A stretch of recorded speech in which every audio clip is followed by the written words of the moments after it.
As you can see, we had an Uber fail and the phone fell, but I did get it was super frustrating, this type of screw that falls back into the device, but I did get the outlet wired up. I'm going to go ahead and put it in the wall now. Yeah, so more often than not.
I see blue on the outside. Now, it means it's working, assuming the USB part works. So why don't we test that out? Let's plug the light in there.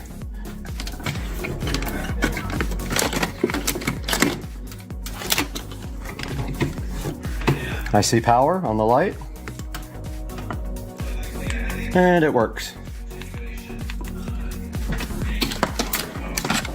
Okay, so I now have to get this cable somehow through the faceplate.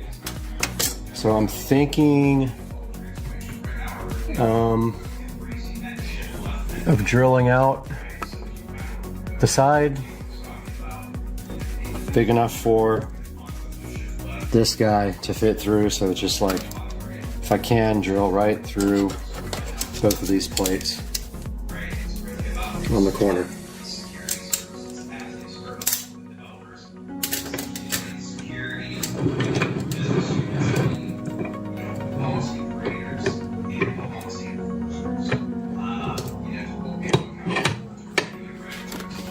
We've got our drill ready here, and all we have to do is make sure we pick a brand new bit from our brand new kit that is big enough for the mini jack to go through cleanly, because I don't feel like soldering it and unsoldering it and all that.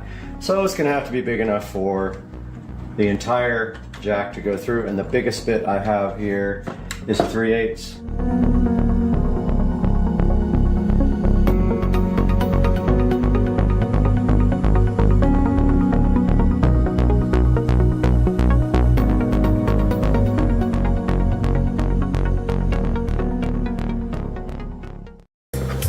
The Chang M recessed ceiling lighting is sitting right here in front of me, and that's going to get installed today.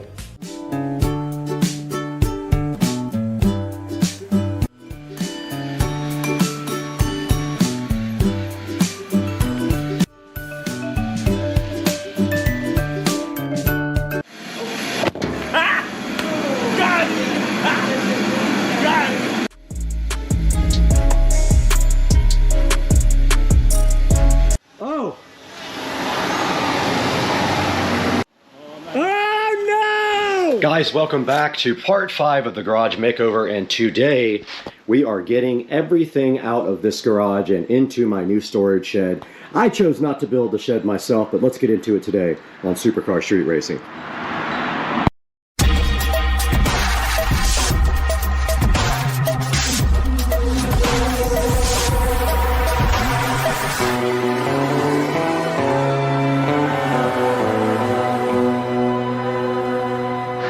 Alright, welcome back to the channel, and today our mission is simple: get everything out of here into the new storage shed around the corner, which I will go give you a tour of now. And I'll show you what my plan is inside the shed. But basically, the garage is no longer for garden tools and paint and all that stuff. It is for vehicles. Some tools will remain under that workbench there, but that is all. And then everything else is going straight outside. So let's get to work. All right, we are inside the new Suncast shed. And this is what it looks like on the outside. And it was professionally assembled. It is 7x4. Now, my plan was to go up against the house, but it will not fit. It does not fit underneath my gutters. Unfortunately, it's too tall. If it was 6 inches or 2 inches less, it would have fit. But as you can see, I have already built plastic shelves and placed them in here to start the process of getting everything out of the garage. And this top part of the shelf will not fit. It is too tall. It would fit here up against this wall, but it will not fit on the sides. And in the middle here, I want to put up my hanger rack and hang stuff off of this guy. So that is what we're doing now. We're slowly getting stuff in here, and I'll take you guys through that process.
So these things work awesome, but I don't have any more of them, and I'm not going to run to the store to get any. I kind of want to reuse my hanger system here that I have, but there's only a few screws up here, and I'm hoping I can just unscrew these and use a couple of those and maybe some short fat screws to hold this up. It is plastic, however. There's some threaded things here, but I don't know exactly what they're for. Looks like those line up perfectly almost. I can make those work. I gotta go find screws that match this, but just a little bit longer.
got to go ahead and start getting our garden tools in here now that we have a place to hang them.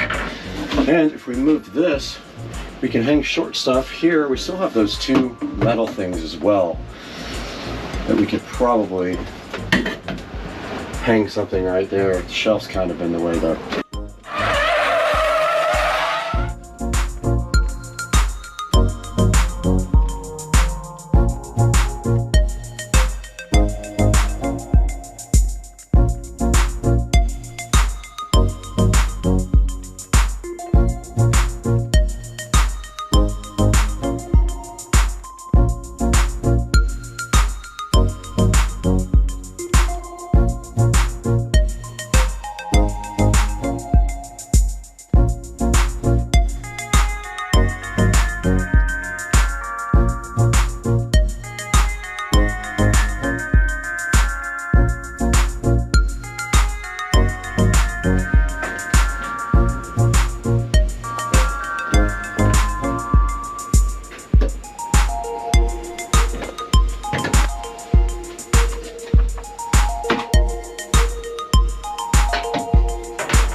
Alright, I got my label maker here. Let's go ahead and get these shelves labeled as best we can.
So the next piece of the puzzle is this TP-Link smart dimmer plug. Now what happened is this thing drew so much power it burned out a regular smart plug. This is designed for high power, so I bought that. I've already set it up in the app. I need to get up in the attic and plug it in and see what the minimum light level is, but I think these hex lights can be dimmed. If not, they'll just come on at 100%, but let's get up in the attic and get this thing connected. So this worked once and then burned up, so absolute garbage. So that's going back to Amazon, and I gotta find something different. Little update, I ordered 2 non-dimmer smart plugs of the same brand, hoping that I will split the circuit. I'll do the outer ring on one and the hex lights on another, and run 2 heavy-duty extension cords to the outlet in the attic. That does it. Now, let's get this place cleaned up.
Alright guys, that's going to wrap up this part of the series, and we have successfully done hardly anything except clean out the entire garage of all the crap that was in here and moved it out into the new shed. We also now have to get our new smart plugs in for our hex garage lights. Welcome back once again to Supercar Street Racing and the 4K production studio. We're out here this morning in the freezing cold, trying to bring you this video about this Suncast storage shed made of resin. And I wanted to give you guys a little bit of insight into my experiences with the shed. So I did have this thing professionally installed. I wasn't in the mood to actually get out there and put this thing together with one person. And they came out and then they got it done in about 4 hours. I did see they had a little bit of difficulty, but nothing too major. They just kind of had to figure everything out as they went. And taking a look at the shed right here, you can see it is built very well. It's a well put together shed, very solid, doesn't feel flimsy at all. And it does have really good reviews over on Lowe's.com. So some of the things I wanted to talk about with the shed is just kind of like what the inside is like. So basically, it is just plastic all on the inside, but on the back wall, it does have a metal strip across the top that you can use these little clamp-like holders to put garden tools on. And they do say in the actual Q&A here on the Lowe's site that they make accessory kits for this. And so you can buy things like shelves and things like that to mount your stuff in the garage. It is kind of a roomy little garage at 7x4. I got 2 shelves in it, although I could not get the whole shelves in. These are the HD shelves from Home Depot. I couldn't get the whole shelf in. I had to take the top of each shelf off so I could get one on each side. These are the HD plastic shelves at Home Depot. And so I was able to do that. If you put the shelf on the back wall, it will fit the whole entire shelf. But just one thing to be aware of, if you have any kind of elevation next to your house, like if you have concrete or anything like that, or if you have to put this thing up on a pad it would not fit under my gutters by about 1.5 inches. It was very close, but it just would not fit.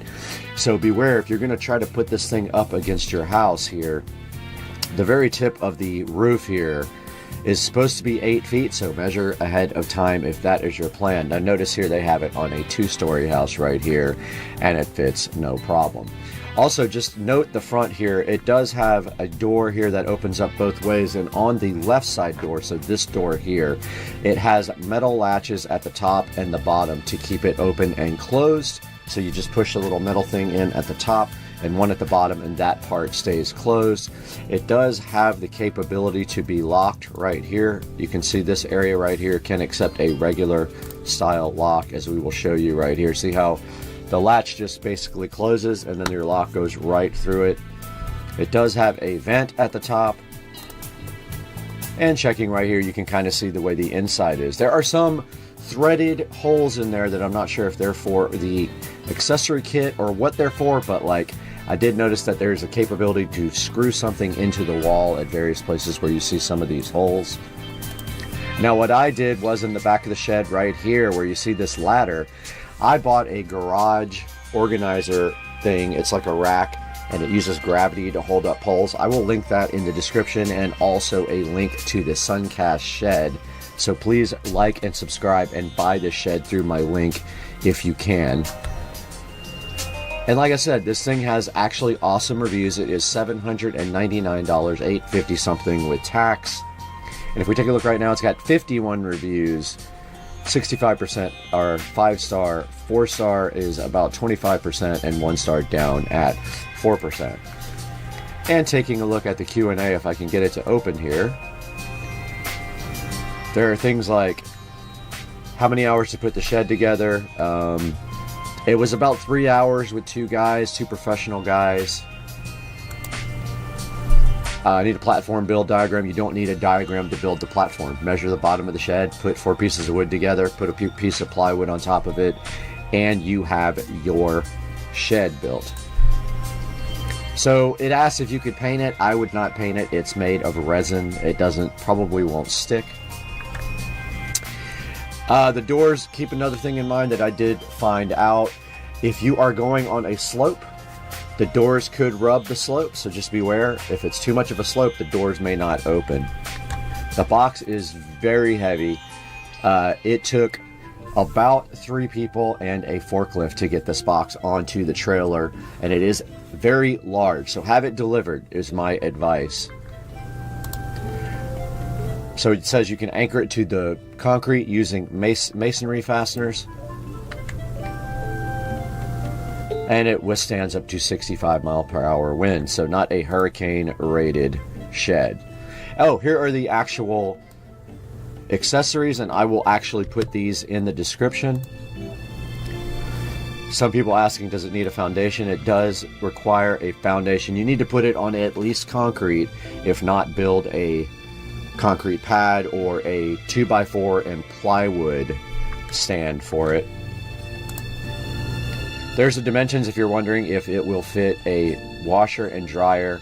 Come into the Q&A. I will link this Lowe's in the description, the Lowe's link, and you can come into the Q&A and measure this.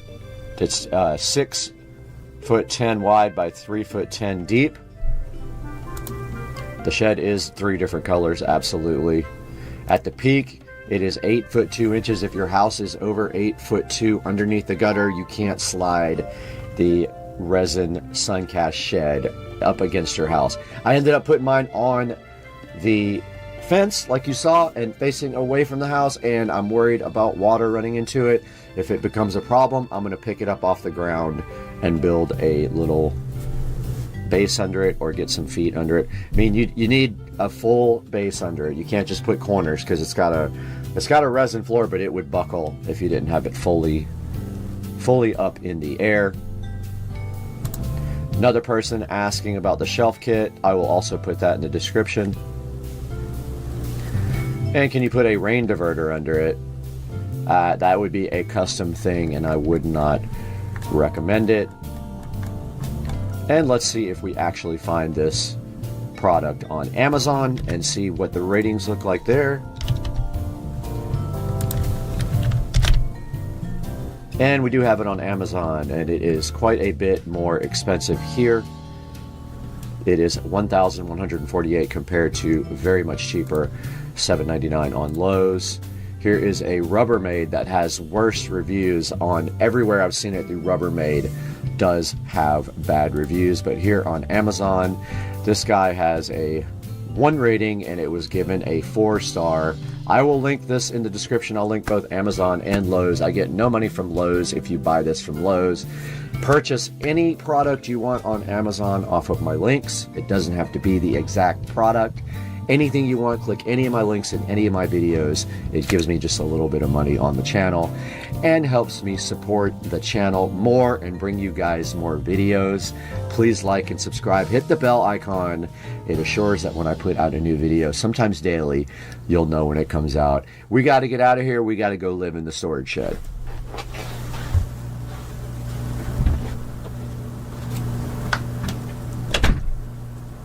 Alright guys, we are out here in the garage, Supercar Street Racing. Brad here, taking a look at the club car precedent, and yes, the washing machine is on. But yeah, today I've got the wheels sitting right here in the garage, and Rich and I are going to take a trip out to get some tires, and the guy said he would mount the tires, but I kind of don't trust him. I think I'm just going to buy the tires from him and drop the wheels and tires off at Tire Outlet, which has done my car forever, and I totally trust them. So yeah, that's what we're doing today on Supercar Street Racing.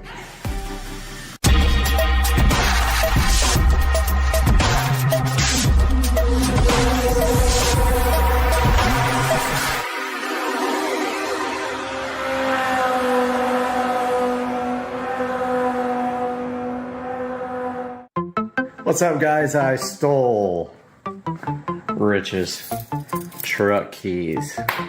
Now we gotta go steal his car or truck or whatever it is to go grab these wheels and tires from Tire Outlet. Oh, almost forgot my wallet. Do that all the time now. Now that I don't have a car, I don't have a reason to reach here on the counter and get my keys, or my wallet, sorry. I'm all over the place today. Yeah, I got the keys to the Toyota. Go over here and steal Rich's car real quick. Come on. Gotta go get the car. I forgot the sheet to put down on Rich's back seat to keep it from getting all dirty. So I got the sheet here. And now let's go steal Rich's truck. Successful mission, stole Rich's truck. And he don't even know about it. Let's go get some wheels. So I got brand new tires from this dude out in the middle of nowhere, about 12 miles away, for literally 40 bucks each. Brand new. 205 3014 golf cart tires that the cheapest you could possibly find online is like $48 each plus tax. So we went and picked those up and brought them to Tire Outlet here. So we are almost there. Gonna go ahead and grab the wheels and see how they look. They did tell me that one of the center caps was damaged, but the guy who sold me the wheels went ahead and shipped me a new center cap. So yeah, we are here at Tire Outlet. I see the wheels right now. All right, got the wheels and the tires in the back of the truck. Right there, another truck almost hit me coming in the wrong side of the road. But yeah, we are headed back home on this miserable afternoon in Jacksonville. It's very cold, very rainy, but we have brand new wheels and tires for the club car precedent sitting right back there, guys. Can't wait. I'm hyped. Hype train. All right, we are out here in the garage, guys, and we have to get one replacement center cap, but other than that, we need to get our tools together to start on this wheel change. We'll have to pull one off to replace the bent, broken center cap. I'll show you guys that here momentarily. I'm just taking off the warm shirt. I've got the heater going in the garage too. But let me show you what happened with the center cap. So one of them came out of the box like this. They're plastic, so I don't know what happened, but that one got all jacked up. They pushed through the back. It's also damaged right there. Right there and right there. Maybe a manufacturing defect, I don't know. Also have black lug nuts to go on them. And we need our jack over here. Just get my handy dandy gloves on. And we will start. Even though I just rotated these wheels and tires, these are sold. Already sold. Which will pay for the new tires.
can see, we got the new wheels and tires installed and they look so good.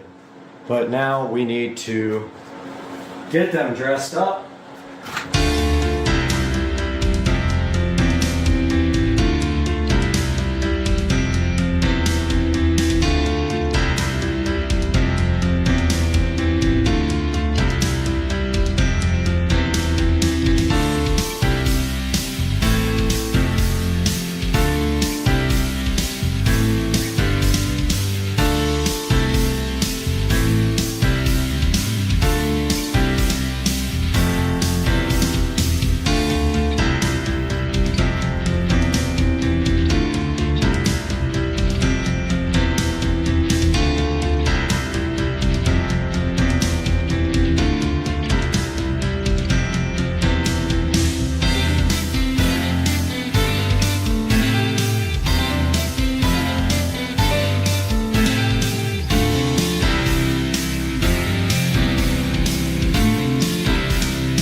So this is the finished product. I just need valve stem caps. So I'm gonna get online and order those.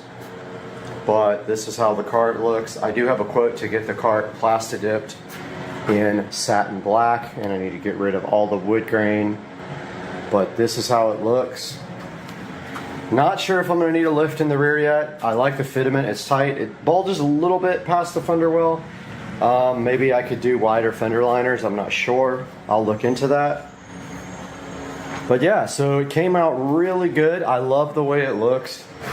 It really makes a huge difference on the cart, like a big difference. So now it is cleanup time. Alright, so they did leave off the center caps on my wheels. They actually were sent with the wheels from ST, but the tire shop left them off, which is fine. I want to get some metal ones, so we're here on eBay looking for black metal valve stem caps. See if we can find any that don't say Ford, don't say Chevy, don't have grenades. And that's probably him messaging me now. Yep, he wants to send me some, but I'm like, no, I got it, man.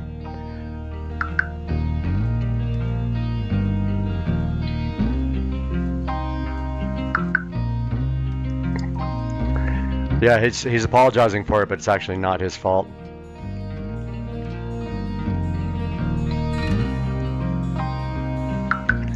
Okay, so here we are, looking for some black center caps. These are $6. All I need is the cheapest ones they have in black. Let's see if there's anything cheaper that's in the US.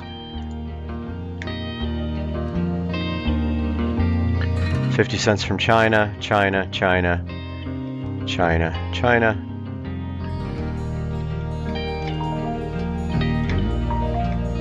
And he is messaging me again, and I don't want him to feel bad about it.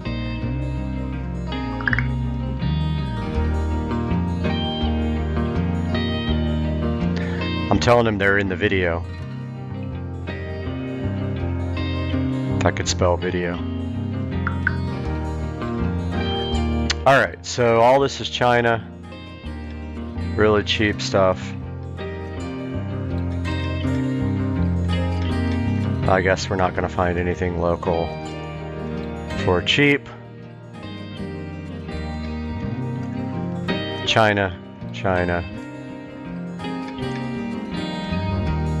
Here's one for $4.29. That arrives next week. Let's look at Amazon. Black. Tire. All caps. Oh, $5. Arrives before Christmas, arrives before Christmas. All these say arrive before Christmas. Let's go ahead and order these. We'll be here Friday. I don't need 12, good grief.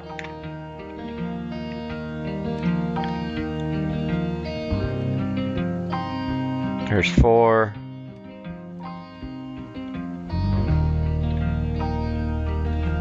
We'll look at the ones with the reflective stuff on them. So let's just grab these up here, no big deal. They're $5, $6. You get extra ones.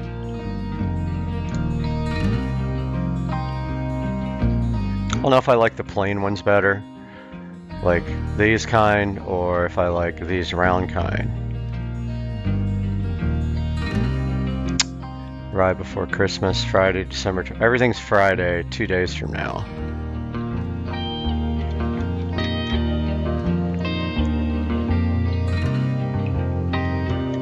So let's just grab it. Let's make it easy.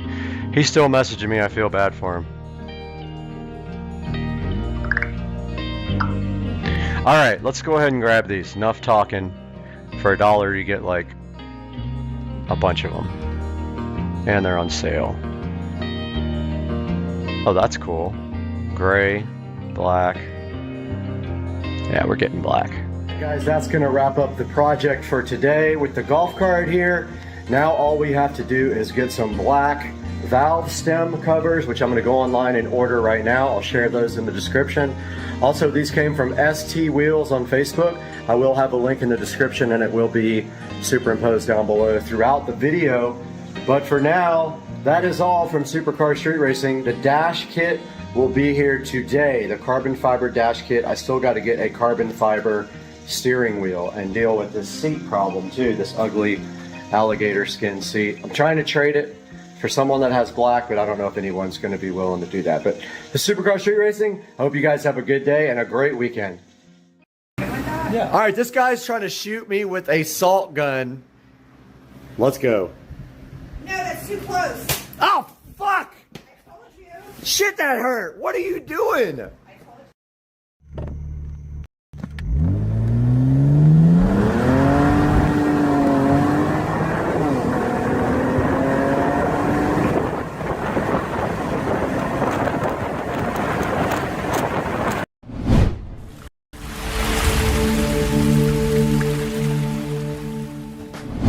Hello and welcome back to the channel. I am Brad and you're on Supercar Street Racing. If you haven't been here before, welcome. We have something really special for you today, and you can tell because we're in Studio A where we have the best sound possible, because today we want to bring you something special. I got it right here next to me. This is the Samsung Galaxy Watch Ultra. This is not a sponsored video, but I'm going to open this with you guys today. It has not been opened yet. We're going to do that all today. We're going to take a look at this Galaxy Ultra watch on Supercar Street Racing.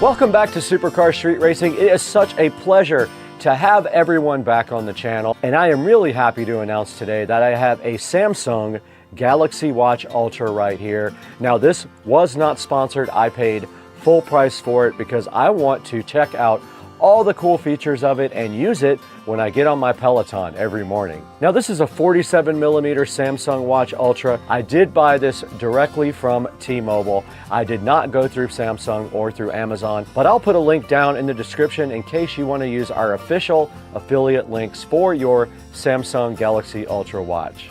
Now this thing is supposed to have all kinds of cool features in it. It does things like LTE, so it should have a built-in phone number so you don't have to have your phone anywhere nearby. I did get that extra line put in, and I think it was something like 14 bucks a month. No big deal. It also does things like it can track your sleep. It does GPS, of course, and a bunch of other neat features that we're going to look at today. Now this thing is said to be rugged and reliable. It has much better heart rate tracking than the older watches do. It can help you compare today to yesterday, and it can also give you great tips about improving your health. Now there are multiple colors available. I did go ahead and get the white titanium, and we're going to be checking that out when we unbox it here in just a little bit.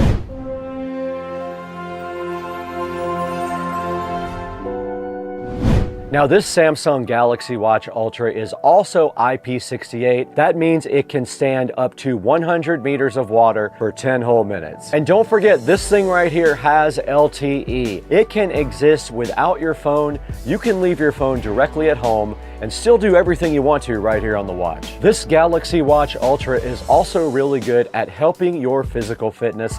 It will definitely track your physical fitness, and every day it'll provide you with a score that shows you how you're doing, so you can know whether you need to do a little bit more or you can do a little bit less if you want to. Now this thing is also one of the longest lasting watches ever. Samsung says that this will last 100 hours on power saving mode. It'll last 48 hours on exercise power saving mode. Now it's really good at tracking your heart rate. This uses AI to rule out all the other movements in your body and only track your actual heart rate. This thing has some really cool other features too. Check it out. You can actually do quick replies from your watch. This thing is smart enough to give you some suggestions, and you can just touch the one that you like the best. It's great for outdoor activities too. With GPS built right on top, you can actually use that to do GPS. You don't have to have your phone out the whole time. Now, one other thing I'm really looking forward to with the Galaxy Watch Ultra is the sleep stuff. This thing will help you track your sleeping so you can get your best sleep possible with the Galaxy Watch Ultra. Okay, now that we've taken a look at some of the features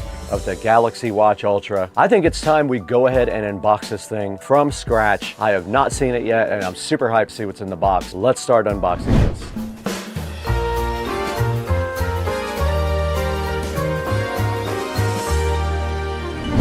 Guys, welcome back, and right here in front of me you can see we have the Galaxy Watch Ultra right here, chilling in a nice titanium white, and our mission today is very simple. All we have to do is get this Galaxy Watch Ultra out of the box right now and see what's inside. It has not been opened yet. All I did was cut the little seals off the back right there and right there so that we could go ahead and open this for your pleasure on Supercar Street Racing. This is titanium white. That's what color this one is that I ordered. It comes in multiple colors. I decided to get that. And directly inside the box right here, you can see, we do see the face of the Galaxy Watch Ultra right here. It is 47 millimeters wide. And it looks like, I'm not gonna take that out yet. I'm gonna go ahead and unbox it further. Inside of that, there is another Samsung box. So there is a new Samsung box right there. Looks like there is a quick start guide here. It's a USB Type-C wireless charging cable that goes on the back of the Ultra. Let's put this back together now so we still have it when we need it. Now let's get this band open and see what's actually inside of the band box. I'm hoping it's the actual band. And I did open it upside down, but there is the band. And that is the end of what is inside of the box. It is just the watch, the charging cable, a quick start guide, and a band inside of the box. Now this thing says to install the bands, you just press this firmly into the lug. Okay, so I guess you push this on. Okay, it did go ahead and snap in place. I think I did it right. And there's the other one. Let's see if it does fit my arm. Looks like this part is adjustable to hold the tab, the extra band, but that's the way it looks on my arm. It's loose still. I'm not going to tighten it up. I wanted to get a good feel of what it looks like on my arm. It's pretty awesome. It's big So be prepared if you want a big watch. This is a 47 millimeter. You can see how big that is right there on my arm. It's pretty large. So if you don't want one that big, get the next size down, because it's kind of big on my arm. All right, here is the actual magnetic charging cable. I'm gonna go ahead and charge this up, but that's gonna do it for the unboxing of the Galaxy Watch Ultra. Let's get this guy charged right now completely up. 82%, let's see how long that takes to charge up to 100%.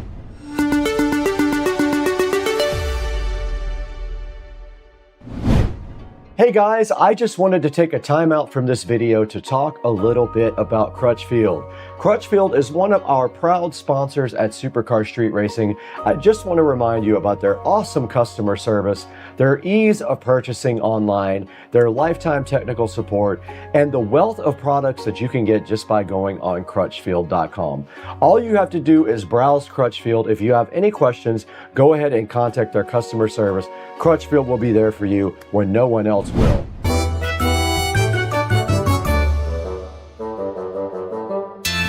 Okay, we're back in front of the Galaxy Ultra watch, and it is already at 89% after about 5 minutes. It started on 82%, it is on 89. It's gonna charge really fast, but while we're doing that, we have the phone open right here, and we're gonna show you guys the Galaxy wearable app. We're gonna hit start here. We're gonna allow it to find. I don't know if the watch is actually on yet, so it might not show my device. Let's see if we have to turn it on first. Yes, it is not on yet. I'm gonna go ahead and power it on.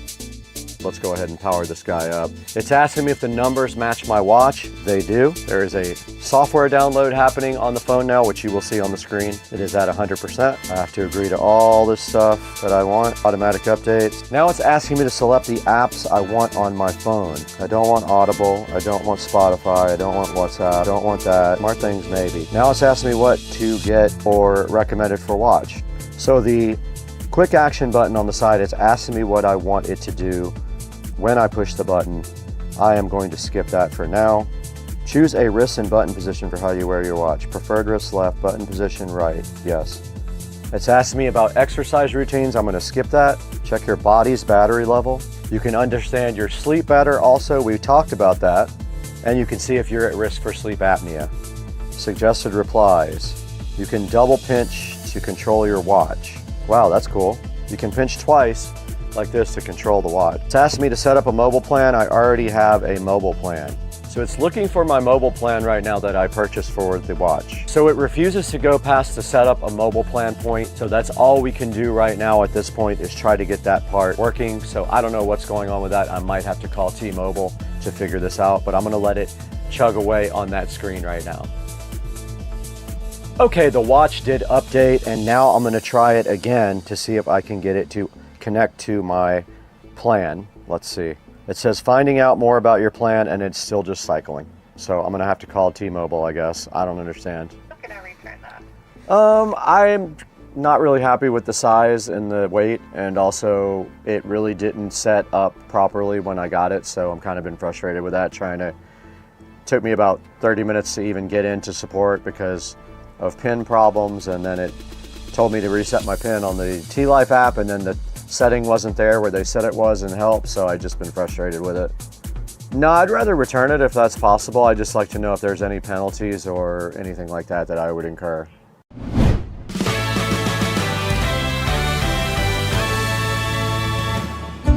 I have a confession to make. I don't even know how to say this, to be honest with you. I returned the watch. Me to you, you to me, straight up, I returned it.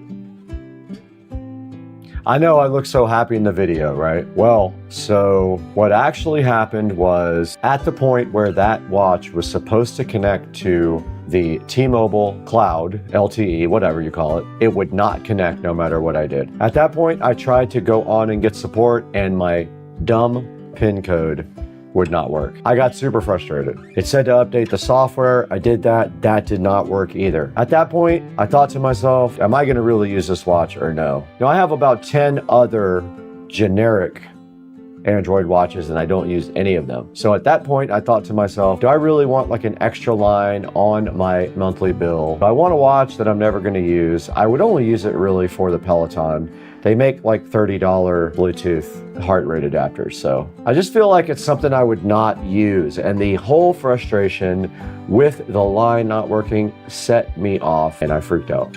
I returned it. I lost a few dollars on a restocking fee, I think like 70 bucks, whatever, but I did return it. Now, if you want one, don't go by my experiences because it'll probably work for you. But for me, I couldn't get the LTE to connect and I had trouble getting support for it. So I ditched it and sent it back and I will get a refund. But for you, if you are interested in the Galaxy Watch Ultra, oh, also, it was a little bit too heavy and too big for me. 47 millimeter is kind of big, so make sure you go to the store and look at one before you get a 47 millimeter watch. I returned mine, but you can have yours right here on the Amazon link. This refurbished one right here is $302. I will leave a link in the description for this guy right here. Go ahead and order it through our official links, and that will help out the channel so greatly. This is the watch right here, and you can see right here, it does all kinds of cool features. This one is in white. It is wireless charging. It does have some pretty cool stuff. It scores your health every day, as you can see right here. So every day it lets you know if you're doing better or worse. You can work out with a one-button tap, which is pretty cool.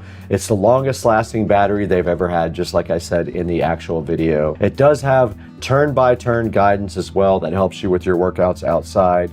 It has so many cool features that you probably will enjoy it even if I don't. I just don't think I'll actually use it that much. It's pretty simple. It's just a toy for me and I don't really need to spend, you know, the money on that. And then the monthly line as well is also, you know, like 14 bucks a month, I think is what I paid for unlimited data for just the watch. So I encourage you to get on Amazon and buy yourself one through our official affiliate links. It'll help me out. Thank you for liking and subscribing. New people, please hit the button for me. That's all you gotta do is one thing. Hit the like button, hit the subscribe button. You've done your job for us, and we thank you so much for watching Supercar Street Racing. We're right here on the channel dashboard now, and you guys can see clearly we have 171,002 subscribers. 171,002 is what we're looking at right now. This is amazing. I have shared my content on multiple social media platforms, so this helps me out greatly when you guys subscribe. If you can't watch every video, we understand, but hopefully you can watch some of them and you can help us out by liking and subscribing. Right now, we have to get out of here. We have to go get a steak dinner, and I don't know where we're going, so we got to figure that out too. Later.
Here's that new watch peel satisfaction with a red candle and a blue pill. The peel sat on the new watch with the pill. And the candle. That peel sat.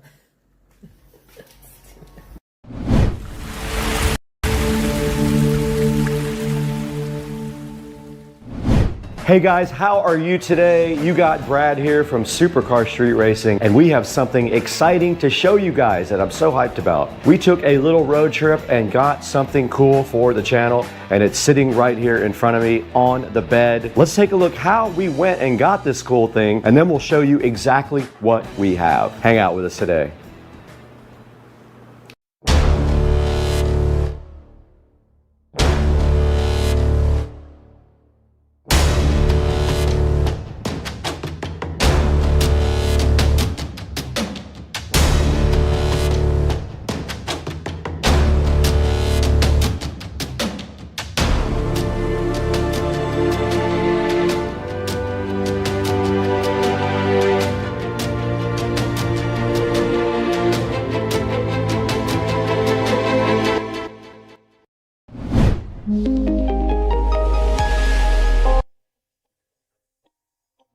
All right, we're about to head out. We bought a Canon R5C down in Winter Garden. So Joe just showed up. What's up? Are you ready to take the first road trip in the Tesla after 2 years? Yeah. You know that this car has never been anywhere near this amount of miles except when I bought it, right? Well, will this one trip put more miles on it than you've done Ever. in the last 2 Ever, years? yeah. Ever. So we're all packed up and everything. We're going to head down to Winter Garden and we're going to stay in Sanford for the night and check out some of the cool Sanford spots. And all we have to do right now is pack up because I'd say about 11:30 we could hit the road, but we need to get all of our stuff packed and then figure out the trip. So we have a spot there. We have an Airbnb in Sanford. Okay. And so let's see. All right, let's get packed up. All right, we're leaving the house now, headed over to Joe's house, but we have a 2-hour and 15-minute drive to Winter Garden, which will be that's the furthest road trip. By the time we get back, it's the most miles in one trip for sure. Because the only thing I did was driving from Merritt Island. Yeah. Yeah. So yeah, we're headed out right now. We're gonna go ahead and go by the bank first, and then get on 295. Yeah. This is fun, man. We never get to have fun like this. We'll have to charge if we go too crazy. No, we'll be fine. Is he rolling up on you? No. He knows that. Do it. All right, we are in Orlando. We just went to Bank of America and then over to Starbucks. We picked up the Canon R5C, 2 lenses, a bunch of accessories and everything like that. And now we are headed to the supercharger. So this car has only been supercharged once before. So we're going to see how long it takes. But anyway, yeah, we're going to go to the supercharger and then try to find some food close by where we are. Headed that way, dude. Let's do it. Let's do it. All right, we're at the charging station. We're supercharging. We already got 15% battery in like 10 minutes. So it's quick. And we're watching Supercar Street Racing on theater mode on the Tesla. Yeah, man. And we're eating Some Tender Bites while we charge. All right, we are driving down a random road, and there's a rocket launch happening right in front of us that we forgot about. You can see this. I don't know why we're dumb. We're literally in Orlando when the rocket goes up. Okay, we got to our Airbnb. Joe has the 110-volt charger. It gives you 1 mile per 30 hours worth of charging, but he's hyped. Oh my God, it fits. Touch the port. Plug it in. Let's see what happens. Let's go. It's charging. Look, it turned green. That means it's charging. All right, so all we have to do is charge this for 45 hours. I can't believe you even saw it. It says 17 hours. Look at that. We leave tomorrow. It's going to be at 100% when we leave. Come on, dude. Look at our Airbnb. All right, we got to give a tour. This is the porch. This is called the front porch. It's got fans, but nobody knows how to turn them on. What else do we got, dude? Dude, complimentary waters. We got a backyard? Oh, snap. Listen. There's a big backyard back there, dude. He's got 2 closets. That's good because he's in the closet. Wait, is my memory foam? Let's go. I'm out for the night. Dang, son. If I could turn this on, I would.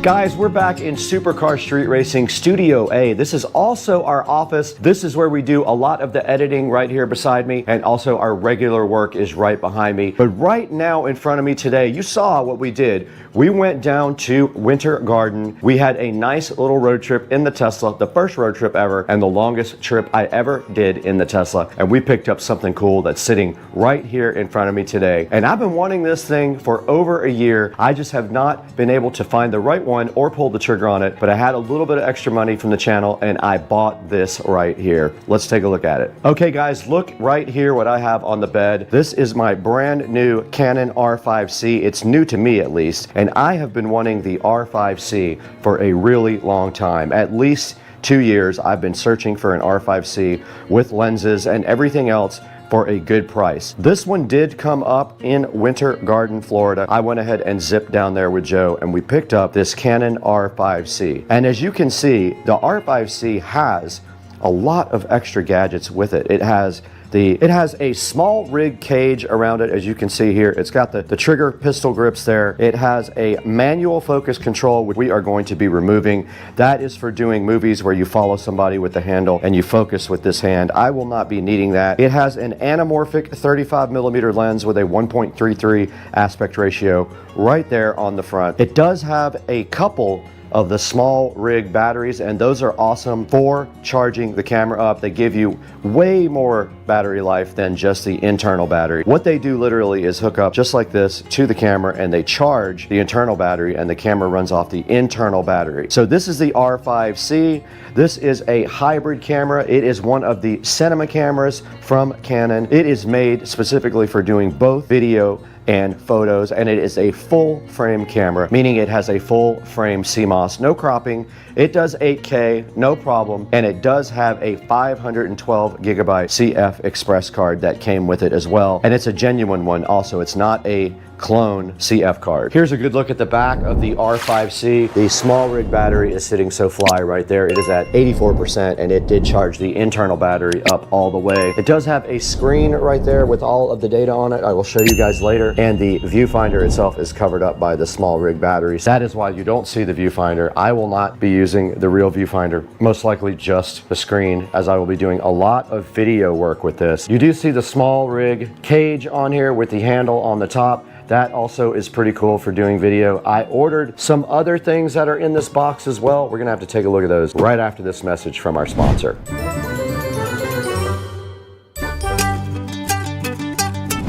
Now, this is a quick word from our sponsor. Shungite World is new to Supercar Street Racing. They reached out to me and asked me if I would mind taking a look at some of their cool little decorative products. I said, of course, I would love for you guys to sponsor one of our videos. So right behind me here on the table, we have some cool little products from Shungite World. Let's take a look at these. Okay guys, right in front of me we have all kinds of cool little products from Shungite World sitting right here. For example, this tall pyramid right here, it is polished. It looks pretty cool. These guys can sit anywhere in your house. This one right here is called the tall pyramid. These are the cubes. That is a regular pyramid that has not been polished. This one has been polished. So you can get these guys in two different forms here, either polished or non-polished. They also have spheres, as you can see right here on the screen. I am going to go ahead and put a link to 5 or 6 of these guys in the description so you guys can check it out. They also have the powder available for doing arts and crafts, and then the powder can also be used for a pigment for paint, so that's pretty cool. And then they did also include these cool little stick-on dots, which are very interesting. They have 3M on the back, and you can stick these anywhere as a cool little decoration. Shungite World was very kind to go ahead and send out a sample box to us. Please support them by buying the links in the description. Get your Shungite cool little decorative products from Supercar Street Racing, from Shungite World. Now let's get back to the video.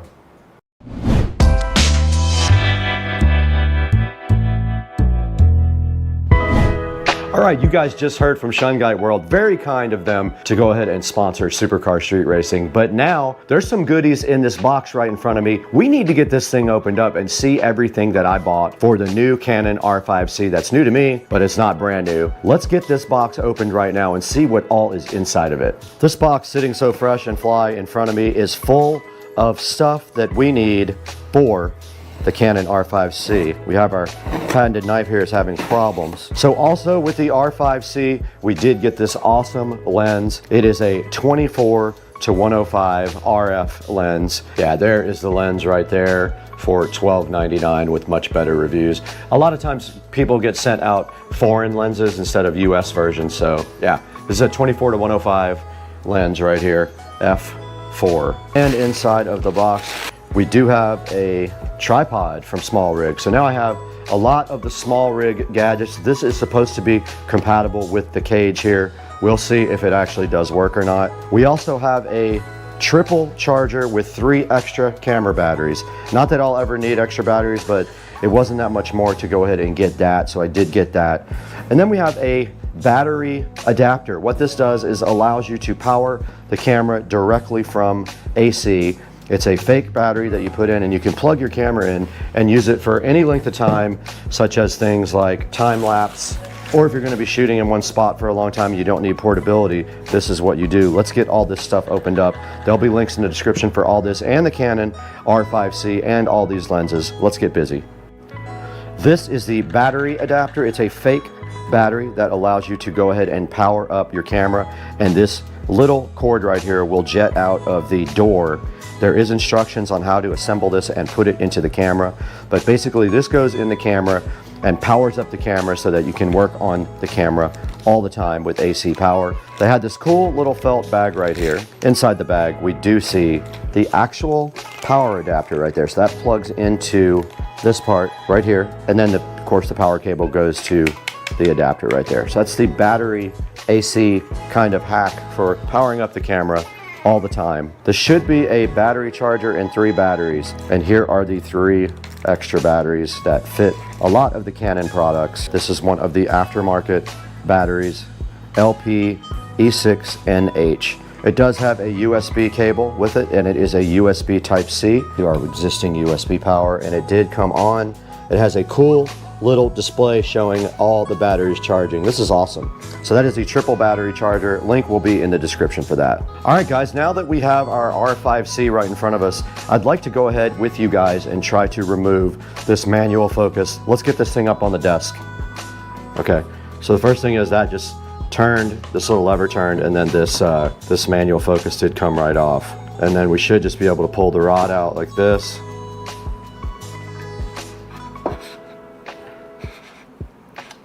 And then for this next step, we will need Allen screwdriver. Definitely was tight, very tight. So that is that. That came directly out, so no problem whatsoever. I will store all these. I'm gonna live with that just for now because I'm gonna be changing lenses anyway.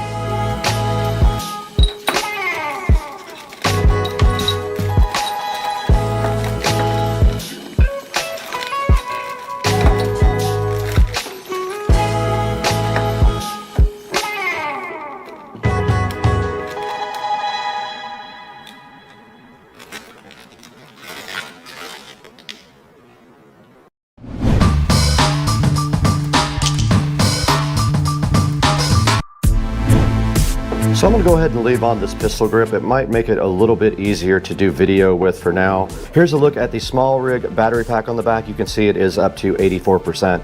It charges with USB-C and it has USB type A and C outputs. It's connected directly to the side of the R5C. This mount protector right here, basically what that does is it tightens down on your cables and prevents them from bending, because there's a big problem with this camera and using these side ports. They get bent, and there's a small USB-C and a small HDMI mini, I believe it is, on the side, and they're notorious for getting damaged. So that is a look at the back of the R5C and the top of it right there. And there's the 35mm anamorphic lens.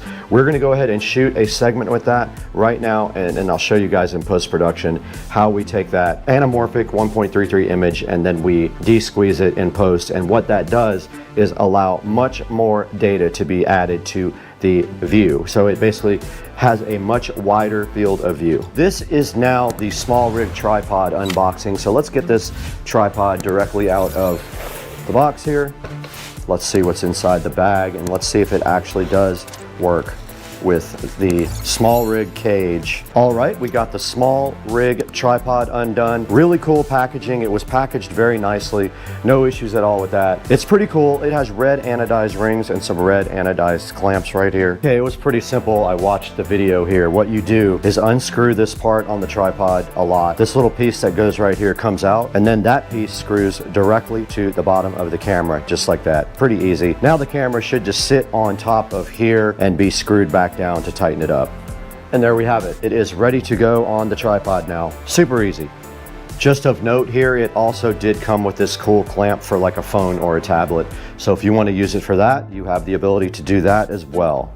Okay, before the battery dies in the GoPro, we have a mission now to transfer the DJI mic to the R5C, and it looks like there's an audio input right here. I was able to use the same shoe to attach the DJI mic to the camera. Now all I have to do is tighten down this little clamp right here. So I will go ahead and connect the mic right there, and I'll be done with the mic part. We went ahead and put the tripod on the stand. There is a leveling system right here. There is bubbles on it also to show you that it is not level right now. You can fix this by just opening up these screws and then adjusting the camera till it is level. We're gonna shoot some video with just a tiny bit of light. We only have the light in this room and the light from this big lamp pointing at us, so this is what it's gonna look like next. You're gonna see us shooting from the R5C, the first video ever shot from it. I'm gonna try to shoot at 4K, 24 frames per second. Let's see if I can figure out how to do that.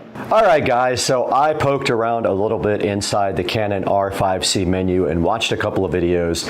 I went ahead and changed the lens out to the 24 to 105. You're looking at this lens right now zoomed all the way out. It is shooting in 4K at 24 frames per second. I wanna see how that looks in DaVinci Resolve as well. So that is the first look at the Canon R5C at 24 frames per second, 4K with no light except for just available light right inside of this room.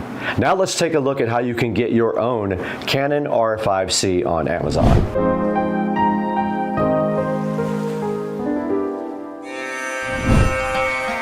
All right, we are right in front of Amazon right now, and we are actually using the Canon R5C as we speak. And here is a good example of a refurbished R5C with lenses and memory and things like that. Beware of some of these though, because they are also sometimes foreign cameras, which may not have a warranty. So sometimes these good deals come with the caveat that you got a foreign camera, so it's not a US based camera.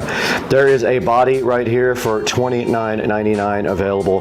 That is no lens. That is what the camera is going for right now. $29.99. You would have to buy your lenses completely separately. So the 24 to 105 is what we are shooting on right now. That is a good lens for a starter lens. I am going to buy a 15mm wide angle lens too to do vlogging on. Go ahead and check the link in the description. I'll have some options for you for the R5C. And we want to thank you guys for 108,000 subscribers now. Very cool. This is so amazing of you guys to help us and support the channel. Go ahead and go down in the description and order a Canon R5C if you would like to try one out. Grab a lens.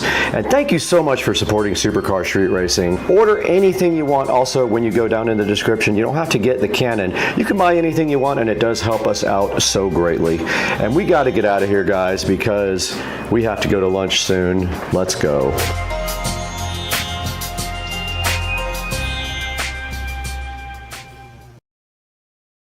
Back once again in the Supercar Street Racing bathroom, and behind me we have two shoes from Puma that we're going to be taking a look at today in our unboxing and reviews, with one catch. There ain't no box.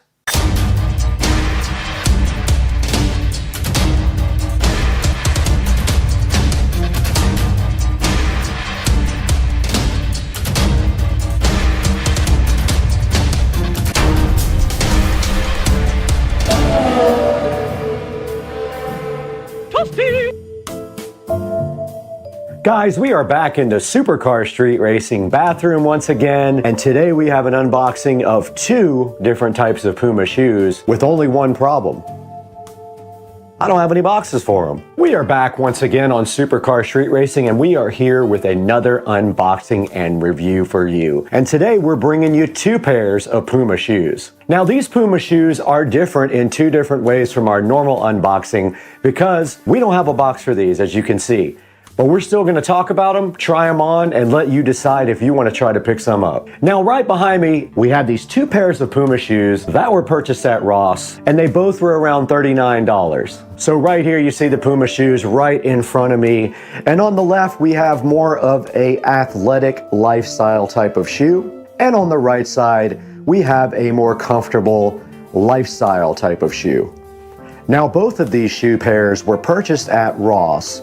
And this time I did get size 9.5, so I am curious how that's gonna fit. I usually do size 9, but I noticed some of my shoes, my toes are touching just the very end of the shoe, so this time I wanted to go 1/2 size bigger and see if I can deal with a 9.5. Also, some of the Puma shoes I have are very difficult to wear because I have bunions and flat feet. I was thinking maybe a longer size would help with my bunion issue, and maybe the shoe wouldn't be so uncomfortable, so I went with a 9.5. Now the first shoe we're taking a look at today, and I have a few pairs of these already on the Puma shoe rack, is the Puma Suede Classic in gray. Now the Puma Suede Classic in gray is currently available at the Puma website, and I think they're really good looking shoes. We're gonna see if they're as comfortable as my other ones, try them on, take a walk in them, Look around them 100%, and then you decide if it's something you think you could get and wear. Now, like I was saying before, I paid around $40 for these at Ross.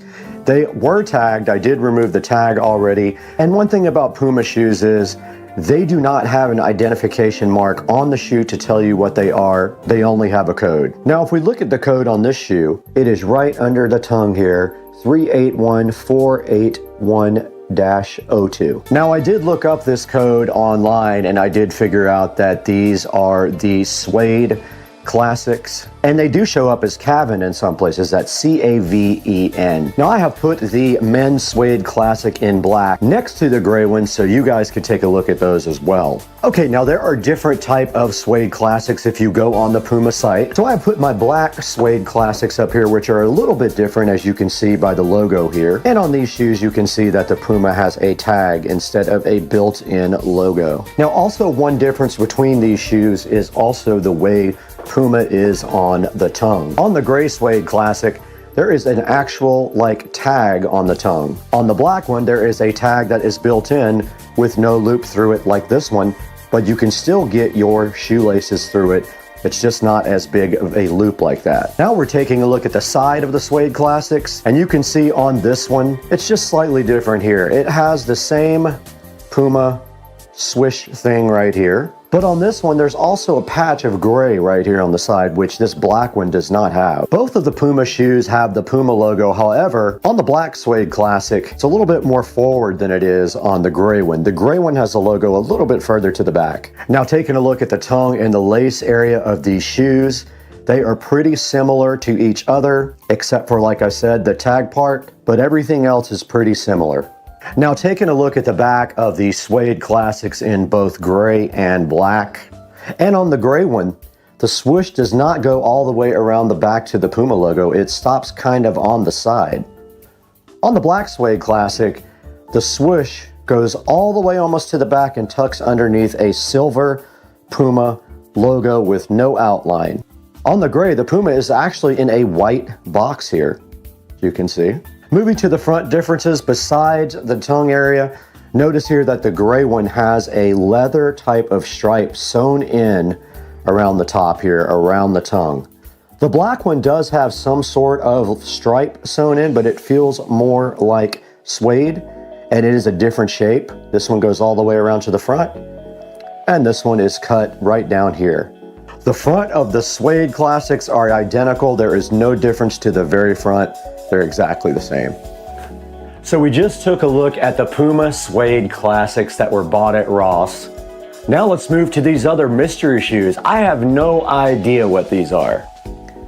Okay, sitting right in front of me are the mystery Puma athletic shoes that I purchased from Ross. Now, these are also in size 9.5, as you can see by the tag that was removed from these. And inside, if we take a look, we see another 9.5 tag, and I struggled to find the label, but it is actually right in there. Now, I did search the internet over and over again for this label, but I was unable to figure out what these shoes are. Now, looking at the phone here, if you put in the number 392053-02, it keeps coming up as Axelion, so I really cannot locate these on the internet. I took a look through all of the shoes on the Puma site under running, and I could not locate these, but I think they are running shoes or CrossFit shoes of some type. Now let's take an in-depth look at these unknown mystery shoes in close-up. All right, taking a look at the side of the unknown mystery Puma shoe, you can see right here, it does have the Puma Lion logo. And then it's got a red stripe that runs right along the side here all the way and wraps around the back. And then it has these red striped laces that are also connected to the laces on top, which is an interesting design. They're like red loops and the shoelaces go right through them. Right in front here on the shoe, we have the black Puma logo surrounded by mesh. And moving to the front, you can see that the underneath of the shoe kind of wraps around here to the top. Up at the top here on the tongue, we have the Puma name in the loop where your shoelaces go through. And then there's a black stripe right over the shoelaces running all the way down to the bottom. More importantly, these do not have an actual tongue. These look like slip-ons to me. What do you guys think?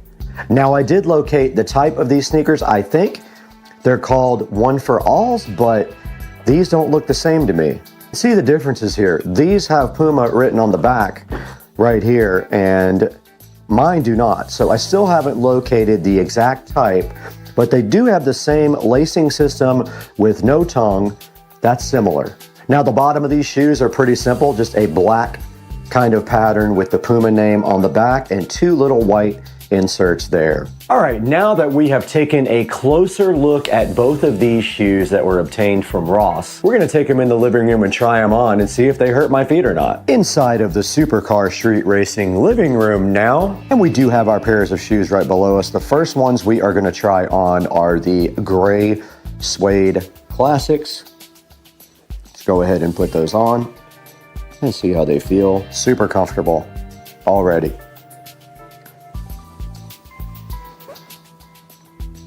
Now my bunions are touching the sides a little bit, and that is normal for most shoes. Overall, they are very comfortable.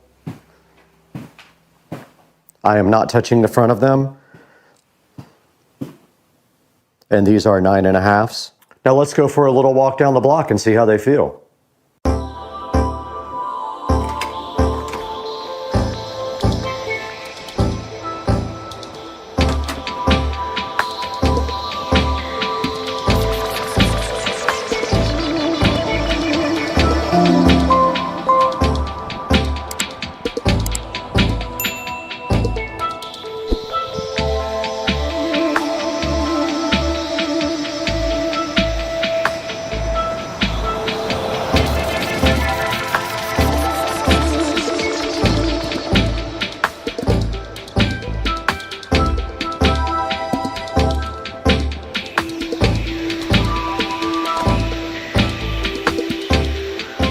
Successful walk with the gray suede classics. I had no problems whatsoever with them. They're super comfy.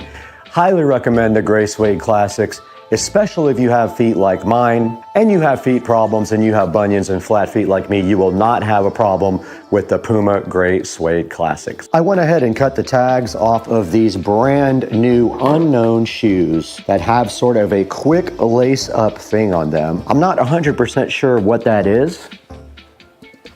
Let's see if they fit me. My toe is about right there. Now I do have bunions and curved toes, and it fits really well. And so does the other one, and they are very comfortable already. Now let's take a walk with these guys and see how they feel outside.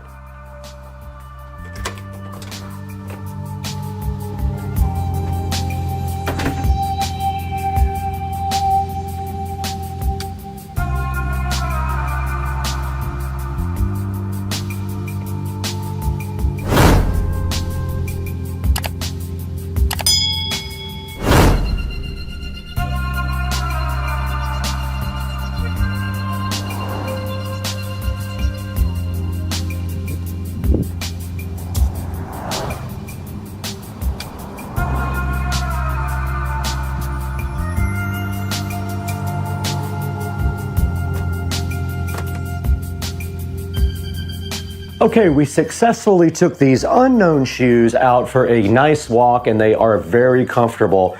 And if any of you know what these are, please put them in the comments section down below. But for right now, let's take it out to Brad in the Supercar Street Racing 4K production studio and see more about both of these pairs of shoes online.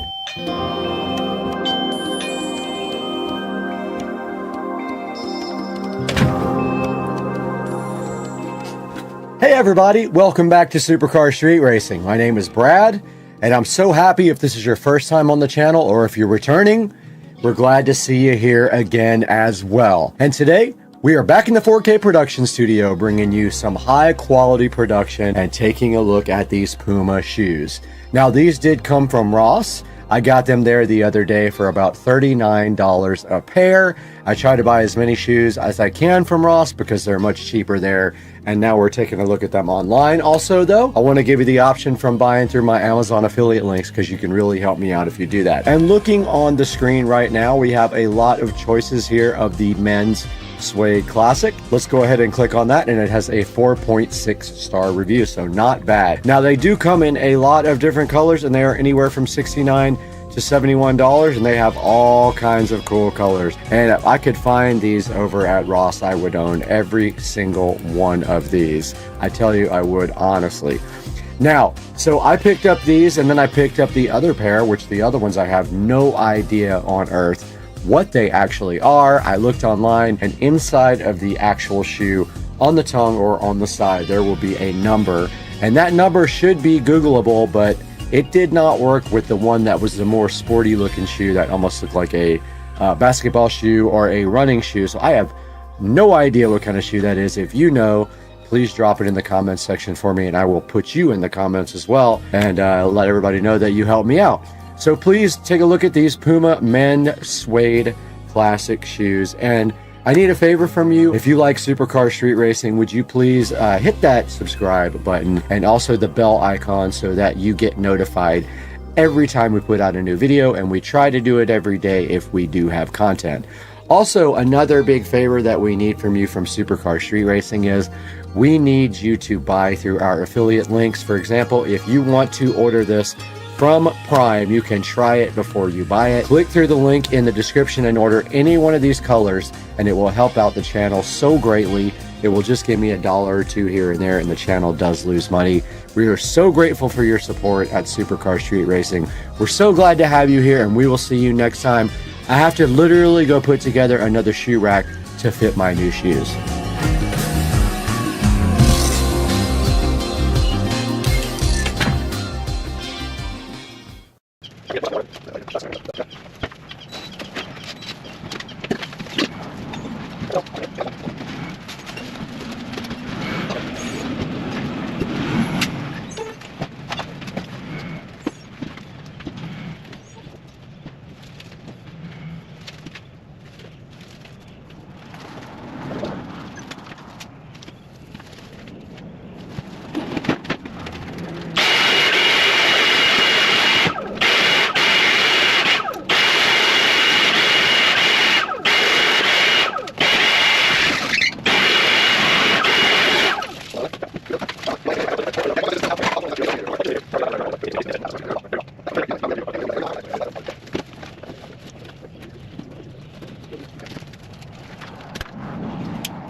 What's up, everybody? Supercar Street Racing here on a beautiful Tuesday, and today we are going to be doing an oil change on the 2011 Honda Accord.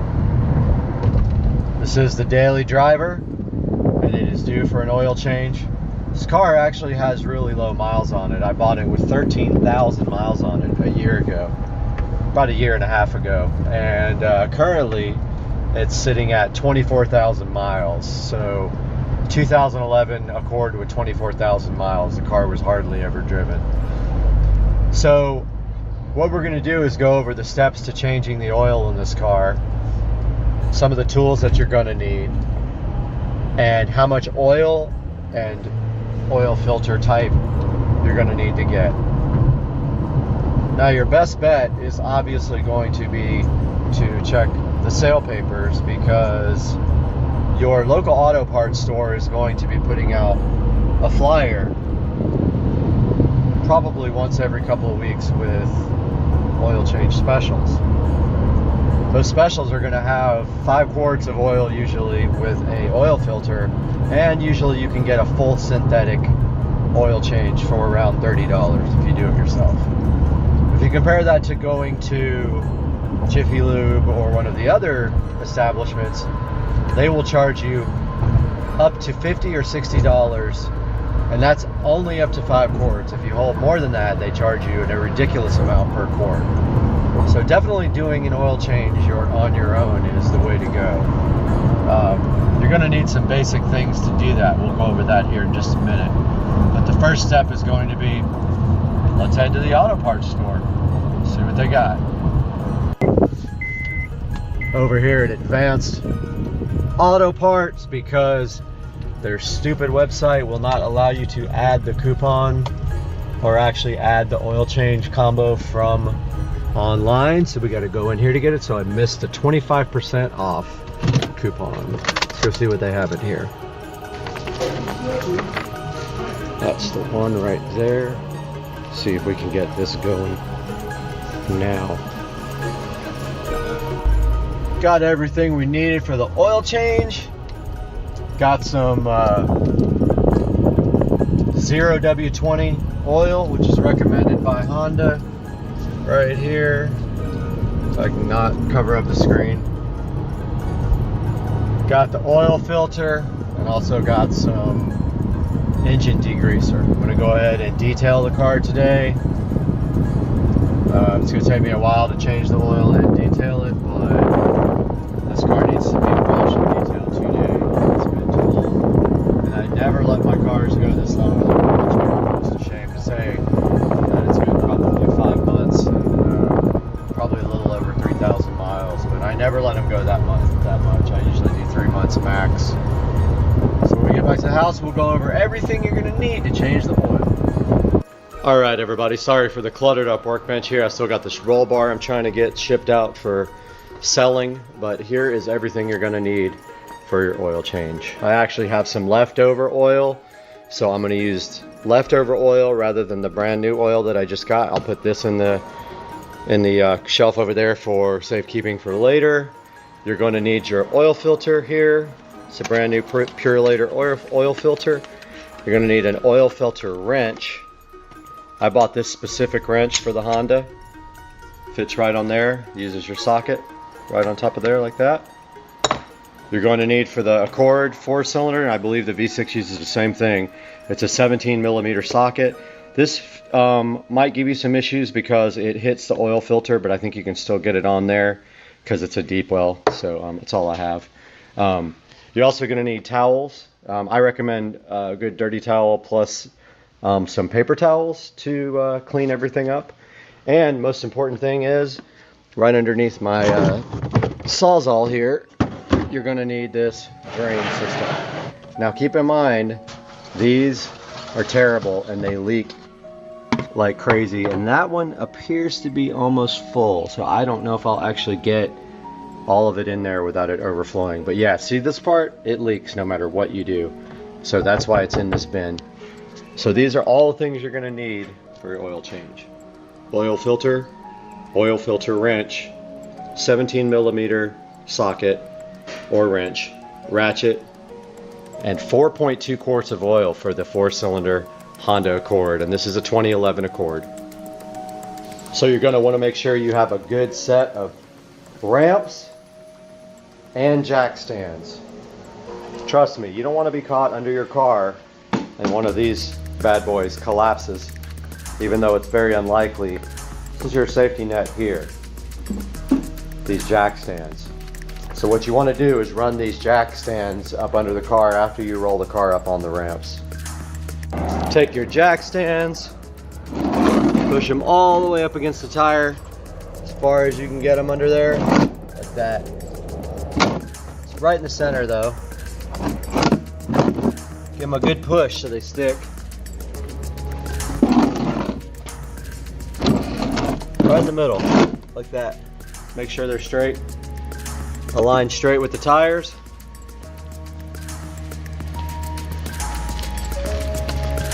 Go ahead, get in the car. That one looks like it might be a little bit off. Double check.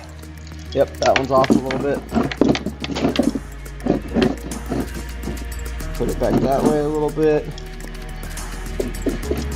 Looks better. I think that's better.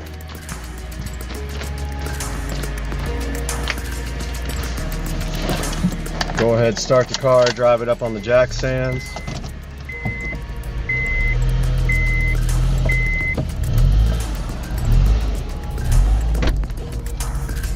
Car is up on the jack stands now. Put your emergency brake. That wheel looks good. And that wheel looks good. Next, take your jack stands. Put them up under the jack point there. And just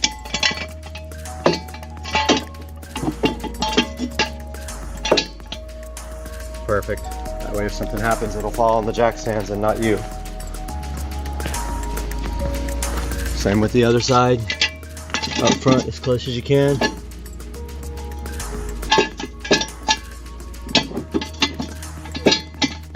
It's about as good as it's going to get right there.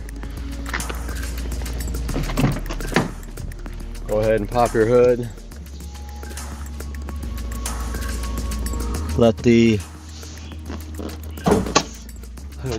engine start cooling off.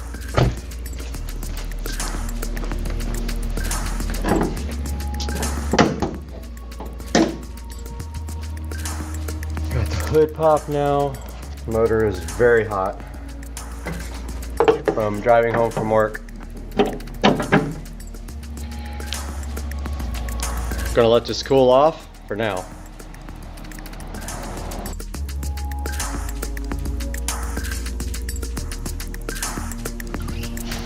Take off the oil drain plug, let it fall right into the top of this drain bucket, and of course you're going to have to adjust your drain bucket. This is why I have the pan here underneath. Look at that dark oil coming out. This little pan's kind of hanging down, or a little cover, engine cover. So it's going to take a while to drain out, and as it drains, it's going to really be straight underneath the flow. So I'm just going to pull that back. It's going to take a good least 10 or 15 minutes to drain. It'll help if you take off the engine cap, oil cap, as then the engine can breathe better. Go ahead and take off the oil cap. Let it drain a lot better under there. So that's going to drip for a little bit. I'll let that go ahead and drip, and then I'll take off the oil filter. Now you want to prep your new oil filter for installation on the car. A lot of people fill this with oil before they put it on. I never have done that in my entire life, but you want to make sure that you put oil around the O-ring there so that it, the gasket, so that it seals good. If you feel like it and your oil filter is in a position where you can do this, if your oil filter is not straight upside down, you can't do this because it'll dump all over you. But you can fill your oil filter with some oil if you feel paranoid about that getting to the motor. A lot of people think, oh, it's going to dry start. I've never had an issue in 30 years of oil changes with not putting oil in an oil filter, knock on wood. So that's how you get your oil filter ready for installation. Alright, as you can see, there's no more oil draining on here. I'm going to get this drain plug out of here, right there. I'm going to clean that up, put it back into the drain plug and tighten it fairly tight. Don't use a torque wrench on it, but you'll know how tight is tight. Get it snug, and then maybe like a quarter of a turn if you can after that. Alright, I got the drain plug all back in right here. Drain plug is back in place. Going to clean that area up. Make sure there's no oil left on there to burn off. Now I'm going to remove that oil filter. About to take the oil filter off. Got to get your oil filter wrench. Get the new oil filter.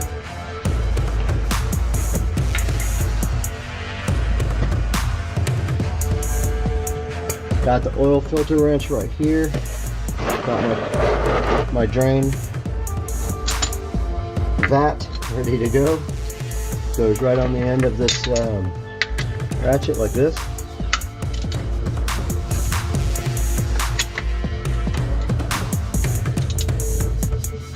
Now it's not going to be very tight because when you put oil filters on, you hand tighten them. But oil is going to come out of this when you remove it. Don't have your face underneath it. Get your drain ready for it. And it's going to get on your hand for sure. And it's very hot. Had a little spillage over here on the driveway. So I'm going to try to get that up ASAP before it soaks in.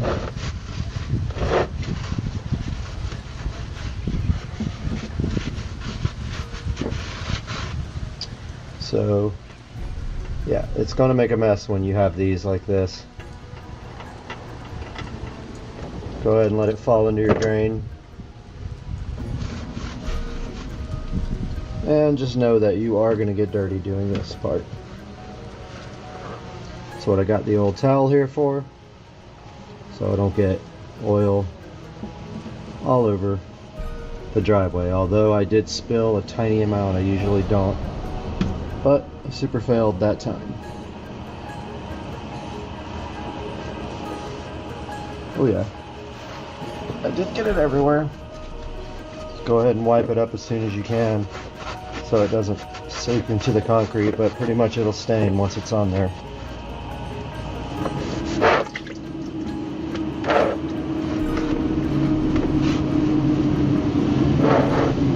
Yep, I got a little bit on the driveway.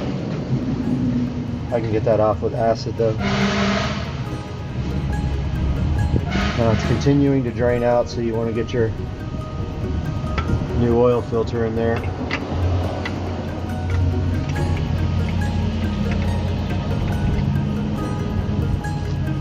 Now, your new oil filter, just remember, it's supposed to be hand tight. I'm using this because it's so slippery. but that's plenty right there. That gasket seals everything. You don't need to go crazy on it.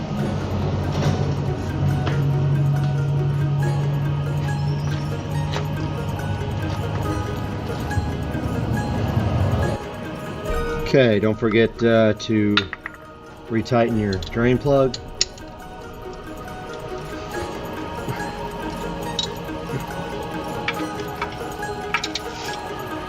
So this one needs to be quite a bit more tight than your oil filter. Just like that. Good enough. Still some oil dripping. So I'm going to go ahead and wipe off everything up here that got coated in oil.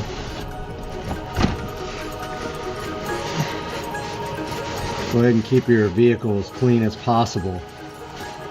Keep the underside of this looking brand new like mine is. Some oil got all in here. Go ahead and wipe all that off.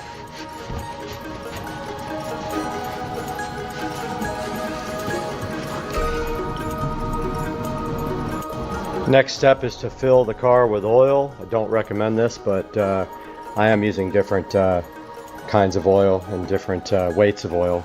It's your call. I don't have an issue doing this at all. Never have. I'm going to be using 2 quarts of this and 2 quarts of Mobil 1, but they're both full synthetic.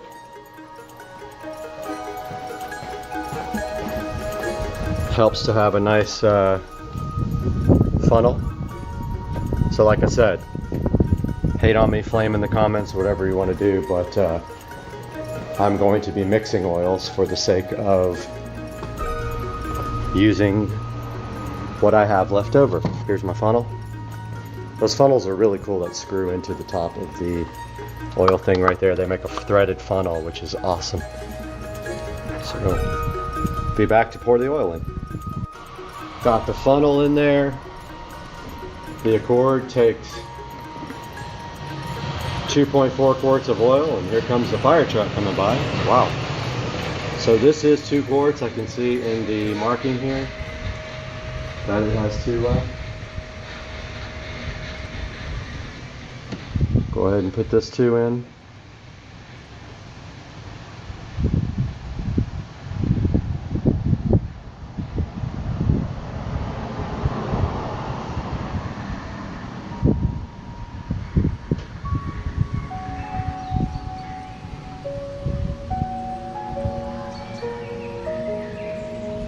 There's 2 quarts there.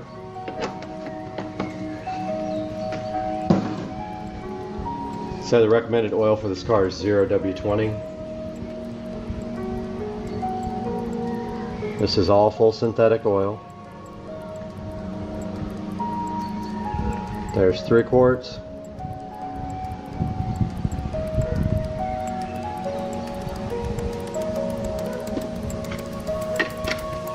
Also helps to have a nice trash can handy for all this. Mine is actually in the back. And here is the 4th.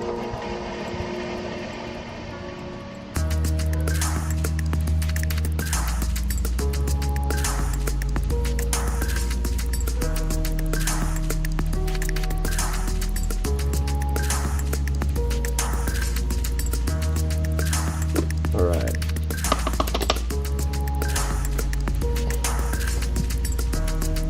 Go ahead and put your oil cap back on.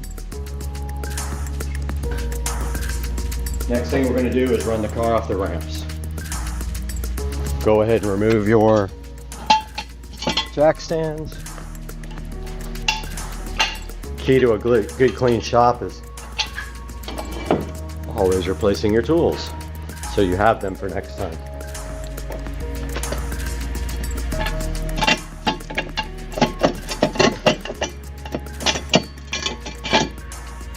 Of course, this one's being a pain.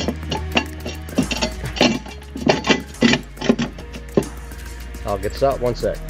Have to pull on that lever to get that one out.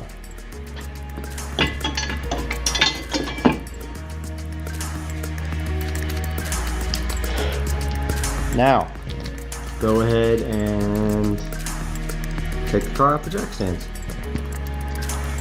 Sorry, off the ramps.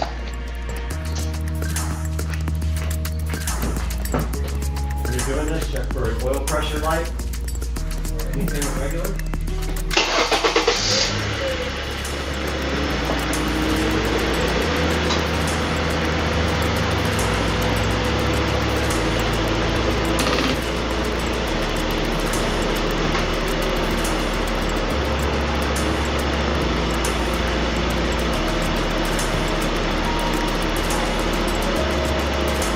Everything looks good on the inside of the car. Just gonna quickly look underneath for any leaks. That is the air conditioning system dripping there. I don't see any oil leaks, but that pan is really hanging down. I'm gonna have to fix that. Next thing we're gonna do is check the oil. Next thing we're gonna try to do here is make sure we got the correct oil level in here. This is supposed to hold 4.2 quarts, and I put in just about 4. Let me grab some napkins real quick, some towels. All right, got my paper towels here. Gonna check this oil level.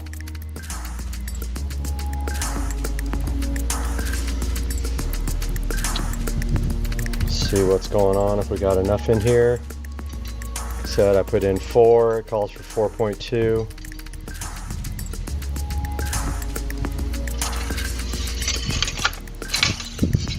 And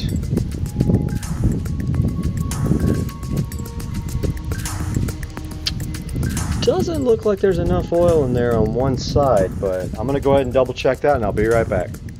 Okay, it looked like it was a little low, so I went ahead and added 0.2 of a quart, and I think that's going to do it.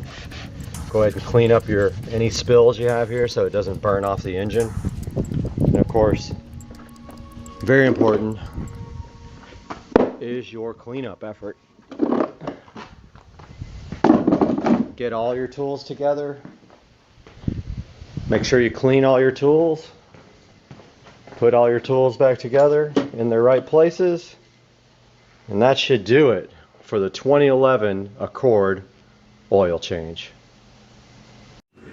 Guys, welcome back to Supercar Street Racing. We took a little vacation from you guys and went down to see the 8U Fort Caroline Regionals. There's another video about that, but meanwhile it is raining in Florida today. Thunderstorming once again, as it does every weekend, and today we're going to take a look at what's inside this absolutely huge box because it will not fit in the car.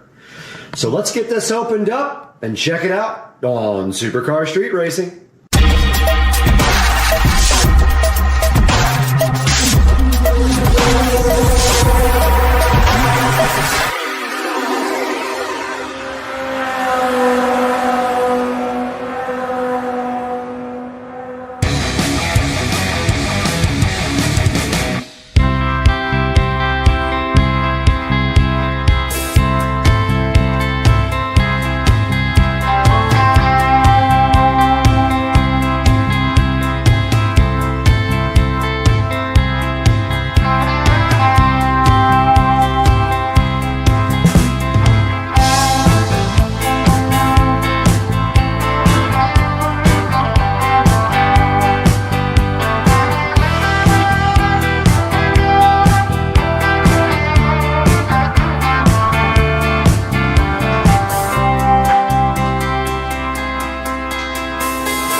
Wow.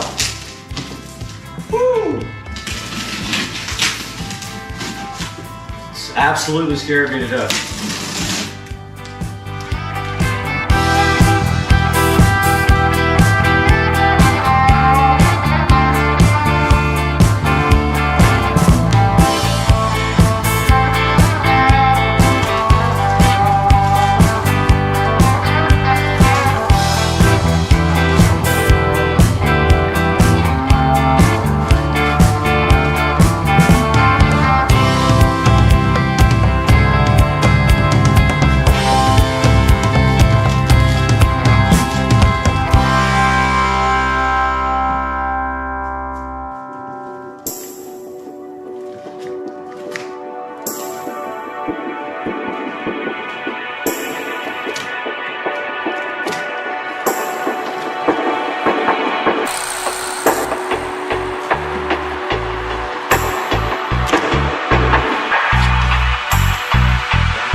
All right, we're back here after unboxing this massive box from T-Sportline and all the messy,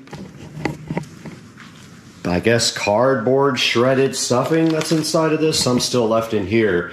I do not want to do anything with this box yet because if it doesn't fit, then I don't know how this will go back. This is a very expensive part. So let's go ahead and unveil the goodness that is inside with one hand, if possible.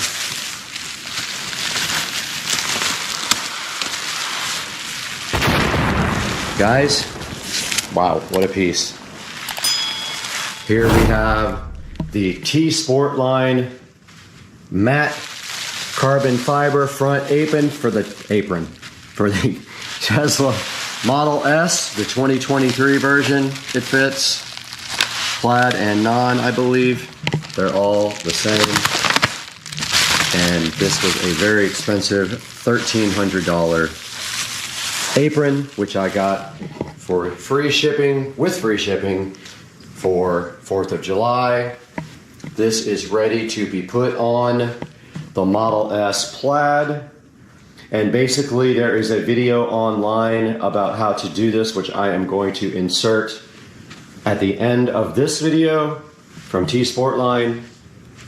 And basically what happens here, right here, and right now is you take off this 3M tape here, and they also recommend that you use some of the plastic repair stuff that comes with dual.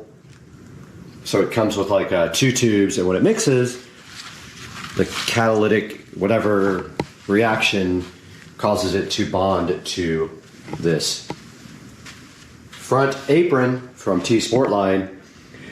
And so yeah, this was about I believe $1,300, but it will go nicely with the stock matte rear spoiler that comes with the Model S plaid, and it will go nicely with the carbon fiber mirror caps, which are currently installed. And when the camera cover carbon fiber caps come in, it will match that as well.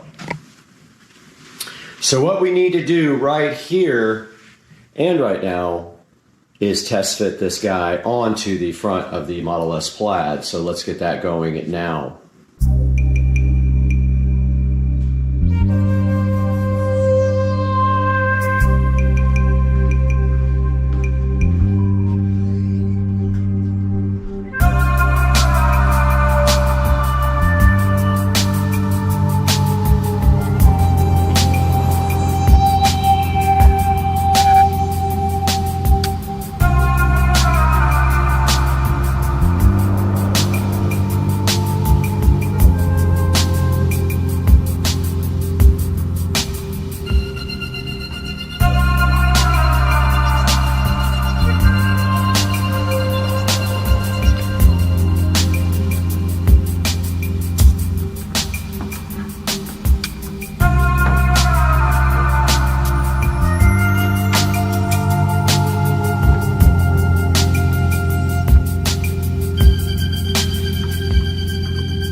We just took a quick second to get this carbon fiber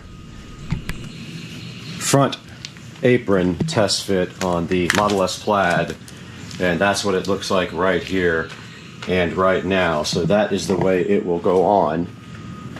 They will also put the plastic stuff on it, and hopefully it looks better than this once it's on there. There is kind of a gap, but hopefully that resolves itself with the 3M tape, because it does not fit perfect, but it's pretty good on there. And that's what it'll look like. It actually looks really good if you take a step back. And there is the T-Sport line carbon fiber front apron for the Model S Plaid. Notice the gap right here that we're going to see if we can get that resolved. I don't know how. Maybe it's just not on all the way. But I don't want to force it because it is not officially on for good yet. So that is going to wrap up this portion of the video. The next video will be the reveal of the front carbon fiber matte apron from T-Sport line. Thanks for watching, guys. Make sure to buy everything through our links down at the bottom. Even products you're not getting that specific product, click our links anyway. We get a commission from that and it helps fund the channel. We'll see you guys next time. Please like, please subscribe. Peace out.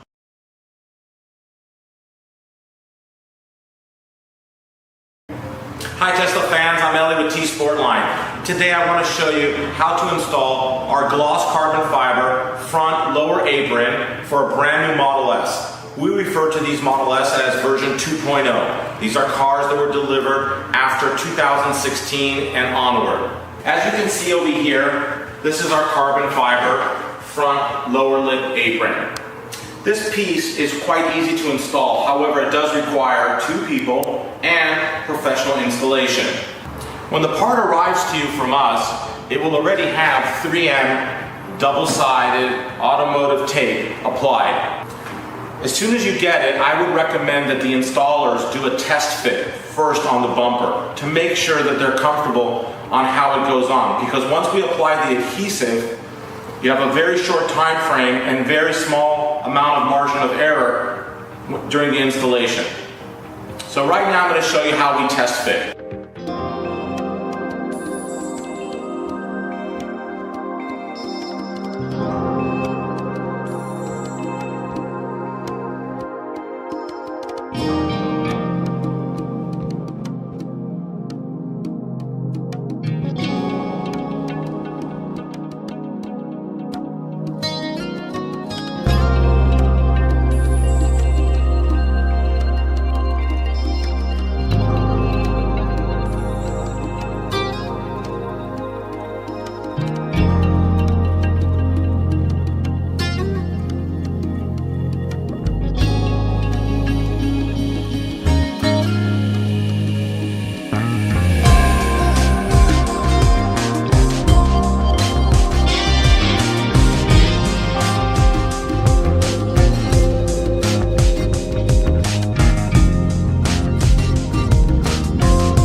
Today we are starting on the garage door project, and the first step of this is we have to have power run over to the new garage door opener area before Monday So we're gonna go ahead and do that now on Supercar Street Racing. And here's the parts we're gonna use. All we're basically gonna do today is start off by prepping these parts.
are back in the SCSR kitchen now with the receptacle for the new jack shaft garage door opener.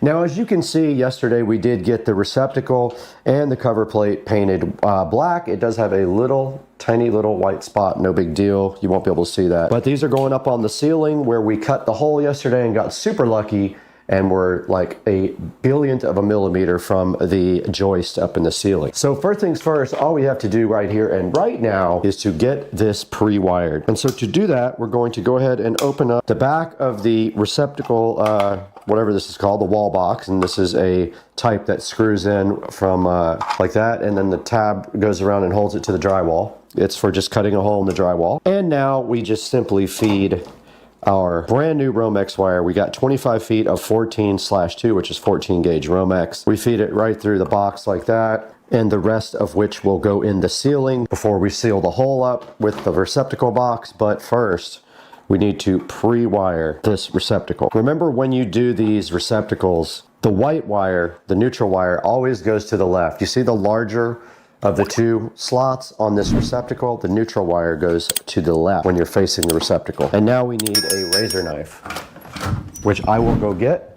Take this Romex wire and strip off enough. Strip off the Romex, strip the paper off the ground. Ground wire is the bare copper wire. Take your scissors. Now let's see if our wire strippers still work. These have been giving me fits lately, probably because I don't know how to operate them. Okay, we got our wire strip back, and we are going to use the quick connector where you just push through the back of the receptacle. And don't forget, white goes to the left, so white would be this side. So you either use the top or the bottom. You don't use one of each.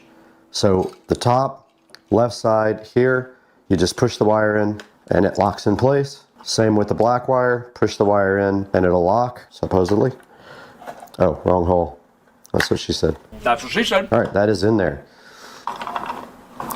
And it doesn't look like I stripped back the ground enough, but we'll make it work. Now remember, when you are doing your ground, any screw actually, when you make your loop, if you're gonna do the screw, your loop always goes in the direction to tighten the screw. You put the loop in like this, the direction of the tighten. Does that make sense?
All right, we have successfully finished the first part of getting our new garage door and garage door opener installed. This is the new Chamberlain RJ101, I believe is the model number, jack shaft opener. Hopefully it's better than this piece of junk up here, which every day or two disconnects from Wi-Fi, and it's almost impossible to get it reconnected. It is the biggest hunk. It will not go into Wi-Fi setup mode no matter what. I have to play with it for 10 or 15 minutes to get it to reconnect to Wi-Fi. And then over here, we did install this electrical outlet and tested it, and it does work. That will be for the opener that will go right here on the wall, and they will just run the plug directly up to the ceiling right there. The garage door will be here on Monday. It is an Amar Vista garage door to replace this. It has frosted glass, and then they will also install the opener for me, and all this up here will go away. All right, welcome back to the channel. We are currently out here in the garage waiting for the garage door to be delivered, and they said they are about 10 or 15 minutes away. So we are just gonna set up the camera and put video up of them installing the garage door and this jack shaft opener here. So let's do this.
All right, guys, we're back in the Supercar Street Racing garage, and you can see right here and right now, the garage door company just left and installed the Amar Vista garage door into the garage and the jack shaft opener. And you can see that up here, it eliminated all of this track, and all we have to do now is just shorten this cord for my extension right here and paint that ceiling black.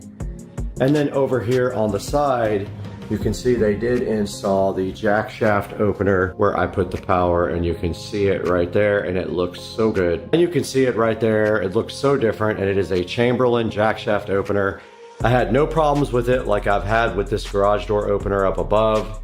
It joined straight to Wi-Fi and was fine. I just have to tie up the wiring right there. And if you see right here and right now, This garage door looks awesome. Let's take it outside now where we can see the outside. All right, we are outside Supercar Street Racing compound, and you can see the AMAR Vista garage door installed from the outside with the frosted glass.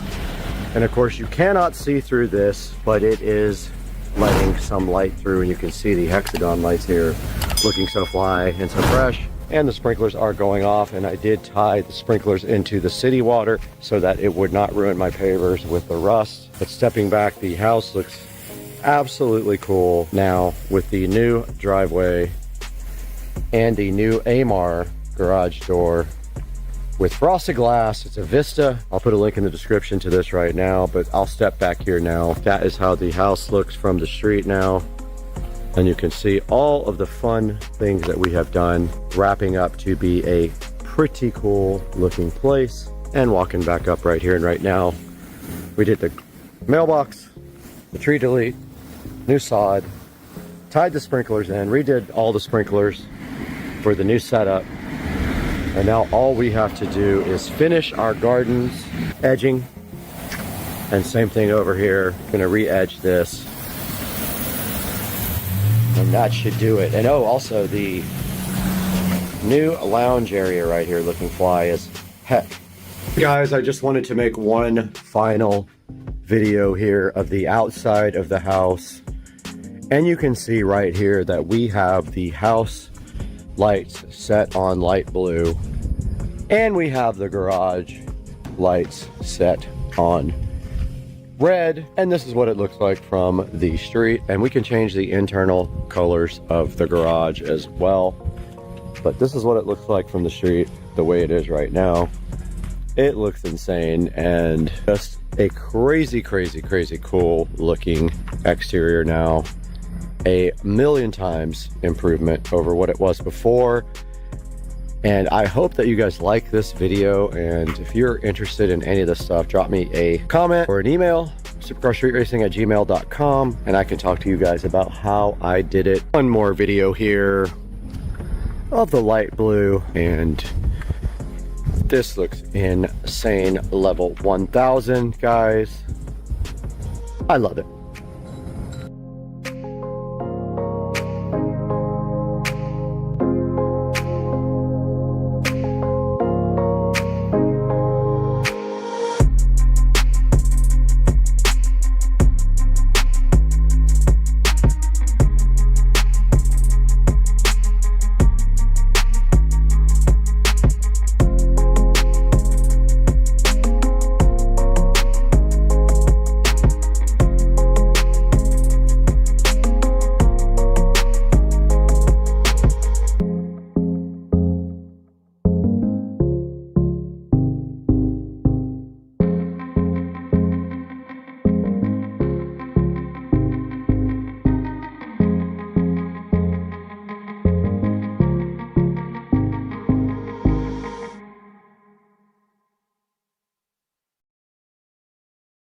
This thing does 8K video. Whoa. What? Oh, so where you scrolling out of the attic? I thought we was going in there. Got him! Got him! Oh! Whoa! Whoa! Just got a tornado warning, and it is active out here, and there's some low clouds. I'm gonna step out there so you can see them. And then we got some crazy lightning. I'm just waiting to get smoked by a tornado. We have a tornado walking around out here somewhere. Guys, this is the new ceiling fan. Just kidding. This is the new ceiling fan that we were provided to review. And this is from Keener, who have been so gracious to our channel to provide us with multiple types of devices to review. So today, we're going to get this out of the box and install it somewhere, which is going to be difficult because I don't really have a lot of places with standard bulbs, but I do have a spot on the patio I think this will look great in. Let's get this thing unboxed and see what's inside on Supercar Street Racing.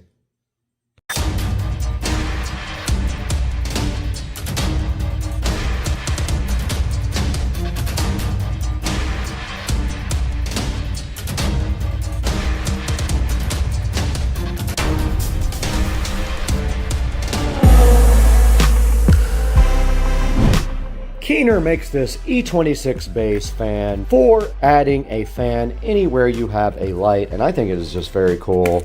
Comes with a little remote here too. We are unboxing this now, and if we pull this top part out, we can see inside we have a bunch of little fan blades right here. This thing is so cute. And we have the base right here. Let's get this thing opened up ASAP. Inside the box with the Keener turn your socket light into a socket fan light fan is this cool little motor right here that is so cute. Comes all packaged up in this styrofoam condom. And then all you have to do after that is take your blades right here and put them right inside of it. And I think they just snap in. We'll get those unboxed. We'll get this unboxed. Get it a nice battery because there is nothing else left inside of the Keener fan box. I got everything unboxed here now, and the remote looks like AAA batteries in there. Got to go see if I have any. Then we have this nice little extension right here as well.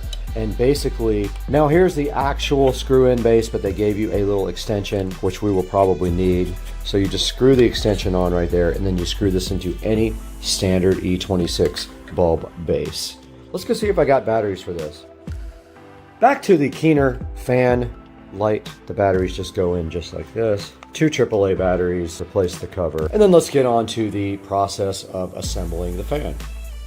Back here on the Supercar Street Racing desk with this nice LED lamp light to illuminate our assembly of the Keener fan. Now they do provide you with all these blades, and I'm assuming they're super easy to clip in. It looks like they clip in this way because there's a little indentation right here which I see inside of this. So I think they go this way. Let's see. They do. So you just place them into the fan like this. A little bit harder once you get a few in because you don't have a surface to put them on. And then this just continues to go in with the dot facing towards the bulb socket. Make sure they're in all the way. They will click when they catch on the blade. And this one just does go right like this. And now they are secure, and I believe that's a light, but I don't know yet. We have to check. There's your fan fully assembled, and it does have a light on the remote right here, an on-off switch on the remote, a timer, and then these 1 through 5 buttons here, which might be the speed. We have to check the manual. We have the manual out now for the Keener fan, and you can see right here, it does do different color temperatures and brightness adjustments on the light. And it does have installation instructions right here in English, and it says, ensure the power supply is disconnected. So basically turn the power off.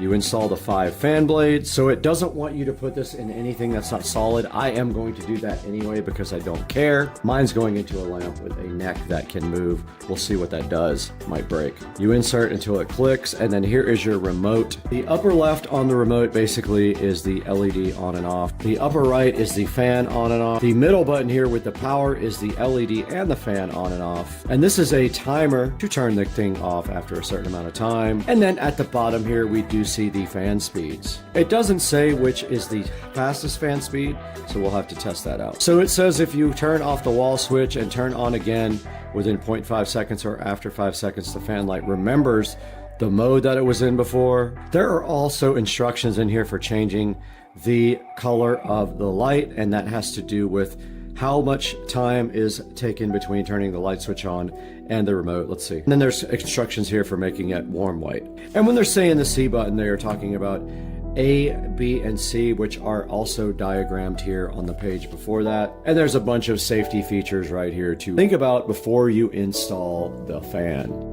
Here's a good up-close look at the remote on the fan, and you can see on top here there is a light switch and on-off switch. The light switch for the light, on-off for the fan. This does both. There's a timer right here, and then the bottom here. All these right here are fan speeds. We have to test that out when we get outside. So I was just chilling here with the Erkin LED fan light, and I noticed this might be the infrared receiver for the remote. Let's go. Okay, this lamp is definitely on. I have no place to put this because I have no regular standard bulbs in my house. So let's see. Oh my goodness. Let's go. This thing rips, dog. All right, so it is on. Let's turn the light off. The fan is on, so let's see what 1 does. 1 is the lowest speed. 5 is the highest speed. And this thing is ripping. I wish I could use this on. The light on, works perfect. Light off. You push it, it changes the color temperature. Every time you press the light button, it changes the color temperature. Let's try to find another place to put this.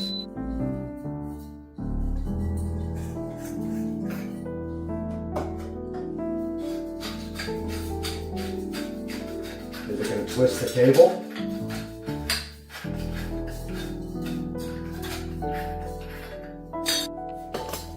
Okay, what happens when you install this fan on a cable? I believe the cable is going to twist up.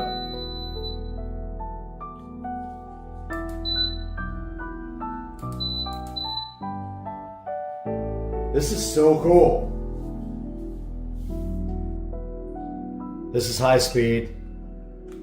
This is low. So that's how you install the Keener light fan.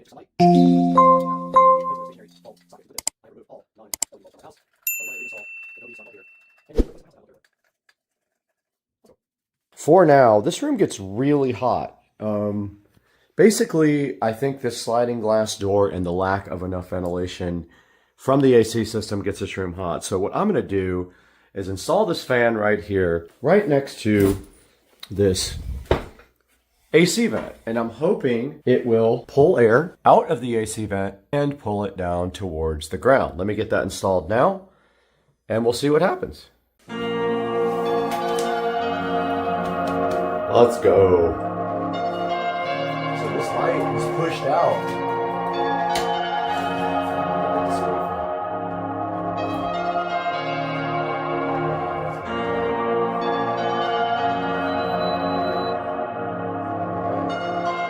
That's cool, man. How cool is that? Oh, let's go! Let's go! Let's go! And then we have this remote here so we can do the light.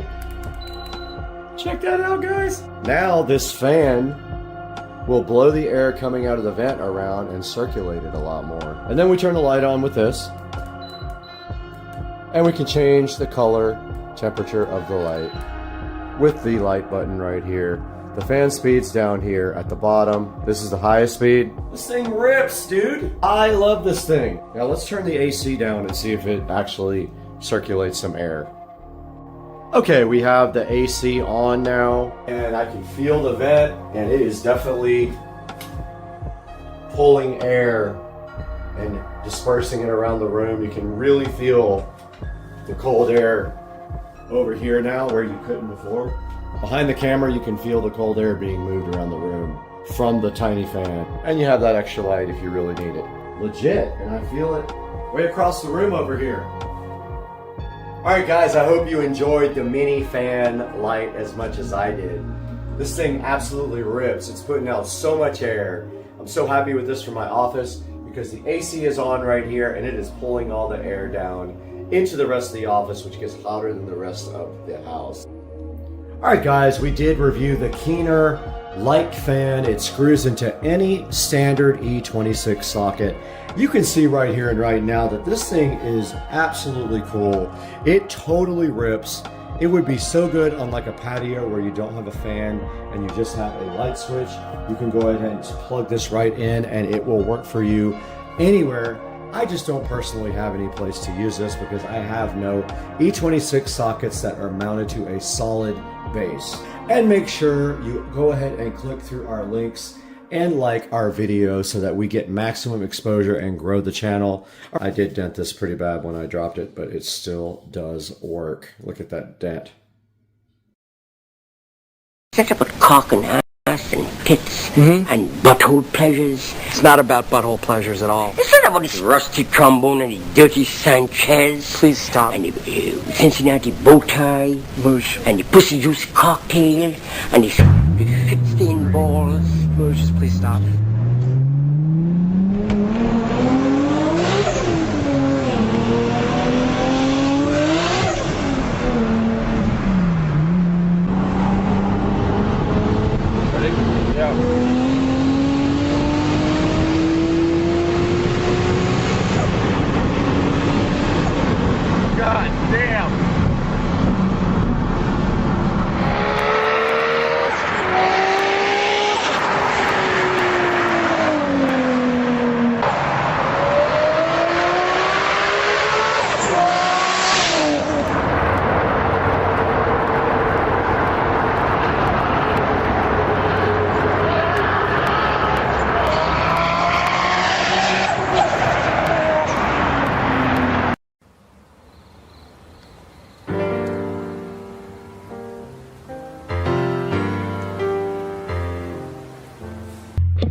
we got this brand new webcam. We got the microphone and the webcam and the peel satisfaction. Let's go.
Mr. Binks! Kitty, what are you doing? Kitty, you want some food? Huh? Okay.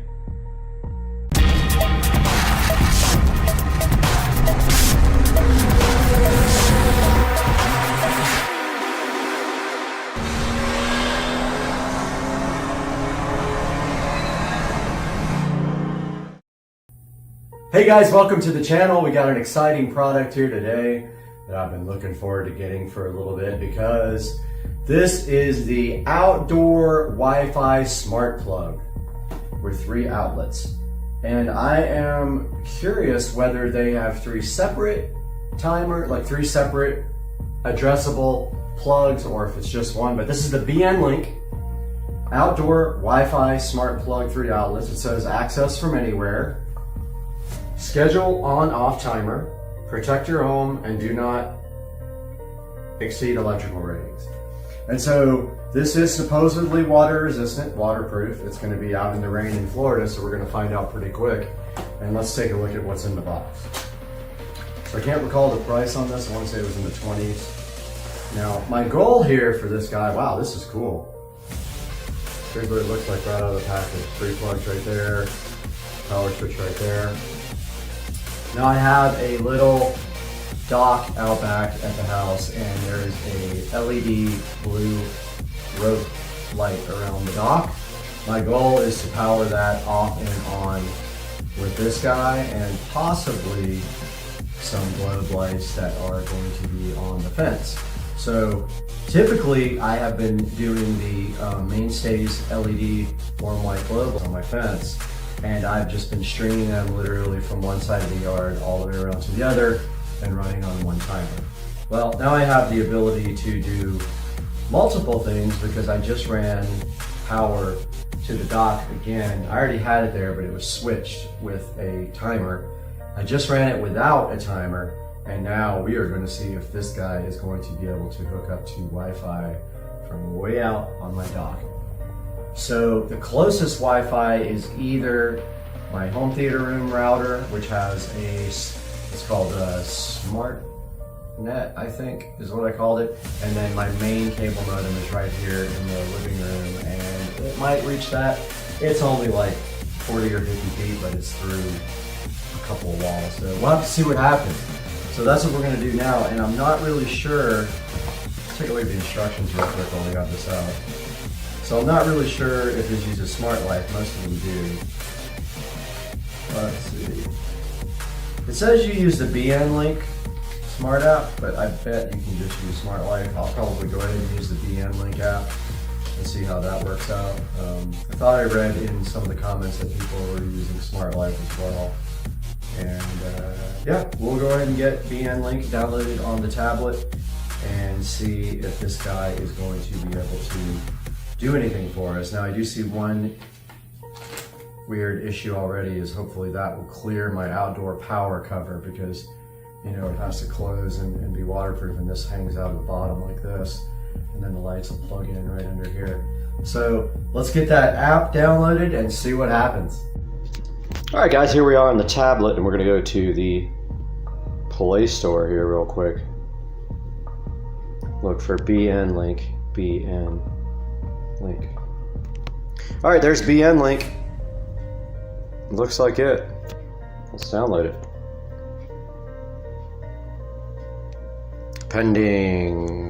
Pending of doom.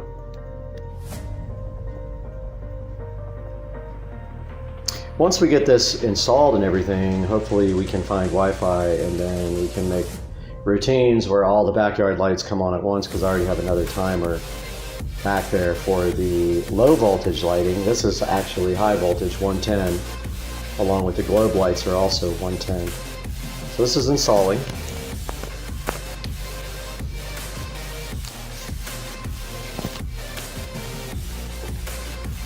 And let's give it an open.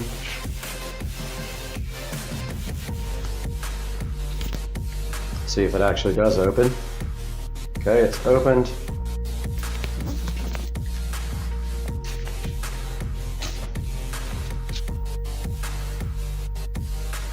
Alright guys, so we are back on the VN link, and it's going to ask us to add a device here pretty soon, as you can see.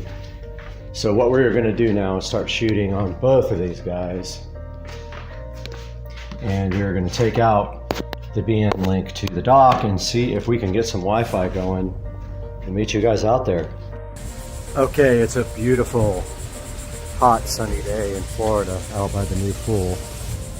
And the new fence has gone in, which I will be giving an update on in another video. There's our new fence. Got extended all the way over there, but you'll see that in another video. Here is the dock. Most likely you will see an alligator friend visiting us. And here is our power. And let's go to the tablet. And we're about to be on the tablet in 3, 2, 1. And we're on the tablet now, guys. So as you can see here, we haven't plugged anything in yet.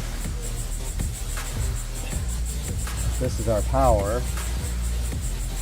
And we are going to plug in our VN link here. Just like that.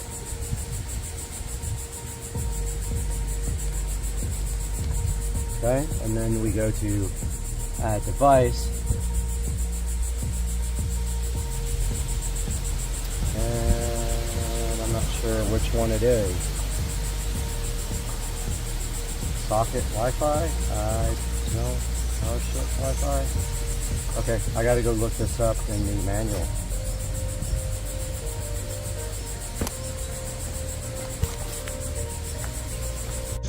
And we're on the tablet now, guys. So as you can see here, we haven't plugged anything in yet. This is our power, and we are going to plug in our VN link here, just like that.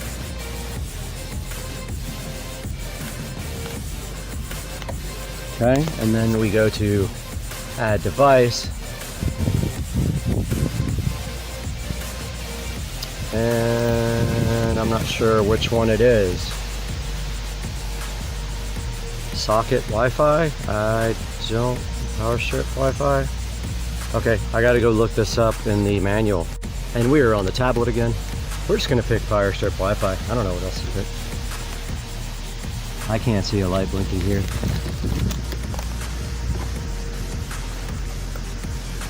It says the light should be blinking blue. Okay, I held it down, it's still red. Alright, it's flashing blue. Power strip Wi-Fi. I'm gonna try this, I don't know what else to do. They don't give you instructions. Allow location access to search for nearby Wi-Fi devices. Location's on. It's already on.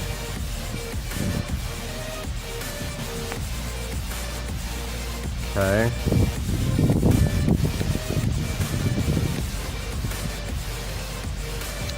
So let's see which ones are available. Looks like SmartNet's available. Let's connect to that. Oh, it actually connected. Okay. So we'll try to connect it to SmartNet.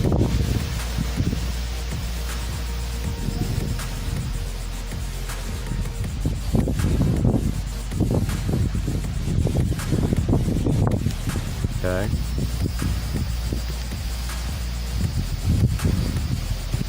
Enter your Wi-Fi name. What? I've already got location enabled. Come on, stupid thing. It wants me to enable location, but it's already enabled.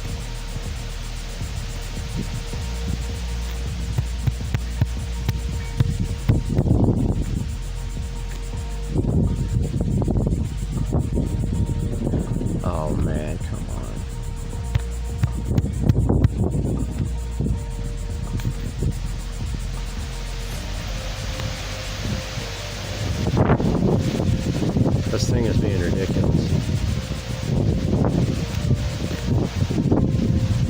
Firebase space SparkNet space 2.4G. Now I gotta type it.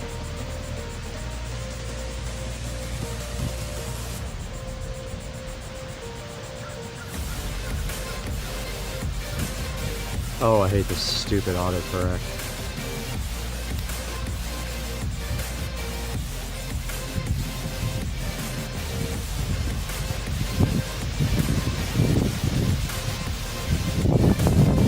Oh my god, this sucks.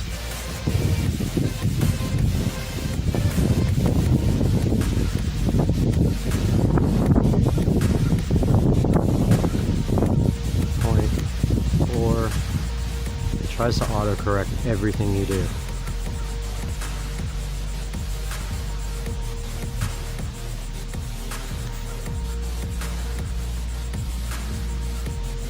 Indicator's blinking. This thing is hard to use, man.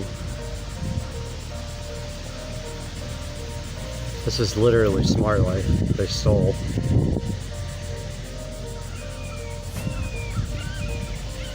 I didn't even put in the password. How does it know?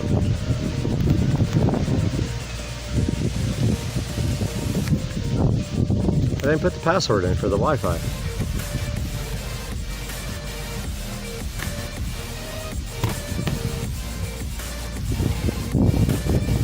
How does it know the password?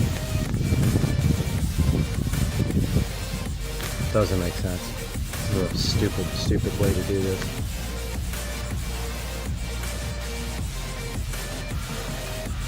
It's not working.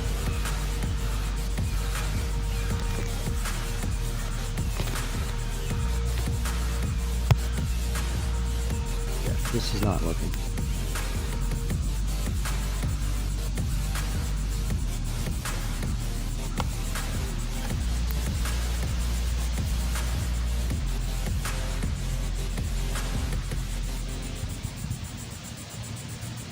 Settings. Where's apps? Location services. App permissions. Location.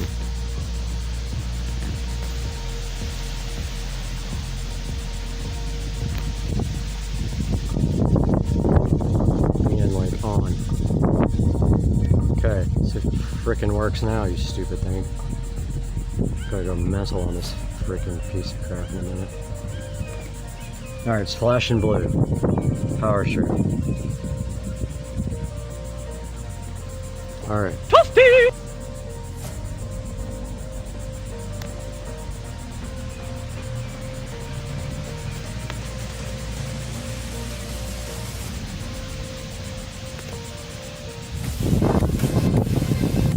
Location's on.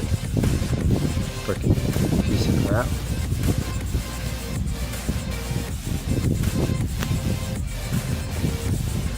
GPS.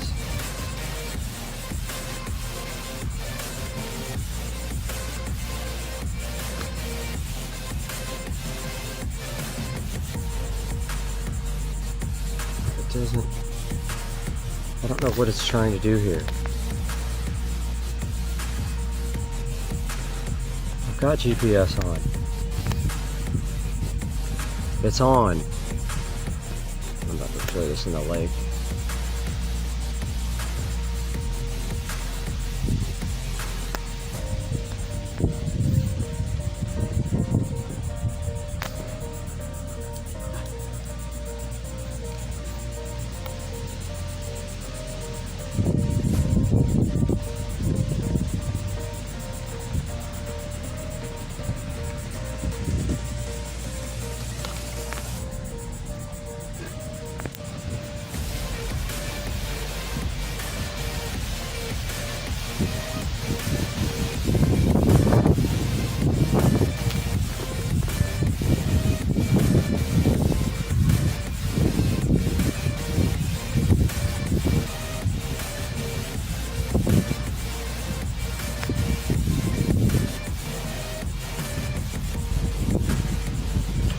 Says it's adding.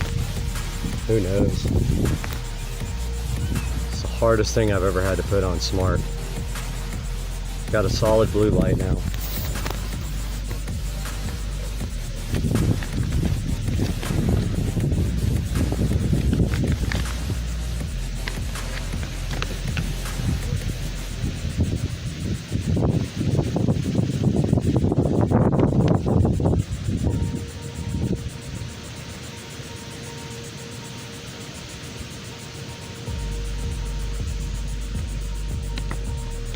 I don't think this thing is working. Doesn't tell you which one to pick. Stupid thing.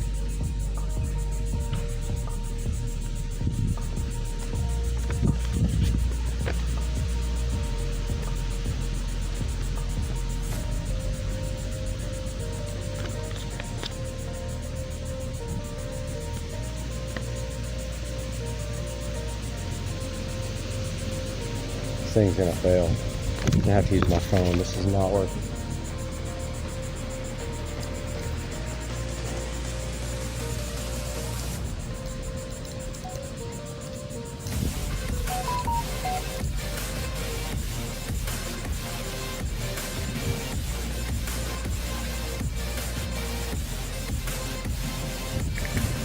Alright guys, I don't know how I did it, but I actually have this thing connected and it does power off and on with the app. It said that the Wi-Fi is weak, so I might end up having to reset it and move it to a different Wi-Fi if it acts stupid. But there you have it, the BN Link Wi-Fi Smart Outdoor Waterproof Plug. We'll see how it holds up in Florida, and I will update you guys as we get more information. Thanks for joining. Video mode. Recording started. Wi-Fi is on.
Video mode.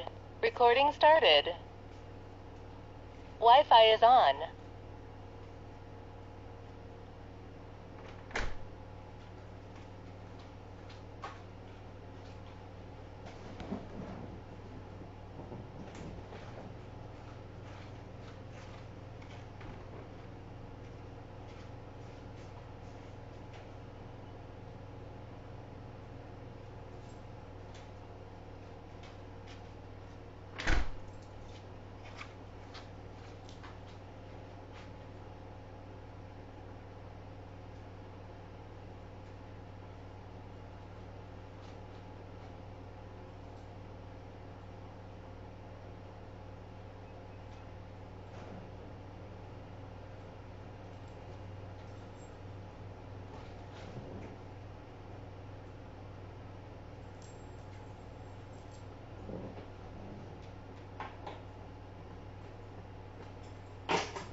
We are back in full effect on Supercar Street Racing today, and we have something exciting. We've got this Delilah 2-light floor lamp, which is going to be paired with this Govee smart bulb.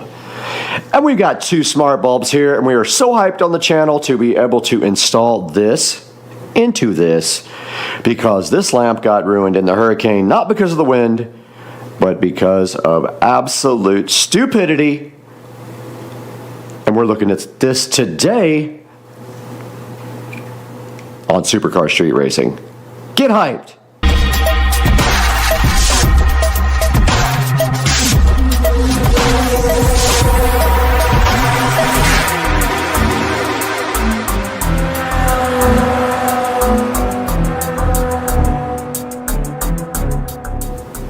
Guys, right in front of me right here and right now, not later, but right this second, we have 2 Govee smart LED bulbs. These are standard Edison-based bulbs that will plug into any receptacle, and in fact, I'm saying receptacle, but any bulb hole is what I like to call it. And there is one right there on that lamp. And then right here, we have the Delilah 2-bulb lamp.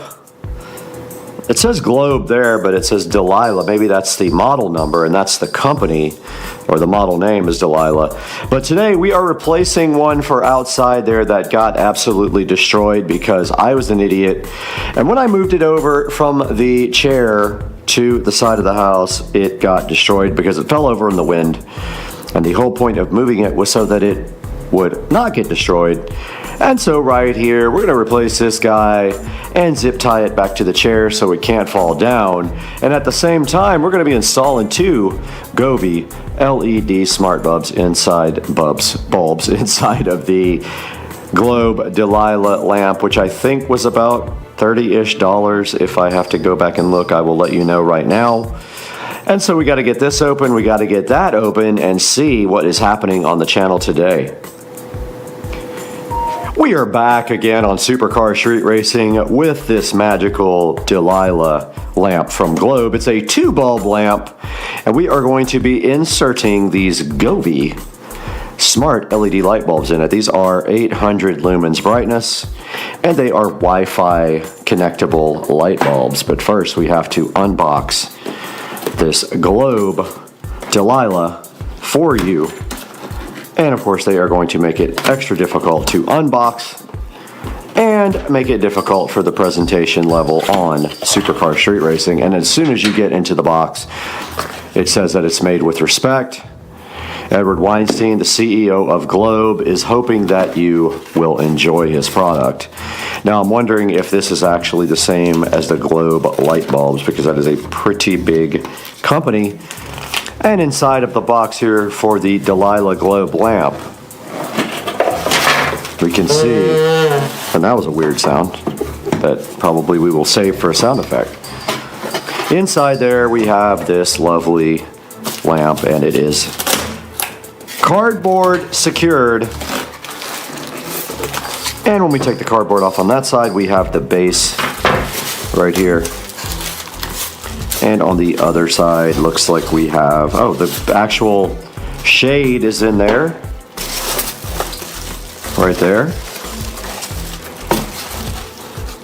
And then we flip it to the other side, and we get the styrofoam thingies all over everywhere. We can then take off the tape, and we see the lamp is enclosed in a plastic goodness. And of course, like every other lamp of this type, you have to get every single piece out of plastic, and every single piece screwed together in order to make this thing work. And so begins the process of plastic removal, like this.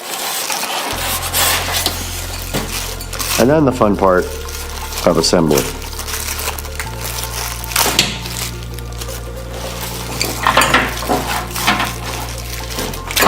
And so you literally just rip each piece off.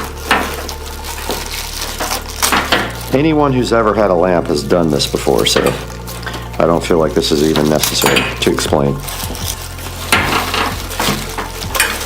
But you know how this goes. You take all this plastic off and then you screw all the pieces together to make a light tower. And then this other part just screws to the side. This part. Actually it doesn't. This is the top, so that just literally goes in like this. And then you can take off this ugly sticker. So the top just screws in like that, and then you work your way down and you pull the cord through.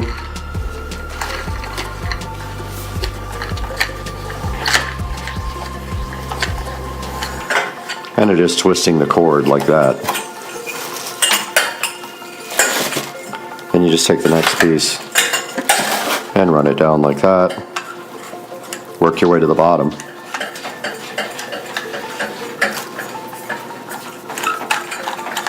When you screw the top part in, it does twist the cord. Don't worry about it. No big deal. Both of the light fixtures have ugly stickers on top. Go ahead and remove those now. I'll do that after I get this whole thing put together.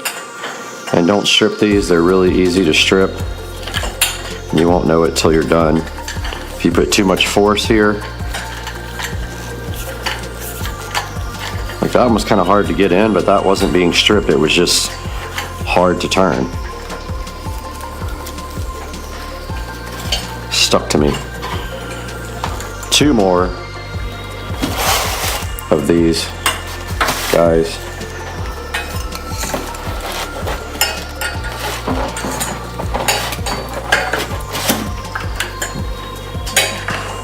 Like the last one felt stripped, but in fact it wasn't. It was just difficult. And this one is similar.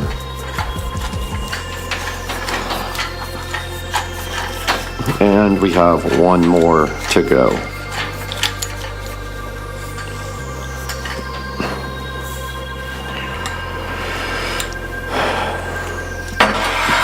We are down to one and the base.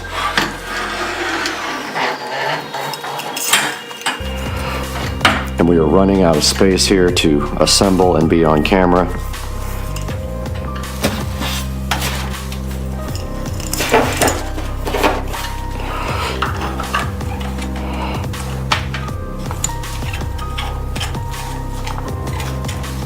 Oh, that looks crooked.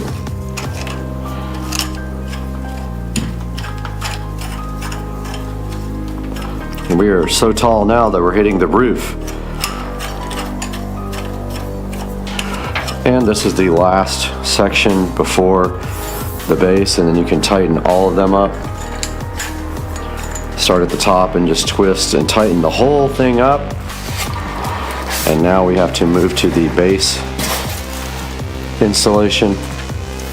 All of your base belong to us. Let me make sure that we're still set up here.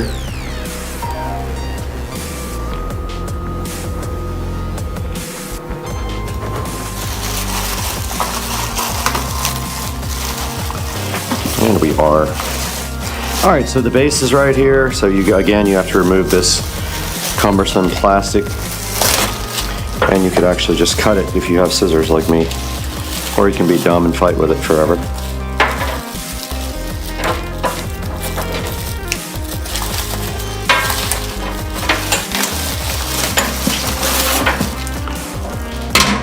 And then pull the cord all the way through the base. I mean, this is all basic stuff. Get it, base? Ick. Push the cord through the top. You're gonna have extra cord that's gonna be available once you screw in all of the pieces. But you're gonna push that through like so, till there's no more cord. And then you're going to screw the base on like this. Hit yourself in the face like I did. It's awesome. Pull the cord through the other side of the base. And that is going to make it so there is no slack at the bottom.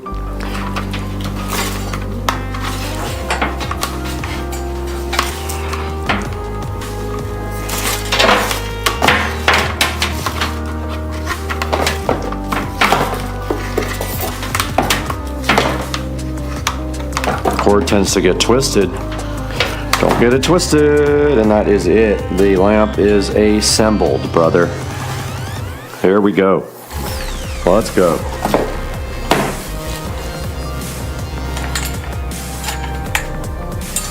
All right, let's get the base put on this thing. All your base belong to us. All right, we got our base assembled on the bottom of our lamp, and now our only job right here, right now, is to put on the bulbs, take off the ugly stickerage, and we will be finished with assembly. And then we can get to mounting.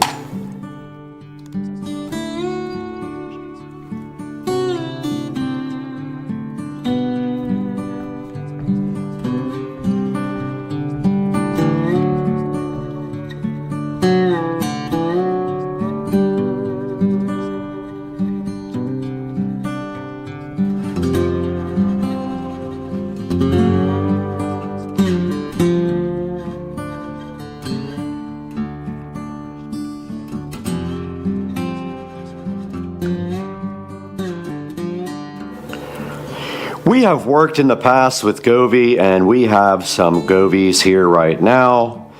The Govee smart LED bulb, as my phone goes off over there, ruining everything, but we have a mess back here as well. So today we have two Govee smart bulbs. Now, the last Govee bulb did not survive outside, but that is not the fault of Govee. These are not outdoor bulbs. I think that they got wet from like the rain blowing and nothing more, and then got destroyed. But let's see if we can open this guy right here and right now with one hand, and it does not allow me to.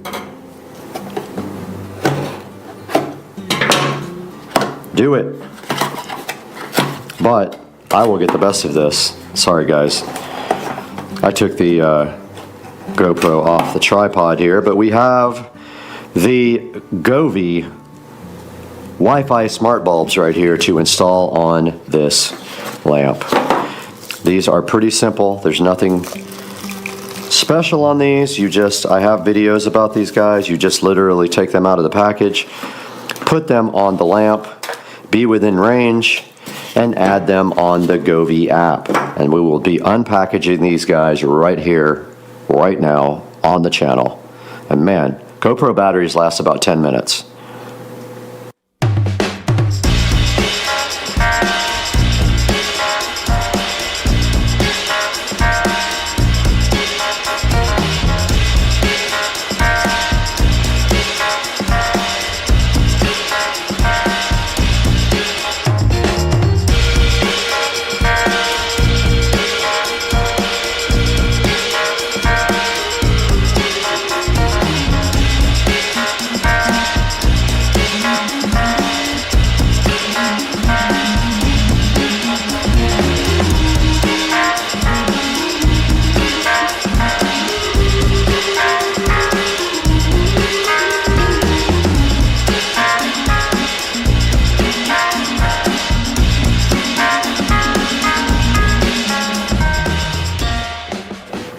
Outdoor patio, there they are.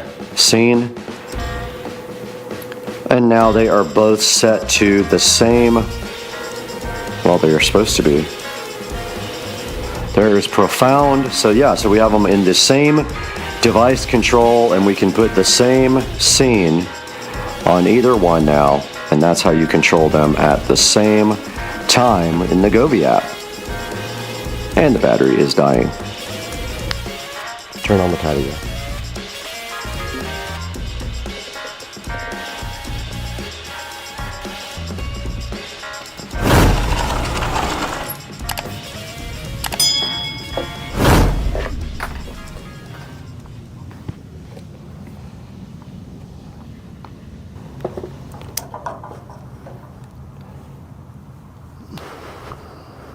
All right, we got the new lamp outside here. And now we have replaced the patio lamp, and it is set on a pinkish color out here along with the other lights. All these globe lights need to be replaced. they are actually failing, and we should have new lights coming from Walmart.com. But you can see now we have replaced the light on the patio, and it does add quite a bit of light out here. Now let's take it into the Supercar Street Racing Studios, where it is very early.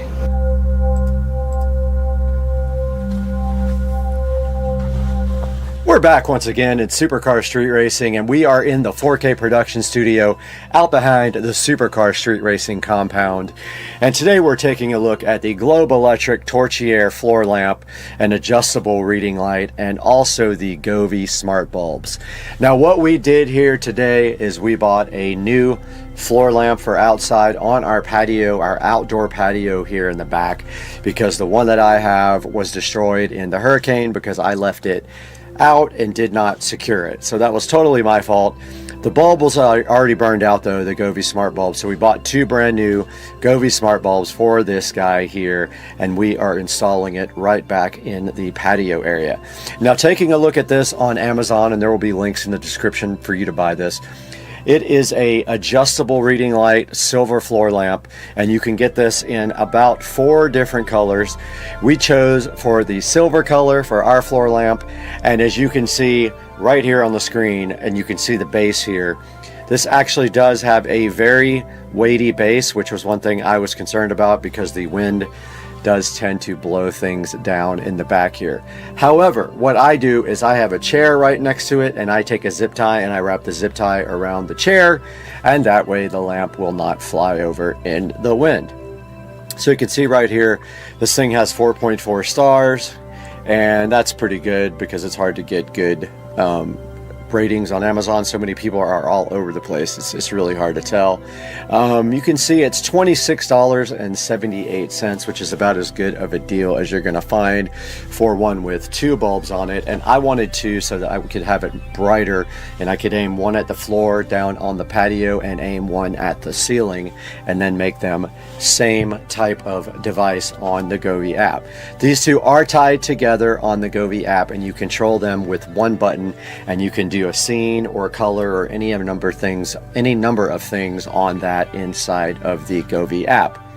Then taking a look at the Govee smart light bulbs here, this is what we ordered, the 2-pack, and we had a coupon for it. It was $23, and then a coupon untied on top of that with a 30% off. So not a bad deal. And these guys, you have seen them on my channel before. I have reviews pointing to those guys, and basically they are Wi-Fi enabled smart bulbs that can be controlled with Alexa. They do any number of things that the Govee app will control, like different scenes, different colors, and also they can be music controlled. And you can see right here right now they have a 4.7 star review out of 3,164. Very, very high review level. You can get 2 for $23 or 6 for $59.99 right here on the store on Amazon. Now guys, when we put these links in our description, please click through them to buy anything from Amazon. You don't have to be buying the product that is in the link. You can buy anything, and it helps my channel out so greatly because we get a tiny bit of money, and we already lose money on the channel. So today we would appreciate it if you would go down in the link in the description and buy something, or buy these smart bulbs and this lamp, and tell them that Supercar Street Racing sent you by clicking through our affiliate links. And please like and subscribe if you aren't already, and we will see you next time on the channel with another awesome review or something car related. You never know. But for right now, peace. I'm out.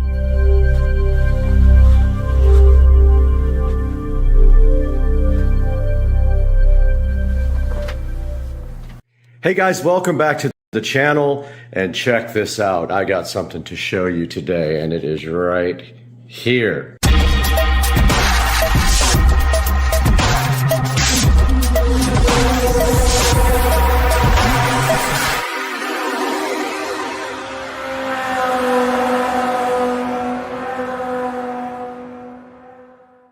Hey guys, welcome back to the channel, Supercar Street Racing, and I woke up this morning to this wonderful Echo Show 15 with a lovely message on the screen that I will show you now.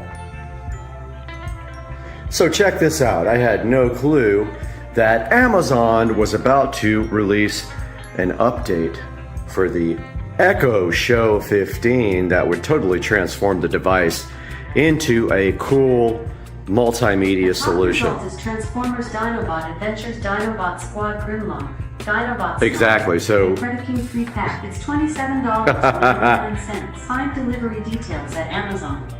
that was absolutely wonderful. So yes, woke up this morning to find this lovely update on the screen and had no idea what it is, and apparently you can now turn your Echo Show 15 into a Fire TV. Here we are in the kitchen right in front of the Fire TV Stick 4K, which is plugged right into the back of this little cool television that I actually found at the thrift store for about 10 bucks, and it's awesome. It's does 1080p, and I have the Fire Stick 4K plugged into this in the kitchen, where I can do cool things like show me the garage. Sorry, I didn't find anything named garage. Okay, Consider purchasing a tile That's jack hilarious. or Alexa Voice Remote Pro. Show me the garage camera. Okay. So this should actually be showing me a security camera, and there we go. So there is a skill for the Wise Cam, and there you go. So this is a standard Fire TV Stick 4K. Now they make other versions of that device. They make higher end versions that are not sticks. They make, I think the Cube is one of them. We can show you that on the screen. But yeah, this is a good low cost addition to any television. You can just plug it into the HDMI port and you have your remote here. And then you have a Fire Stick anywhere you have a HDMI port. This is the Show 10. I'm not gonna say the name because it will wake up. This guy did not have the message on the screen this morning. So this one used to be the largest show device you could purchase, and now they offer the 15, which you saw installed in my wall and powered from the switch below. So no update on the Echo Show 10. Sorry, the laundry is in the washing machine, but here is the Show 8. And we walk up to this looking for the update. No such thing. If we go here to settings and we go to device options and we look at the software,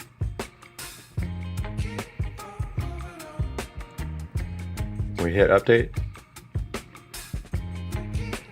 Aha, it is downloading a new update, but it is not going to be the Fire TV update, unfortunately. Okay, walking into the office here, we can see the Show 5 sitting here looking all wonderfully flush mounted into the wall, which I have a video on that if you are curious as to how to flush mount your Show 5, and this is powered from the switch right here. Let's turn some lights on in here. Let's see if this guy has it. Let's go to settings and device options and software.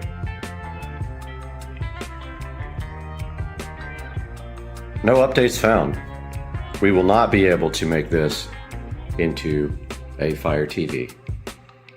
Back at the beautiful Show 15 here, which is wired into this switch. You can check out my video on how I did that with the Show 5s. You can see here, this would look cool flush mounted into the wall, but instead I chose to cover the old hole for the Show 5 and mount the 15 here. Woke up this morning to that lovely message about getting the Fire TV experience on the Show 15. I hit the yes button, it downloaded an update, and now we have this lovely button right here that says Fire TV. Now, why is this cool? Well, let's push it and find out. And check that out, guys. This thing turns directly into a Fire TV, and this is cool because now you are not locked into the Fire OS limitations anymore because you can get apps now that you can't get on the Show model. For example, the Show does not have YouTube. Let's see if we can find it. There's YouTube TV. Aha. No YouTube, huh? Let's see. Oh, wait, there it was. I looked right over it. There it is. This is absolutely fantastic and a game changer. Because now you don't have to use the browser in a Show to get YouTube.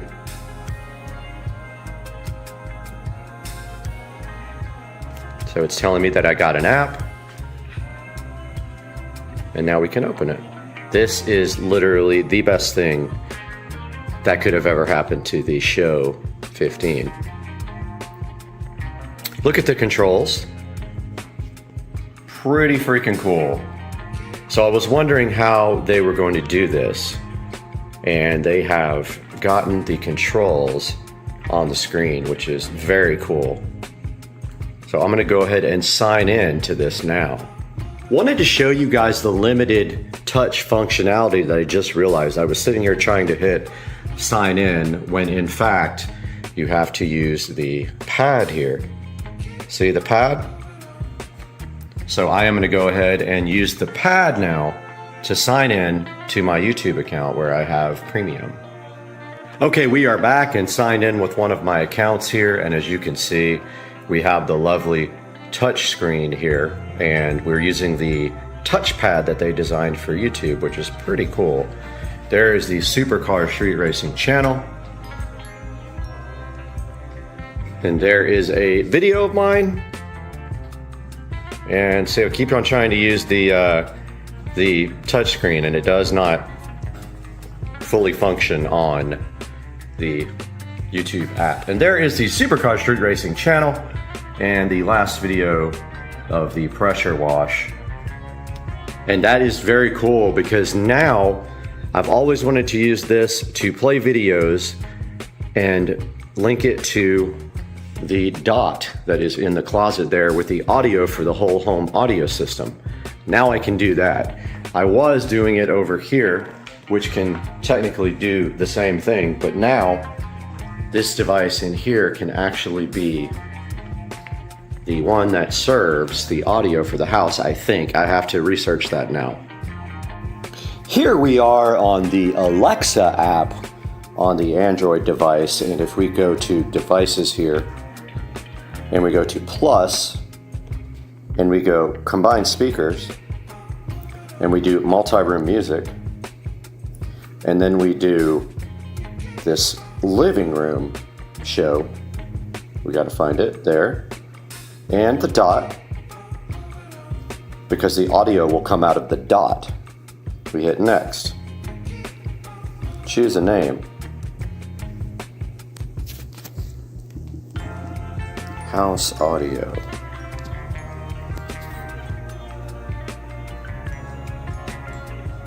Okay, so now we can go back and see if that actually worked.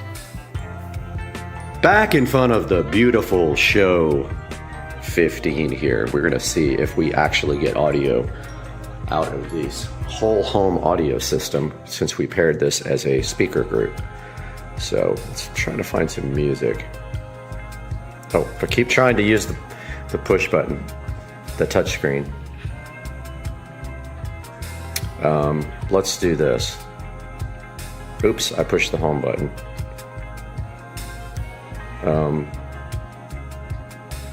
Okay, let's try that again. I keep going. Okay, so search. And let's do, aha, we can't. We can do the voice, but let's do space music. Space.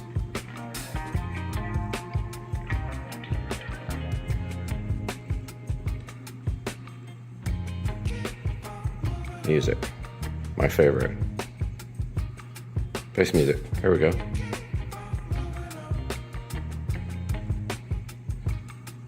Okay, let's see if that worked.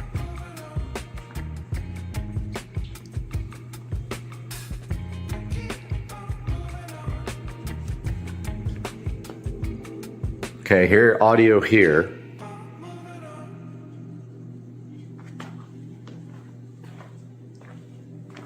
Echo, raise the volume.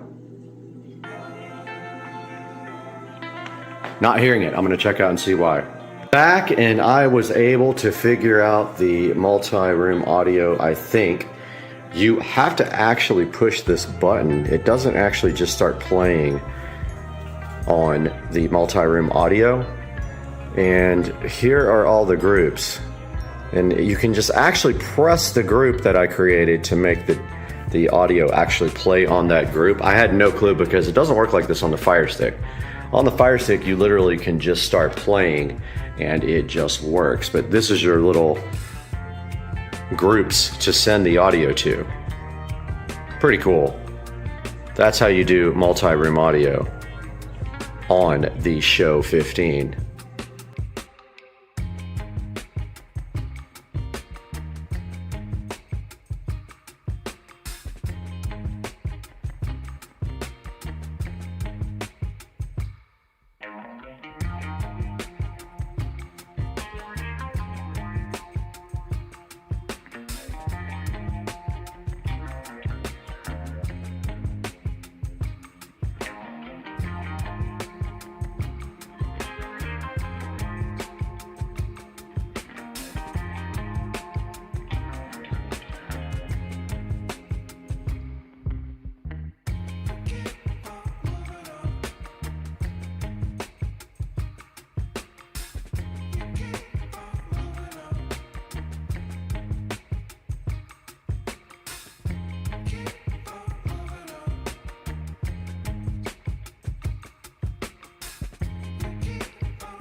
Back in front of the Echo Show 15, and in conclusion, Amazon has added the Fire TV experience to the Echo Show 15, and as you can see, I will link another video here in the corner that you can actually sideload apps, even though a lot of websites will tell you you cannot.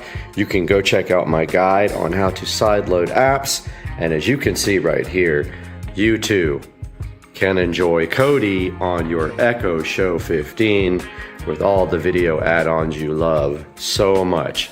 So yeah, the overall Fire TV experience on the Echo Show 15 is good. I'll have another video that shows you how to use a remote like this and be able to navigate your Echo Show 15 with a Fire TV remote.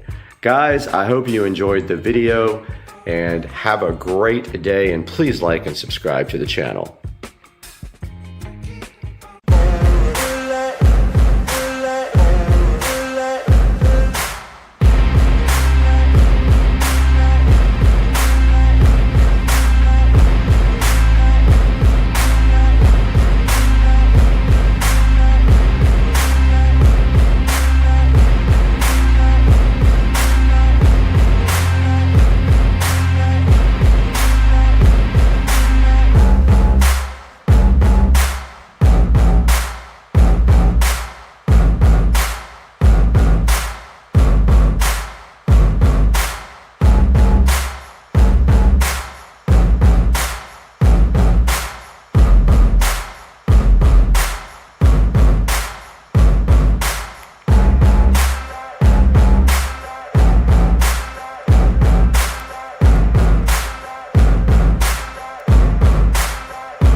we got the two tiny fastest vehicles on Earth. We got this little Tesla. We have this boat, and then we have this peel right here, and this comes off so good. And then the peel's done, and then you don't got anything left in your life, and your life is empty.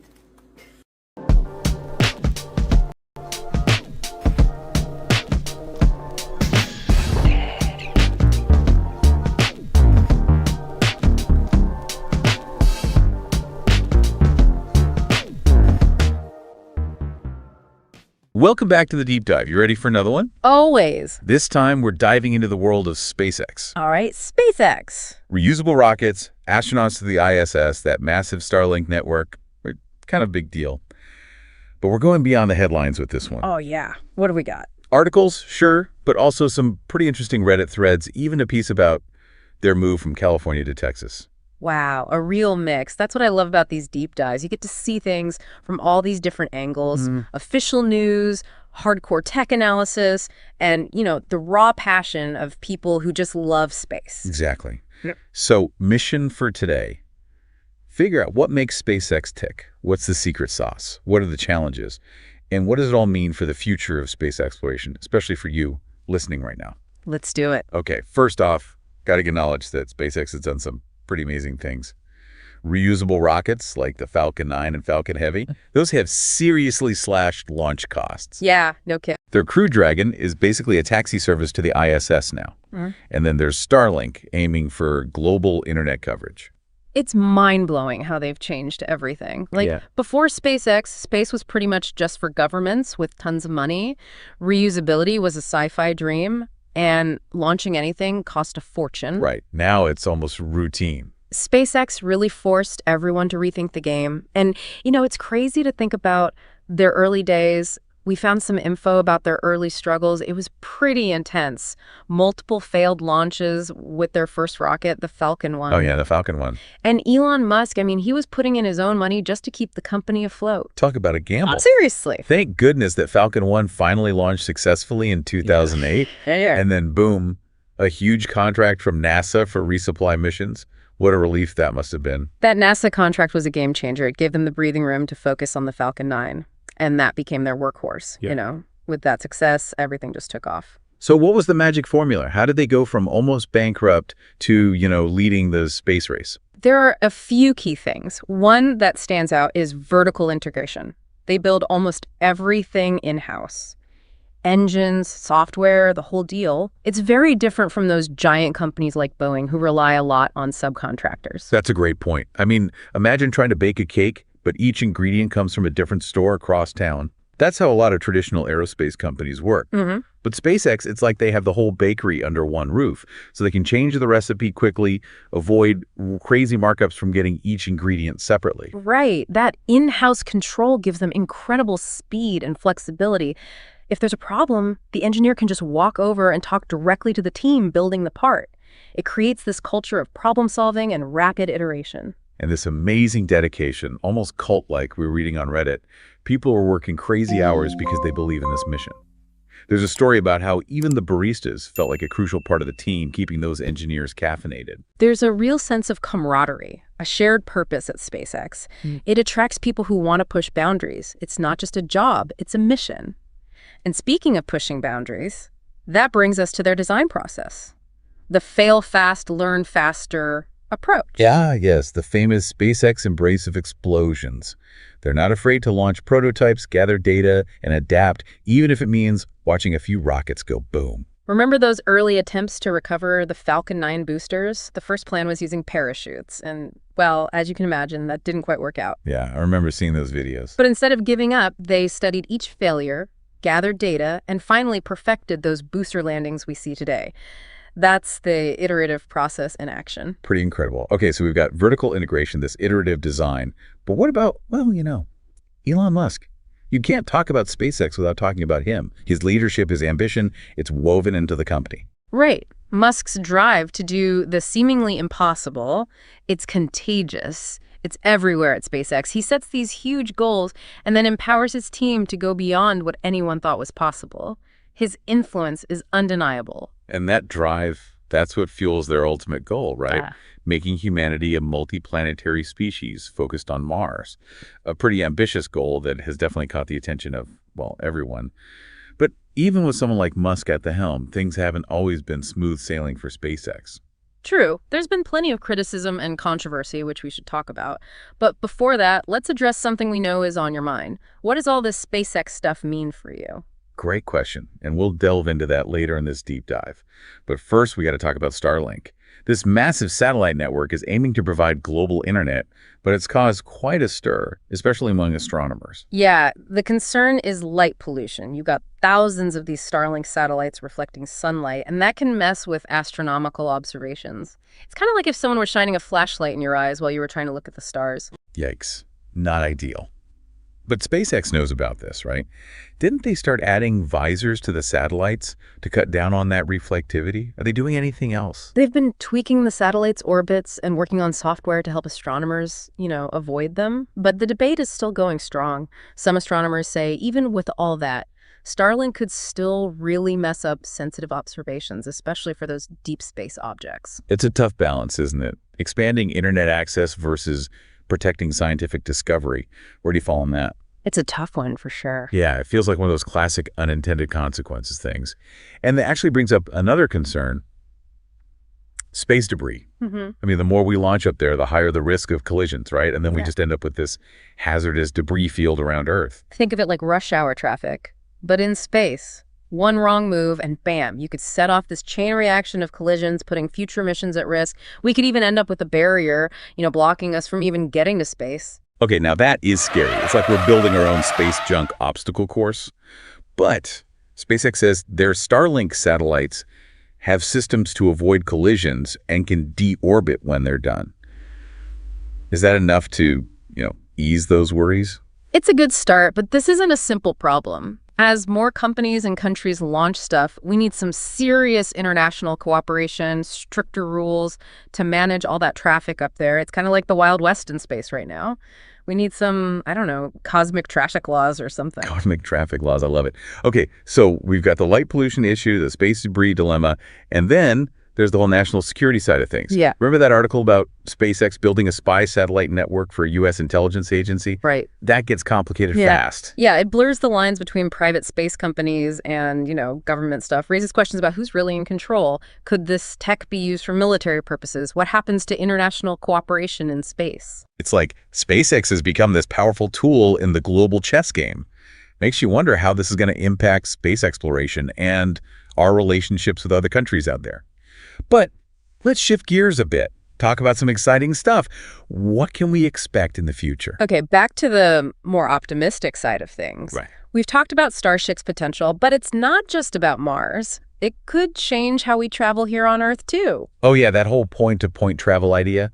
Imagine hopping on a rocket for a quick trip to, Tokyo. Right. Sounds like something out of a movie. SpaceX wants to make it real. Yeah. They're talking suborbital flights, New York to Tokyo in under an hour. That would revolutionize transportation. What about space tourism? We've seen some of that already, but Starship could open it up to a lot more people. Absolutely. Imagine orbital cruises, lunar vacations, honeymoons on Mars. Honeymoons on Mars, that's a new one. Okay, maybe Mars is a bit far off. But the point is, Starship could make space tourism way more affordable, way more accessible. So are we talking about a future where people are commuting to space stations for work, maybe even living in orbital habitats? It sounds wild.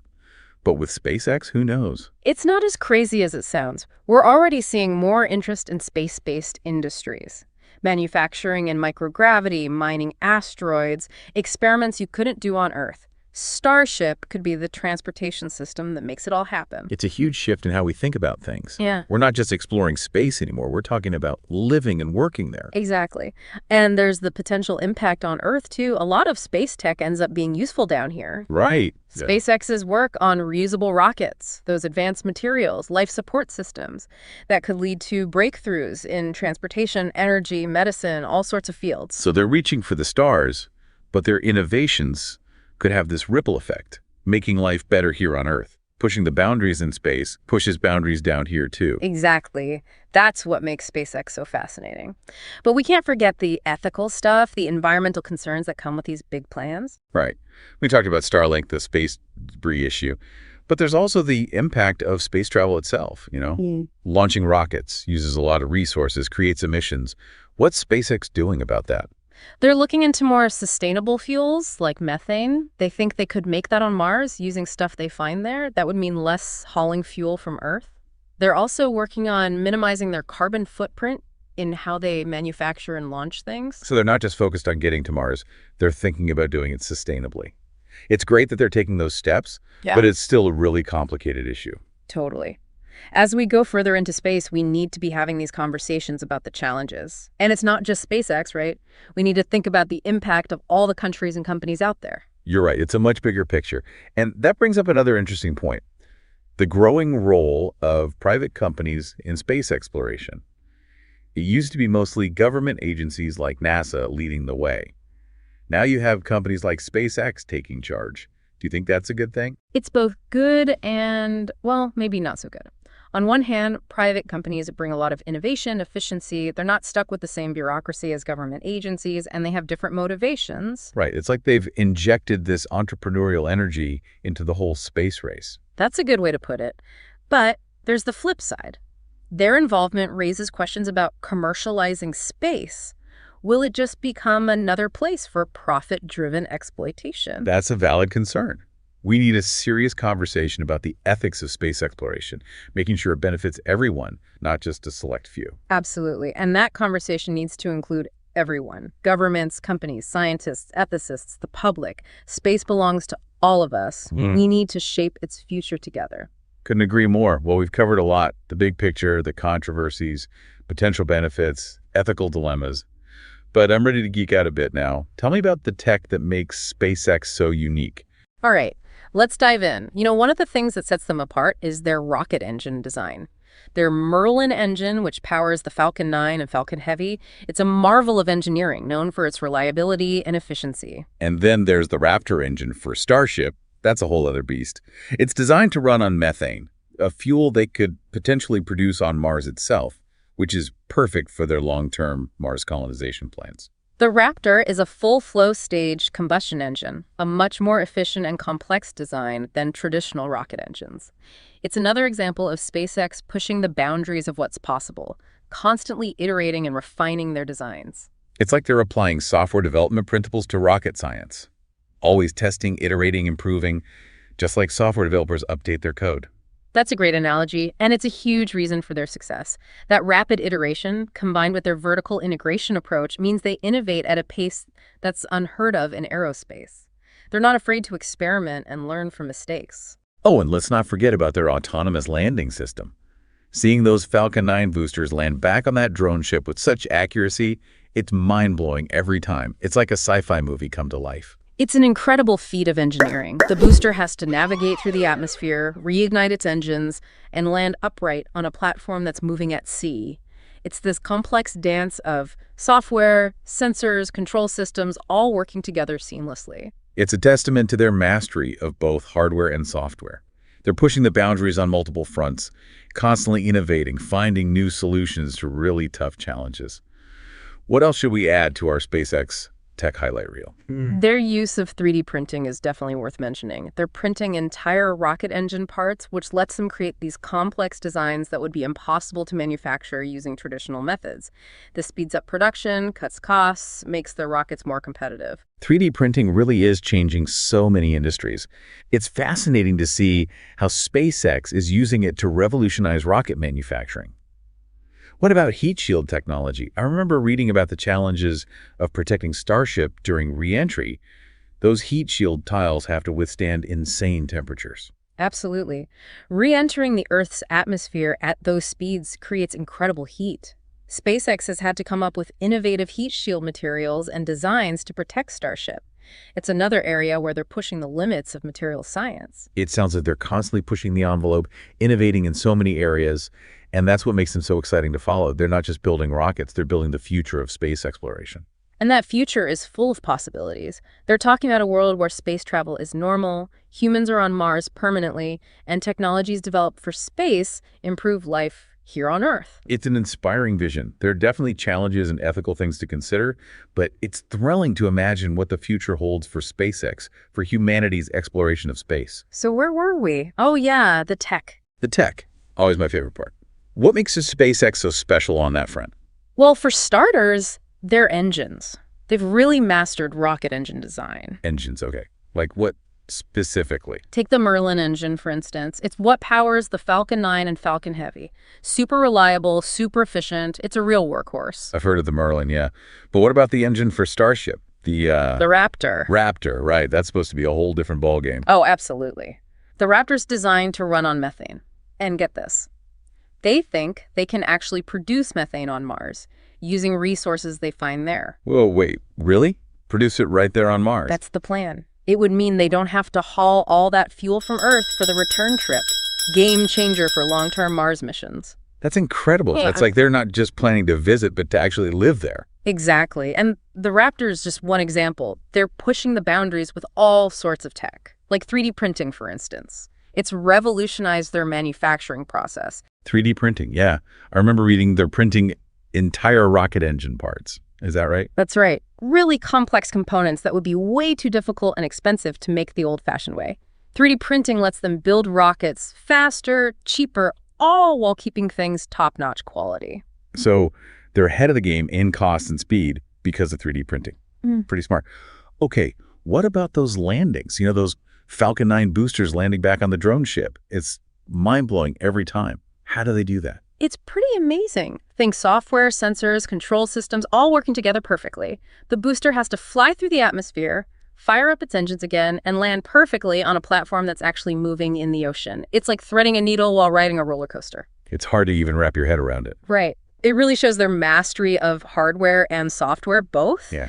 And they're not stopping there. They're always looking for new solutions, new ways to solve these really complex problems. Always innovating. Okay, so we've got efficient engines, 3D printing, those incredible landings. Anything else we should add to our SpaceX tech list? Well, heat shield technology is pretty crucial. You know, protecting Starship during reentry is a huge challenge. Those heat shield tiles have to handle some seriously intense heat. Yeah, it's like falling through a furnace when that spacecraft comes back into the atmosphere. Exactly. And SpaceX is coming up with innovative materials, designs, all to make sure Starship can survive those extreme temperatures, again, pushing the boundaries of material science. So they're ahead of the curve on engines, manufacturing, landings, heat shields.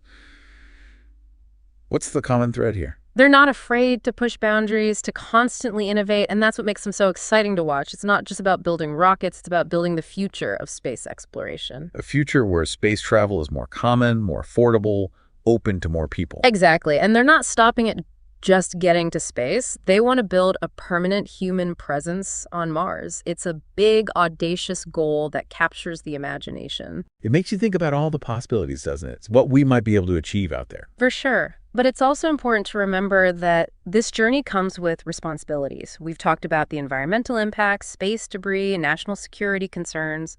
These are things we need to think carefully about. We have to be good stewards as we venture further into space. Yeah. Making sure what we do is sustainable benefits everyone. Right. Space exploration is this amazing testament to human ingenuity, our desire to explore. And SpaceX, with their bold vision and dedication to innovation, they've sparked something, this excitement, this sense of what's possible. It's going to fuel humanity's quest to explore the cosmos for generations to come. So as we wrap up this deep dive into SpaceX, we're left with a sense of wonder, of possibility. It's been an incredible journey exploring their work, their goals, their challenges, and who knows what the future holds. But one thing's for sure, SpaceX will be right there, pushing the boundaries, inspiring us all. Thanks for joining us on the deep dive.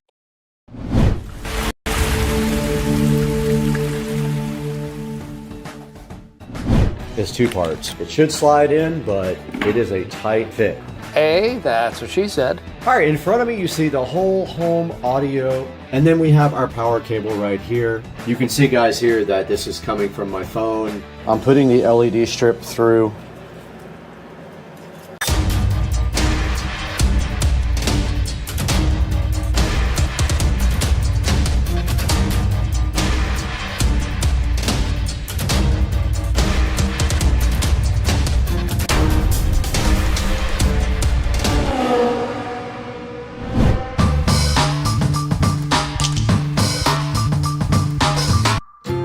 The last piece of the wiring puzzle did come in. Now this doesn't mean that we can crank it and do everything because our WIM has not arrived yet and it won't be here until the 24th to the 27th, I think is the delivery date. We have the wiring ready for that. However, everything else can be wired and hooked up right now. This stuff that came in is two parts. One is for the output of the Behringer Ultra Bass to feed the distribution amplifier to feed sub down to the subwoofer in the closet and also to the subs in the house. So basically we're gonna come out of the Behringer here. It's got a single output. We got a male mono 1/4 inch phono plug to dual female RCA, but we have male to male RCA couplers right there. So let's get this connected up real quick.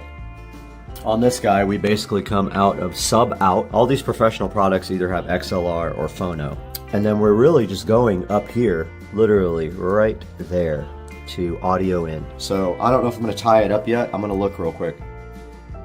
We got our cable plugged in. We do have a zip tie ready to go, and we got our male to male adapters on this. This plugs into our distribution amplifier where it says audio in, and then we'll tie the cable up really nicely right here with this little zip tie that I put in. Okay, we got our cable all connected up. We're coming out of our Behringer Ultra Bass. It's mono here. It splits to dual mono to go into the distribution amp. The distribution amp's gonna feed the sub down here and also feed the wall plate to both of the other subs in the living room for whole home subwoofer audio. That part is done. The other two male to males are for feeding the WIM, which then in turn outputs to our Juke multi-zone audio amplifier here via this cable right here. The input to the WIM will be either DOT or any other number of things. It can be anything really. For now, to test the audio, we won't have subwoofer. We don't have our sub out connected yet from the WIM. We can't test the sub. We can connect all of the speakers up though, and we have everything else ready to go. We can put our sub down there, slide everything in, and see if it is going to actually work like it's supposed to. So let's get this thing slid in there.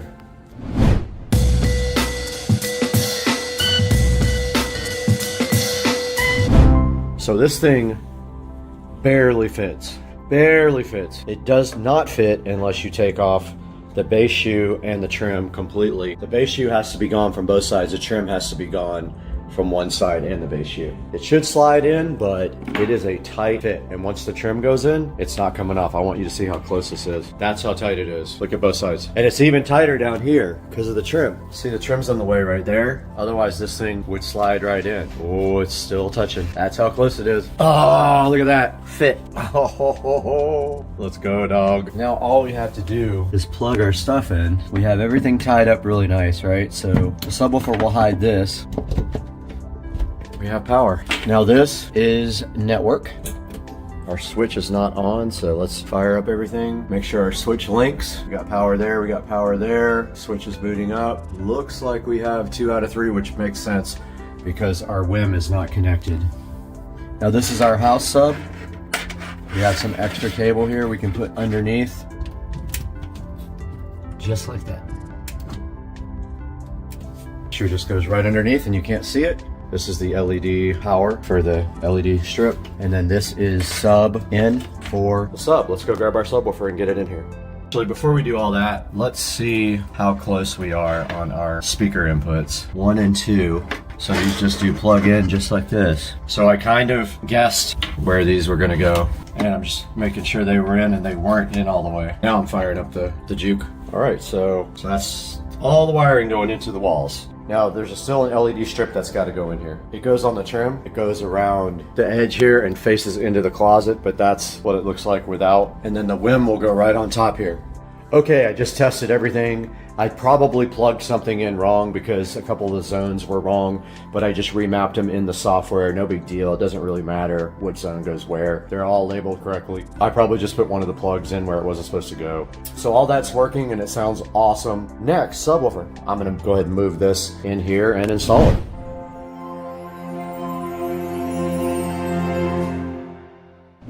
The Polk audio sub installed at the bottom. The only thing I'm worried about is rattling. I don't know what I'm gonna do if that happens. Maybe put it on some sort of soft cushion. I had no choice. I didn't want to put the bottom shelf in, but you can't not put the bottom shelf in. You have to put it in. There's absolutely no way around it. It's part of the base, so you can't take it out. Other than that, it's great. Everything looks good. After I test, this thing's ready for action with the WIM, but right now I tested Bluetooth from my phone to the Juke amp and it works perfectly. Looks pretty good too. I like the way it came out. The closet came out awesome. Very clean, white. It's going to look so cool when these LED strips are around the trim. It's going to go all the way around the trim right here, where that lip is, right there, and down this trim here, and it should light up the closet really nice along with that LED strip right there.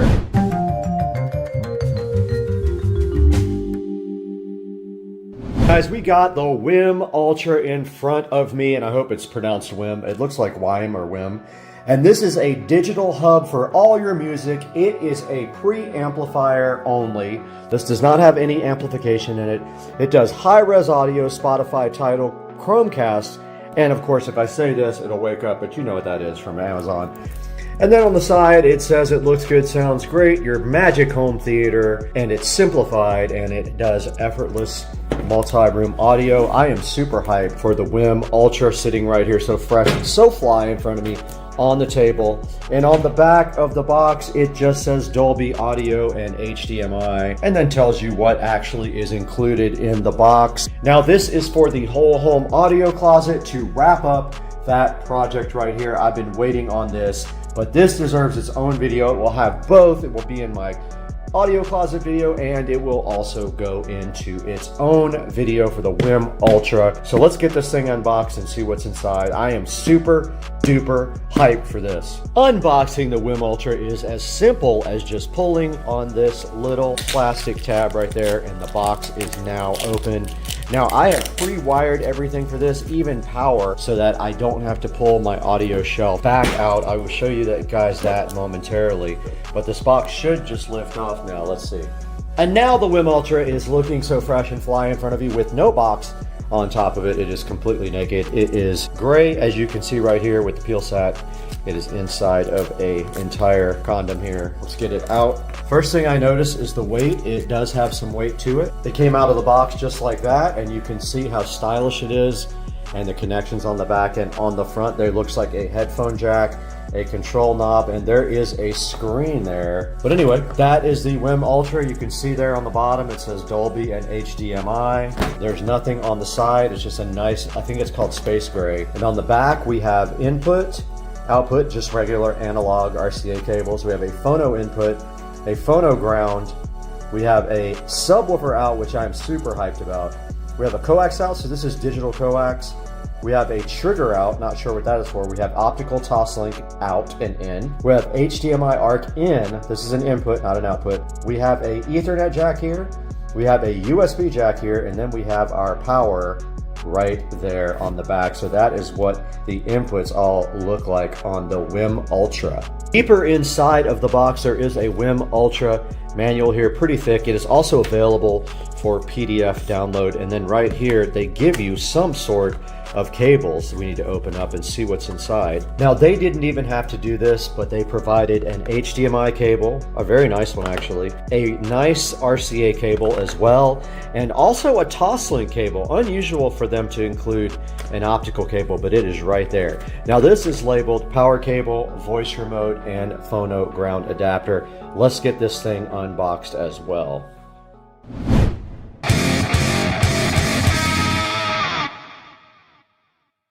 We are here in front of the whole home audio closet. You can see that we are pre-wired here for our brand new WIM. All we have to do is plug it in, and we have everything we need right here for it, sitting so fresh and fly right in front of us. These two little male-to-male RCAs are for our analog adapter on our Juke amplifiers. Those go directly here, and that's the output of the WIM. Let's go grab the WIM and get it set up now.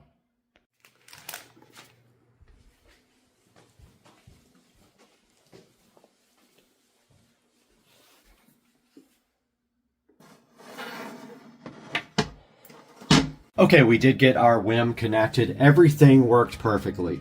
We have our output of our WIM feeding our Juke whole home amplifier. We have our output of our dot here feeding the input of the WIM in case we want to use that. We have the subwoofer output going to our distribution block right there, which feeds that sub and also the house. We have our Ethernet plugged in here. It is a Cat 6 cable and it goes to a 2.5 gig switch right down there. And then we have our power cable right here. This thing is connected. All we have to do now is hide the wiring and we're good to go. We can test it. The WIM is fully booted up now. You can see the screen cycling with the nice screensaver in the back. You can see the button lit up there. Look how good it looks. It may not be quite centered there. It's just as deep as the Juke. So there's a good look at the finished product here with my shelf all done. This is the remote for the RGB lights that go there. And once this trim goes back on, there is smart Govee LED strip to go around the trim, which should look fly. But now we need to go into the app and see if we can look at our WIM on the app. All right, we're back in front of the WIM and you can see right here that we are playing Soma FM Sinfera. And I love this station, but I can't play it for you guys. I will get a copyright notice. So we're listening to Sinfera, and we do have an audio volume control right here. We also have our remote that we can work with to raise the volume and do other things, or command by voice. We could do voice commands if we want to. But yeah, we can't play any of this music because it's copyrighted. We will have to play some no copyright music for you guys. Okay, when I start the video on the camera, it does mute the volume on the playback for Bluetooth, but you can see, guys, here that this is coming from my phone and it was playing the audio in the house from my phone. So that's how you do Bluetooth, and so far so good. I'm going to show you guys a lot more of the features of the WIM when I have a few more minutes to keep videoing.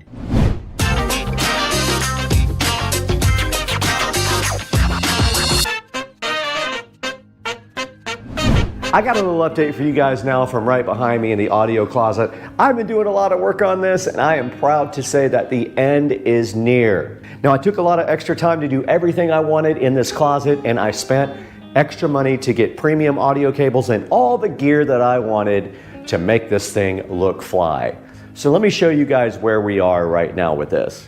So last night I did put in the WIM and finished all the wiring on the audio closet, and you can see right here from top to bottom what's going on, and we will go over all that separately. But right here at the top, we have the WIM, we have the Juke audio, full home amplifier. We've got our Behringer Ultra Bass, a audio distribution amp for the subs in the house and down here. We've got our DOT, we've got our Ubiquity switch, we got our power conditioner here from Panamax, and we have our Polk audio sub. We have our power right here for our LED strip that's going on the trim. But right now, our next mission is to get all this trim reinstalled and painted and touch up the closet walls where it did get messed up. So we're going to be doing that next right here on Supercar Street Racing, so hang out with us.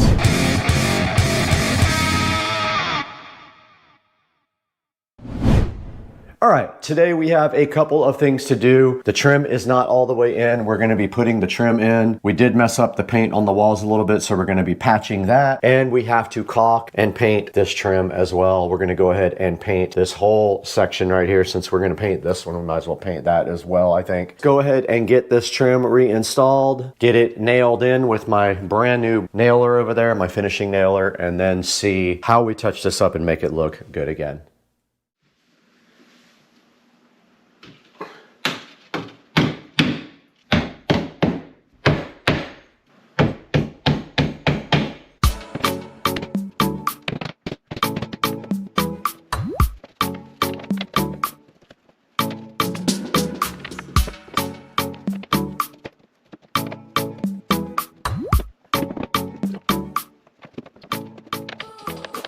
All right, guys, a little update. Someone recommended wood putty for me for these holes, and it's absolutely awful. I hate it. It doesn't dry for 7 to 14 days, by the way. So I went ahead and used caulk, and then I used regular drywall mud on top of that, which I will then try to sand. But I put that putty, painter's putty in there, and it was terrible. I'm gonna let that dry, but while that dries, I'm gonna go ahead and do my Govee LED strip. So the LED strip is gonna go right behind here. So super easy to put in. Let's go ahead and get that, because there's a slip all the way around, and I put power right here. So we'll have our little controller right here, and then we will it'll kind of be hidden. So let's grab our LED strip. So here's our 16-foot LED strip. The first thing I want to do is get it out and see if it actually is big enough to go around this whole thing. And if it's not, I need to start higher. So I want to see where the start point and the end point is. Let's put it at the very bottom. Oh my God, we got plenty. Putting the LED strip through the side of the rack so that I can hide it behind the rack.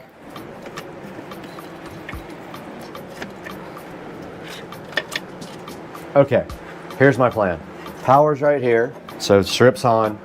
I'm gonna put the controller at the very bottom, tie the wire up nice behind here.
All right, guys, we're back in the Supercar Street Racing amazing living room. The compound is fresh and fly today because we have finished up our project for the audio closet today. And I want you guys to take a look at what we did. I just finished painting the wall after I painted the trim as well. All this trim was painted and all the trim was painted around my home theater curtains right here. And now the project is done and I'm thinking of a fly sign to go right here above this that displays something. What? I don't know yet. Maybe something related to Supercar Street Racing or audio or something like that. But you do see inside of the theater closet that we do have our WIM at the very top, the WIM Ultra right here, the remotes for the LED strips that run along the side, the Govee LED strips. We have our remote for the WIM. We have our Juke Audio 8-zone amplifier, which supplies audio to the whole house. Down below that, we've got our shelf. There will be a link in the description to the shelf. A little bit of a pain to put together, but once we figured it out, it was probably operator error. Underneath that, you can see the shelf comes with its own LED strip that is circulating into different colors. We've got the switch right here, the Ubiquity switch. We've got our dot. I don't want to say the name because it'll wake everything up. We have a 4-port audio splitter for our subwoofer signal. One goes down here and one goes to the rest of the entire house. We've got our Behringer Ultra Bass EX1200. We have our Panamax power system here, though this does do conditioning and keeps the voltage steady and all that. It has some cool lights on the front as well. And we've got our Polk sub down here, and that rounds out our project for the audio closet. It came out awesome. The closet looks so much better. It's so clean. There's room to do, if you wanted another shelf up here, you could do a shelf. There's a lot of room left in here to do whatever you wanted. But I am so thankful to have you guys on Supercar Street Racing. To support our channel, you have to do a couple of things. You need to like and subscribe, and you need to also buy all of your products through our Amazon affiliate links. And there'll be links to all this. Look at this, it's touchscreen. How cool is that? We'll do a whole video on the WIM, but this is awesome. Like, I love this thing. It's a preamp. It's high quality audio. It's very nice. It does Bluetooth and internet streaming and all that stuff. And so you need this in your life ASAP. Guys, please like and subscribe. Buy all your links through us. And we're going to have to get going now. We have a lot of stuff to do today. We got to watch football. Jags are playing today from Las Vegas, but we got to get out of here. We're going to go straight out that front door and just keep walking as far as we can. All right, guys, we're on our way to All Set Auto right now, and then we're going to reveal once we get there what is happening with the 2023 Model S Plaid on Supercar Street Racing.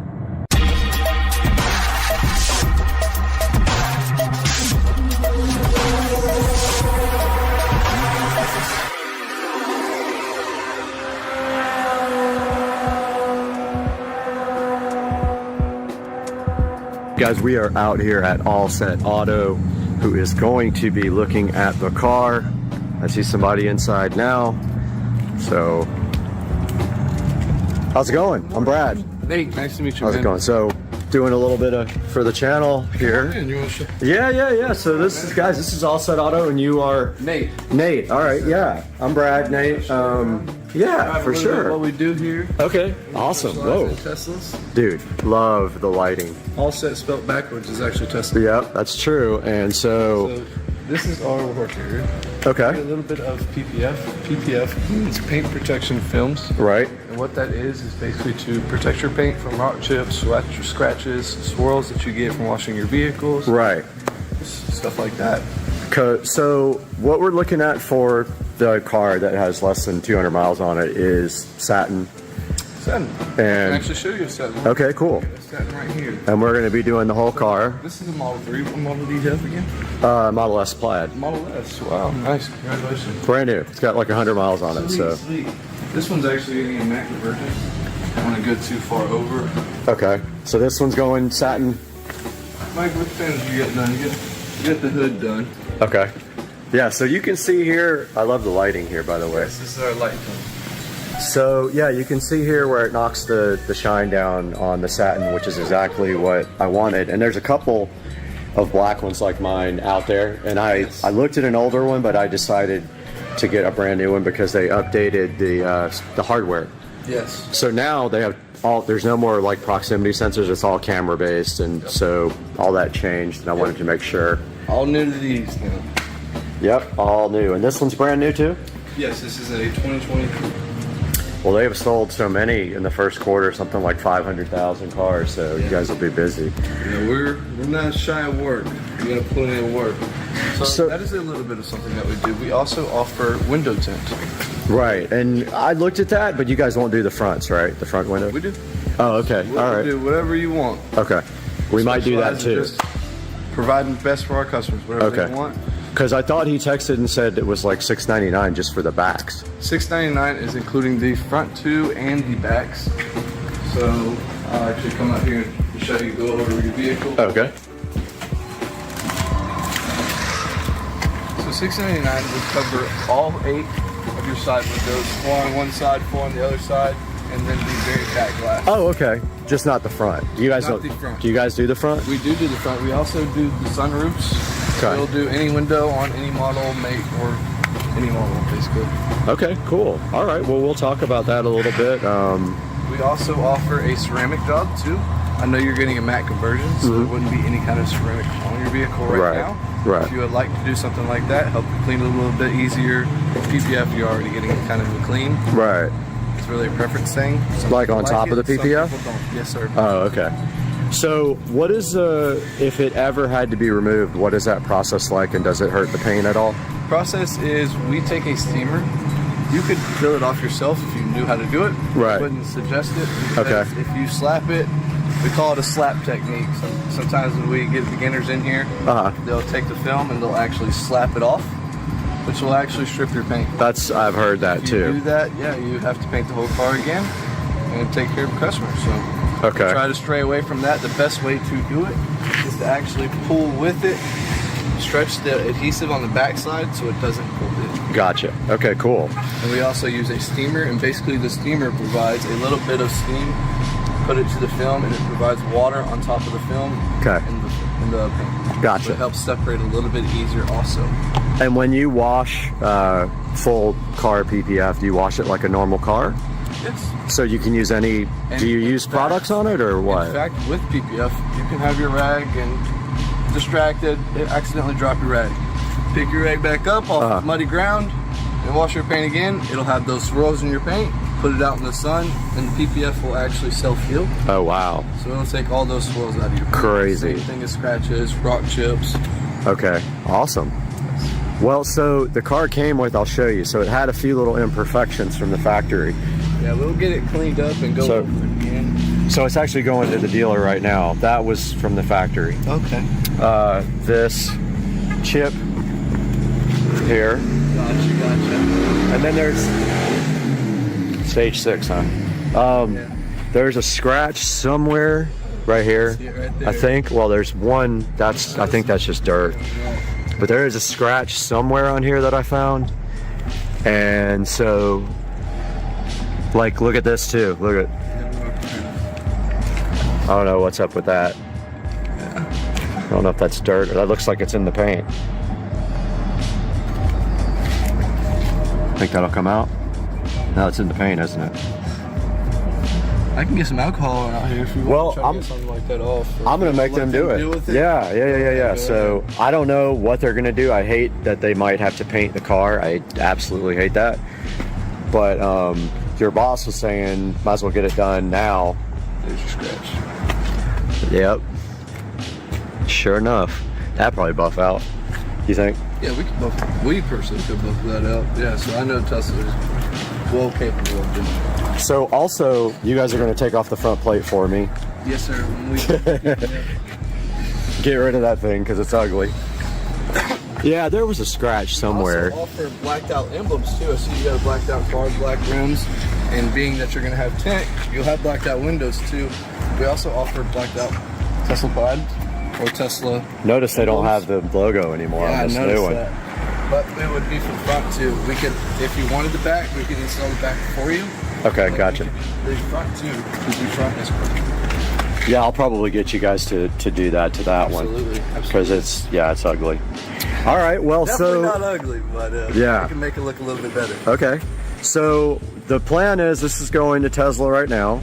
Gotcha. It'll be there for who knows how long, and then you guys, I'll be out of town, but you guys are going to grab the car and do the PPF for me, and then maybe, I don't know if you guys have the ability to do like a capture when you're doing some of it so we can put it in the video.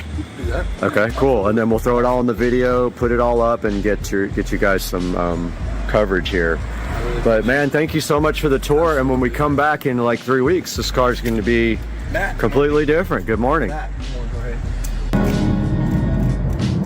All right, we just left All Set Auto and then the Tesla dealer, and the Tesla dealer cannot take the car until May the 10th. So we have some time to wait before we can actually get anything done to the car.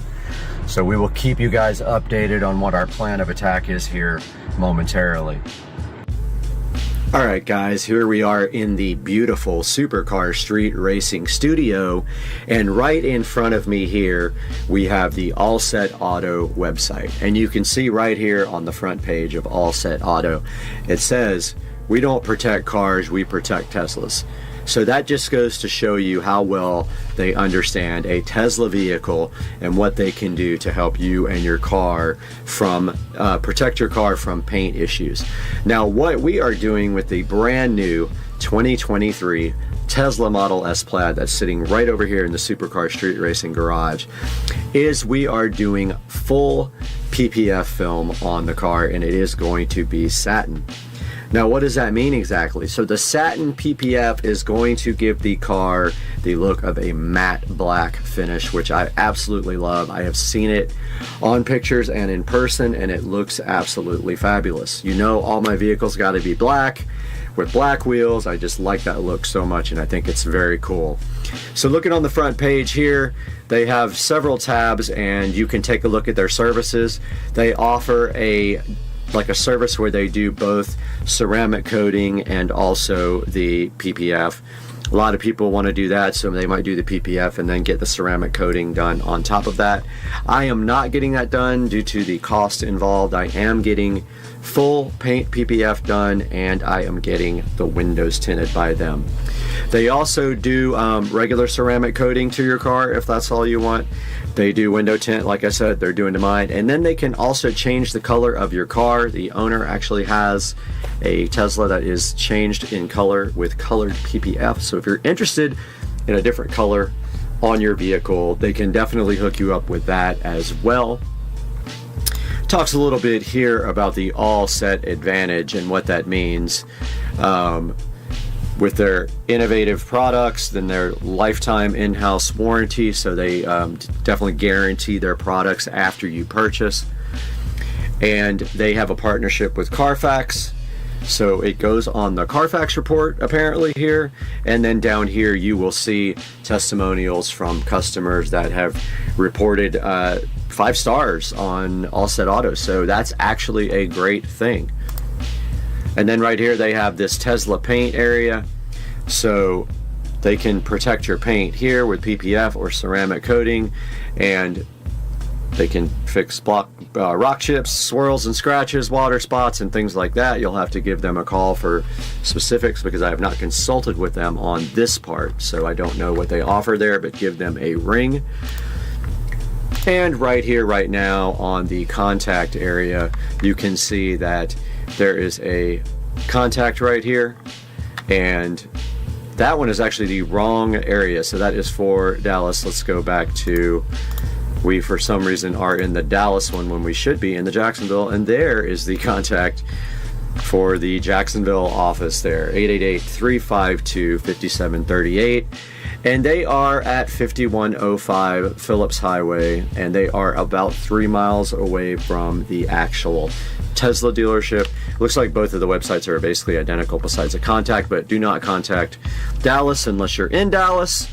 Contact the Jacksonville office if you're local, or get the office nearest you, but please work with Jacksonville if you can. They are helping me out, and we are doing a collaboration on this, and hopefully once they get done with the wonderful work on the Tesla, we will have a nice video of them doing the work, which we can then put up on the channel.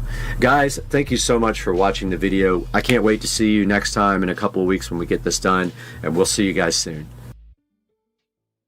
Yo, this is crazy. We're driving down the street. Look at this. And we're inside of a river. How does this happen? Oh, hold on. Is it cold? Yeah, and it's so cold. And deep too. So cold. And deep. Guys, welcome to the channel. Today is an exciting day, unexpected day, because I picked up something major today for the channel, and it's sitting right over here, and I don't even know how to operate it yet. Check this out, guys.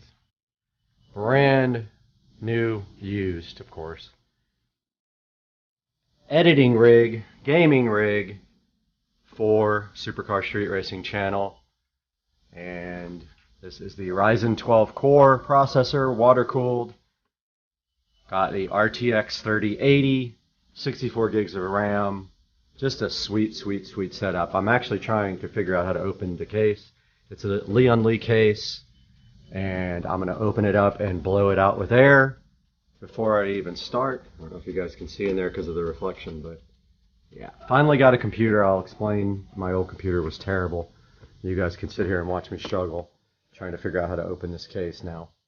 I managed to get the front off of the case, and then I messaged the seller, and he told me something about the mesh. Sealed. Oh. That's good enough for us to blow this out, but I need hearing protection, guys, because my hearing is already shot from loud music my whole life.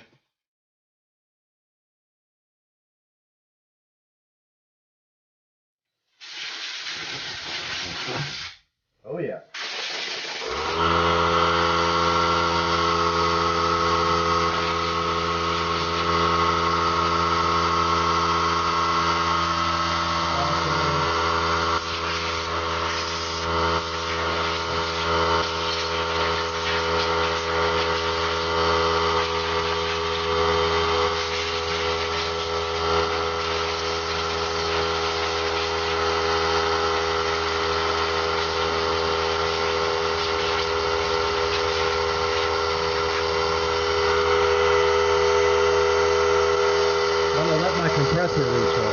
Takes the compressor about 5 minutes to recharge, so it's recharged again. Let's go ahead and do this.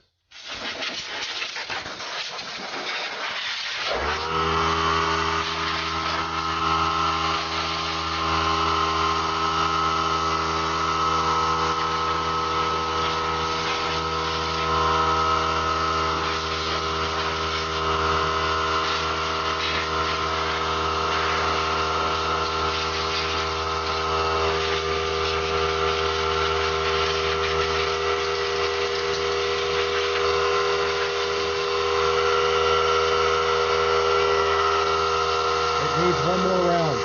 Round 3 of blowing out my new computer. Every time I do it, I get more dust.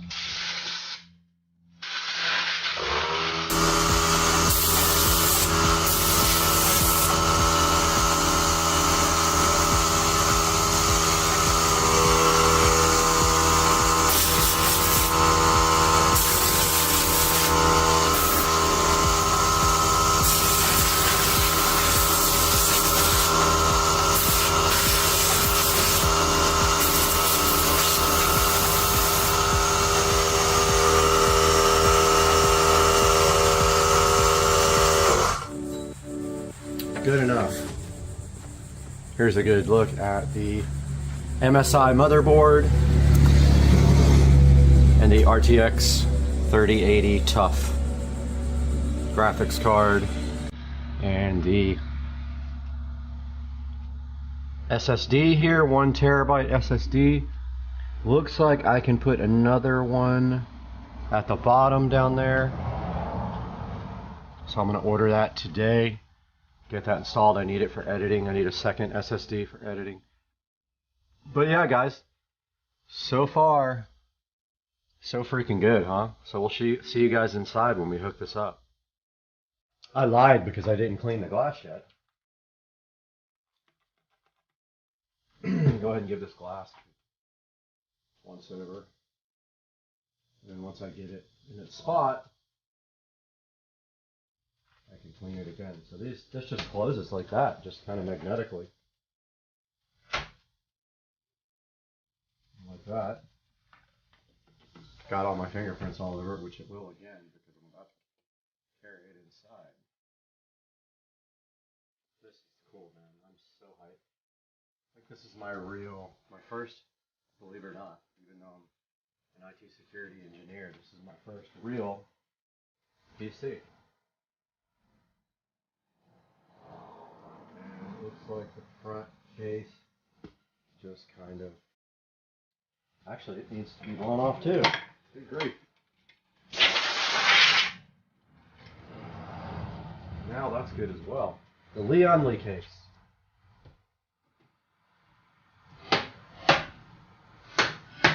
And that, my friends, is that. This thing's going to get carried inside now.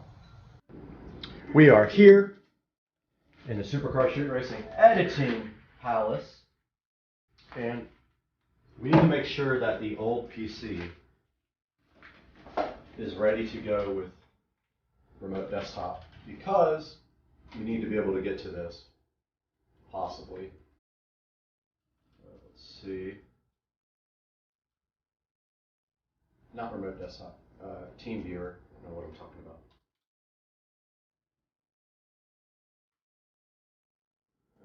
Okay.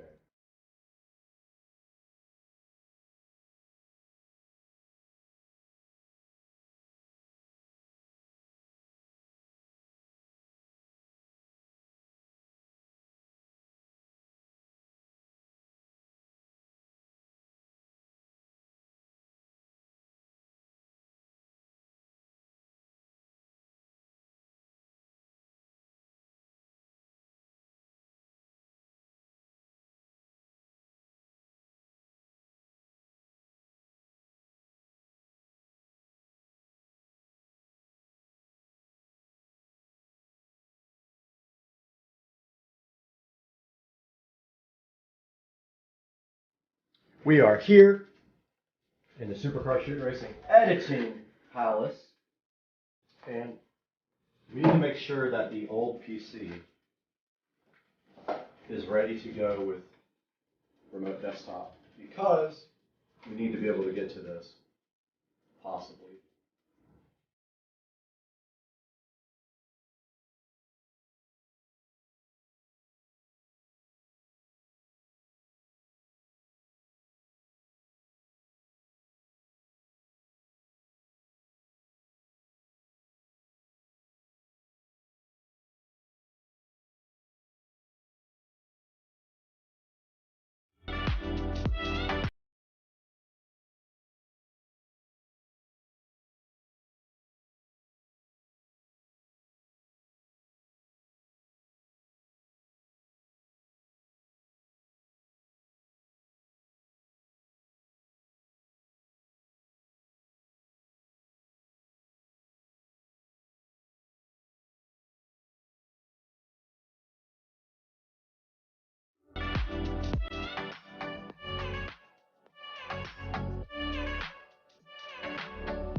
My new machine does not have SATA ports, so there's not going to be any hooking up my existing drive unless it's just a USB adapter, which I do have a USB 3 adapter, so I'm going to do it that way for now. Order another SSD to edit on. I just thought about one thing that might be an issue also, because I didn't turn on Wi-Fi on this computer before I shut it off. I think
do is modify my desk. I am going to either remove the piece of wood that's there and make another piece for it, or just stack on top of that one. Since I have plenty of height, I just don't have the length here. I'll stack it on top of that and make it longer and send a bunch of screws down through it, and that should be good enough to get this guy going. But everything is powered up, and let's see what happens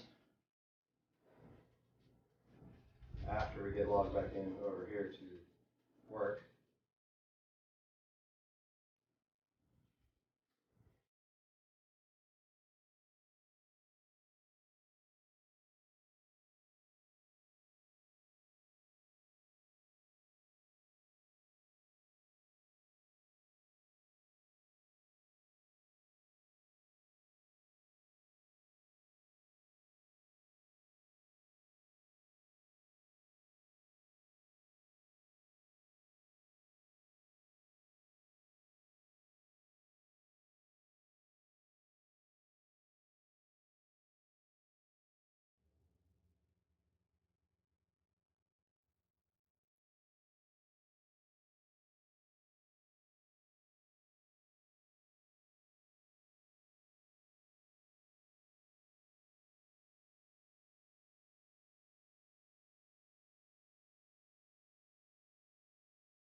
And it wants to update the display adapter, but obviously we have the latest one from NVIDIA. Because if we click here on GeForce Experience, we are up to date.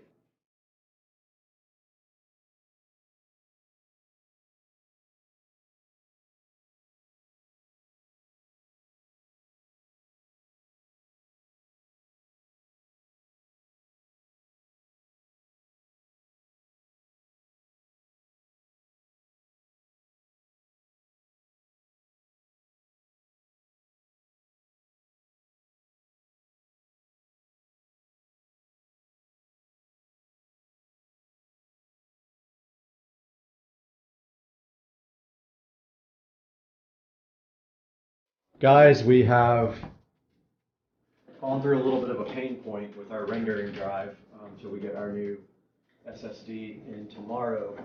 But this is the ceiling fan project that would not render before. And this is the first render compared to the old machine, which had a almost 8-year-old Quadro 1200.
I have to show you guys this. There's a fan speed switch right here on the top, and I just realized it was on low for just like web browsing and stuff, so I cranked it up to high since I'm doing rendering, just to watch the temperatures on the CPU and stuff.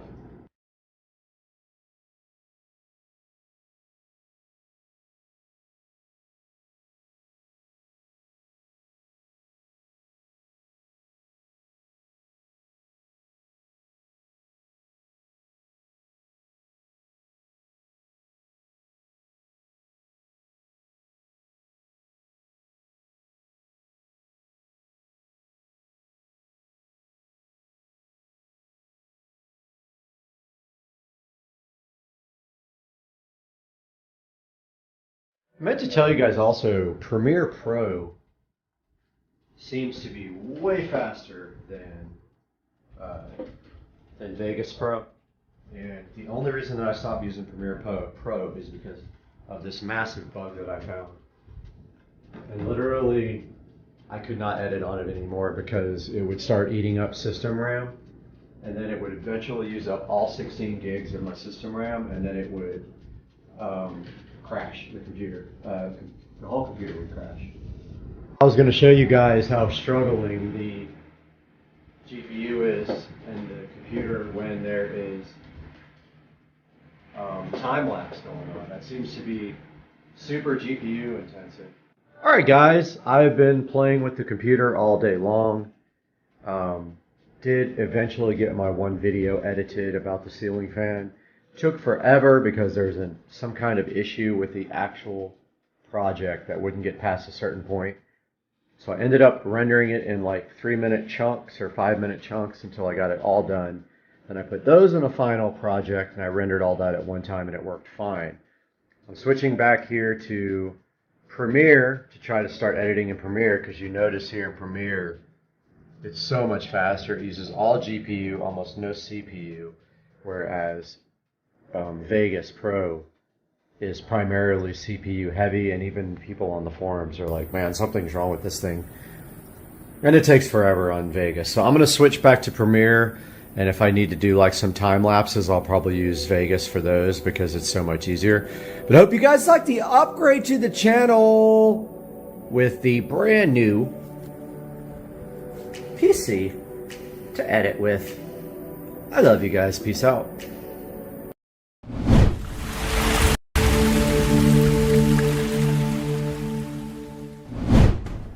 Guys, welcome back to sunny Florida. Look behind me here. It is beautiful outside, but those looks are deceiving. It is very cold, 50 degrees in Florida right now. And today we have a tour of my new all-home audio system. The whole home audio covers everything. Hang out with us on Supercar Street Racing.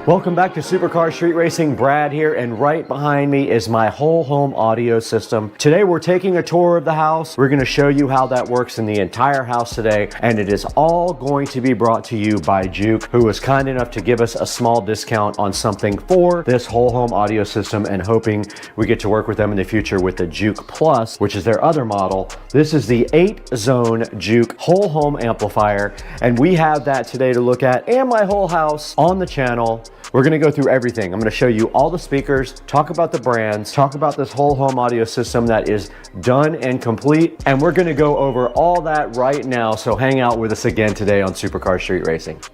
We're back in the Supercar Street Racing Humble compound today, and today's video is sponsored by Juke Audio. I promised them I would talk their brand up today, and we are going to do just that because I have been enjoying this Juke Audio amplifier that we've had now for a couple of weeks. Now right here in front of me is the Juke 6 and 8. It is their base model. The Juke Plus is a little bit higher model. This thing is awesome though. It has 8 zones. You buy it with 6, you can upgrade it to 8 with just an email and a few dollars. They will upgrade it remotely for you. This has 6 and 8 powered zones depending on how much you spend. It does have 40 watts per speaker per channel. Do not let that confuse you. That is not a small amount of power for these in-home audio speakers. That is plenty of power, at least for what I have, and I'm not running a sub or anything with the power out of the Juke. It is app controlled. It has a smart app we'll be showing you guys a little bit later in the video. Now this thing supports analog inputs, USB input, AirPlay, Spotify Connect, DLNA, and Bluetooth. So that covers pretty much everything you'll need because you can do almost everything with a tablet nowadays, and you can just Bluetooth right to this guy right here. Now let's go ahead and show you this guy getting unboxed and then start the tour of our whole home audio system.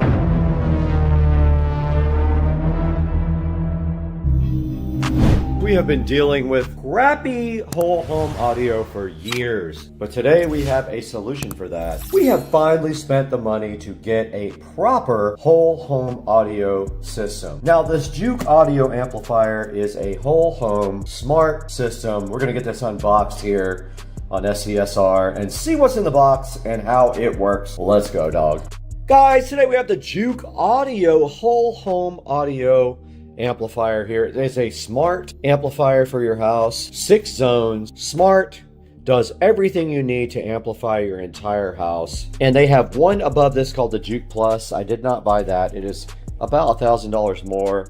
I probably could have just done that for $2,400. I got this for I think $1,400. So today we're gonna get this thing unboxed and see what's inside, get it hooked up, get the app going, and see what that's all about, because we are redoing the whole home audio system in the closet, and this is an integral part of redoing everything on Supercar Street Racing.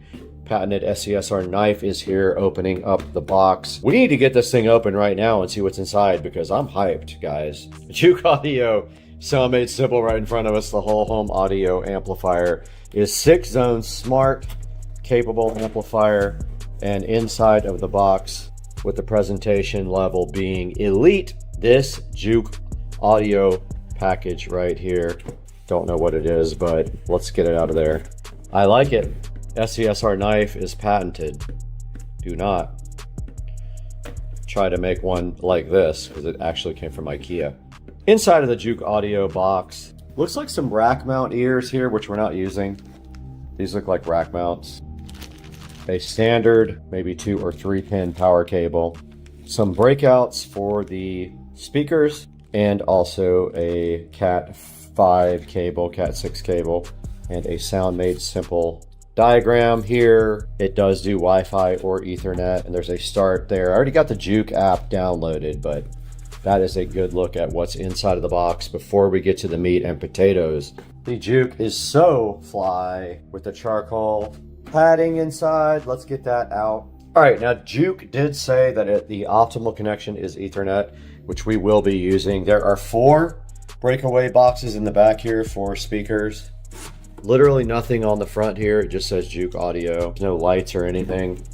And then also in the back right here, there's 2 USB ports. If you want to do analog audio, you have to connect to these USB ports with an adapter that I will put in the description. It is a USB to audio adapter. I ordered that. It will be here tomorrow. They give you an Ethernet cable right here. We don't need that where we're going. We have an Ethernet cable. We're going to put this into the SCSR closet, power it up, see if we can update the firmware and all that, and then see if we can interface with this guy, the Juke audio on Supercar Street Racing. Let's get it in the closet.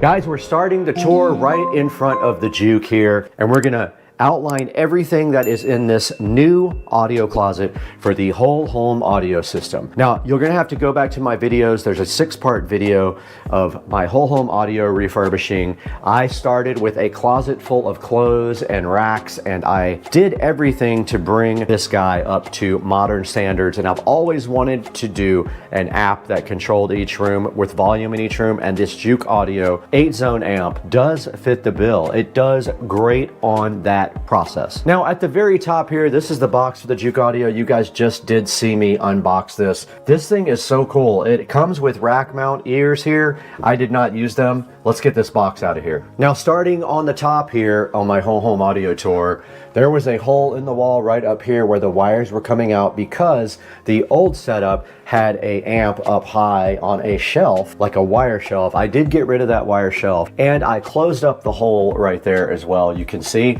And then right over here, we had a wall plate with RCA jacks that fed subwoofer preamp output to the whole entire house. And then up here we did add an outlet where we have some power going into the bathroom. This is a good future expansion if we ever need power up high. Let's say we want to add another shelf right here. We have the capability to have power right next to it here on the back. Now moving down in the closet, we have our WIM here. This is our WIM streaming audio player. There is a dedicated video up with this, so I'm not going to get into too much detail about this, but this actually can do everything streaming wise that even the Juke does not do. It can do a lot of cool things like internet radio and things like that, Spotify, Pandora, you name it, this guy does it. It does have subwoofer outputs as well, which is awesome. It's very high quality. It does accept optical ins and outs. It has RCA level ins and outs, and it has coax ins and outs as well. So this is the WIM streamer. Go see my video on the WIM if you want a more detailed explanation about this guy. And that's what we are using right now for currently streaming to the whole house. Now below that, the sponsor of the video, this is the Juke audio. This is the 6 and 8 zone amplifier. We currently are using 8 zones. And on the back of the Juke, it is just literally a bunch of green plugs with screws in them, and that is how we got our audio back to the entire house. That is what powers the speakers, is the Juke whole home amplifier. And then back on this side, there is a USB adapter that goes from USB to analog audio, and that is what we are using from the WIM to feed the Juke all of the audio that it then transmits throughout the house. We'll show you that on the app a little bit later in the video. Now on top of my Juke here is the remote for the WIM, and then this remote here is for the LEDs that came with the shelf, which are right under there. Nothing special, they just do cycling between colors or flashing. Think it's pretty cool, I just have it on cycling right now. All right, right below that on the shelf, some important things for the whole home audio system. We've got our Ubiquiti Flex 2.5 gig switch right there, which is providing Ethernet to both the Juke and the WIM there. We've got our dot right here. That is providing smart home. If we want to use that, we can. We don't necessarily have to, but we can feed that to the analog input on the WIM. Next to that is a 4-port RCA splitter. That is taking the output of this Behringer Ultra bass processor and feeding it to both the sub down here and to the house via some wall plates, which we will show you momentarily. Underneath that, we have our Panamax MR4300. This is a power conditioner surge suppressor for the whole system, and it does keep the voltage steady and also suppresses any lightning or anything like that if we have surges in the power. All right, right below that on the very bottom, we have our PSW10. This is a Polk audio subwoofer that I actually got off a marketplace.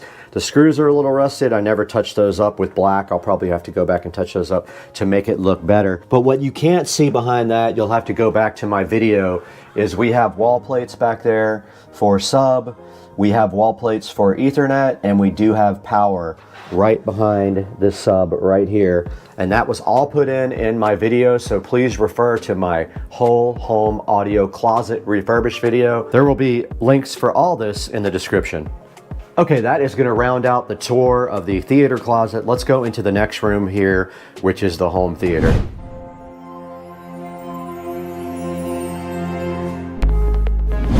Okay, we are in the SCSR home theater room right now, and there is nothing related to the whole home audio system in here except one thing. There is a wall plate behind the home theater right there that feeds this closet right here. So if we want to, we can feed audio in either direction here, from here to the home theater closet or vice versa, in case we want to feed this audio to the house or the audio in there to in here. Other than that, this room is a 4K home theater system. I built the screen myself. There are videos about that as well. It is using the Cosmos Max 4K laser projector, and it has a Marantz Cinema 50 receiver. Other than that, this has nothing to do with the whole home audio system, so let's go ahead and move on to the next room.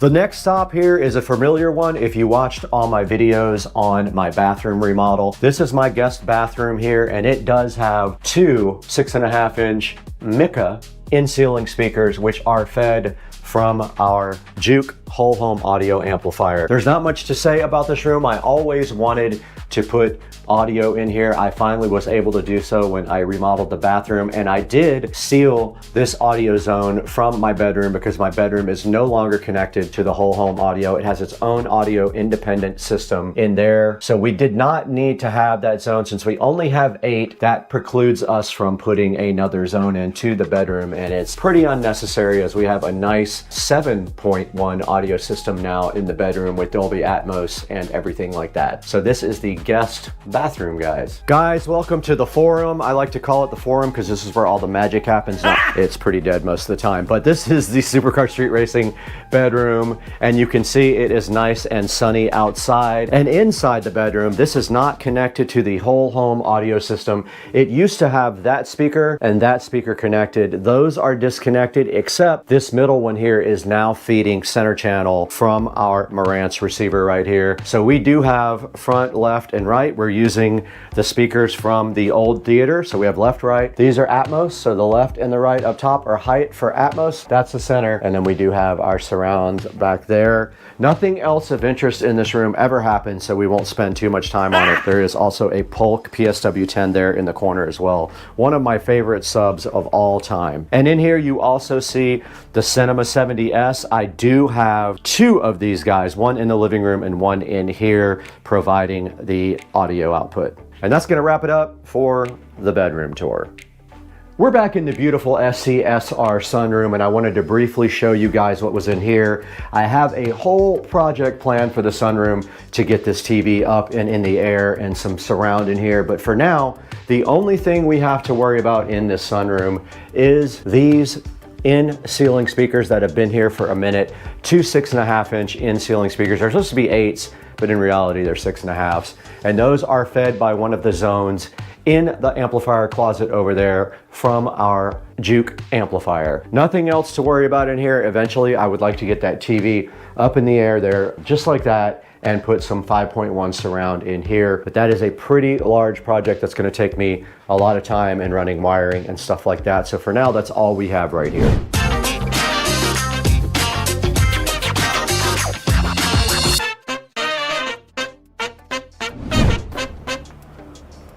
All right, pay no attention to that huge bird over there and this beautiful pool, but out here in the SCSR backyard, we do have two nice speakers up here. Those are also Polk Audio, and they are the upgraded ones. I will put the model number right here on the screen for you. We have our 4K TV out here, and we also have these speakers fed by the internal system. This is on its own zone. However, that speaker over there is not working, and I don't know what has happened to our wiring, but it is not getting audio from inside the house. It appears to still be connected, but not 100% sure. I have to get in there and check and see why. Maybe there is a short between that and the Juke or something like that, but this all comes from inside the attic, and I thought it was connected when I checked. I'll have to get up there and try to figure it out sometime. But yeah, this is the outside. I plan on actually putting another amplifier out here, back up here to power these outdoor speakers, because I don't really need to use the indoor stuff. I just want to get audio from this TV onto these speakers, and right now I can't even do that. So that's going to wrap it up from outside in the SCSR backyard. We are in the supercar street racing compound kitchen right now, where you can see we have all these beautiful Samsung appliances just chilling. We have the nice Samsung stove, which we can wake up right here. Yes, it did come on. We have this nice Samsung microwave. We have our Samsung dishwasher and our Samsung internet fridge. Here we are in front of our internet fridge with the supercar street racing channel up, and that is going to go ahead and play right here and be loud. All right, go ahead and pause that. So in this room, we do have two 6.5-inch in-ceiling speakers right here. They're actually 8s. They're marketed as 8s, but they actually come down to 6.5, which is annoying. So those are fed by one of our zones on the Juke, and then down here we have a amplified subwoofer here, which is fed from the outputs of these speakers. So there is wiring running up. There is a project for that on my channel if you guys are interested. And that is pretty much it. We do also have an Echo device in here if we want to do anything smart-wise. Supercar Street Racing living room is looking fresh today, and we are in here with Brad. And in the living room, we have a bunch of speakers in here actually. We have these center ones up here, which are fed by the whole home audio Juke in the closet right there. These other ones in the back are for surround for the Dolby Atmos system up here, which is not quite Atmos yet, but it will be. We have a Cinema 70S, a center channel, front, left, and right. We are about to add front, left, and right there and move Dolby Atmos up to these height speakers. It has its own Ultra Bass Pro as well, and also our DMark for our fiber and our Eero 7. I am going to be redoing all of this wiring back here again when I do the speakers. I'm gonna do front, right, front, left, right here in the wall. We do have a Polk subwoofer right here, and we do have my Cerwin Vega CLS 15 right here. So we have two subs in here, and that is pretty much everything in the living room related to audio. We're back here in the Supercar Street Racing office slash guest bedroom, and in here we have two 6.5, they're really 8s again, in-ceiling speakers being fed by the Juke whole home audio system, and then also we have this nice PSW10, another Polk audio subwoofer, which adds some bass fill to this room. There's not a whole lot to be said about this room, basically the same thing. This is a zone from our whole home audio system right up there in the ceiling. And this room actually sounds pretty good with the sub going, and you would love the way this sounds. And then of course we have Studio B right here for Supercar Street Racing. This is where we edit when we're not out in the studio, and then a beautiful view of cold Florida right outside the window. What a nice view to work with here in the Supercar Street Racing office and guest bedroom.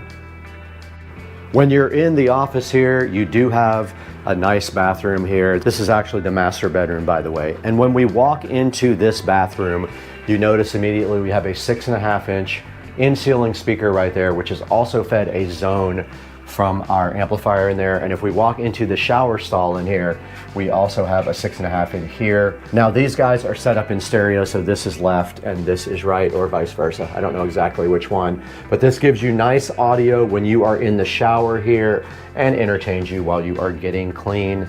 And then in the Supercar Street Racing humble closet in here, we have two 10-inch subwoofers here. We have two subwoofers powered by internal amplifiers, but the wiring comes down from the speakers in here to feed audio to that. I have a project for that on the channel, and it took me about, I don't know, 3 or 4 hours total to do it, but we have our JBL sub here, and then we have our Sony sub here. Both have built-in amplifiers they are using, so they're not getting line in, they're getting speaker level input from the speakers up here. And that wraps up the master bathroom, or the office bathroom.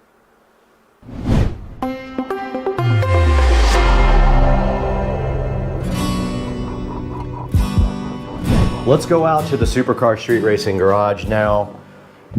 Now out here in the garage is kind of a special case for whole home audio, as these are fed a zone, but it has its own sub and amplifier up here on the top shelf. We have the Onkyo receiver up there, and we have a JBL sub up there feeding these two 8-inch in-ceiling speakers right here. So you can actually use this television here, and we are now powering up the TV.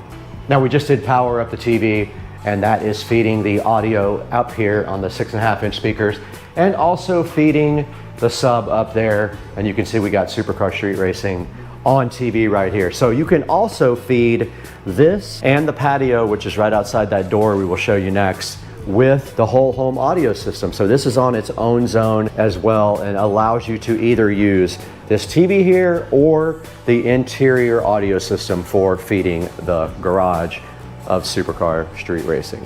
Now our last step on the tour is actually the patio. We have Polk Audio outdoor speakers fired up by one of the zones. And you can see right here the Polk Audio speakers sitting so fresh above the patio right here. And they provide audio out here if you want to relax, chill, have a glass of wine with the neighbors.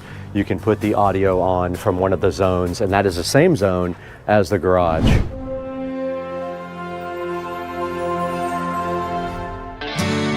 All right, guys, we are directly in front of the Juke Audio app, and you can see right here on the screen all 8 zones that I have set up. And you can see here master bathroom, master bedroom, kitchen, pool, guest bathroom, living room, patio, and sunroom. All of the zones are active except the patio and the pool, and that is how I run it most of the time. Now, when you go to settings, you do have to put an admin password in. You guys can't see this. Okay, in this part of the Juke setup, you can set your network up right here. You can see we are connected via Ethernet, and you can see our local IP address right there, 192.168.0.172. You can go ahead and do diagnostics of your whole system. You can do zone diagnostics, upload your logs to Juke so they can check it out, or do live troubleshooting so they can actually log onto the device and see what kind of problems they see live, which is pretty cool. And here is the information for the device, and you can check for firmware updates. This one is fully updated right now. You can change your admin password, clear your cache, log out, and contact Juke support on this page. Now here's your inputs. This is where you are telling the device which inputs you want to use, and then you choose which input you want to go out to all the devices after that. This is where you set up the desired zones that you want this group to go to. So right now we have analog. You can see it at the top left there, going to everything except pool and patio, because we're not using those at all right now. And here on the top page, you have a volume control, which allows you to control all of the zones independently, and you can see how I have mine set up here. Sometimes some rooms might respond a little bit differently to volume than other rooms, so this allows you some fine tuning to each room. And then if we go into one zone like master bathroom, you have a little icon you can set up for it, which is cool. You can see the little shower icon, and then you can also adjust the volume here, and it shows you the active input is the analog input for the master bedroom. And if we look at bedroom here, it has a little fireplace by it, which is pretty cool. And then you can also adjust the volume here independently on that one as well. And you can do that with all of the zones. And you can see here patio and pool are not active right now. I don't use them most of the time, so I just left them off for now. So when you're using your group inputs, you have to tell it which ones are enabled or disabled. Right now I only have the analog input enabled. All right, so that is gonna do it with a look from the app of the Juke Audio. Pretty cool, has a lot of different controls available. If you need more than that, go to the Juke Plus, where you have individual EQs for everything. You have a subwoofer output and you have native analog inputs. It costs about $1,000 more, but if you need it, then you just need it. So go ahead and grab it from the description below, and let's wrap it up with Brad.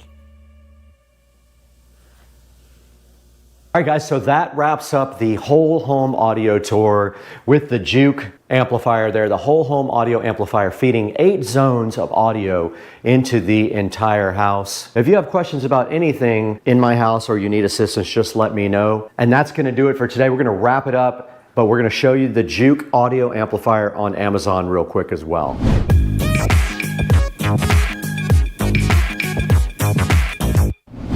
Back in the Supercar Street Racing office, and behind me is Studio B for the SCSR compound. And today we are taking a look at the Juke amplifier online. And right in front of me right here, you can see the Juke amplifier chilling so fresh and fly with a solid 4.4 star review. This guy is $1,499. And I love this thing. It has so many cool features. It is smart. It does smart home. Every separate room has its own volume control, which is awesome. And you can also turn individual rooms off and on as well. And Juke Audio was so kind to work with us on this and gave us a little discount on the upgrade from a 6 to an 8 zone. Now you can get this 6 zone for $14.99, or you can get the 8 zone for $300 more. But if we go to their other amplifier, the Juke Plus, that one costs a little bit more, but it does give you more power. It does have native audio inputs that are analog and a few other things that are more desirable than this. So if you want to spend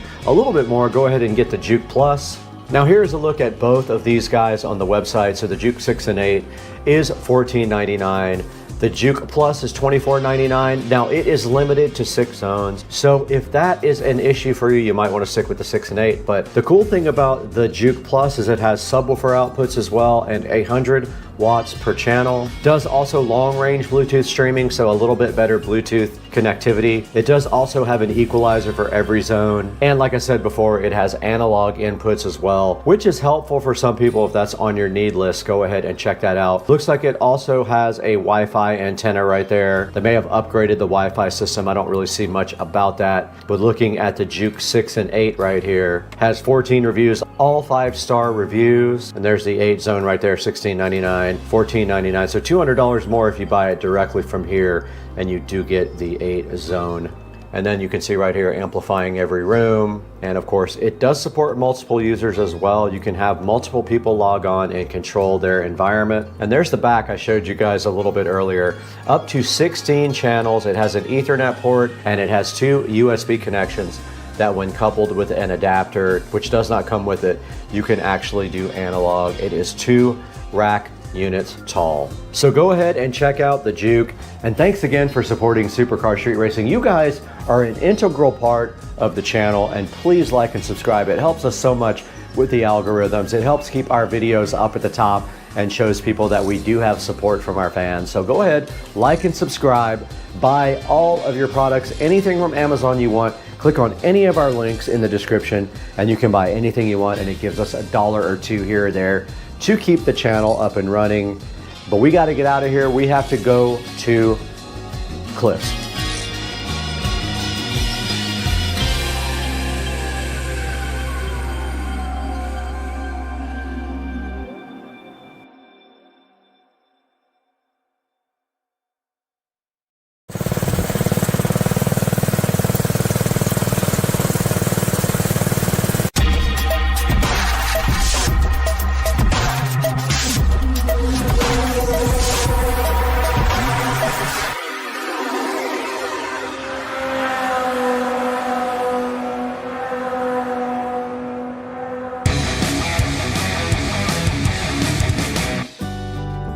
Hey guys, welcome back to the channel. Little football action going on up there.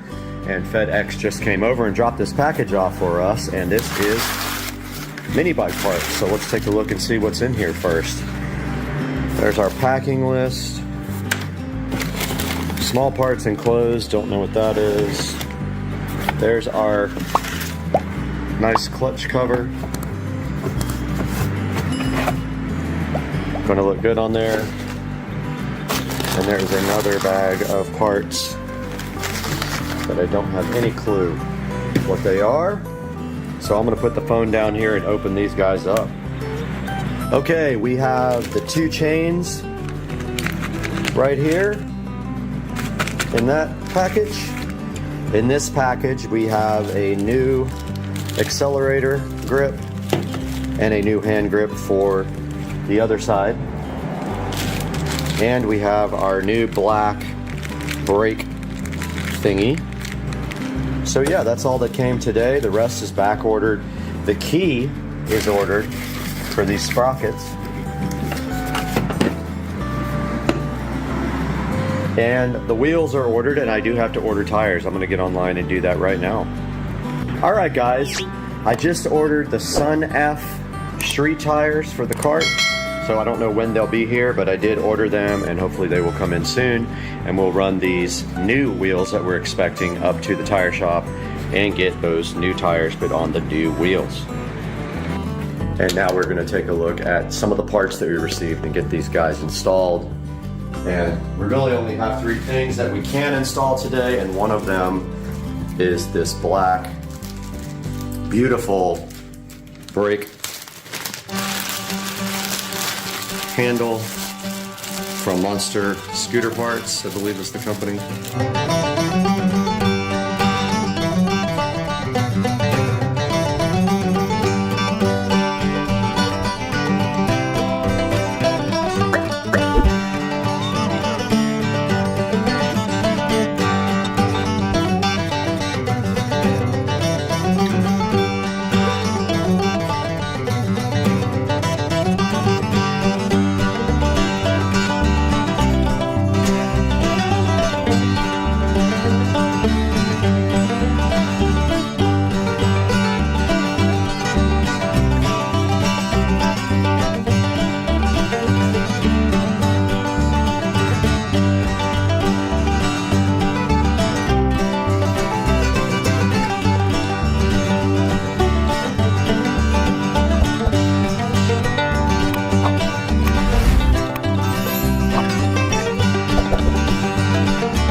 All right, I watched the video again. So it definitely goes on like this.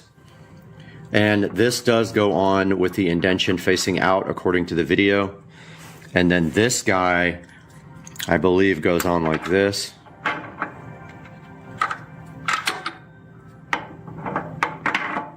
Just like that. And then the key holds everything on. So once we get the key, we can reassemble everything pretty much. Guys, welcome back to the channel again. Brad here with Supercar Street Racing, and last night we got in some parts from Monster Scooter Parts. We have our tensioner, chain tensioner here, and we have our long-awaited key for the bike. So let's go outside and see if we can start reassembling this thing.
This is the current state of affairs with the bike.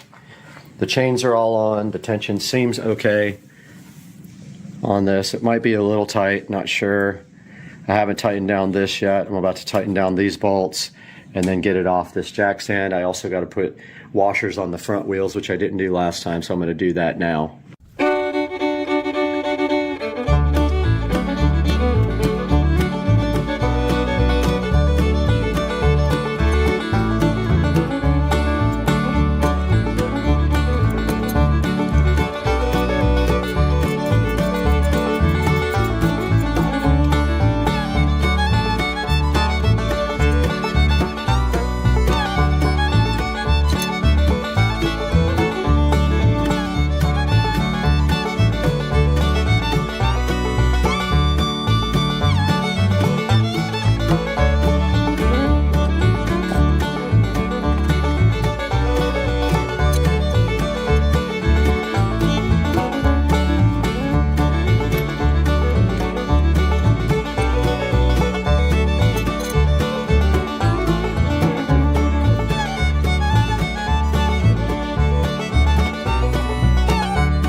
guys, welcome back to the channel.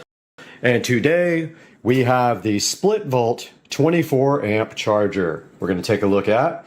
And we're going to be installing that and see how it works in the Tesla Plaid on supercar street racing.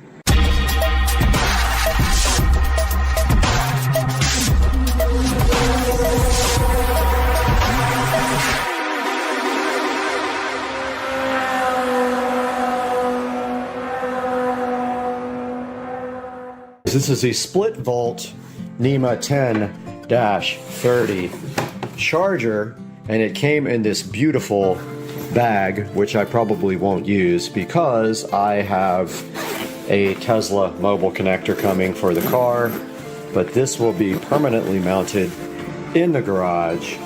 And so let's see what's inside of this beefy cable. This is the 16-foot version because that's all I need. And pretty good packaging. The box was damaged, however, the inside had no effects, and it's got this nice split volt little thing asking you to email them if you have any questions. And then of course here is your charger, and just like most of the chargers, I don't like the fact that it doesn't have much of a pigtail.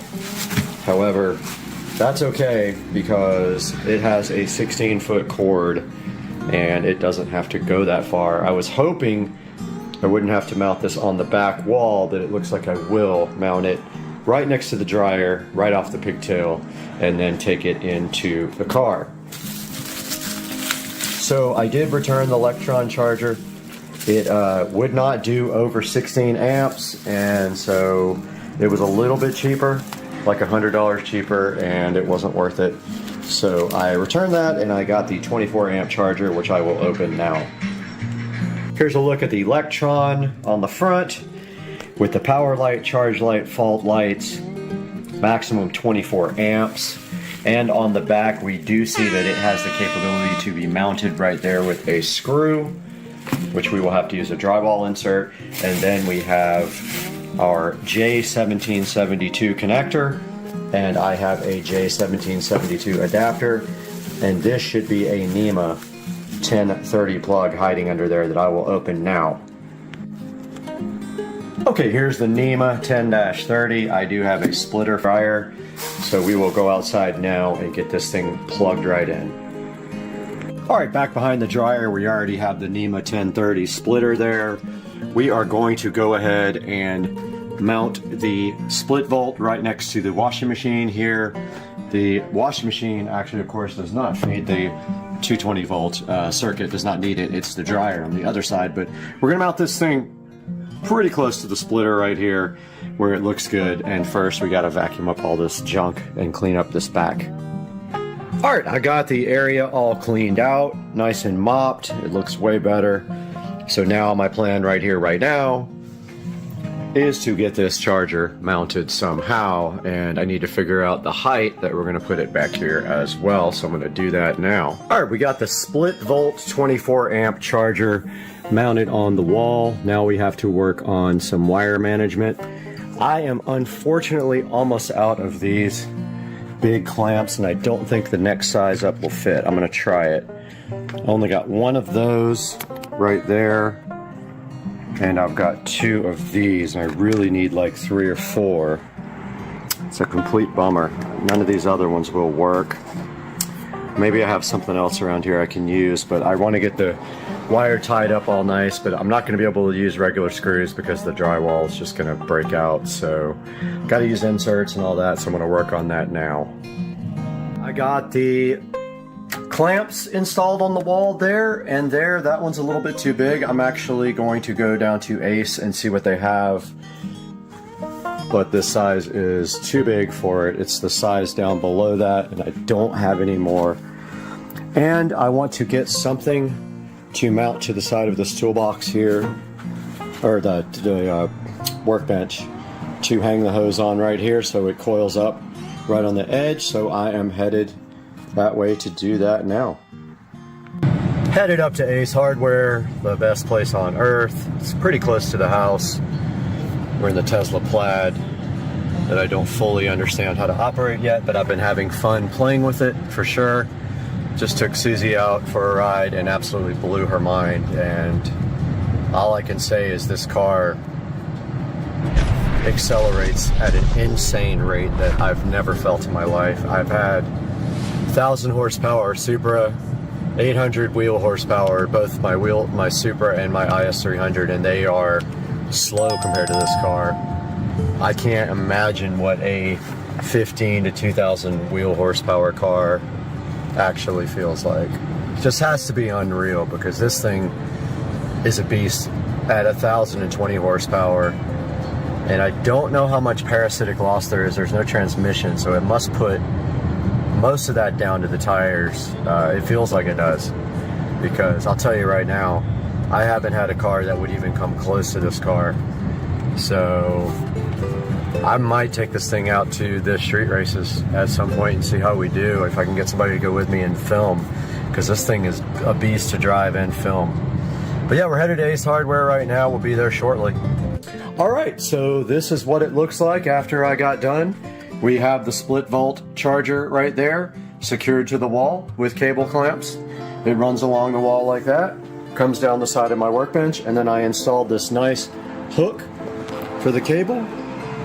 Just a word of advice, 16 feet is not enough. If you need to reach all the way across your garage, you would have a problem. I have enough, I think. I did a good enough parking job. Let's see. Yep, I do have enough, and so I have the J1772 adapter right here. I don't have my tripod with me. I'm so mad because I've missed a lot of tape filming because I didn't. But this J1772 adapts most public chargers to Tesla, and you can either keep it in your car or keep it on your J1772 at home. If you keep it at home though, you need a second one for the car in case you can't charge with a Tesla supercharger. So this just fits literally right on the end of this, like so. It can only go one way.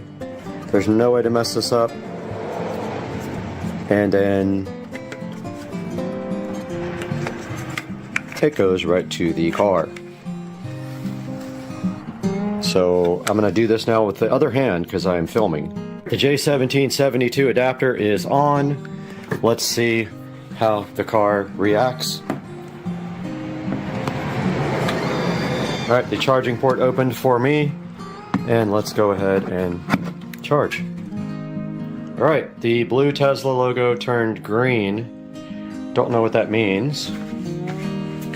And it says charge on the split volt, but we will have to get into the car and see what the rate is. It should be 24 amps.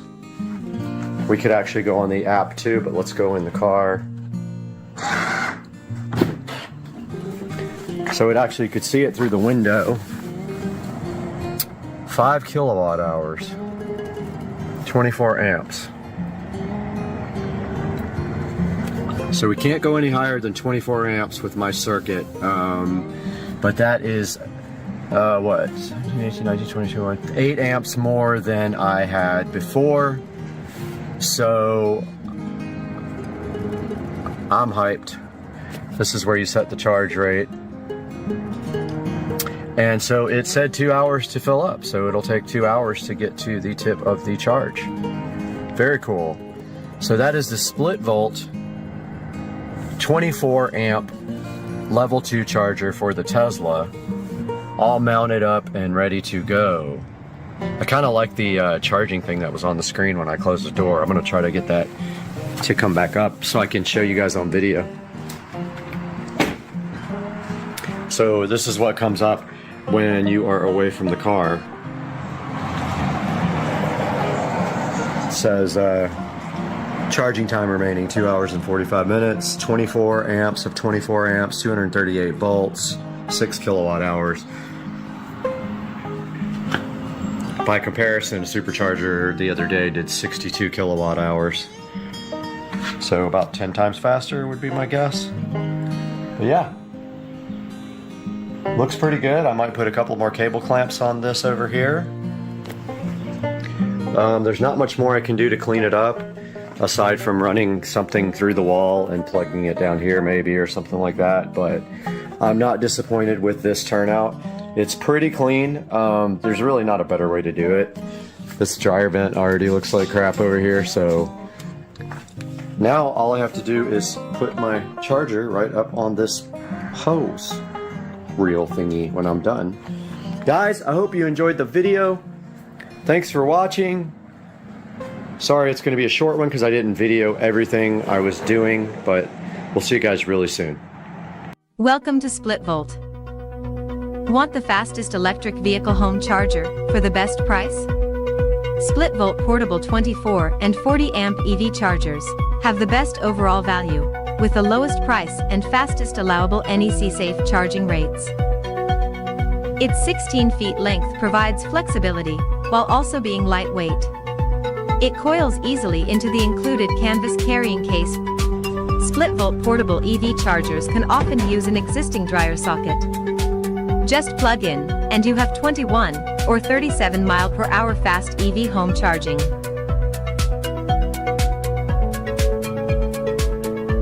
They are safety certified, come in a variety of configurations. The standard NEMA plug types support both existing and upgraded household power circuits. SplitVolt chargers use J1772 handle connectors that are common across North American EVs and fully support the standard Tesla adapter. Its design includes internal vehicle power protection and 4 LED indicator lights with real-time status information that will alert you to failures or issues with your power source. Although designed for optimum portability, the charger may also be easily wall-mounted. Just plug it in and you're fast home charging. Thanks for watching. What are we about to do? We're going to attempt to tow a boat with a golf cart. All right, let's do it. I think it has the power to do it. All right, let's go. And I have a receiver and a hitch. Let's give it What, a try. 5.1 or stereo? Huh? What type of receiver? Yamaha or Onkyo? Yeah, Onkyo, for sure. All right, let's do it.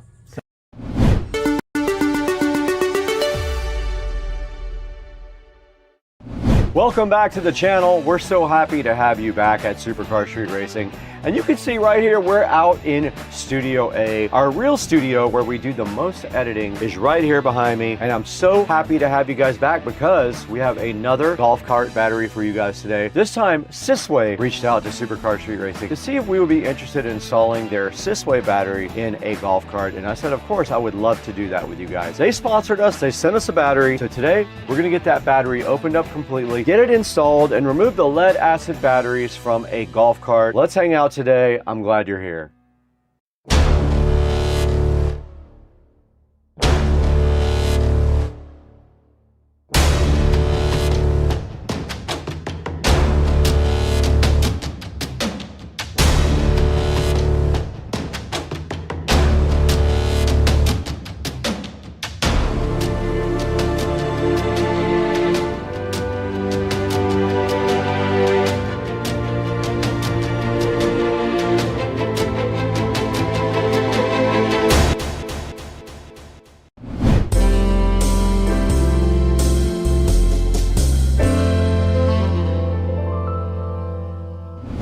Ladies and gentlemen, boys and girls, we're out in the Supercar Street Racing Studio A. We don't get out here as much lately, but I wanted to come out here today for you guys because this is the best editing facility on the planet. We have a nice editing rig here.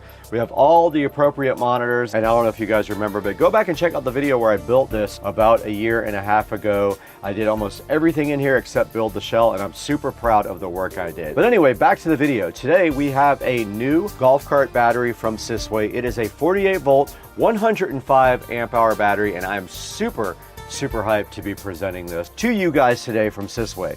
Sysway did reach out to us at Supercar Street Racing to see if we wanted to work with them. And of course, I want to. So I want you guys to see this. I want you to have options on your batteries. You know we've installed batteries in the past. Today we're going to go ahead and install a Sysway battery. Now this thing does come with an awesome charger that goes on board the golf cart. It comes with a nice display, and we're going to get all that installed today. But first, there is one key element we have to do. We have to actually unbox it. Let's throw it over to Brad now, and Joe maybe. I don't know if Joe will actually make it, for the unboxing of the Sysway 48 volt, 105 amp hour battery.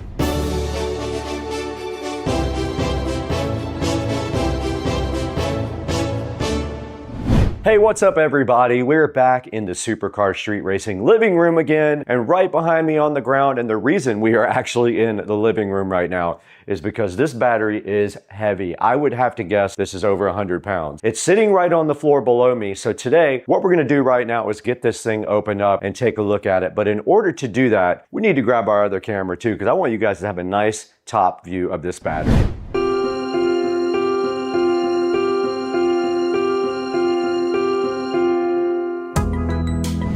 All right, we're right in front of the Sysway 48 volt 105 amp hour battery now.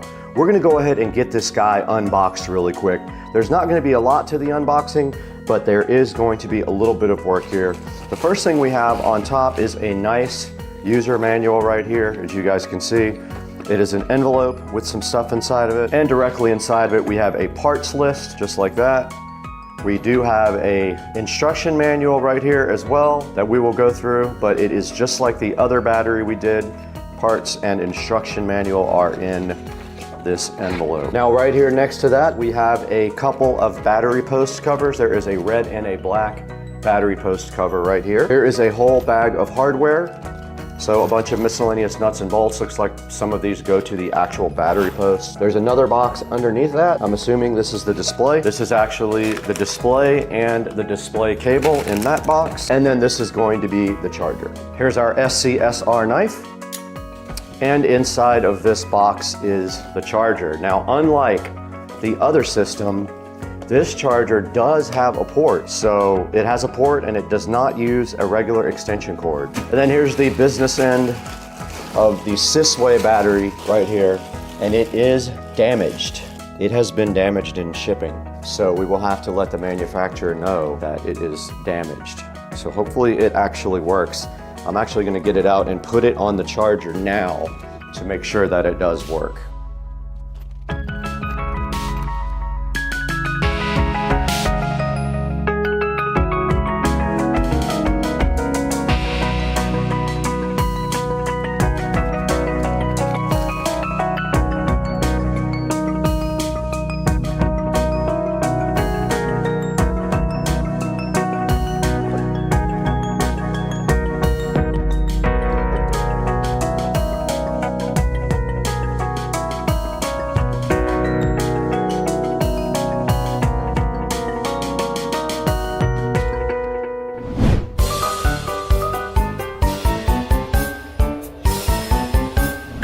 We are out here directly in Studio A. Now, if you guys don't know where Studio A is at my house, it's actually a detached room that I built on the side of the house for editing. It's really cool. It has like a futon and TVs everywhere, and it's just a cool place to chill and drink and hang out. If you guys want to watch me edit, I go live from here all the time. Please try to tune in. Now, you just saw us unbox the Sysway battery. The thing looks awesome. I love the packaging. I love the colors. I love the way it looks. And I'm so appreciative to Sysway for sending this our way. You saw the unboxing, you saw the battery, you saw all the accessories, and you did see how we're gonna tie this battery down in the battery bay. Now there is only one thing left to do. We've got to get this thing outside and get it installed. And to do that, we need to move out to the garage. Let's throw it out there right now. All right, we're out here in the garage now, and basically I went ahead and plugged in the charger even though the battery's dented. I'm not sure if that is dangerous, but I did go ahead and plug in the charger. I'm gonna let it charge. I'm gonna leave this door open for some ventilation in here. So this will take a while to charge up. I'll let that sit on the charger.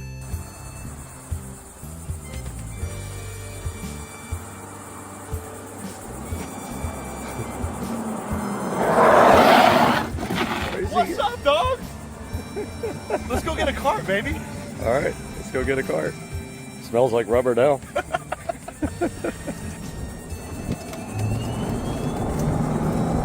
So what's up? All right, man. So this battery was damaged in transit. Was it really? It's got a dent on the top of it. I was a little worried about it, but I decided to plug it in anyway to test it. So it's charging right now.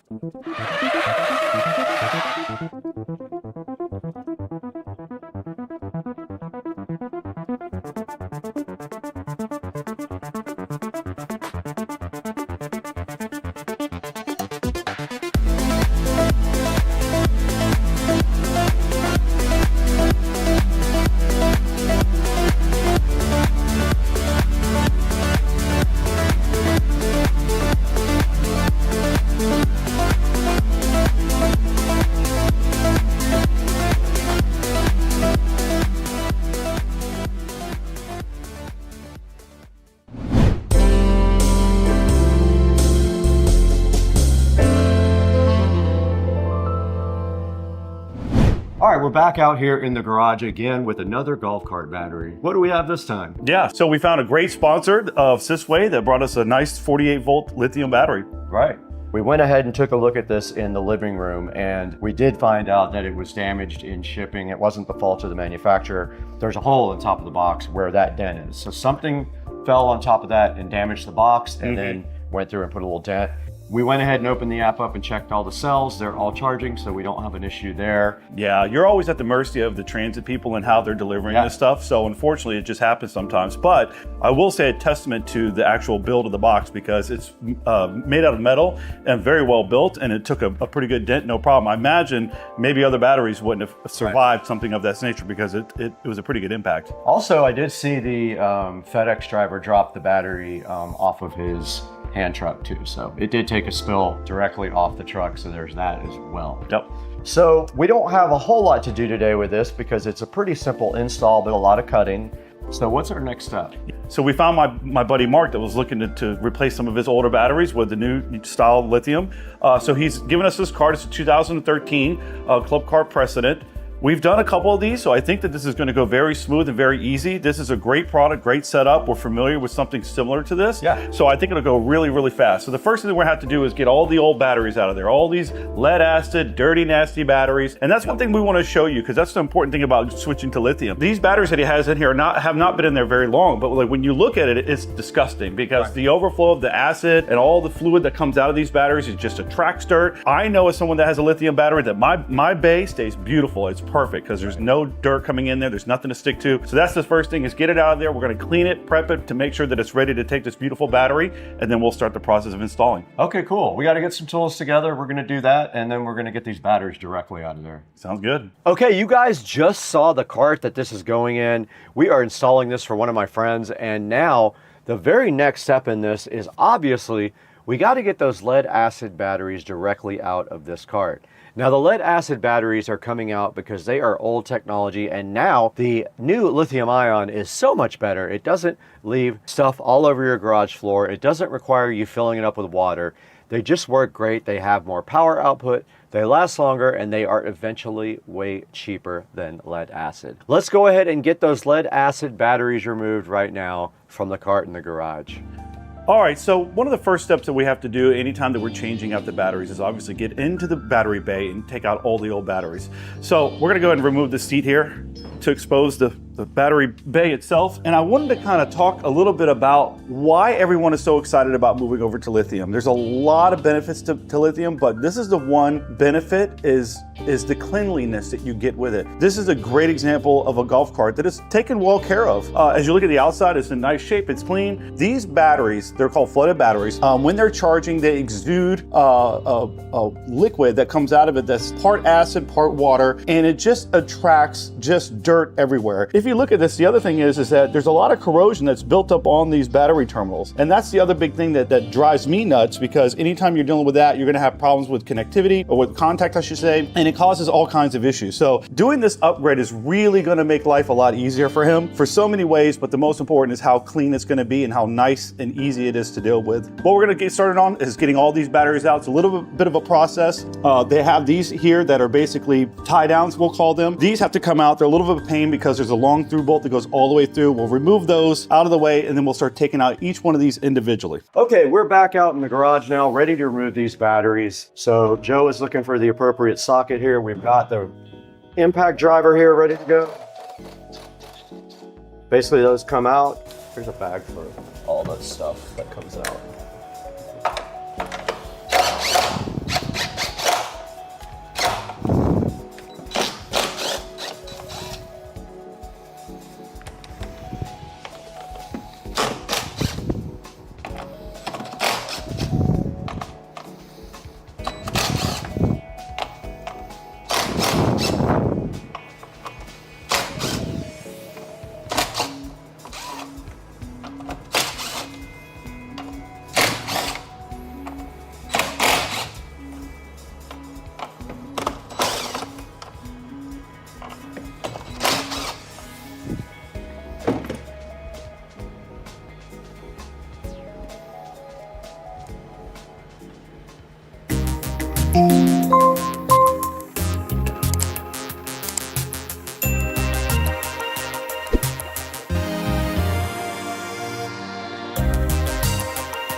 Now we just ripped those lead acid batteries directly out of that cart. You guys saw how easy that was. We used the battery puller, we just pulled them directly out. Very next step now, we have to prep this battery bay for the new battery, and that means cutting the plastic standoffs at the bottom of the bay directly off. Now we have an oscillating tool for that. It works the best. I'll put my oval shaped bit on there. We're gonna go ahead and cut all that stuff out and directly put the battery right in the bay. Let's do it.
We just cut this battery bay on this golf cart to get this new battery in because there's a lot of standoffs in there that are plastic kind of raised pieces, and to get those out of there we have to actually cut them. We used an oscillating tool to do that, and that made plenty of room for getting the battery in there. Now the very next step is placing that lithium ion battery directly in that battery bay. Let's throw it back out to the garage and let's get that done.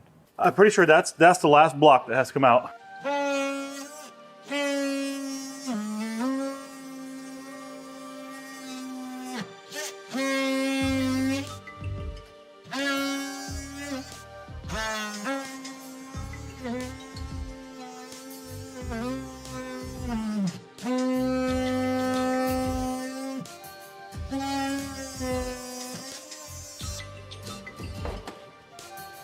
Go for it. Low. Because you can't get in there, right? Like there's no way. No. We sent something down with a white paint. Get a couple washers. Bigger washers, yep. Flat washers for the back at least, because it's fine on the front because these will be tight as long as the head's the same. All right, guys, it is very hot out here, but I am about to start the process of putting in the wiring. So basically, I think the blue was negative here for the lights on the golf cart. So I'm gonna go ahead and connect to the positive. I'll come back through after that and do some wire management. Battery is off.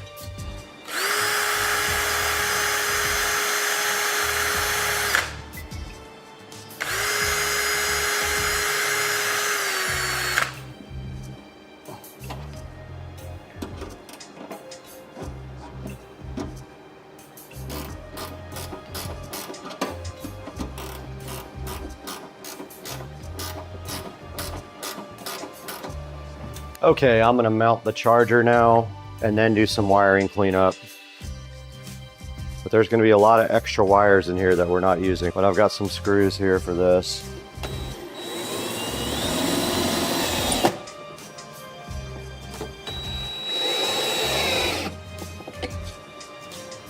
Charger's mounted. Basically, I've got to tie the wires up. Somehow this has to go over to the battery. This has to go over to the battery. So I think it makes the most sense to tie this stuff up over here.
You guys just saw the battery installed. Now the very next step in the process is we have to secure that battery somehow. Let's throw it out to the garage right now where we will talk to Joe and Brad about what our process is going to be for actually tying this battery down. Let's throw it back to the garage.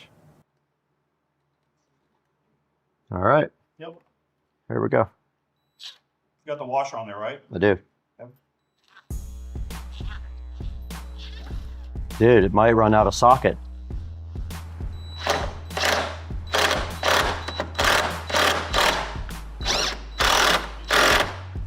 You good? That's it. It ain't going no more. Is it tight? Tight as. The other side should be easier for you.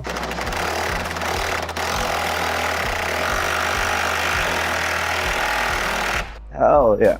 Okay, we installed the battery into the cart. We went ahead and tied the battery down because it will bounce around when you go on the roads. But there's one more thing we have to do. We have a display that shows all the cool info about the battery. We got to get that installed right now. So what we're going to do is drill a hole into the battery bay. We're going to run that wire up to the front, up to the dash, and we're going to go ahead and install this cool display for this Sysway battery. Let's get that done right now. All right, so Joe is actually mounting the LCD screen now, and then we have to send a hole directly through there for it to go down through. Should we come up a little bit? Yeah, come over here. Right there. Send it.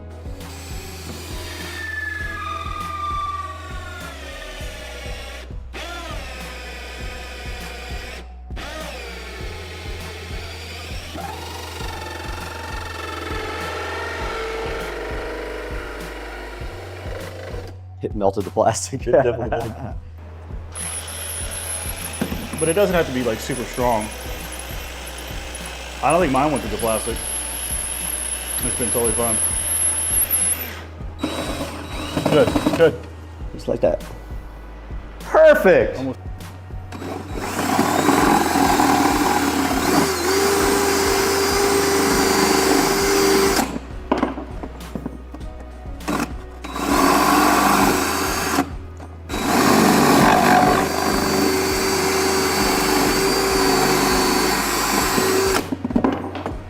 Pull it, pull it. Hold on.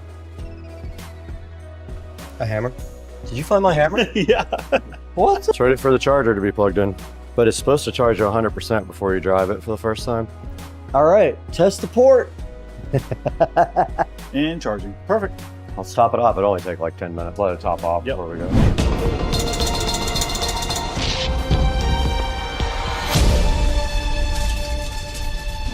You guys just saw us install the display on the Sysway battery on the golf cart. We did it right in the garage right there. We drilled a hole right next to the battery, ran the cable right underneath the cart, and then mounted the display so fresh and fly right on the front of the cart in the dashboard. And now there's only one thing left to do. We have to test this. That means putting the cart in gear, seeing if we hear the click from the solenoid, and then driving it directly down the street. Let's get that done right now.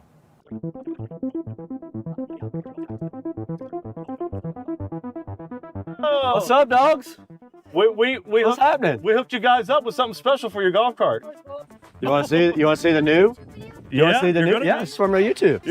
Subscribe to me. Oh, If you guys subscribe to me, I'll subscribe to you. This is gonna get 100,000 views, easy, maybe more. All right, you ready? Yeah. Come check it out. Look at your new lithium. Look at your old batteries, and then Old look at junky this nasty lithium. batteries, and now we're on to that. Lithium. Yeah. Is that cool? Well, that's for you guys to rip, and it has more power, and it'll go further. Nice. And then you guys are gonna be on my channel. Well, it's not that popular, so you have to put like the @ symbol. That. Oh. Fishing Crew 28. Okay. All right. All right, man. We Yeah, got we'll it. get that on there. Okay, I had a whole plan to show you guys the app and all the batteries that are in the app, but the app stopped working for me. It is called Zeozang Electric app right here, the elephant one. And when you do go in it, it shows you your battery charge state, your voltage, your current, your power. And then at the very bottom, it actually will show you all of the cells in the battery and what their charge state currently is. For some reason, after I used it one time, it kept saying my user information didn't exist. And then of course, my recording was a black screen the whole time. So I wanted to quickly come on the app here with you guys and show you the basic app. Yeah, that's about it. It has a history thing. You can go back and look at your capacity, your amp hourage, your temperature, and things like that for your battery. There's nothing you can really do in here to change things on the battery. It doesn't allow you to do that, so you're very limited to just basic information like charge and things like that with the battery. Sorry I couldn't get the actual footage. It did record in black, but hopefully this is a good enough overview of the Zeozang Electric app. And remember, when you're looking for it, it is the little blue elephant icon.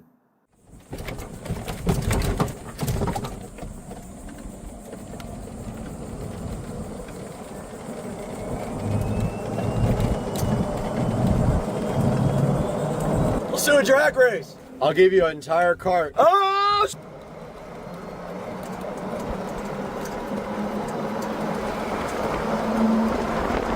Smoke that bull! Hey, what's up? Check out the lithium, man. Yeah, so there's your charger. Here's your paperwork. New charging port. Excellent. Thank you. Very simple. I like it. So easy, man. And I leave mine typically. That does look good. And then your display's right there. So the battery's on 92%. Check out the new battery. Like, it was crazy. Isn't it cool? And then you have all space. And then it has like, it's touchscreen, so it has pages to show you like the cells.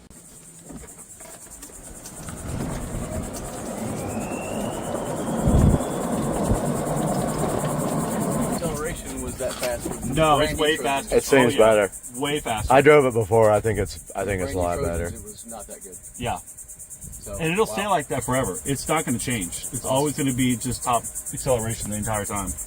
I mean, you know this. You know lithium stuff pretty well. So, nice, man. Cool, man. Guys, thank you very much. Yeah, yeah. Y'all have a good day. Absolutely, man. You're welcome. I'm out of here. Later, brother. There's only one thing left to do now, though. We need to show you guys how you can get your own battery. So what that is going to entail is I'm going to throw it to Brad in Studio B, which is inside the house. And then Brad, will show you how to get your own battery from Sysway. Let's throw it to Studio B. What's up, guys? We're back in the Supercar Street Racing studio, and we just finished this whole video about Sysway. Sysway sent us one of their 48-volt 105 lithium-ion batteries. This is a 105 amp hour battery. It has a charger that you mount on the actual golf cart. You cut a port into the side of the golf cart, and then you plug your charger directly in, and you have a nice lithium-ion battery for your cart. I didn't have any issues at all with this battery. I had more issues with the app, but it may have been me, not the app itself, but I eventually got it working. And then after that, I could not get it to come on again. You guys saw that. But you guys should get this battery now. It has a $400 coupon right now. It is $1,079 right now. It might not be at the publishing of this video because I don't know how long we are out on our schedule from getting this into the marketplace. But yeah, the Sysway battery is $1,000 right now. You get all that stuff included.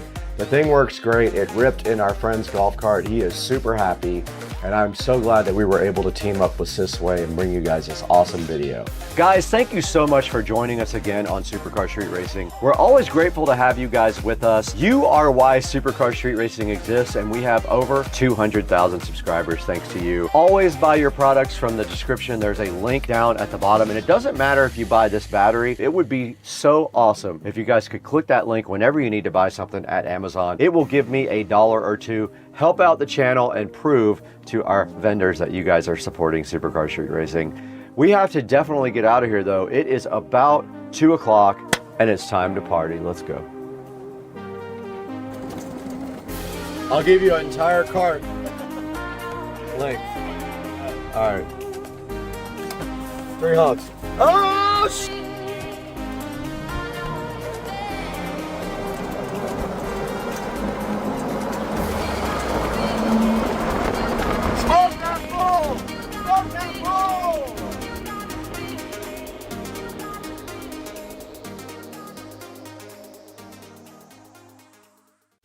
Guys, we are back with another batch of on goodness here on Supercar Street Racing, and today we're going to be taking a look at the Cloud Stratus. So stay with us.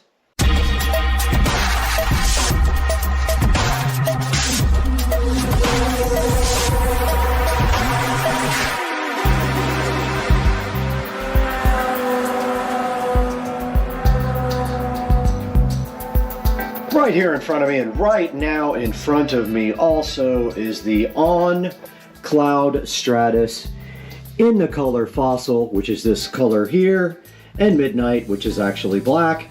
We got them in size 9 for male, and we're going to be opening these up today and seeing how they look, checking them out, all the details, try them on, walk around, let you know how I feel about them.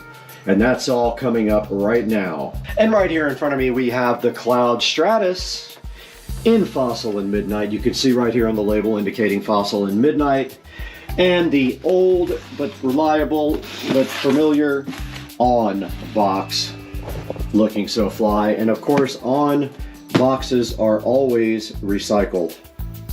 And themed, just like all the other On products, there's a nice cloud on the outside of this recycled packaging. Now this was ordered directly from On, from their factory. So this was part of last year's models. Again, I believe I got them for about $100. I think they were 20% off of normal. So let's take a look and see what's inside of this box next. The On freshness keeps rolling here on Supercar Street Racing with these amazing On shoes that were ordered at a discount, the Cloud Stratus. Let's open them up now and get a closer look at what is inside. And as always, the packaging does indicate that it is 100% recycled cardboard. It has a message right here letting you know. And inside the box with recycled tissue paper here protecting the On shoes. And here you see Fossil and Midnight On Cloud Stratus shoes, looking great, if I must say. So let's get these things out of the box, take a look at them in detail, and see what they're literally all about. And once again, sitting in front of me is the Cloud Stratus from On in Fossil and Midnight, which is very cool. It's kind of a bluish color, the Fossil, or a bluish gray color, and Midnight of course being the black. And let's take a look at the detail of these shoes.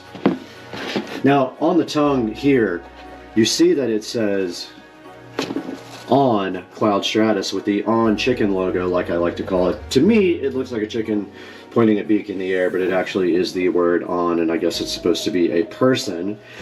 But yes, right here on the tongue, they've got the On Cloud Stratus logo, which looks pretty cool. It is in blue and kind of a reflective silverish white right there, as you can see. We do have some darker gray laces, which kind of accent very nicely and contrast the white here on the side. And then up front, where the laces hit the front, you've got this blue lace material right here that the laces actually go through. And then here you've got the softer gray material up front. And all On shoes are shipped stock with these inner condoms to protect the shoe shape. In shipping, I have removed that so I can feel the softness of the material. And yes, it's pretty soft right here on this grayer part. And I guess that's what you would call the fossil color there. Even though there's some other tones on here, like looking at the side, we have the On Chicken logo again in a reflective pattern here, reflective material. So I guess when you're walking, you'd be able to see these at night. And then right above here where the laces go through, there is a light blue patch of material and then a white patch of material here where the laces go through with some nice contrast to the gray here. And on the side, we see the Cloud Tech logo down here, which is this, I guess, this mesh thing here that the shoe is on the bottom of the sole. And they do have these kind of springy looking holes on the side. And the midnight material flows around from the back to the side there, if you can see that. The back of the On has the O right here in black. You can barely see it there, but it has the O from the On logo. And then below that it says Helion in the white section, which I'm not sure what that exactly means. But it's right here on the back, and then they have this notch cut out in the back as well. And that rounds out the back of the On Cloud Stratus. Now here's a good look at the bottom of the On Cloud Stratus, and you can see under here it says Speedboard right there and has the On Chicken logo again on the bottom. And the bottom of the shoe is a black and white, looking pretty good if I must say so myself. But the key to the On shoe is always going to be how it fits. And so far, On is one of my favorite shoes I have ever purchased, and I haven't really had one that wasn't a great fit and great comfort level. So in order to test out these shoes and see what the comfort level is, what I usually do is go take them for a little walk, try them on, let you know how I feel about them, and then we go online. We'll take a look at the On website and show you how to order the Cloud Stratus if they have your size left, because these are last year's model, so they are at a deep discount. All right, let's get these things tried on and get a walk around going in them. We are out here in the Supercar Street Racing living room with the On Cloud Stratus in Fossil and Midnight. And they are down here right now, and you can see I already have my PFG boat shoes on. I'll be taking these off, putting on the Cloud Stratus, and giving them a test drive. And I just want to remind you that I have pretty bad bunions, so I'm pretty self-conscious about even showing my feet, but in order to make a good review, we need to do this. So first things first, inside of the shoe, there is also this nice cardboard dime for free, no charge. Let's get these Cloud Stratuses on my feet. I wear them unlaced, actually leave them just like they come from the factory, and I wear them unlaced. And already they are pretty comfortable. They're not as comfortable as the last ones that I reviewed, but they are comfortable. And I definitely do feel, I usually buy extra wide shoes because of the bunion problem, but I don't feel any problems here because this cloth feels pretty flexible, so it allows this part where I have issues to kind of just flex out. I have put on the On Cloud Stratus and I am ready to get up and walk around in them. They fit a little tighter than the last ones I had, no big deal. They are incredibly comfortable though.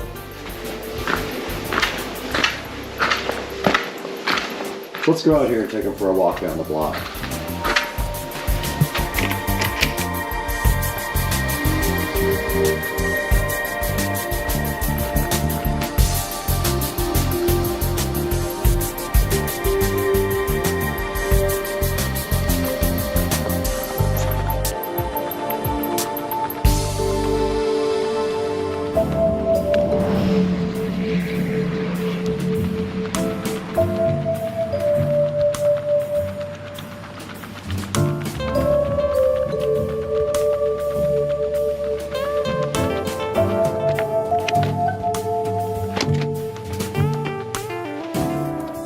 We're back in the Supercar Street Racing closet with the On shoe collection here, and guys, it is time to round off the On shoe collection, but first we have to make room for the last pair to round off this 3-shelf collection.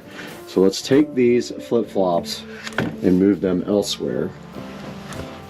They can sit there, and the On Cloud Stratus can go right up here. And you can see the On shoe collection has been complete with 9 pairs of shoes there. And then once again over here we still have a bunch of our Puma shoes and also some flip-flops, or Puma if you like to call them that. And now let's take this thing out to the Supercar Street Racing 4K production studio. Talk with Brad online about how to get your pair of Cloud Stratus shoes from On. We're here once again in the Supercar Street Racing 4K production studio, bringing you high quality 4K videos. I'm Brad, you're on Supercar Street Racing as usual, and today we have the On Cloud Stratus that we just purchased directly from On, and we're taking a look at it right here and right now on the onrunning.com website. So it's on-running.com. Now there will be a link in the description to these as well on Amazon, but if you go directly to the On website, you can purchase your own On Stratus shoes. Now right here we see the On Stratus are reduced by 40% right now. So you got to get on there and get your On Stratus ordered. And they're actually Cloud Stratus. I call them Stratus. They are Cloud Stratus shoes. And if you look right here, they have quite a few left. Let's see, so my size is 9, so they do have my color here. They're calling this white and black, but it looks like a little bit of an off-white. If we go to Fossil Midnight, they do have my color available in that. So if you go to the On website and you go to shop, and you go to last season on men, last season, pick any of these shoes that are up on the screen right now, and then when you get into the actual shoe like the Cloud Stratus, if your size is grayed out here for that color, you won't be able to order that shoe. So for example, we have the Fossil and Midnight, and let's see if that's even available. So that's this one here. There are still plenty of sizes available in Fossil and Midnight. These are kind of fly. These are Frost and Niagara. Plenty of sizes. And these are actually $100 right now. So they're 40% off of their normal cost. So it's a great time to go buy some used freaking On Cloud Stratus shoes right now. Here is the Lake and Fire, or actually Lake and Flare. These are white black. These are just all black. These are kind of cool, man. These are white and creek. I like that color combination a lot. And then we go to Fossil and Midnight, which I already showed you. So guys, I just want to thank you once again for being here at Supercar Street Racing. It means everything to us. Please like, subscribe, click the bell icon. And when you buy something from Amazon, please click through any of my video links. You don't have to buy what's in the link, but if you click through one of my links, I still get a little bit of credit, and it helps keep the channel growing, and it helps keep Supercar Street Racing on the map, which is very important right now. We've been growing this year. We want to see that growth continue, and we really appreciate you guys so much. And before we go, let's just check out one more picture of the Cloud Stratus. And you know from my video I have good 4K close-up pictures, but there's the color that I got. Looks really good. These shoes are so awesome. They're really stylish, super comfortable, and I just love them. So guys, we got to get out of here. I just ordered 20 more pairs of shoes, and I got to go pick them up at UPS.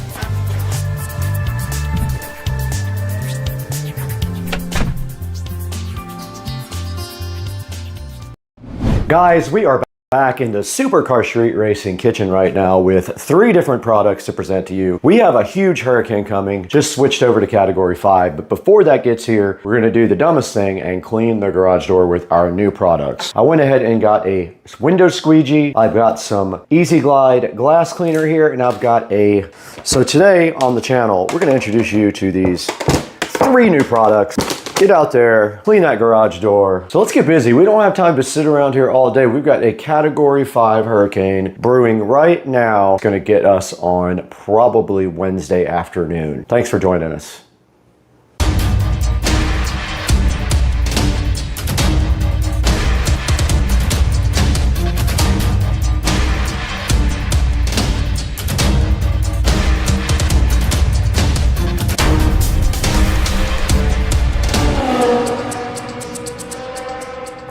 Guys, we're over by the Supercar Street Racing sink now. We've got the Unger Easy Glide in front of us to go ahead and mix, and they do put a nice piece of tape over the top there because you know if you've ordered stuff from Amazon before, liquids, that it will just completely spill out inside of the packaging. So a lot of places have started bagging things up and putting tape on top of the cap. All right, let's get this over here in the sink and get this mixed up. I don't know how much a gallon is.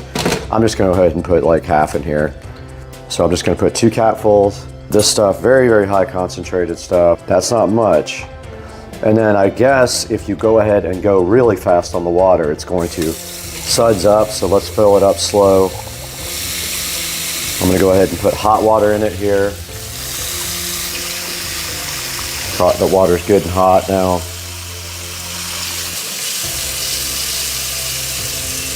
All right, it is not sudsing up hardly at all. Let's go ahead and fill that up to about halfway. I don't know how much a gallon is. This is a 10-liter receptacle here, so 10 liters is about 2.64 gallons. okay. So this refrigerator told us that we can fill up this a little less than halfway. Or we have to put more concentrate in it. So that is probably enough right there. Now let's get this outside with our brand new squeegee here. This is the squeegee. We're gonna put a link to all this in the description. Let's get out there and see if this thing does any good whatsoever. All right, we're out in front of the Supercar Street Racing garage door now. We're gonna go ahead and close it. It is raining, so we're gonna try to get this done before the rain ends, and you can see how dirty this door is from grass sticking to it. Let's go ahead and try out our new, I just spilled a bunch of it. These nuts.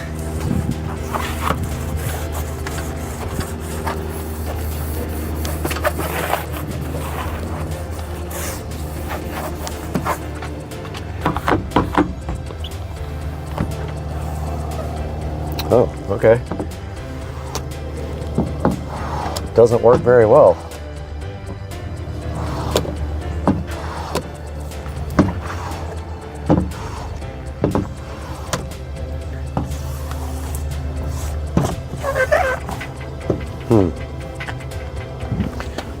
Not sure if I like that.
Okay, back out in the garage, we're going to attempt to do this a different way here.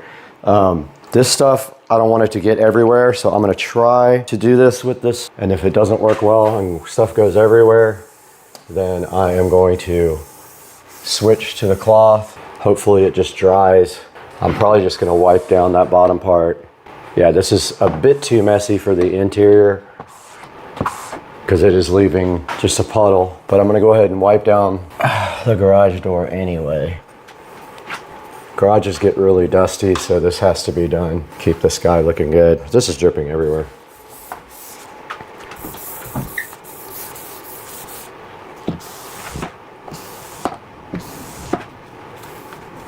This allows me a chance to wipe down everything though. So far, not bad. It's not great for inside because it's so messy. Try not to get it everywhere.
All right, guys, we are all done with the garage door. Outside and in took me about 30 minutes total, I think, and it came out pretty good. I used a rag to follow up to get all the moisture out that dripped down when I used the squeegee. It did do a decent job. I see a few here and there, little water spots, but overall, I guess it's a lot easier than using rags. So let's bring it back inside where we can clean up and come to a conclusion about these 3 products.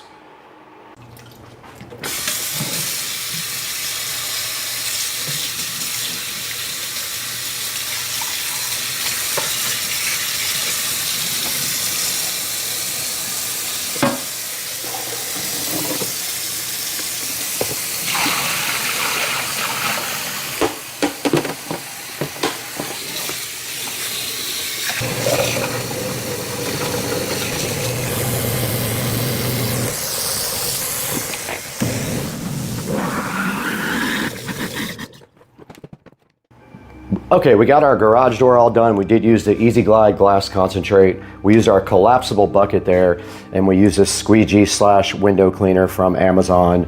Now let's go over to the Supercar Street Racing editing studio and take a look at all 3 of these guys online. We are back in the Supercar Street Racing 4K production studio. I'm Brad. Thank you so much for joining us today. And we have 3 products that we want to show you today that we did use to clean the garage door. The first one is the Easy Glide Glass Cleaner. Now it has a 4.6 star review, and it only takes a capful or 2 to clean a large amount of surfaces on your windows. It takes 2 capfuls for 1 gallon, and we did use that out on the Supercar Street Racing glass garage door, and you saw how it came out. It came out pretty good.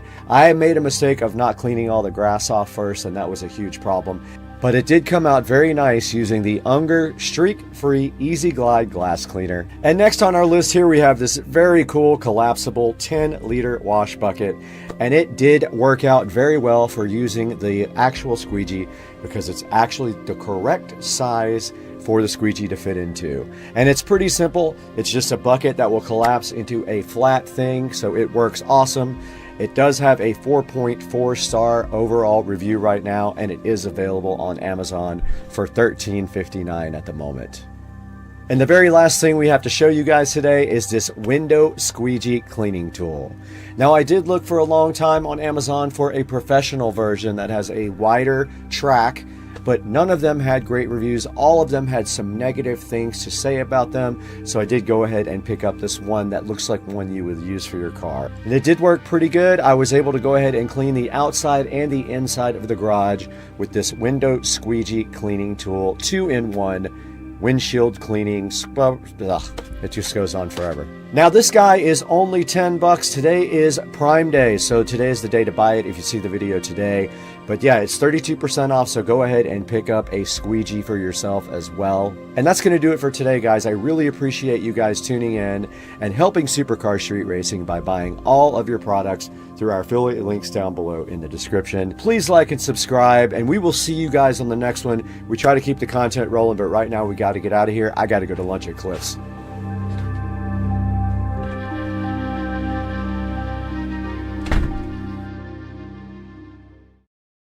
Hey, what's going on, guys? It is Wednesday evening, about 7:50, and I wanted to talk to you guys a little bit about some of the things I've been checking out today. I've been pretty much on the phone and on Instagram with Chris Rudnick, Ricer Miata, helping him with his 135i tune. I was letting him know in the beginning to go with MHD initially. The cost and the ease of tuning is amazing compared to JB4. So I helped him with that. We talked a little bit today about what happened after he tuned it. Basically, the weakness in the N54 engine. So the 135i has, and the 335i actually, both have the N54 up until 2011. And then they switched to the N55 single turbo, and with the exception of the 335IS, which still had the N54 after 2011. So anyway, long story short, when you tune the N54 with anything that increases the boost pressure, there are going to be some issues that show up here. You're going to expose the weaknesses in your car.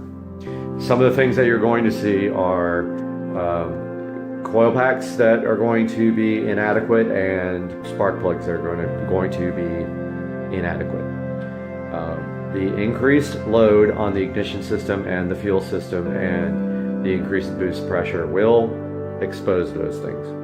So Chris has a couple of misfires, one on cylinder 6, one on cylinder 3. And so first step is to get those spark plugs replaced, which is very cheap, and see if the misfire is still there. If it is, move on to the coil pack. 99% of the time that fixes every problem with misfires on the N54. So let's move on to what's going on with the SL65 and the BMW 335i. So the 335i, funny story related to the same thing. The 335i is actually having the same issue. However, I am running 60% ethanol. So a 60% mix of E85, 40% of 93. So it might be related to that. It might be that the fuel system can't handle the fuel pressures. E85 has a different specific gravity and puts extra load on the fuel system. And sometimes the fuel pressures cannot be delivered. So I don't have quite as bad of an issue as Chris does, I don't think. Mine's sporadic, but I still want to get in there and see maybe if I have a foul plug on cylinder 6 or a bad coil pack. Coil packs are cheap. I want to say they were $30 on Amazon, but I can't remember. SL65, I haven't driven it this week at all. I have detailed it, and in anticipation of going to a car meet, maybe one night this week, kind of like a drive, like a Cars and Coffee, but they have pretty much every night of the week there's something going on in Jacksonville. So I'm thinking I might hit that up. Secondly, I started ordering all the parts for the audio. Now the thing about the SL65 is the audio system is fiber optic. It uses this thing called MOST in Mercedes, and it is the entire system's fiber optic. So you can forget about taking out the head unit and replacing the head unit and using the factory amp unless you want to spend $500 on a MOST fiber optic converter. So that's not going to happen. So what we are going to do, however, is I have already bought a new head unit. You're going to love it. And I will be purchasing an aftermarket 5-channel amplifier. And initially we will be using the factory Bose speakers, but that will be removed within the next month or so. What did I get? You're gonna find out right now, because it's amazing. Party people, so ignore this battery charger in the background. That's actually my power supply. So this is the Joying, Joying, Joying JYUL 135N2 head unit. Probably the most amazing head unit that I have seen. And I did a lot of research on this, and basically this head unit here is the tits. This is a Android 5.1 head unit. You're not going to find a 6.0 head unit. If you do, it's going to be junk. This is the best thing out there. This is a 2 gigabyte unit, meaning it has, I believe it has, I want to say it has 16 gigs of RAM and then the 2 gigabytes for everything else. Basically, this unit will do everything that your phone will do or an Android tablet. And the best thing about it is you've got, to me, for a car guy, you've got this torque application. And so the way this works is when you press this button, you have a Bluetooth adapter that you can purchase on eBay for $3, and this will read your engine in real time. Now, this is configurable, so you can move these around. You can do statistics, you can do measurement, you can add and remove gauges, you can do different kinds of gauges simply by pressing them and moving them and changing them out. You also can download custom theme packs. This one is called Racing Meter Pro, and it has a bunch of different settings. Very, very cool. So that's the one thing I like about it. The other thing, of course, I like about it is that you can use anything you want to from the Android Play Store. You can use the built-in iGo navigation, or you can use Google Maps. Excuse me. It also will Bluetooth to your phone. It'll do screen mirroring to your phone. It is quite an amazing device. So, there's a little look at that and some of the things it can do. It does have a phone browser. It has built-in Wi-Fi. It has two USB ports. Here is one of them. It has two micro SD card slots there. Both of them are in use right now. I have two SD cards in there.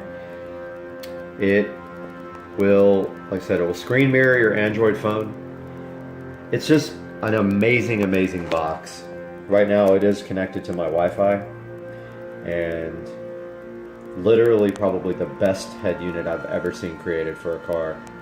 That is the Joying JYUL 135N2. We'll get it. You can get that for about 280 bucks, and it is a deal of a lifetime. So that goes with the double DIN unit kit that I received yesterday from Scosh, and it has all kinds of nice outputs, front, rear, subwoofer. It's got a input for a backup camera. It has you can use a digital radio via USB. I have confirmed that a USB hub works with it, and I have a 120 gigabyte SSD that is going to go in there with it to store all my videos on, all my concert videos or anything else that I want to put on there. So make sure you check this out. I got this off of eBay directly from Joying, and you will absolutely love this. Alright, be cool. See you next time. Make sure you subscribe, alright? And then, as Rudnick would say, give it the thumbs up. Or subscribe.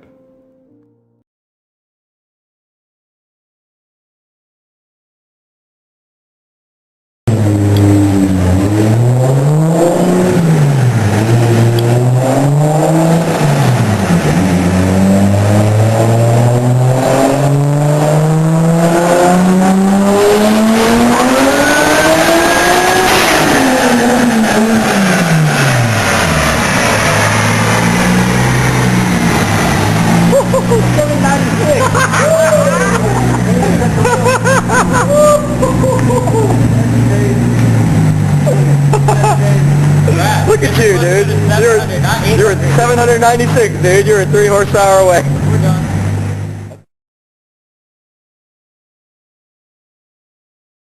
Got the garage ready for the new floor going in tomorrow, guys. I'm so hyped that we're getting a new garage floor tomorrow. Shark coating the garage. Tesla's got a new home tomorrow. What? Over here on the treadmill, and there's a freaking little crab. It's the second one I've seen in 2 days in this Sunday. Little crab. Hey, crab. Guys, welcome back to the Supercar Street Racing 4K production studio. And guys, it is hot in here, but we have the AC blasting on 19 and 70 degrees, like my birthday.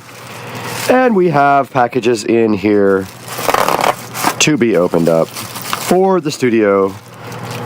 So let's do that right here and now.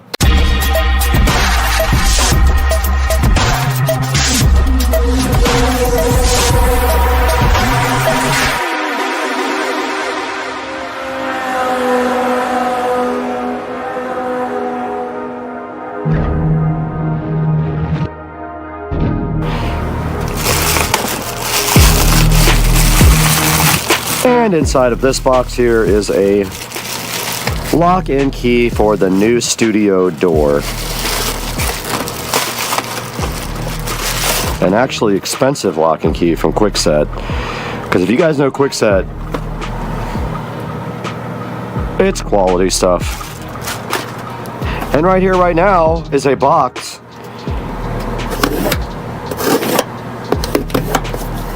from Prime Video. Amazon Prime. I've been asleep for like 3 hours. You'll have to excuse my ridiculousness. Oh! We have the Eufy security lock, camera, and doorbell. So yeah, this is the new smart lock for the studio, for the production studio. We have a deadbolt and a regular lock.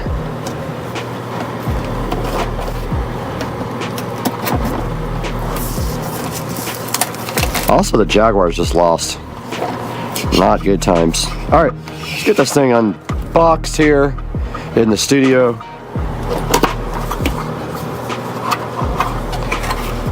Wow, look at that production value right there, people. Check that out.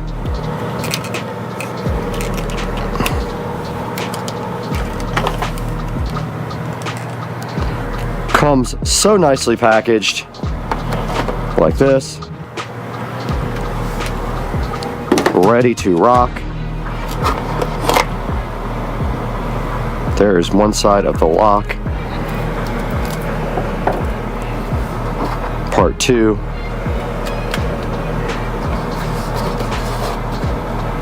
And the nicely packaged second part of the lock here.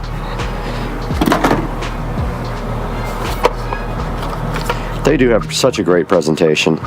So I need to get out the instructions and figure out how to install this. Alexa, set the studio switch lights to white. Alexa, set the studio switch to white. And it does get bright in here with that. All right, let's get the instructions out. Checking out the installation manual here. Step 1 is to install the deadbolt. And it says if the back set is 70 millimeters, turn the faceplate 180 to extend its length. And the deadbolt would be right here. Let's go ahead and get you guys clamped. And we just simply undo this. I've not looked at the door yet, but inside of this, if the latch hole is round, contact customer service to a round drive-in faceplate. Okay, the latch hole is probably not round. It's probably the same as this guy. Okay, we're in front of our door now. We have some towels or shirts. Yes, perfect. Okay, so the first step is to install the deadbolt part, which is right here. And let's see how we have to do that. If the back set is 70 millimeters, turn the faceplate 180 to extend its length.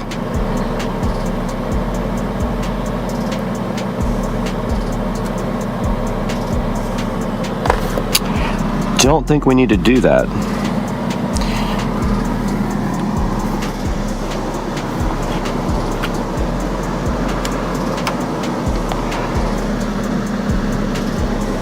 Okay, so it also has the word top marked on it.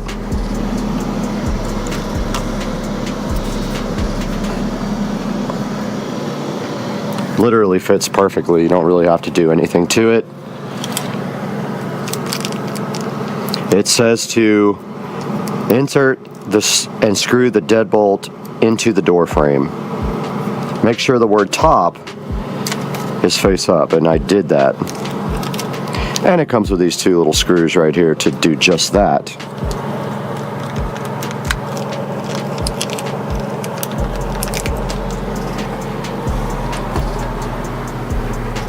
I do have my trusty DeWalt drill right here. Guys, it fits perfectly right here. I love this brand new installation and a brand new door.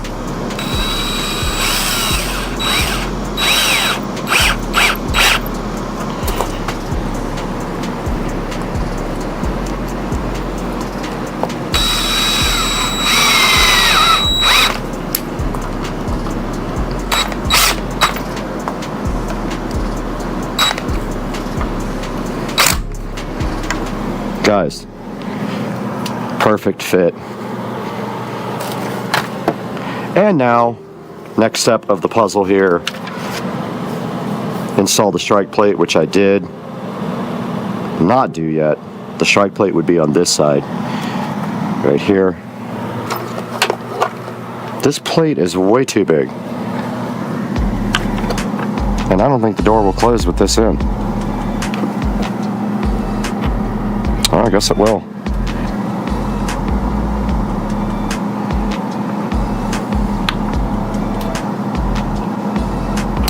So it doesn't fit the door.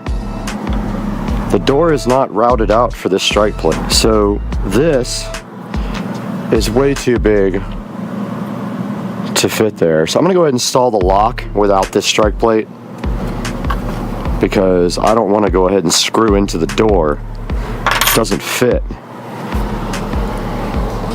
So I'm gonna do it without it right now. It comes with a strike plate reinforcer, but like it doesn't fit my door. So strange. It's like a wide, it's like a super wide plate. All right guys, so we have the interior assembly here, and what you do is you take off the cover somehow. Going to figure that out, right like that. Somehow you install this.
Okay, while the battery is charging for the smart lock, we have the quick set lock to put in here.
checking out the outside of the Eufy doorbell and security lock with that peel set. That peel set is real, and there it is. There's the outside of that, and then there's the quick set lock installed and looking so fresh. But this battery is dead, so we can't really do anything. But here's the final install. Now, the piece of the puzzle that doesn't make sense to me is this. It has a regular strike plate, but yet this has this huge plate that doesn't fit the routing on the door. Will probably still close and shut properly even with this on. I'm gonna wait till the battery's charged on the lock and then test that out. And that is going to be the next step. As soon as that battery charges, it may take up to 6 hours. Guys, I completely forgot that there is a step to this that I left out, and that is the doorbell chime. This is the Wi-Fi bridge and doorbell chime, and it comes with this little adapter for 110 volt that you have to screw on. So you basically put this on and then turn it somehow. And I need 2 hands to do that with, so I'm going to do that now. A tiny little cute little doorbell adapter thingy is ready to go. I had to screw on a little adapter plate to it, and right here and right now you literally just plug it into an outlet like this, and then the rest of the step is to use your Eufy app to go ahead and set up and configure the doorbell. But it is not charged yet, so we're waiting for it to charge right now. We have successfully charged this battery all night long, and the little light on the back did turn blue, acknowledging that we had charged it. We got the base station set up and paired by scanning the QR code on the back. We ordered an SD card for it, but it says delayed in transit, so I don't have an SD card to put in this guy here. So I don't know if the video works at all without that. I don't think it will. But we're going to go ahead and set up the rest of the lock now that we have the battery charged. So we have to set it up and pair it on the phone. Alright, finishing this lock is as simple as sliding this battery in and putting the back cover on.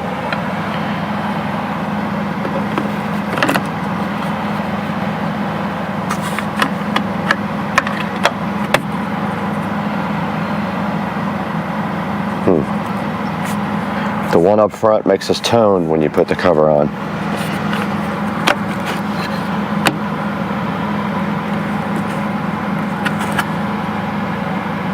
Interesting.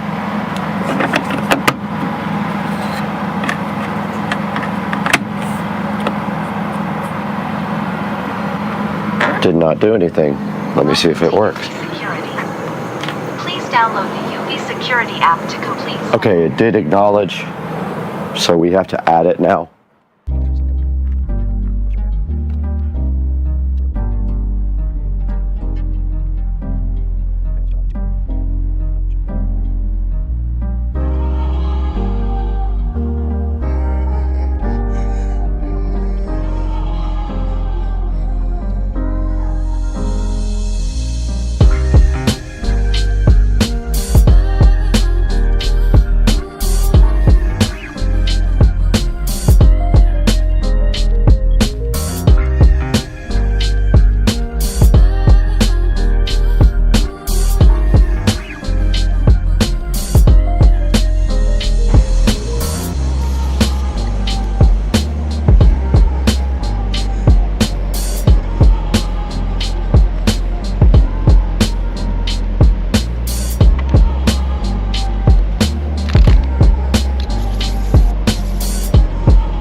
right, guys, we are back, and we did get our extra tiles in, and we got a floor mat in. So our job right here and right now is to just simply finish what we started with this tile.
Back over here by our doorbell, there should be an SD card slot in the side.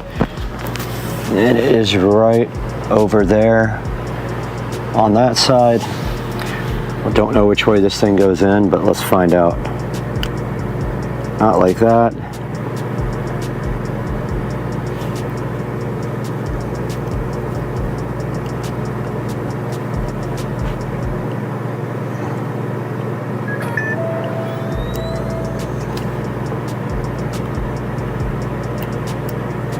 Okay, SD card is in. Now all we gotta do is go to the app and make sure it works.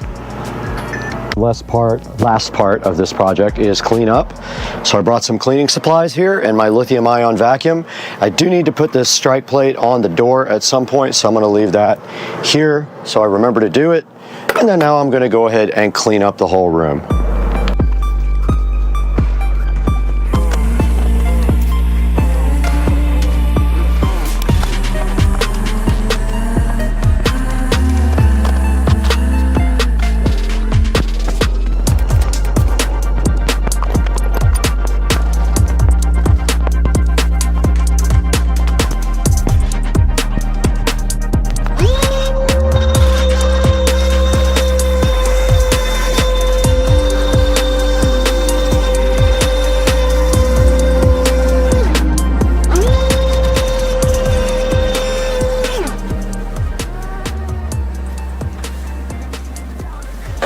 Hey guys, welcome back to Supercar Street Racing Studios. I am Brad, and today we are bringing you this UFI security video smart lock, and also the quick set regular doorknob that we just installed right back here on the Supercar Street Racing door.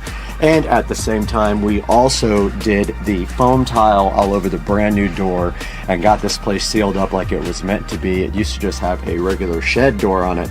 And as you know, we converted this into a 4K production studio. And now we have a real door and a real door lock and a video doorbell. And you can see right here, right now, that the UFI security video doorbell is about $300. So we went ahead and put that in, and it does show video on the actual phone when you walk up to the doorbell. Really cool thing, and I will have the install steps in the video you just saw just now. And this will be in the link in the description along with the quick set doorknob. Guys, please buy everything through our affiliate links.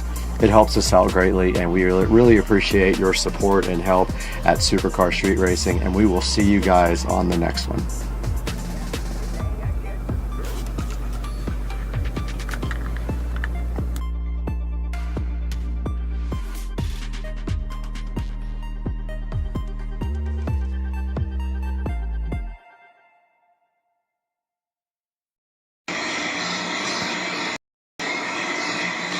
Oh my God, you guys made his entire day, look.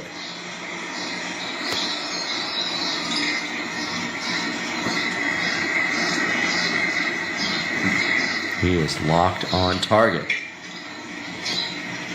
Yeah, he's gonna start barking in a second. Just got an alert over here on the show that I think something is in my garage. Let's see. It's always a mystery where things are going to be. Aha! Check it out. We got a new package here on Sunday night. Oh yeah, I am so hyped for this. What we're looking at today on the channel.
Hey guys, welcome back to the channel. This is Supercar Street Racing.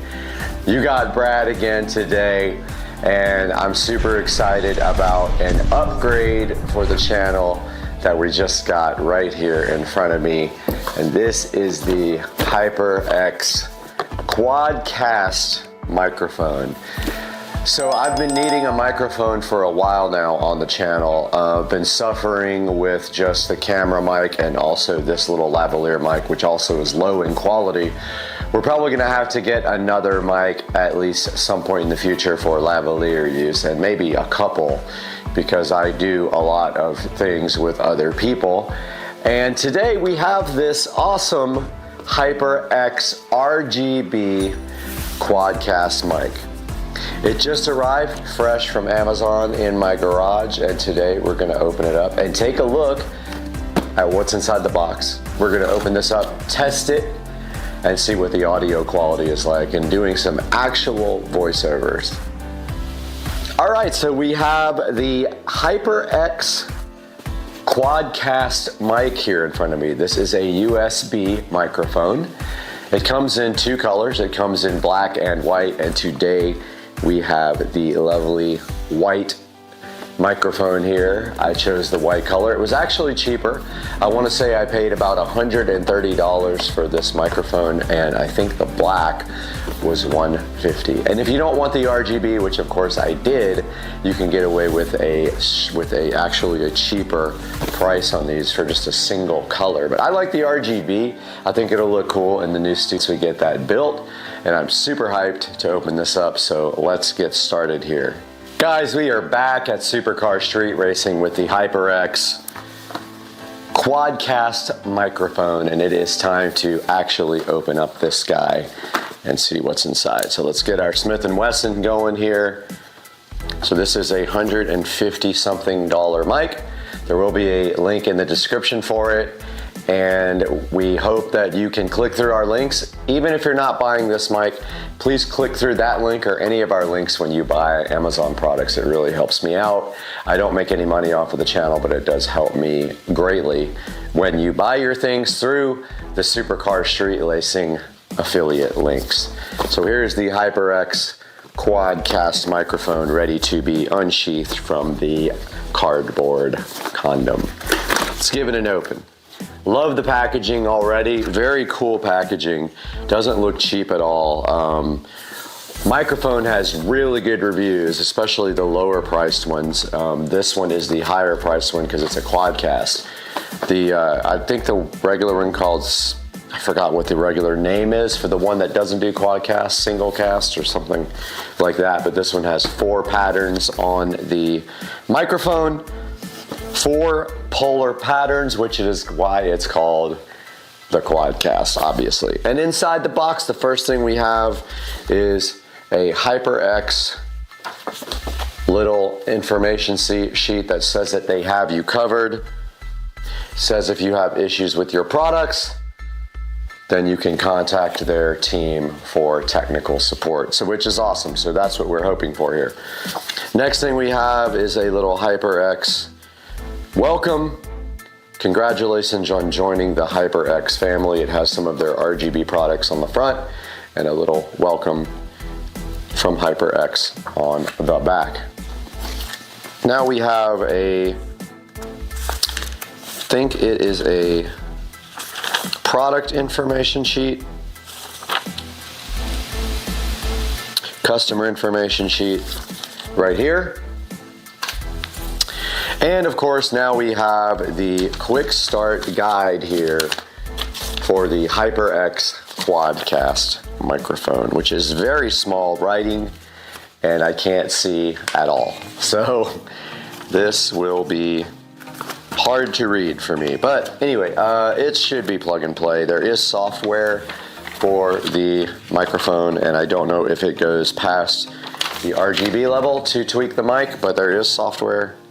HyperX Ingenuity software is what you have to download from hypergaming.com/ingenuity, and that is inside of this lovely quick start guide for the HyperX Quadcast microphone.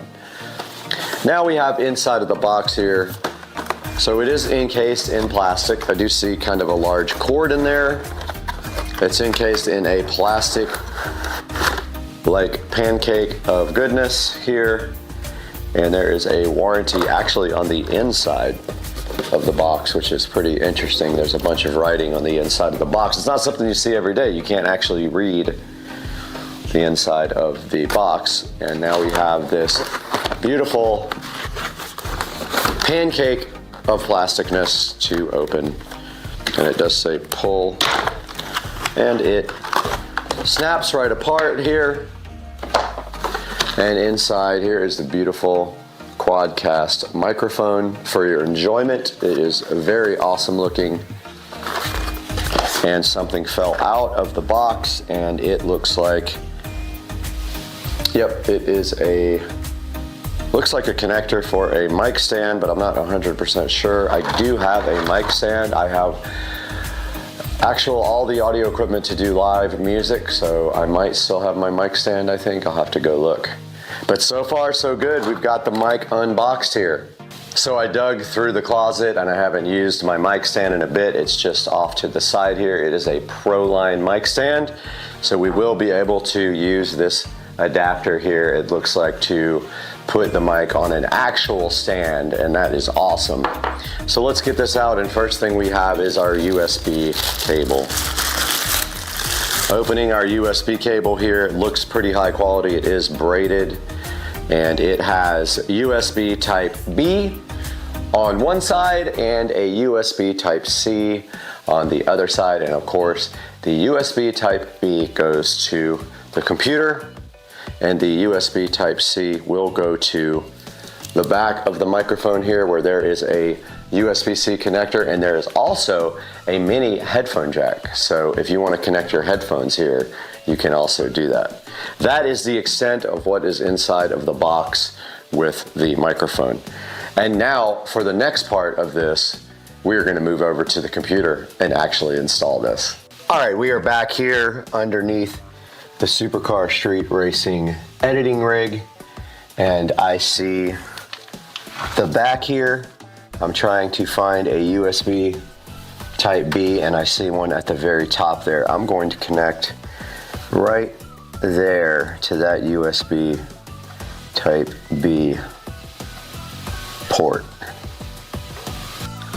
We are back over here at the Supercar Street Racing editing PC. We have our HyperX Quadcast mic set up here, plugged into a available USB type B port. Let's go ahead and power on this awesome editing rig here. See what happens. There we have it. So let's go ahead and log in here, and we have our last project up here that we were working on, the Florida Keys trip. Go ahead and close that out, and we have our USB type C connection here. Let's go ahead and plug in the mic, and I'm assuming you put it right through that little slot right there. And instantly we have awesome colors popping up on the HyperX Quadcast. I absolutely think that is the coolest thing ever. Check out the colors are rotating through different types of RGB awesomeness, and let's go to HyperX Ingenuity software download. Ingenuity. Okay, accept. And let's see. Download for Windows.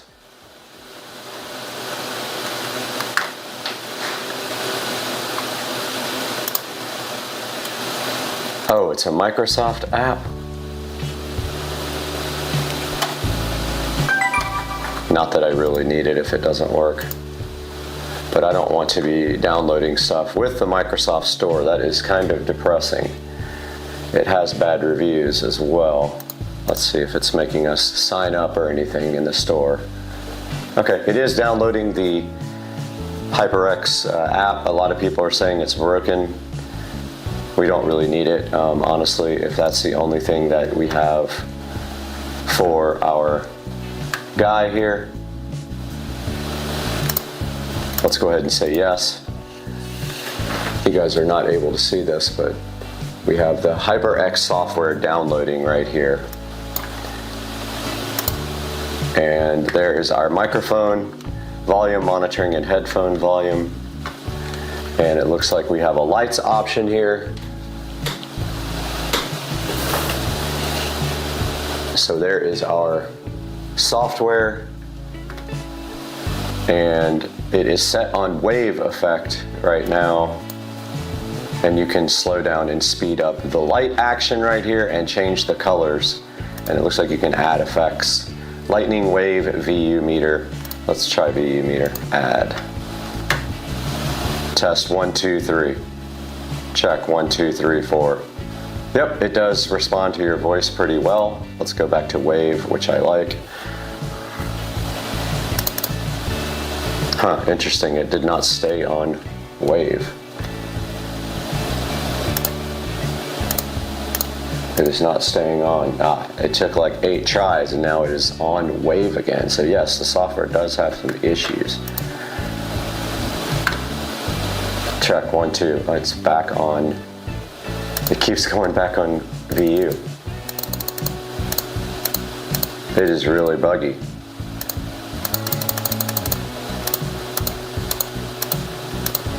It won't go back on. There it is. Oh, no. It's stuck on VU now. I'm so mad. Light sync. Yeah, it's causing the light sync. Unlinked to manage the microphone by itself.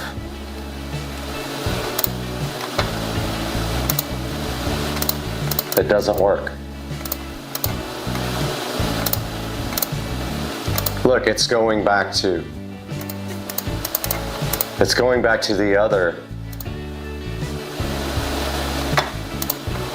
effect.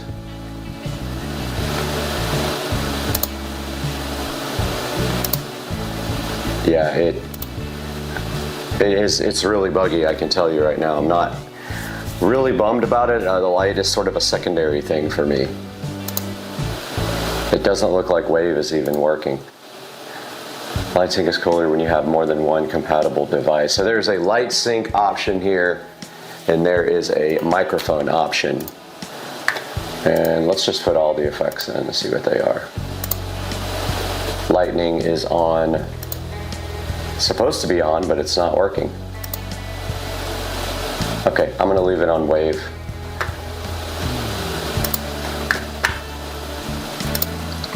And that is all for the Ingenuity app. It is not that amazing, and it does basic lighting changes.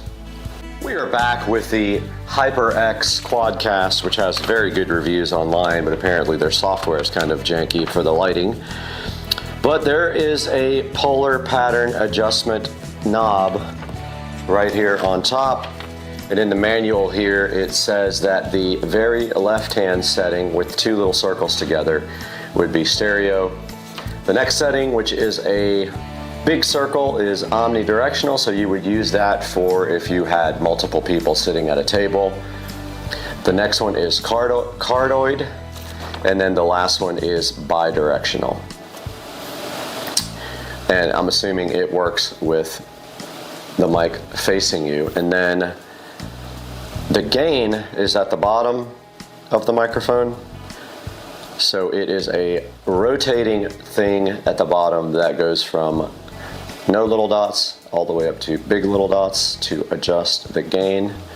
We will take a look at that momentarily. And that is all for the adjustments, and you can hook up a pair of headphones right back here above the microphone input, or the USB Type-C, and I will buy a pair of nice headphones for this. So now let's just get that thing going, and we're going to switch over to the webcam for this part of the show. All right, guys, so we have one camera set up over here, and right here on Supercar Street Racing we have our webcam set up, and we have the Kingston HyperX Quadcast in front of us here, and we have OBS Studio running right here, and I added the mic by going to the little plus thing here with sources. I did audio input device, and then I selected the HyperX Quadcast, and now down here at the bottom we have our audio levels affecting our gain on the microphone, and I have it cranked up pretty good to get to almost the red on the VU meters up here. And right here on the screen you can see the HyperX Ingenuity app. So let's go over to Amazon. So let's open up our Amazon page here on the other screen. I hear one of the devices going crazy in the other room because I said the word. Let's look at our orders here. And here is the order for the HyperX Quadcast RGB USB condenser microphone for PC, PS5, blah, blah, blah. And as you can see, it has 49,000 reviews. This thing is a bestseller. Okay, so it was $129. I hear audio going somewhere in the back. Amazon, stop the station.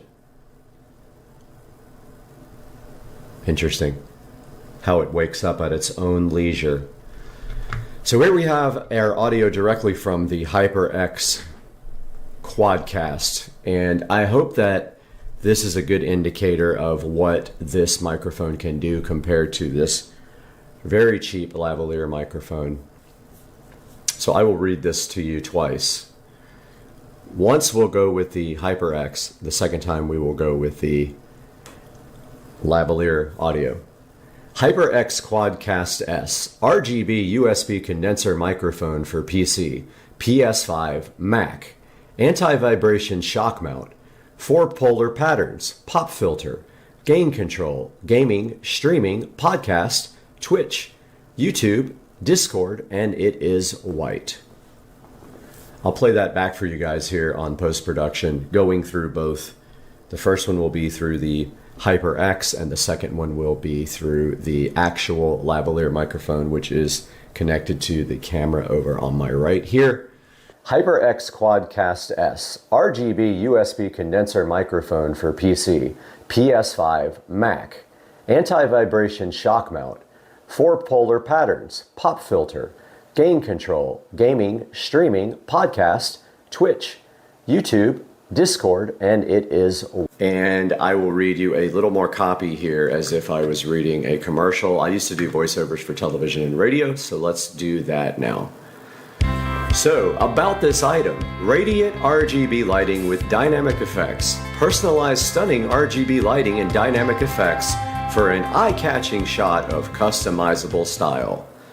So that's kind of how I would read that if I was doing a professional voiceover. Let's go to the next section here. Built-in anti-vibration shock mount. Isolate the mic and suppress the sound of unintentional rumbles and bumps with the elastic rope suspension. And that is right here on the side of the mic. So it is held up with elastic ropes, which keeps the vibration down to a minimal. Let's try another one. This is fun. Tap to mute sensor with LED status indicator. Use the convenient tap to mute functionality to prevent an audio accident along with the help of the LED mic status indicator. If the light is on, the mic is active. If the light is off, the mic is muted. So the mic is not muted because I see the HyperX Quadcast actually on the screen in OBS Studio there. Get back on camera a little bit. And let's go to the next section here. 4 selectable polar patterns. Choose between 4 polar patterns: stereo, omnidirectional, cardioid, and bidirectional. To optimize your broadcast setup and keep the focus on the sounds you want to be heard. Customizable via HyperX Ingenuity software.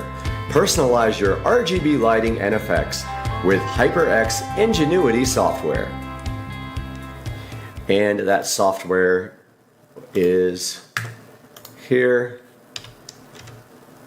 HyperX Ingenuity app, which unfortunately you have to download through the Microsoft Store, but here is the microphone there, and then if you go to the lights part here is where you set the type of effects, but honestly it doesn't want to stay on the effect that I put, so I think you have to hit save to microphone. Let's see. Maybe that was it. Maybe I was just doing it wrong. So this is wave, and you can add other effects to this. They have cycle, lightning, wave, VU meter, solid, and maybe there's more. I don't know. That's all they show right here on the actual app. So back to this microphone. So this thing has the capability to do, let's take a look at this 360-degree view here. This has the capability to do more than one pattern so that you can have a quadcast podcast. It can pick up 4 people around a table. It's probably going to be a little echoey in here, hopefully not. I haven't really used a great microphone in here, but we're going to see how this microphone sounds. But the gain is up pretty high there, and I think also on the level meters, the actual level controls. So not sure how that's going to sound, but I'm pretty pumped to check it out. Okay guys, we actually have the microphone connected now directly to the phone. I don't know if you guys can hear me. I'm going to go back here where I am in the pattern. All right, so we are connected directly to the phone, and we are recording directly through the phone with our Kingston HyperX, and this is not going through the PC. So let's read another little bit of copy here going directly to the phone and see if there is a noticeable difference in the audio quality, because I did have the gain turned wide open before. So, radiant RGB lighting with dynamic effects. Personalized stunning RGB lighting and dynamic effects for an eye-catching shot of customizable style. So we're going to listen to that and see what this sounds like recording directly through. This is a USB-C to USB-C cable recording directly from the Kingston HyperX to the phone. This is the microphone stand that is destined for use with the Kingston mic right here, and if you notice here, you get this connector for the mount, and what you do is run this old mount off. This is for a regular standard microphone, so you just like back this ring off here, and then you can unscrew this, and this part screws directly onto your microphone stand, which will go in the studio eventually.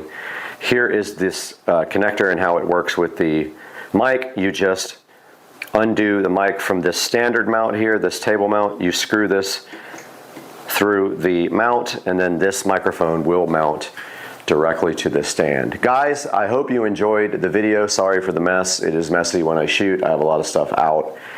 And I hope you will like and subscribe to the channel, and I hope you enjoyed this video. We'll see you guys next time on Supercar Street Racing.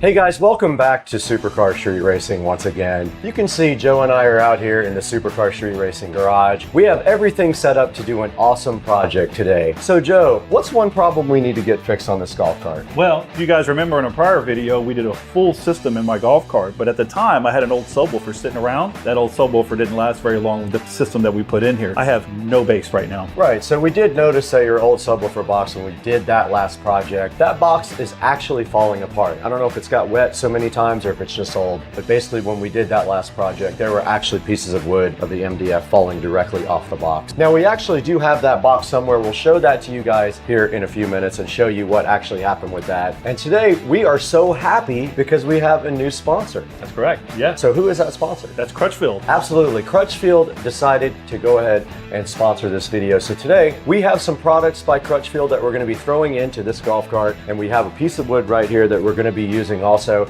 to do what? Build a new subwoofer box. We're going to build a subwoofer enclosure. We're going to go ahead and calculate the volume. We're going to do the measurements. We're going to cut all the wood. We're going to do that all today, so hang out with us. Awesome. Let's do it.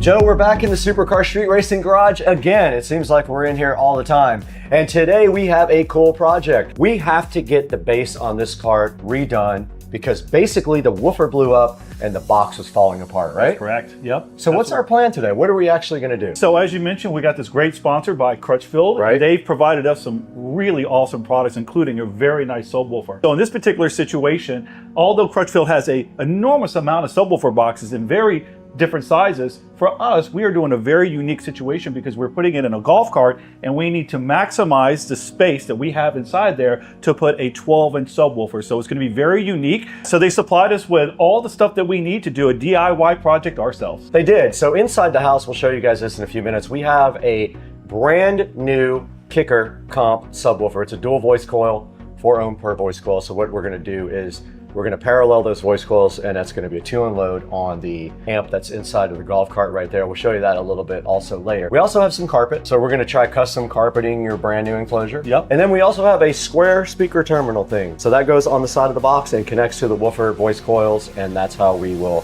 supply power to your subwoofer. Absolutely. So all that's inside, but for right now, we also wanna take a look at the old subwoofer. Can you go ahead and pull that out? Let's pull it out. So I've already disconnected it. And if you can, flip that seat down, Brad. Right. And let's take a look at this thing. I found this subwoofer a long time ago on the side of the road, and it was in decent shape, but over the years sitting in the garage, it's just been weathered too much. And we did a quick carpeting job on it, but one of the things is that the carpet is completely falling off. And that's really stemming from the box falling apart. As you can see, all the particles on the side of it. Wood's coming off. Yep. And that happens, right? So this was a quick job at the time, but we knew we needed to upgrade. So on top of that, as a 10-inch subwoofer that was in here, I think this is made by Boston Acoustic. It was. It was. And as you can see, the dust coil, I think that's what they call that, is falling off. Dust cap, yeah. Yep, and then I think it's also got some other issues with it. So obviously it's time. We needed an upgrade. The 10-inch subwoofer for this cart sounded good, but I wanted some more bass. I wanted to be deeper bass, so we went with a 12-inch for this particular project. Out with the old, and then we'll start putting in the new. We're not gonna do ported, we're gonna do a sealed enclosure. Sealed enclosures hit tighter.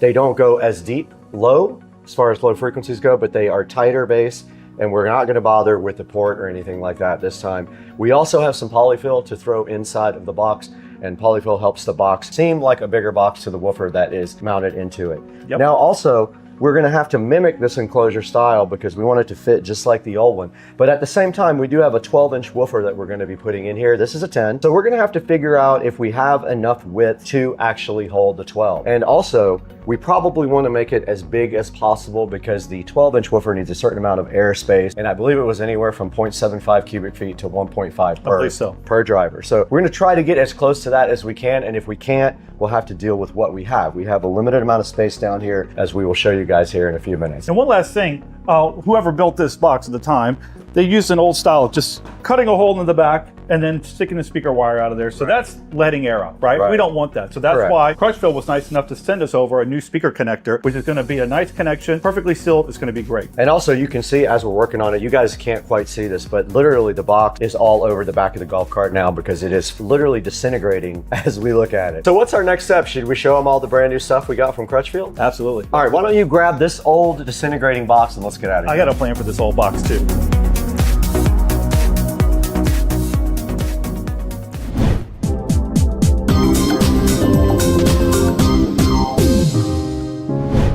Okay, we're back in the garage and we brought all the stuff out that we got from Crutchfield. The only thing Crutchfield did not provide, just because I forgot at the time, was this polyfill for inside of the box. But they did provide this 12-inch dual voice coil kicker comp woofer. This is the CWR12, and I'm really hyped to see what this thing can do in our own custom enclosure. Absolutely. What do you think about this compared to the old Boston Acoustic subwoofer that we had before? It's a different age, a lot newer technology, and do you think that this is an advantage that we have a much newer style woofer with new technology? Absolutely. On top of that, it's a 12-inch subwoofer, right? Correct. So that's going to be one of the things that we're going to be dealing with. Is that's why we're building a custom box, but to maximize the amount of volume at the same time. So we have some tricks up our sleeve to get the volume that we need. We do. Hence why we had the polyfill. We'll talk about that in a minute. Also, we got some carpet here from Crutchfield. It's just standard enclosure carpet for speakers. It is black, and we probably have enough to do 25 boxes. So we'll have some extra for the future. And then what was the last thing we got from Crutchfield? Yeah, we got this nice connector here.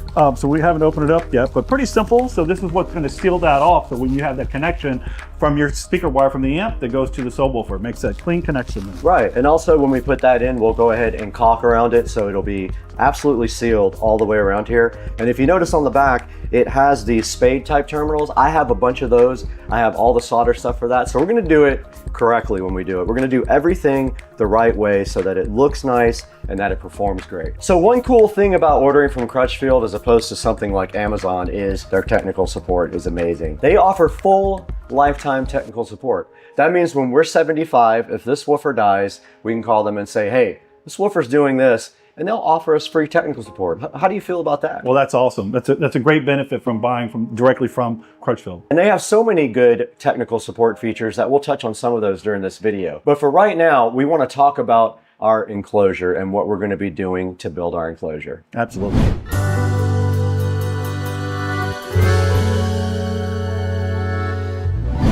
All right, so one of the things that we have to go over is how we're going to build this box, right? So I went out and got ourselves a nice big old piece of 3/4 MDF for us, right? MDF is the preferred wood that most people use when they build a box. It's really good, it's strong, and it holds up, and it makes a great sound at the same time. Absolutely. They recommend not using plywood or anything like that because of the sound qualities of the plywood. You can see we have some MDF over here, and basically all MDF is it's like shavings of wood that are pressed together and glued together. Absolutely. So when they cut other wood, they take that, they press it together, they glue it, and that makes this big, huge sheet of MDF right here. Now, how much was that sheet?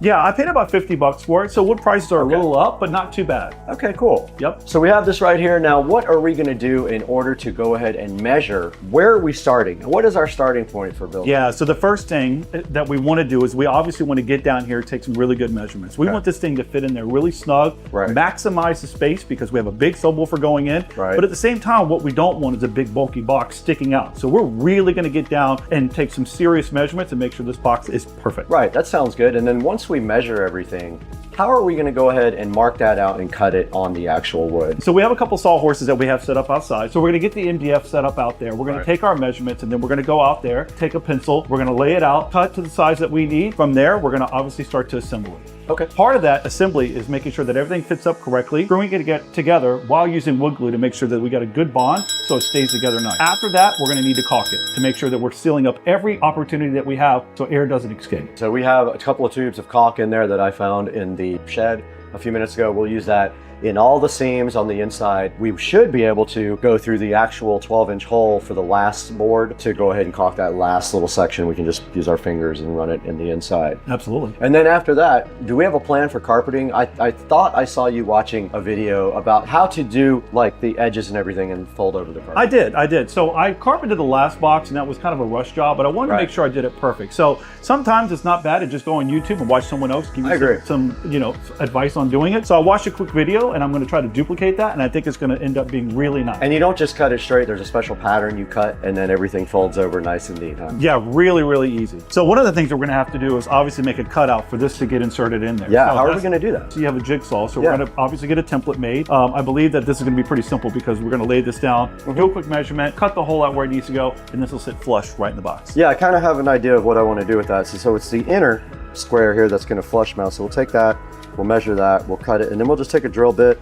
put a drill hole there, and we'll jigsaw this out nice and neat. That'll sit nice and flush. It'll look great on top of the carpet, and the carpet will seal off any of the airflow, so we don't really have to do any caulking on the inside. I don't believe so. Nope. So that sounds like our plan for actually building the box, but first, we got to get a bunch of measurements done. We do. Let's get down here and take a look at what we have and get some measurements done on this cart. Let's do it.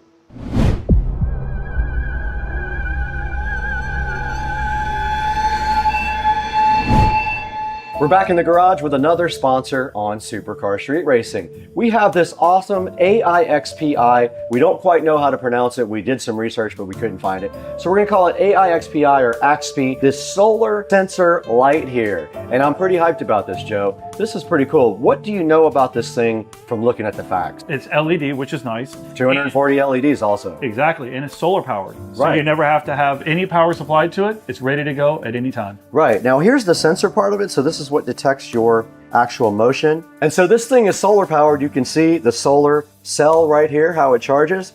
There's the connector that you mount this with. They give you another little bracket here. So basically what you do is you mount that to your house or your gutters or whatever. Then this thing just simply slides right there. Yep. All right, so this thing is not fully charged. Admittedly, it's been sitting in the kitchen, but you can see when I turn it on, it flashes. It's pretty bright, even completely dead. So thank you AIXPI for this awesome solar security light. 3,000 lumens is pretty bright, and it's just got a tiny little lithium-ion battery sitting inside this little box right here. Now let's get back to the video and see what's going on at Supercar Street Racing.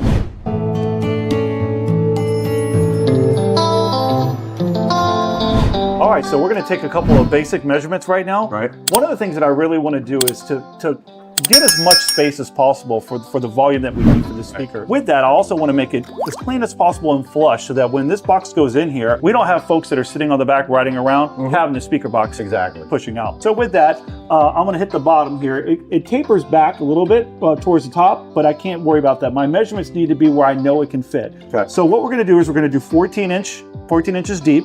Okay. We're gonna maximize the width, maybe a little bit shorter, we'll make a call on that, but we can go up to 18 3/4. Okay.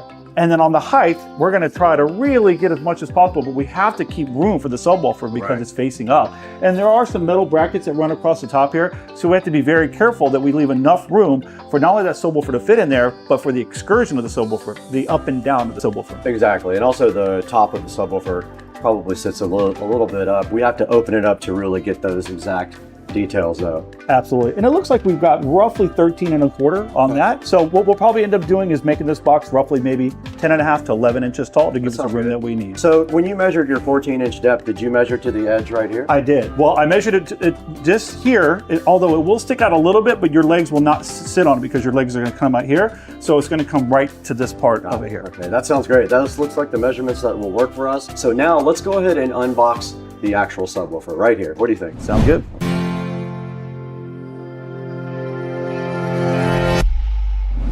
All right, so we're gonna go ahead and pull this subwoofer out, get a couple of basic measurements on here. The biggest thing that we're worried about right now is the height of where it's gonna sit above the box that we build itself to make sure that we have room for the subwoofer to sit on top and to have the room for it to move up and down. So let's take a look at it.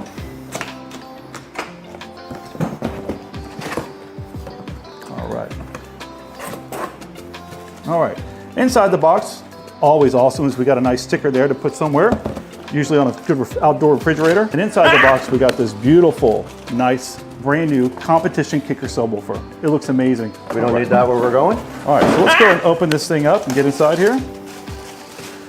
All right, I will say, just from the looks alone, this is a beautiful looking subwoofer. The first thing I noticed is that the outside is very strong and it's got this really strong red stitching inside. It's a really great looking subwoofer here. So this is a competition speaker, and although I'm not going to be entering any competitions with this, it's going to drive really good solid bass. So I don't have to turn it up too loud to drown it out. It's going to have really good deep tones in it. On the back, we got a really nice large magnet on the back, and then we have great connections right here. It's a 4-ohm dual voice coil, so there's 2 connections on both sides, positive and negative. One of the great things about this speaker already is the easy setup for putting the speaker wires in there. It's a push connection, so you push this open, slide your speaker wire right in there, let off, and it puts the nice connection. And now we're going to pass this over to Brad to give you some more technical aspects of this great subwoofer.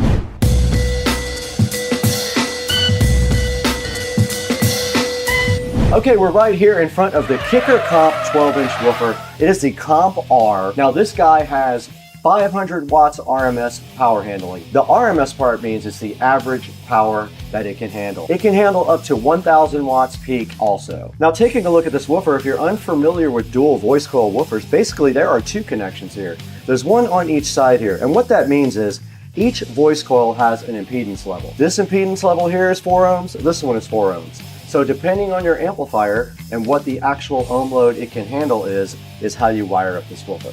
If you put both of these voice coils here in parallel, it'll be a 2 ohm load presented to your amplifier.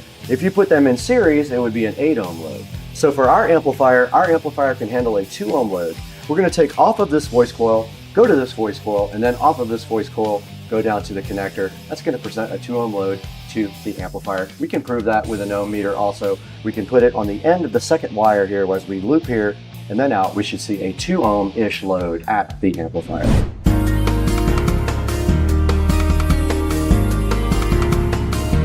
All right, so here we are on to our next step.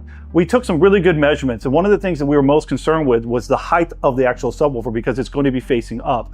So with that, we had roughly 13 1/4 to play with, so we're going to reduce our height down to about 12 inches. That gets us about 1.5 inches, 1 3/4 of play to make sure that we have enough room for the top of that subwoofer to not only sit in there, but to have room for it to go up and down. All right, so one of the most important measurements for us was to make sure that we had enough room for the subwoofer to sit in there.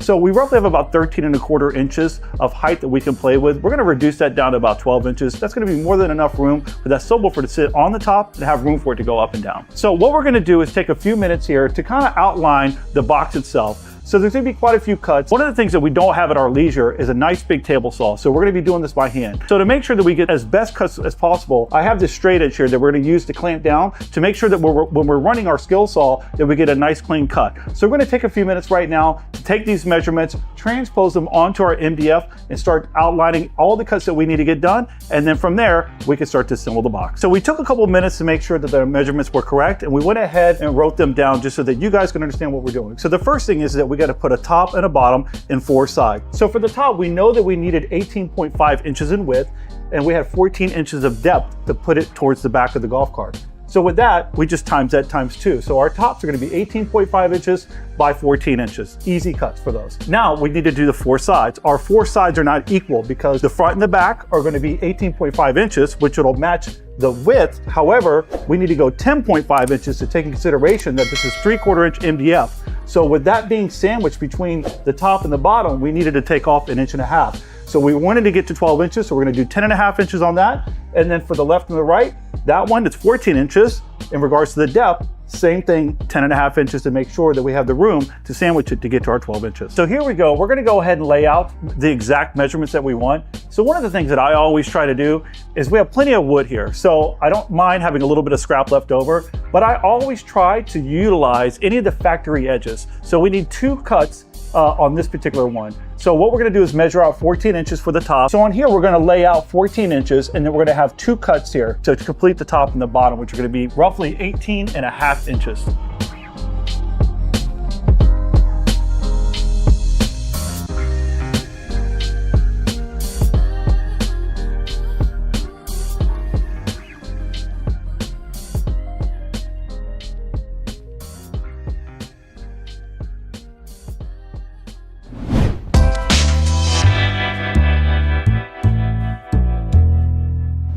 All right, so here we are. We're gonna take the time to cut this out. We got a little break in the weather, so we're gonna make this pretty fast. Like I said, we had already laid out all of our measurements. So from here, we're just gonna make our quick cuts, get back inside as quick as possible. So again, we don't have a table saw. So to try to get this to be as even as possible, I'm gonna take this straight edge here. We're gonna clamp it down so that we can bump our skill saw right up against it and make a quick, so we can make a quick cut, and hopefully it's nice and straight.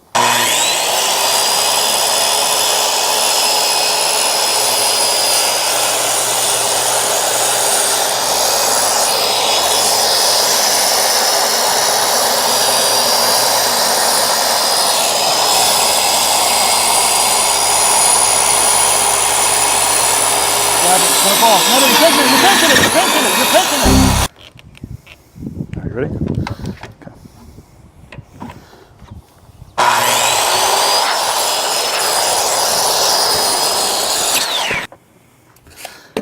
And for the sake of time, I'm turning and burning here, all right?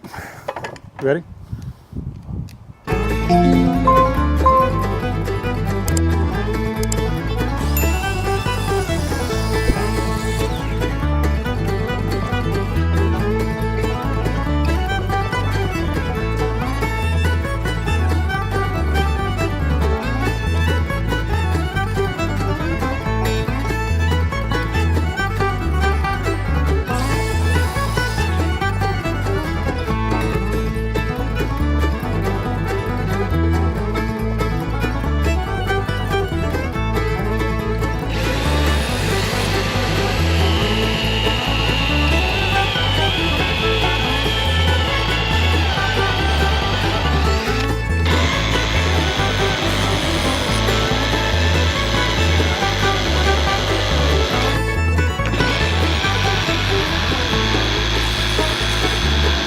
If you blow us off, we can come back inside the garage, close the door. Yep.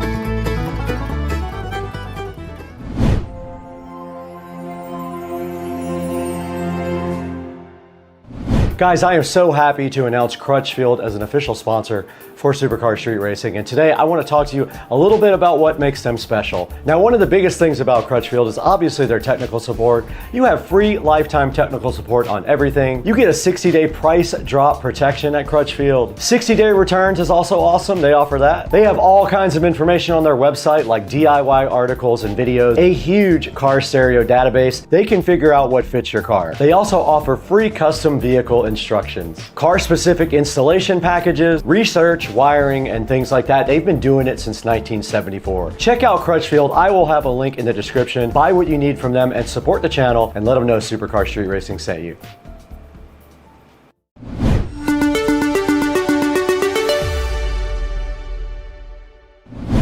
All right, as you guys just saw, we were outside cutting all of our parts for our enclosure, and you did a little rough math on ChatGPT.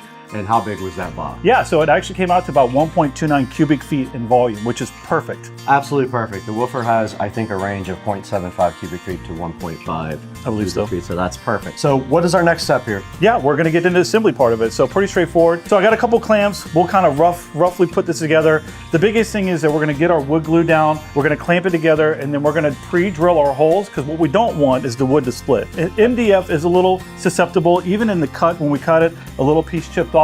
So to stop that from happening, we'll get this roughly put together with the clamps, put the glue on it, and then we'll take the time to pre-drill our holes, and then we'll countersink, if we want to, may not be necessary, our screws in there to make sure we get a good, nice contact and a good screw down. Sounds great. Let's get to work. Yeah, let's do it. Got your drill ready here? Yep, got a good bit. Where's our screws at, so we can make sure that we have the correct screw size. Okay. Make sure we got plenty of the same. These are 2.5.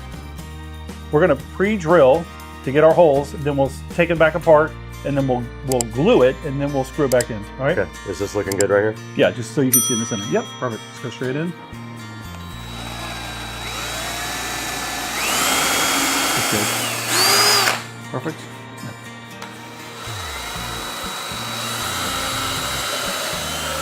Perfect. All right, so now we'll disassemble, get the glue ready.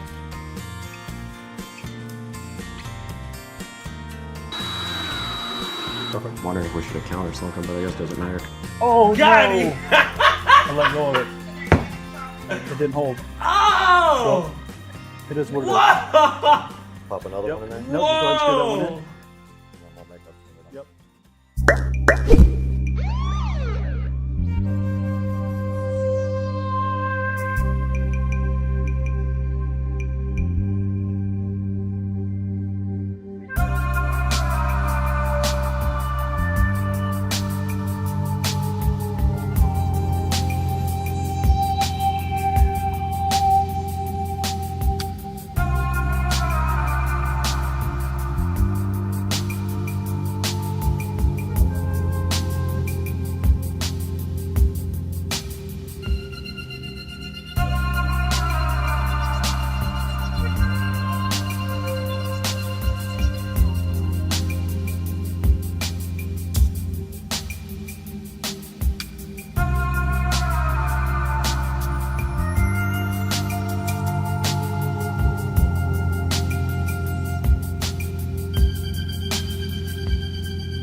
All right, so as you just saw, we assembled the box. It actually went pretty smooth. We did have one little issue where I made one mistake on a cut, but that was very easy to fix. We just had to take a little bit more off. The box went together perfectly. The fact that we were using a circular saw and everything was almost perfect was shocking to me, to be honest with you. And there's only like that much clearance. It is absolutely sitting in there perfect. So our measurements were right on spot. The box is almost perfect. Very happy with it. So from here, what we're going to end up doing now is removing it and carpeting it. So we are not the best carpenters by any means, but I think we're going to be able to do a good job on this. So we'll let you guys follow along, but it goes pretty fast. And so far, this project's been pretty smooth. I think we're at about 3 hours in. The majority of our time is really moving cameras around, doing stuff. Yeah. So maybe we got an hour and a half maybe Probably. into this project so far. And once we get this carpeted, put in the speaker in, goes very fast, and we'll be done. All right, should we get this box out of here real quick? Let's do it.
We're going to do our best here.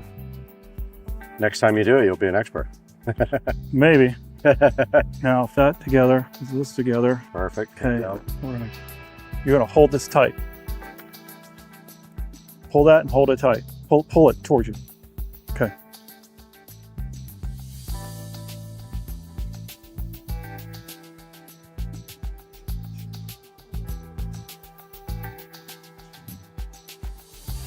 That's sick. Should peel off, right? And then that flaps down and you're done. Drape it over it, pull it hard again. It's actually not bad. That's not bad. All right, flip it over.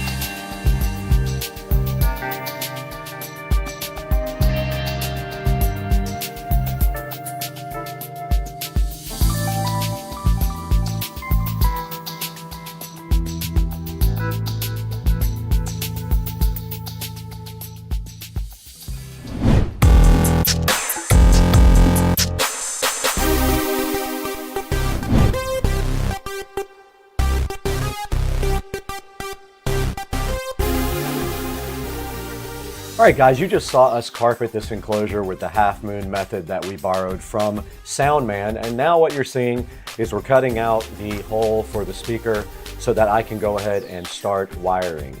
Now, this wiring is going to involve going from voice coil to voice coil, first of all, to make this woofer in a 4 ohm to 4 ohm parallel load will be 2 ohms at the speaker connector. And then also what you're seeing is me crimping these connectors on and then using my heat gun to go ahead and heat shrink the end of the connectors onto the wire. So all that's happening right now, let's take a look at it.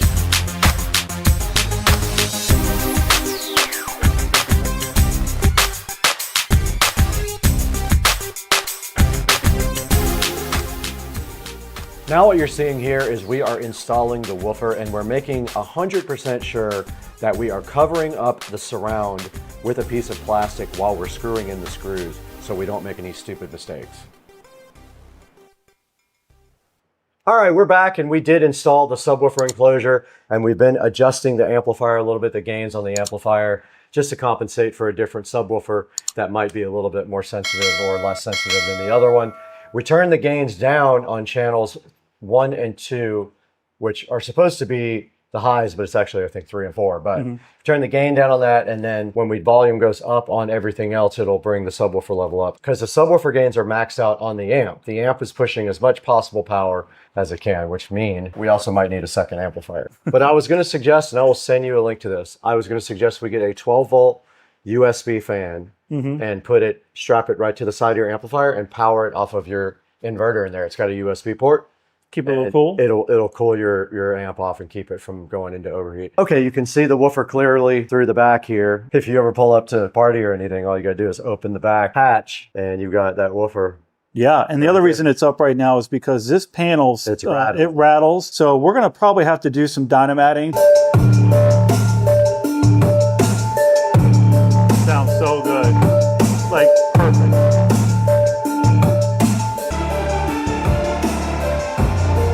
Sounds really, really good.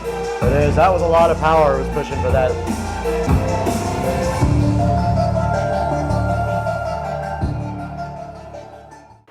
All right, that came out really good, but maybe we can do some improvements. What do you think about maybe improving the amplifier side of the bass? Yeah, I think so. I think that the current amp is working, but this 12-inch subwoofer can handle a whole lot more power, and certainly with the battery that we have in this thing, it can take a bigger amp. So it might be a good idea to go on Crutchfield again, look around, see what makes sense, and beef it up a little bit. Sounds good to me. I'll get in touch with Crutchfield tomorrow. Meanwhile, let's wrap it up from in here and throw it back to literally us. Yeah.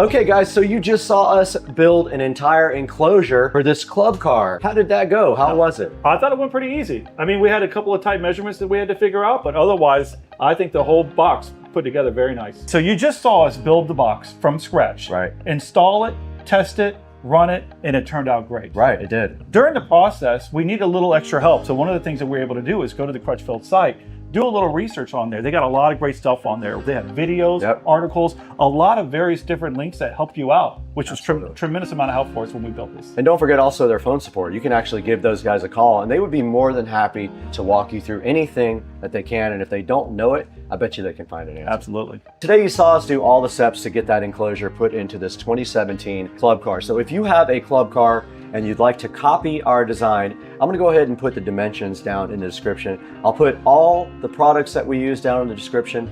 Go ahead and click our affiliate links because that helps us out tremendously. Crutchfield wants you guys to use these links so they can see if you guys are engaged in watching supercar street racing. All right, well, we're all wrapped up here. I just want to say thank you to everyone, including our sponsor today, to give us this awesome subwoofer that we put in, and to the 150,000 subscribers that you have obviously built up over a lot of work and a lot of time. So thank you all for subscribing. Right. If you haven't, like and subscribe. It's a super big help for us. It is, and if you're just here, if you found the video somehow and you're not a subscriber, it does help a lot if you'll hit that subscribe button. Leave us a comment too. We're really interested in what you guys are doing on your club car. And if you do this same project, we want to know about it, and I want some video of it. I'll put it on my channel and feature it for everybody. Love it. Because we really hope that you guys like our design and you copy it. Yeah, and you know what? We want to hear from you so that we know if we made some mistakes, we don't mind it, you know? Absolutely. Part of the learning process is making mistakes, and we're fine with that. We kind of learn everything on the fly sometimes, especially like with this carpet job. That is an on-the-fly thing. That was the first time that we've ever tried that. Correct. All right, guys, we got to get out of here. We got to go to lunch because we're starving. Let's go. Let's go.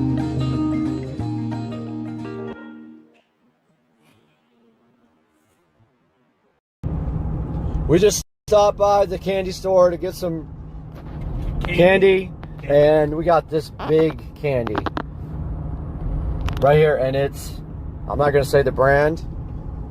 Let's go. All right, back at Joe Dukes of Duval here with the Savannah Banana shirt, and he made trigger tacos with the crema sauce and the slaw, and these things look awesome. Are you hyped? I'm hyped. Let's eat. It's gonna be so good.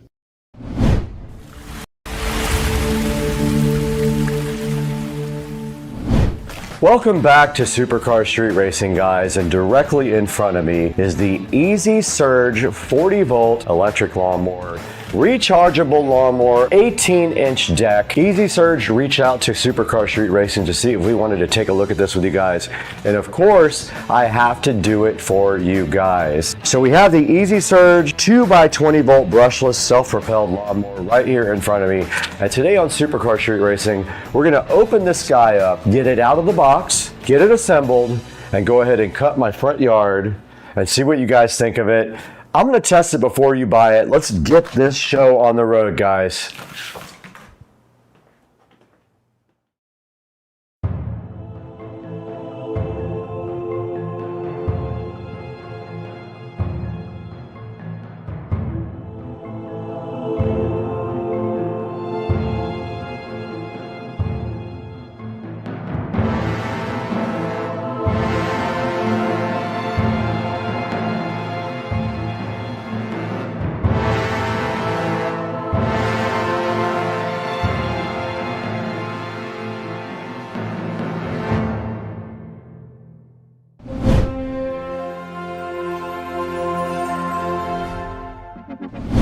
Ladies and gentlemen, directly in front of me is the Easy Surge 2x20 volt electric self-propelled lawnmower. I don't know if you guys have heard of this. This is very cool. They wanted me to test it for you guys. You guys saw me test robotic lawnmowers, and now we have an actual self-propelled lawnmower for me to get out here and cut the grass on. I'm super hyped to do that. The box is sitting right here in front of me. Now this thing uses Easy Surge technology, and that is a different RPM than a grass mower would typically do, but apparently it is supposed to handle all the grass with ease and no problems whatsoever. Now typically you can expect a 30-minute runtime from this guy, 1/6 of an acre cutting distance. Now that will vary depending on your terrain and the length of the grass, so if the motor has to work harder, you might get less time out of it. Now you know what's also crazy about this thing? It has an electric height adjustment. It's not the manual style. You can do it without even bending over to the mower. You press a button and it lower or raises the height deck so you can change your cutting height.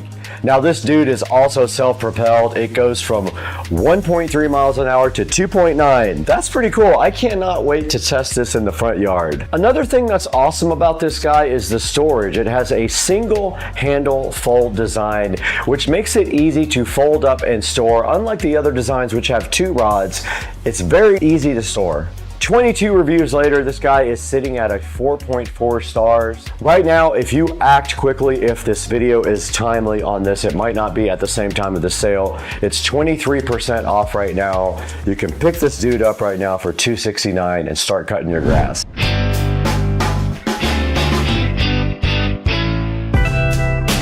All right, guys, you just saw me talking about all the features of the Easy Surge.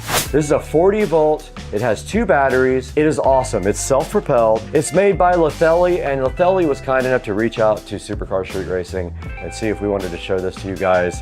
All we have to do right here and right now is get this mower out of the box, assemble it so that we can go outside and cut the grass. I say we should get this open right now. Okay, we have this Letheli self-propelled 40 volt lawnmower chilling so fresh right in front of us.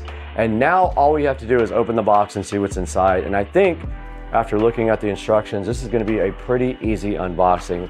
I don't think there's a lot of assembly. Now I did cheat. I put the batteries in the charger about 2 hours ago because I knew I was going to have to get this thing out and start using it. So the batteries are actually sitting over there in the kitchen on the charger, leaving us with one mission right now to get this out of the box. And so the first thing I see right here is it's well packed. So there's a lot of styrofoam around it, keeping it very secure inside of the box. So that's great. There's a few things inside the box here. There is a nice instruction manual inside of this big plastic condom right here. We'll take that out. This is protected in shipping. And then inside of that, there is a user manual and then a power cord here for something. I don't know what that's for, not sure, because I plugged the batteries directly into USB Type-C to charge them.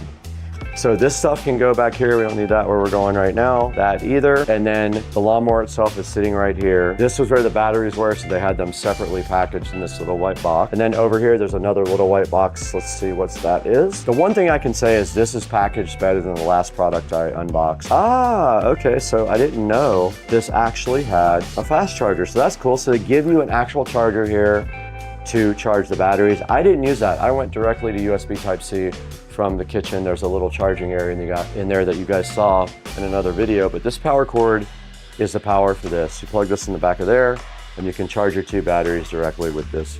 The rest of the inside of the box is just the actual mower. But let's get this out of the box. So I'd say this thing probably weighs about 40 pounds, not that big of a deal. And then this is the handle. It just folds back like that.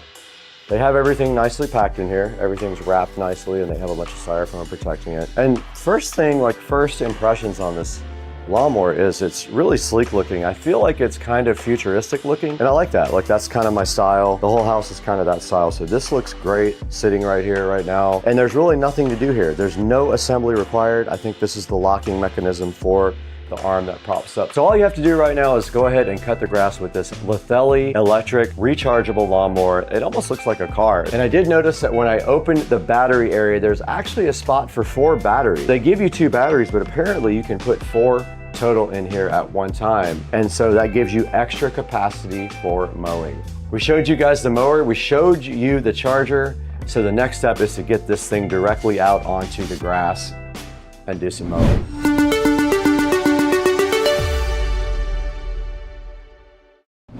We got the Lithelli Easy Surge out here. We have it joined to the app. We're also recording on GoPro. To raise and lower the mower height, you go here. I don't know what height. That's cool as hell though. So I'm gonna cut a little bit and see if it actually cuts anything. If not, I'll lower it a little bit. This is miles per hour, and then I guess you just... There you go.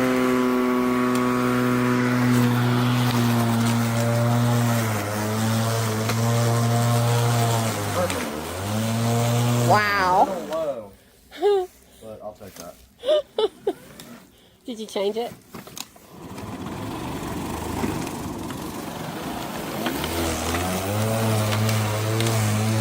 Better or the same? Better.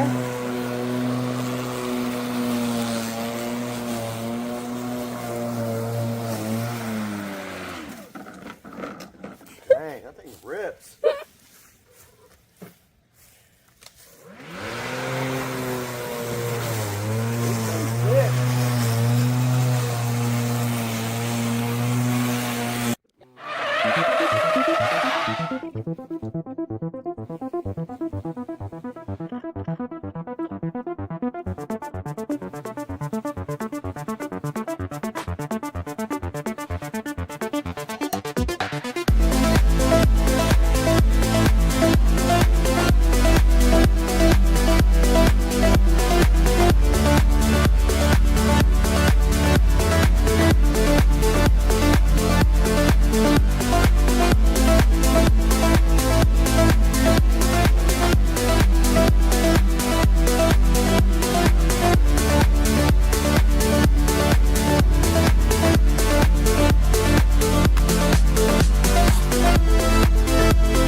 After doing some research, basically for $259, you get 2 batteries. You get this charger, this lovely charger here. But when we look deeper into the mower, we figured out that you can get actually 4 batteries and install them so that if you have like a larger area, you have more duration on your batteries. That is $309, so $50 more, you get 2 extra batteries. Might be worth it. Think about if you have a large area that you need to cut, and if that's the case, maybe go ahead and get the $309 version so that you have the 2 extra batteries. You don't have to stop down and maybe charge your batteries in the middle of a cut. So if you get the 2 battery setup, you get 30 minutes of runtime. If you get 4 batteries, you can get 50 minutes. Maybe that works better for you if you have a larger area, a bigger yard. So if even 4 batteries isn't enough for you, you can have extra batteries in the charger sitting inside the house ready to go. And when you run out of juice, go grab some batteries, finish your whole property.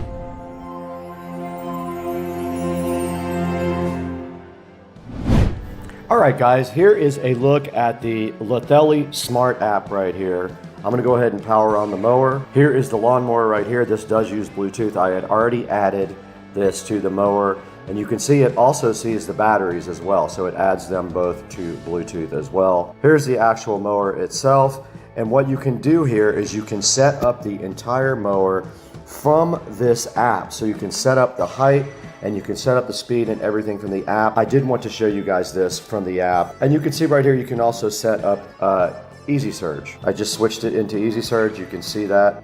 We just went directly into the front yard here at the Supercar Street Racing compound. We did the front yard, and you guys saw how this mower did. I want you to make your own opinion about this. I feel like it did good on my front yard. My grass is not super tall though, so keep in mind, if you have like really tall grass, this thing will struggle more with taller grass and you might get less battery life. If you have nice short grass and you keep it mowed, this thing might be perfect for you. You don't have to buy gasoline anymore, so you don't have to worry about that. It won't leak fluids all over anything you have. So think about the Lithelli as an option for your yard. And then we'll have a link down in the description. Make sure you buy all your products from our official affiliate links. It gives me a couple dollars and it helps keep the channel going, and we really appreciate it. So it's not a super expensive lawnmower like maybe the Greenworks, which was about $500. I had one of those, you guys saw it.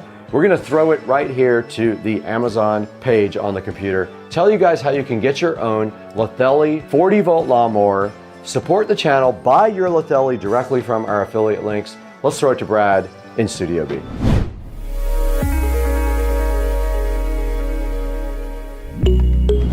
We're back in the Supercar Street Racing Studio B. I am so happy to be back with you guys. I had a great experience with the Lithelli, the awesome self-propelled lawnmower with electric height adjustment as well. That's one of the coolest things about this thing, and you can see right here, we're gonna put this Amazon link right here for you on the screen of the description. It's got solid reviews. I cut the entire front yard with it and had no problems whatsoever. It did amazing in the front yard. You guys saw the whole thing. We had a GoPro strapped to the actual mower, and I had a camera person filming the whole thing, but check it out, guys. Right now it's $269. At the time of the video publish, it might be more or less, I'm not sure. They would like to see this video out within a couple weeks, so I'm gonna work on that in the background. Now it comes with 2 4-amp-hour batteries for one price, or you can opt to have 4 batteries for a longer runtime. Now I got my entire front yard out there cut with just 2 batteries, and they said that they were a little low at that point, but I think it would have kept going and I could have got my backyard. My backyard's like literally a tiny little place. So check out this Lithelli Easy Surge mower from our Amazon link in the description here. Buy everything from our Amazon links. It helps us out greatly. This guy does have a cool app. You can adjust everything from the mower in the app as well, which I absolutely love that. Check out the cool Easy Surge features, the app. This mower runs at a lower RPM than most gas mowers do, and it rips right through St. Augustine. That was like this tall. I had no problems ripping right through it. You saw the video yourself, no issues at all with it. I didn't use the bagger. It does come with a bagger. You can use that right on the outside of the mower if you want and bag up all your grass. I like to let mine go back inside of the grass to mulch up like my lawn care guy does. Now at the time of this video, we have 175,000 subscribers. I expect that to get bigger by the time this video publishes, but we want to thank you so much for being a subscriber. always like and subscribe, hit the bell icon. That way you know anytime we have a video coming out, you'll be the first one to know. You can hop on and check it out. I thank you guys so much for liking, subscribing, buying everything through our official links down in the description. It helps us out so much. You know, we don't make any money on the channel. We actually lose money on it. So if you guys could just help us out with like a couple of clicks here and there, it would mean so much to us. But right now, we definitely have to get out of here. We have to go to Cliffs tonight. It's Friday night and we need to party. Actually, I have to work tonight.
Hey, what's up everybody? Brad here from Supercar Street Racing. And today you can see we're in the Supercar Street Racing bedroom. This is where all the magic happens. They call it the forum. Literally nothing happens here. But anyway, the TV is back behind us. We're watching Supercar Street Racing live stream, which I hope you guys are too. It's always streaming, usually 24 hours a day, all my videos. And today we got something special. We're in the bedroom for a reason because we have something right here to show you guys. It's right here. Madison Park sent us this 3-piece Willow bedspread set to go ahead and show you guys. We're going to be doing that today on the channel. Let's take a look.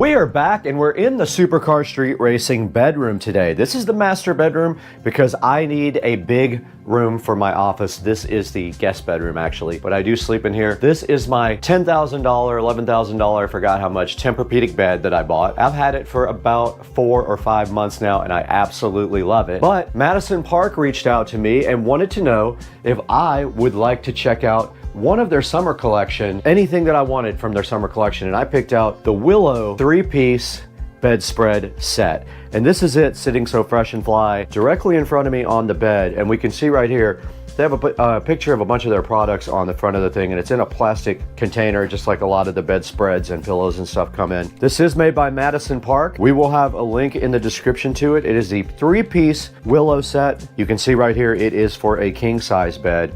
What I would like to do is get it directly out of the packaging right now. And what I want to do is go ahead and wash it and get that over with, and then figure out whether we're going to put it on this bed or the king-size bed that is in the office / master bedroom is what it really is. So what we need to do right now is get this Willow 3-piece bedspread set out of the packaging while you guys watch and take a look at what it looks like. Let's go ahead and do that now.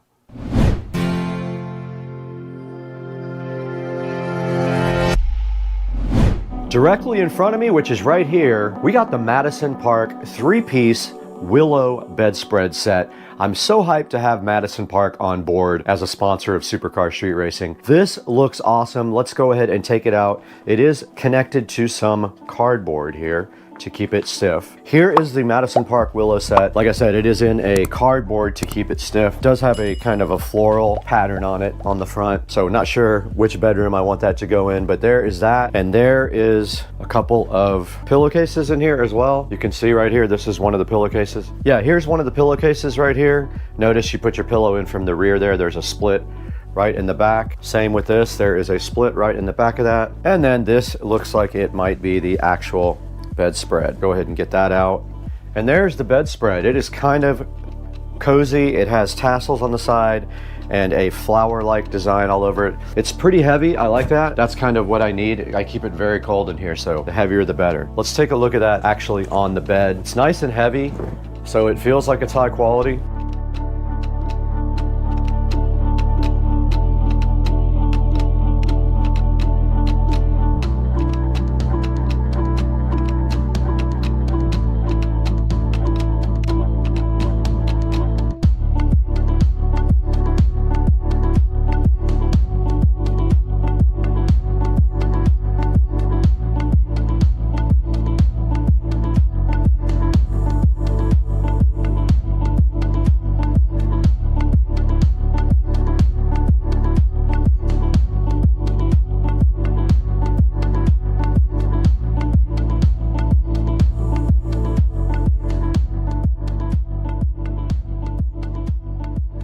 And that's the way it looks on my bed. I don't do a great job of making the bed, but I did the best I could there.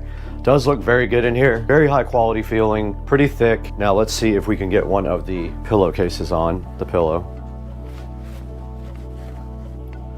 Two of these pillowcases are Sleepies and two of them are Tempur-Pedic Egyptian cotton.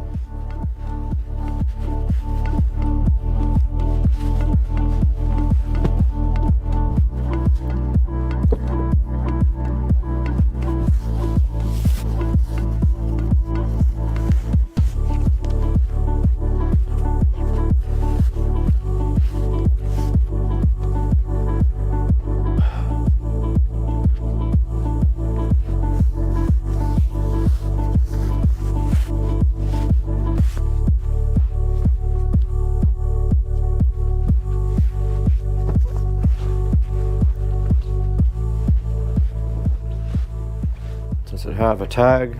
Machine wash with cold, gently and separately. Do not bleach, tumble, dry, low. All right, now we know what we got to do. Let's do it.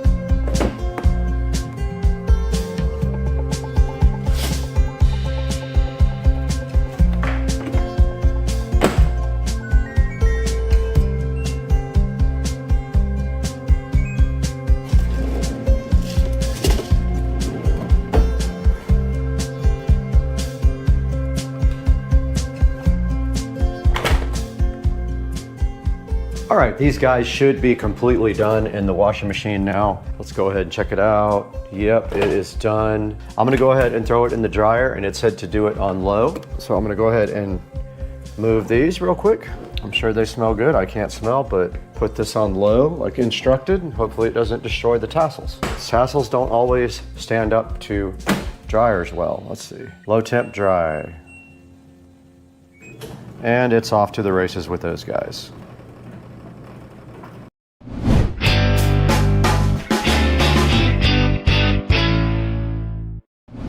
All right, we're back home, and our lovely brand new 3-piece bedspread set has dried in the dryer, and I think it's ready to go. All we have to do right here and right now is get this out and get it ready for the housekeepers tomorrow. They will put everything on the bed for me, but we first have to deliver this into the house because we also have to wash all the towels tonight or tomorrow morning. So I have a spot right here for all the bedding. It just goes right there. That's all I have to do. And tomorrow morning, I'll get all of the towels out. I'll wash those, get the bedding ready, put it on the bed, good to go.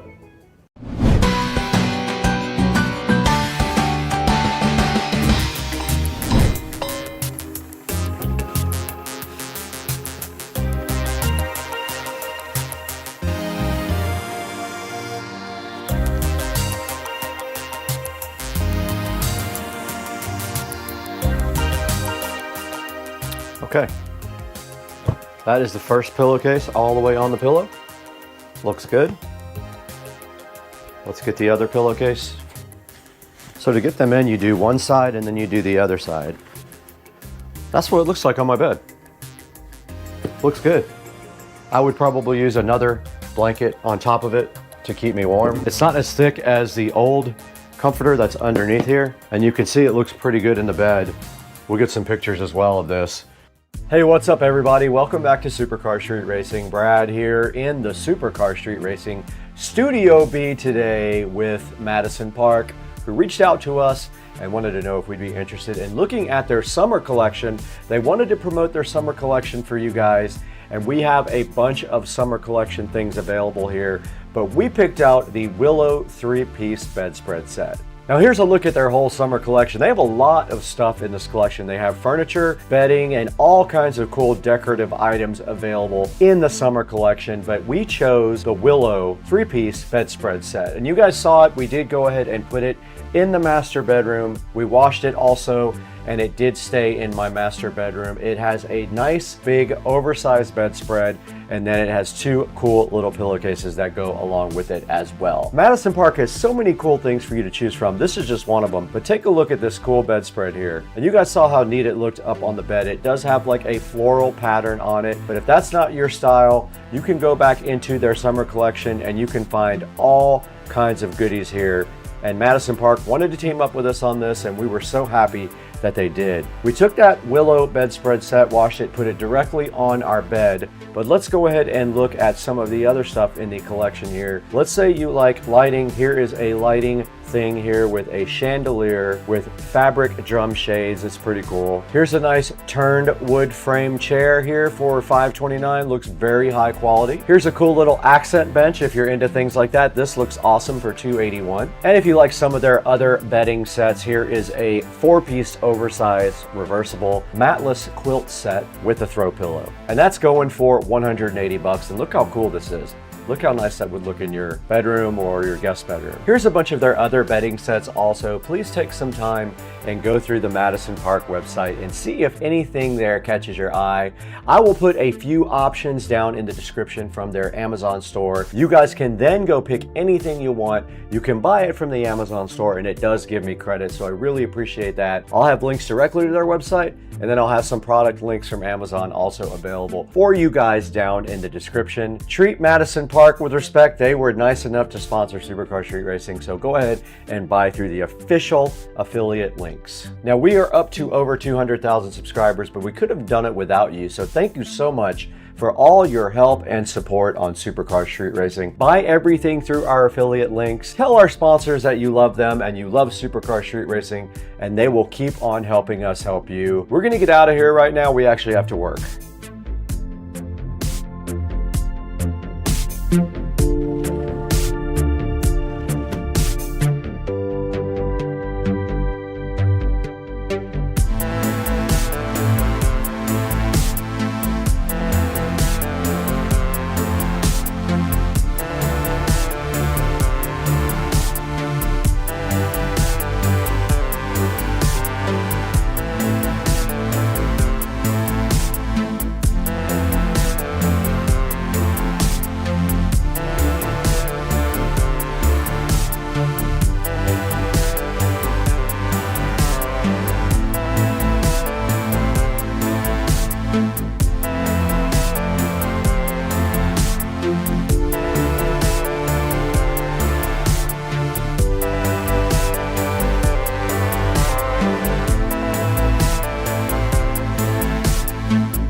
Frog attack?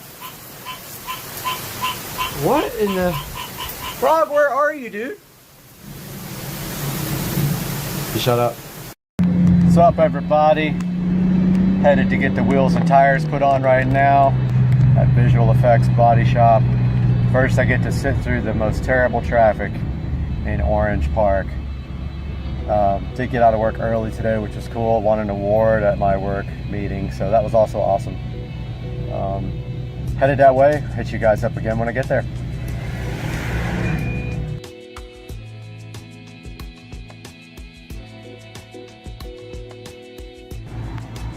What's going on, guys? Just got back from the body shop that does the fender rolling. Ended up not having to roll the fenders. That's the good news. The wheels and tires look sick, and in about 5 seconds you're gonna see the reveal. Okay guys, I just got back from the body shop and it's time for the big reveal. What kind of wheels did I get?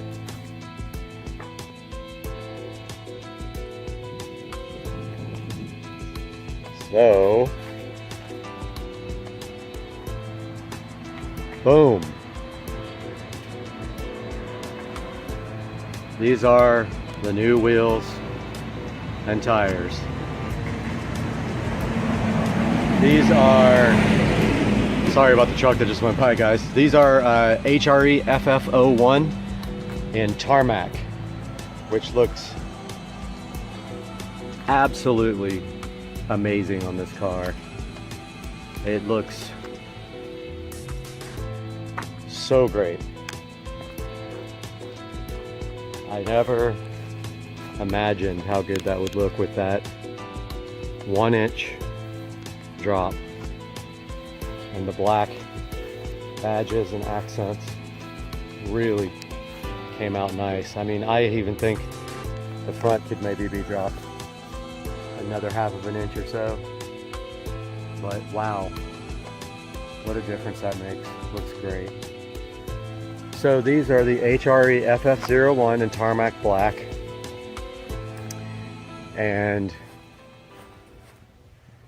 they are, 1 second, I'll be right back with all the specs. All right, these are 20 by 9 in the front with a 25 offset, 20 by 10.5 in the back with a 35 offset, and the sizes are rear 305, 25, 20, I believe. Yeah, 305, 25, 20 there. Good shot of the new brakes as well. And the fronts are 255, 25, 20. The tires are Michelin Pilot Super Sports. So these are replacing all season radials that were on the car before. And I gotta say, wow. What a great looking car that turned out to be with those wheels. So the next thing that's coming is some interior modifications, and they are on the way here now. That will be my next video. I'm so glad you guys are sticking around to see the cool things going on with the car. Makes me happy when you guys click and view. So please subscribe, thumbs up, all that stuff. We'll see you guys. If you have any questions, post it in the comments.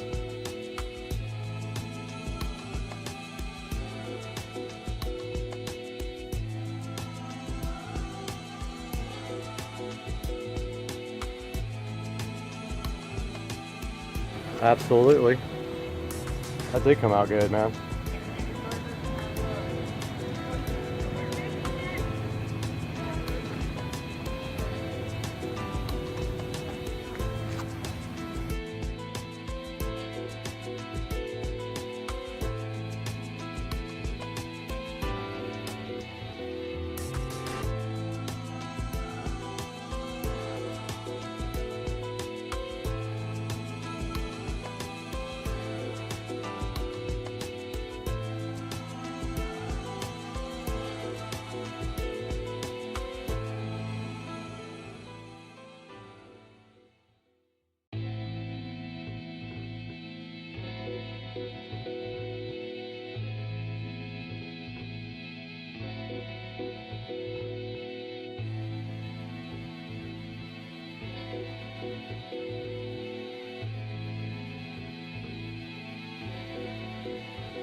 Guys, welcome back to Supercar Street Racing, and we have a studio update for you today.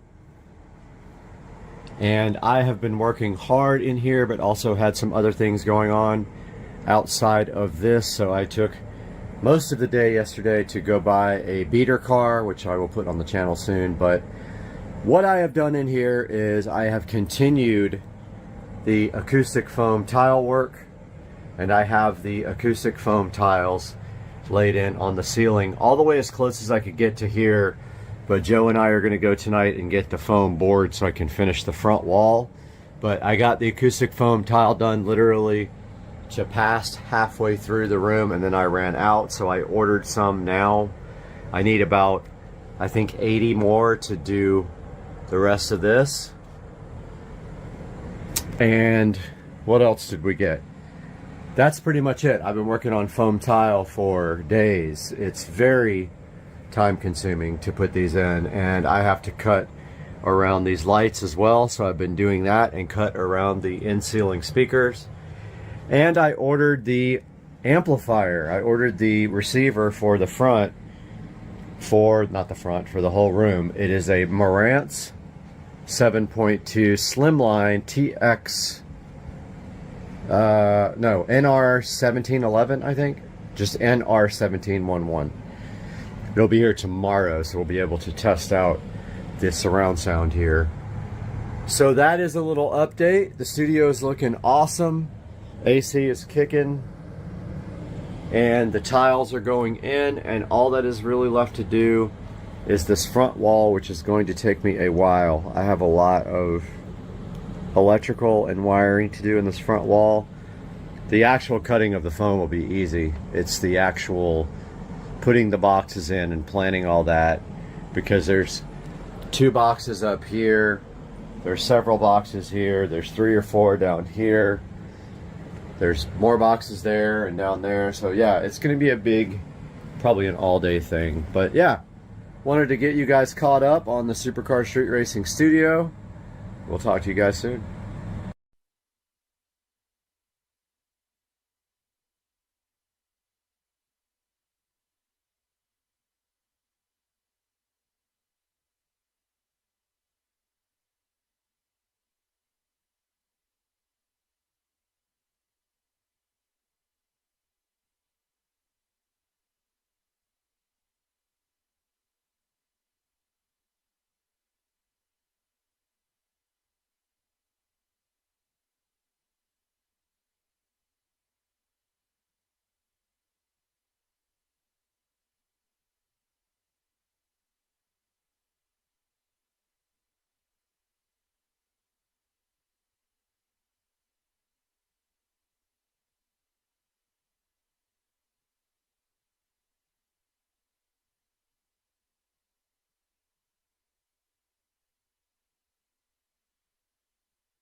Why does it take so long to upload videos and I've got the fastest internet ever? Arrgh.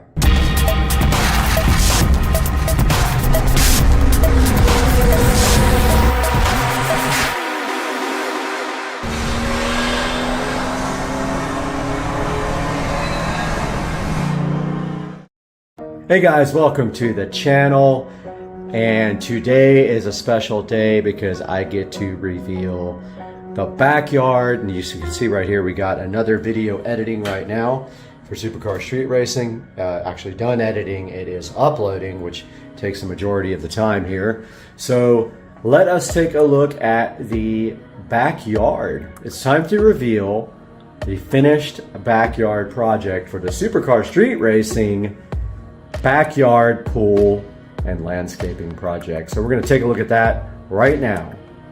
Hey guys, welcome back to the channel, and today is the reveal, completely finished backyard project for the Supercar Street Racing backyard oasis, and we are going to start with the pool here. So this pool was completely remodeled from top to bottom using Pebble Tech, and the color of the pool is called Blue Wave. So the way this works is they will give you a standard choice of tiles that come with your pool refinishing. I chose not to use the standard tiles, and I picked glass tile, as you can see right here, and it is called black steel. That is what it looks like in the sunlight, and that is the waterline tile, and you can tell that it reflects the water and the light nicely in all different colors when the sun hits it, as you can see here. Check out that, how it changes colors when you move past it. Does the same on the step tile. So there is step tile and waterline tile on the pool. I left the raft in there. I probably should have removed it for this video.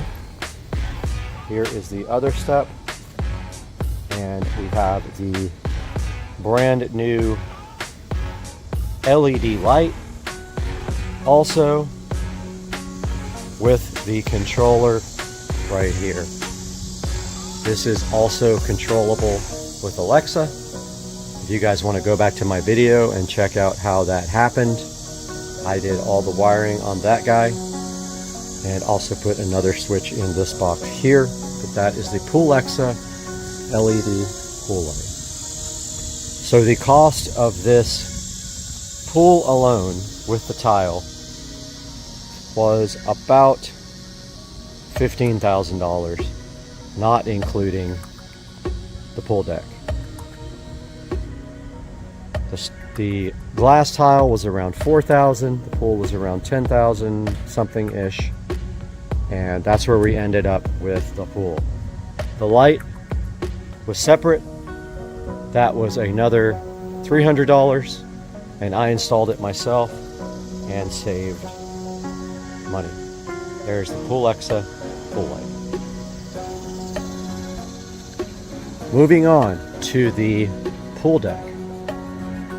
The entire pool deck was replaced, actually overlaid, not replaced, with travertine.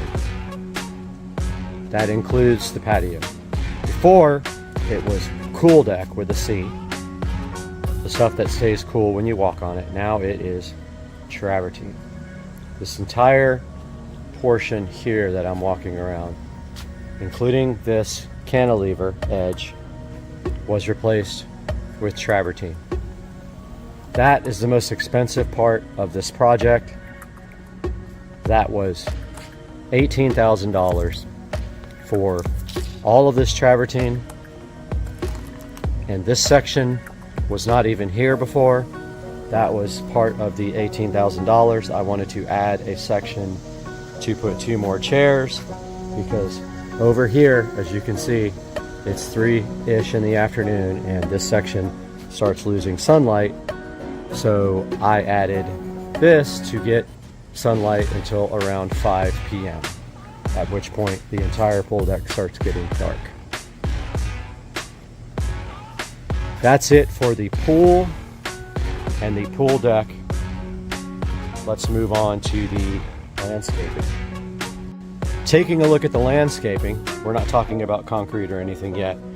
The first thing that happened was the company that does all my mulch and rocks came and did new mulch and new rocks.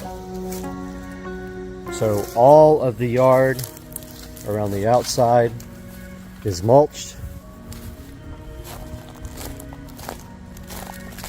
All the way around to, we will take a walk. All this is remulched. All the way around to the fish pond. The small fish pond. The big fish pond is out there. But all this was remulched. Secondly, the river rocks there and the lava rocks in all my beds were refreshed. All these river rocks, all those lava rocks, those lava rocks, this river rock, all the way around the pool. Those lava rocks, all refreshed with brand new rocks. Thirdly, you'll see the next part of that same project when I show you the concrete. The next part of the backyard remodel was the concrete, which took about 3 months to get done. Now don't forget, none of this was here. None of this was here. This was all yard, rocks, grass, yard, rocks, plants and mulch up there. So my plan was to put a double patio up. So I wanted a step up to the patio. And so we designed this upper level here about 4 inches taller than the lower level. And we added this path. All this was yard. All this was yard. Every bit of this was yard. Rocks here were part of the rock project as well, and rocks around the pool pump. Now while we're over here, actually let's move on and I'll just tell you guys and we'll get to it when we get to the other side. We also did concrete on the other side of the house as well, and you will see that in a moment, but let's talk about the fence. A very large part of this project was replacing my fence. I had an old wooden fence that was short over here on this neighbor's side and falling down partially on the other side, and also this side was starting to fall down. I knew I wanted to get a new fence, however I knew I wanted vinyl, and something I always wanted to do since I bought this house was the fences were actually right here. They ran straight across here on both sides of the house, so we had just the backyard fenced in, and the entire side of this house would just become, overgrown and had to be mulched all the time, and it was costing me money to do that. So what I decided to do was move the fence from here to the front of the house and put a pad, concrete pad, to walk into in the front. So this was added. And if we come through and we check this, that's how it turned out. It's got a single gate, and when you walk through it, this gate closes, and now you have all this space to do anything you want to, and you have a less of a landscaping area. All you have to do is blow the leaves off of it, and yes, we get a lot of leaves from this tree. I wish it was gone. But the fence runs all the way to there, continues down by the pond, and then runs all the way to the front of the house on the other side. And there is a double gate on that side, which I will get to momentarily, but now let's talk about the patio. Under the patio, where some smart person was watching Supercar Street Racing channel, on YouTube. Let's talk a little bit about what was done in the patio. So the patio, first of all, was not changed much. However, there is one pretty major change that made a huge difference. And I've always wanted a ceiling fan on the patio because the air is stagnant out here. So what I did was, with my neighbor's help, we got 2 beams and we bolted the beams to the existing patio roof because there was no place to put a fan. You can see there where we bolted them. And then we bolted them to the house with joist hangers over here. And we were able to put up this beautiful, smart ceiling fan. Actually, it's not smart. I wanted to get a smart one, but I changed my mind. We got this ceiling fan, which I mounted myself, and also I did the electrical that runs on top of the beam. That electrical not only powers the fan, but it also powers the Govee lighting for the patio as well, and the security camera up there. Also got the rug in place here, part of the patio remodel. We got some decorative items over here, these ice buckets, some things on the wall, a new sign on the wall, and that is all part of the patio makeover. We also got this brand new lamp the other day to replace the old one, and it has Govee lighting in it that syncs with these lights. And then we got our turtle that we found buried in the yard that we refurbished and painted copper. I thought that was just really cool that we found him underneath the dirt. And that's going to do it for the patio, which is looking absolutely fantastic with Supercar Street Racing up on the screen. Moving back to the pool deck, we have refurbished all of our torch lights.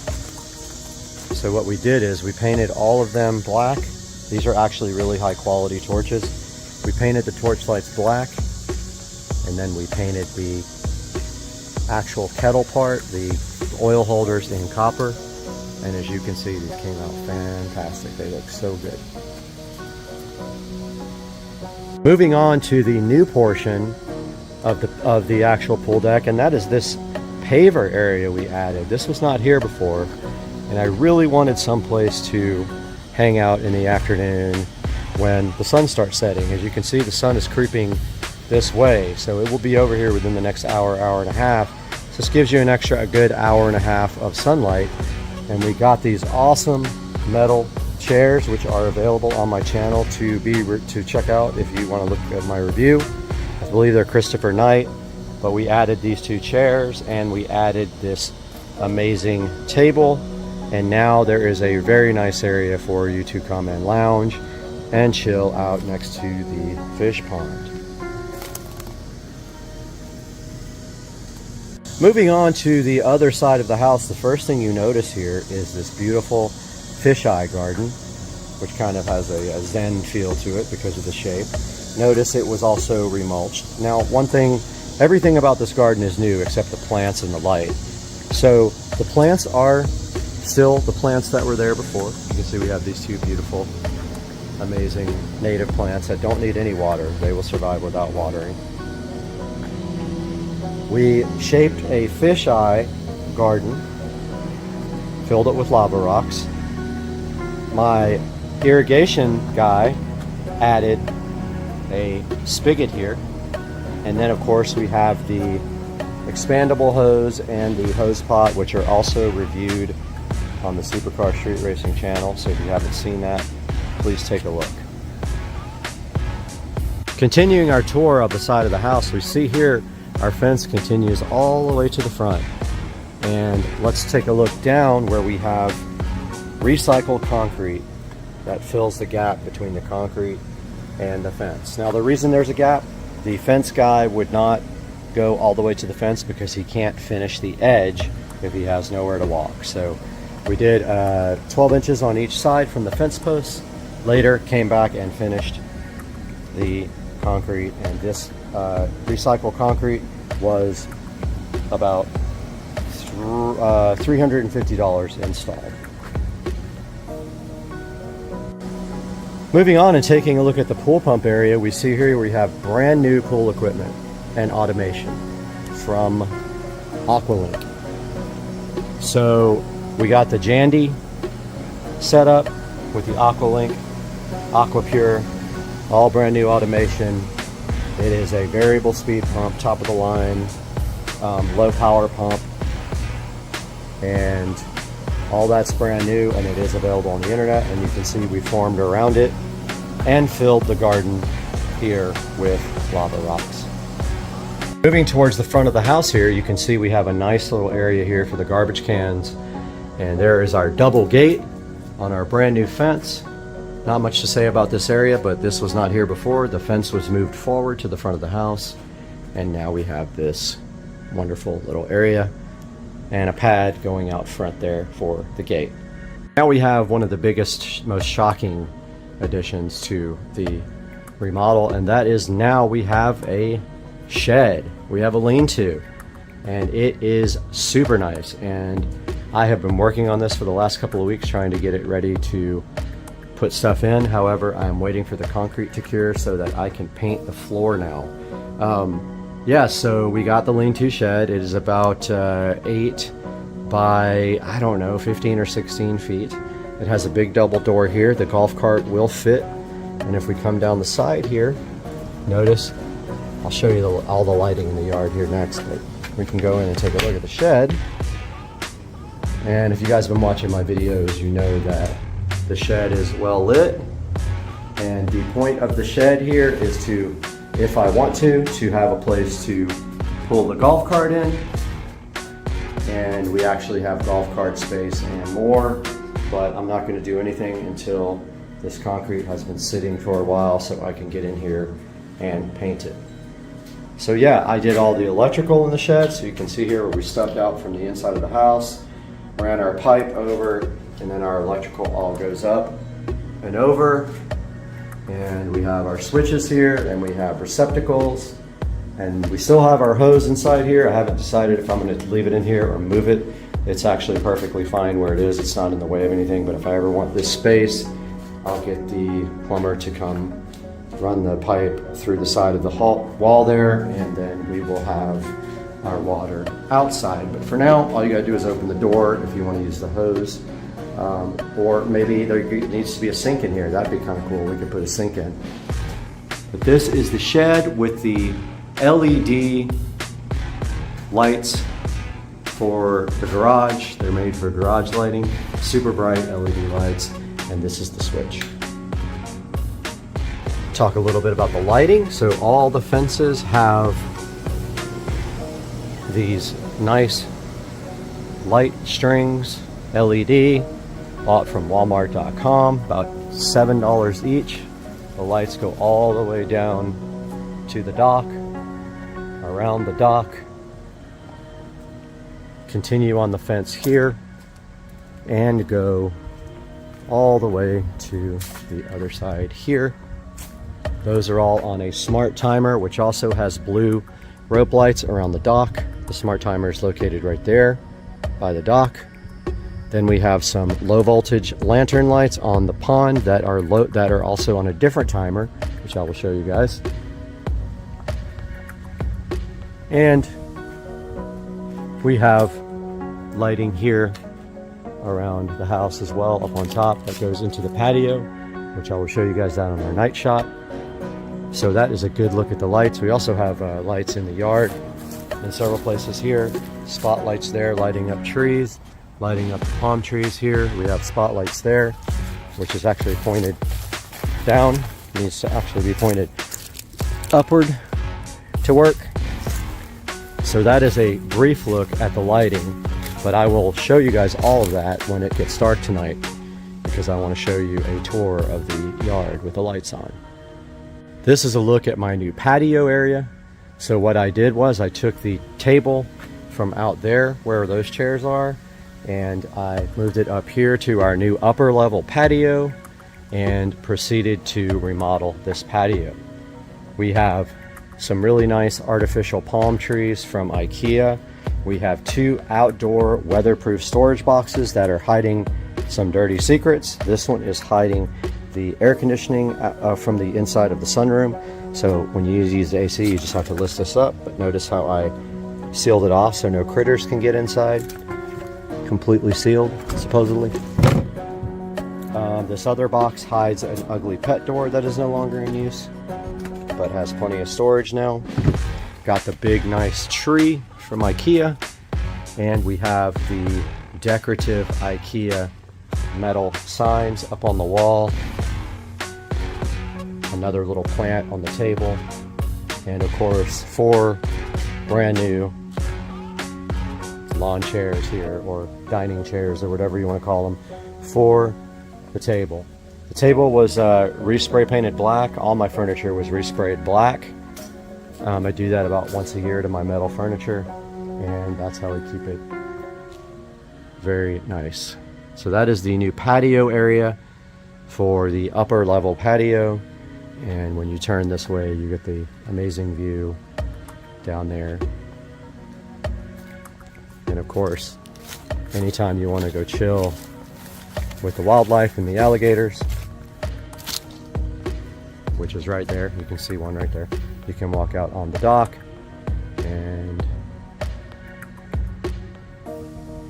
there is your treat right there. Hey dude. Going over the cost of everything now. The cost of the shed was about $3,500. Cost of the electrical about another $200. I did all the work myself. So about $3,700 for the lean-to shed. Cost of the fence was $7,000 for the vinyl fence and the gates. $7,000 for the entire yard for brand new vinyl fences. All of the landscape materials, mulch, rocks, recycled concrete, about $4,500 for all the landscape material and the installation, not just the rocks themselves or mulch, but everything. Pool, about $15,000 to $16,000 with the tile. For the pool refinishing in PebbleTech and the glass tile, about $15,000, $15,500. Patio, I'd say maybe $400 total for everything, and I did all the electrical work and all the labor to put the beams in. So I'd say the pool between $400 and $500. Let's make it $500 due to the rug. Same furniture was used before, I just refurbished it. Pool deck is completely travertine there, and the new addition we made here with pavers to put these new chairs, you're looking at $18,000 installed for the pool deck.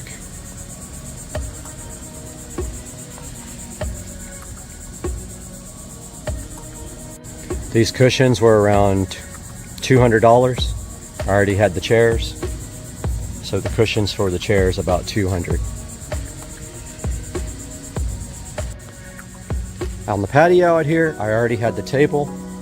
I purchased 4 chairs, 2 storage boxes, all the plants, all the decorations. The chairs were $100, the storage boxes were around $50, the plants were $350 with the decorations. So let's say, I don't know, 100, 354, 50, let's say $500 to remodel the patio completely. The big one, the concrete. All this concrete addition with the forming. That's both sides of the house. And on the other side of the house, the concrete is $8,000 for concrete and labor to form all this up. $8K, and it came out pretty good. Well pump refurbish I did on my own for about $15 worth of paint. and there is a video on that if you guys are interested. Came out really good. So about 15 bucks for that, plus my labor. Hoses and hose reels, maybe, I don't know, $80 each. And I have one on the other side, so $160 for new hoses and new hose reels to hold the hose up on the house. Landscape lighting refurbishing. 2 cans of paint at about $8 each, so $16 to refurbish the landscape lighting and these nice torch lamps.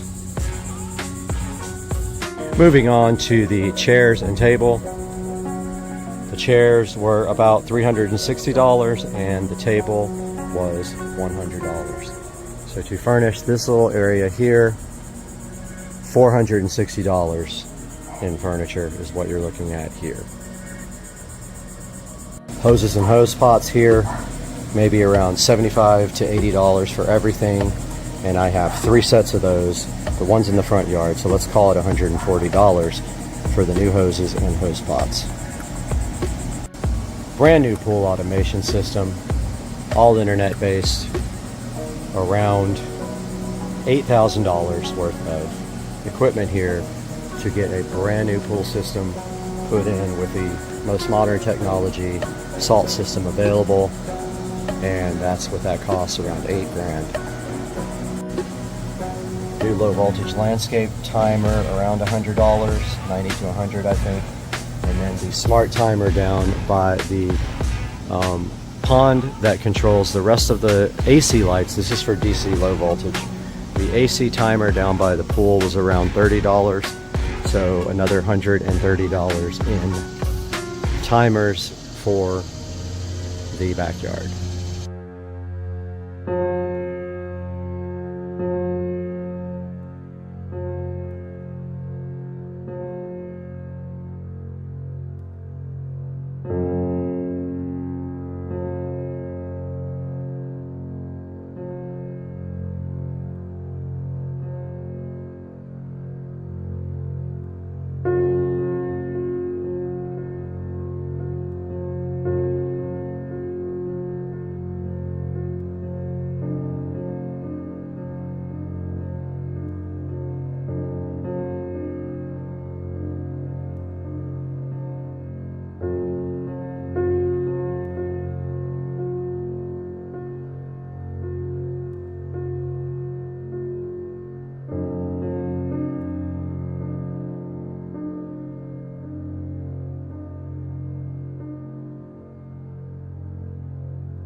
Alright guys, taking a look at the total here, we've got our plumbing coming in at 1,000, which I left off of the video, but it was there.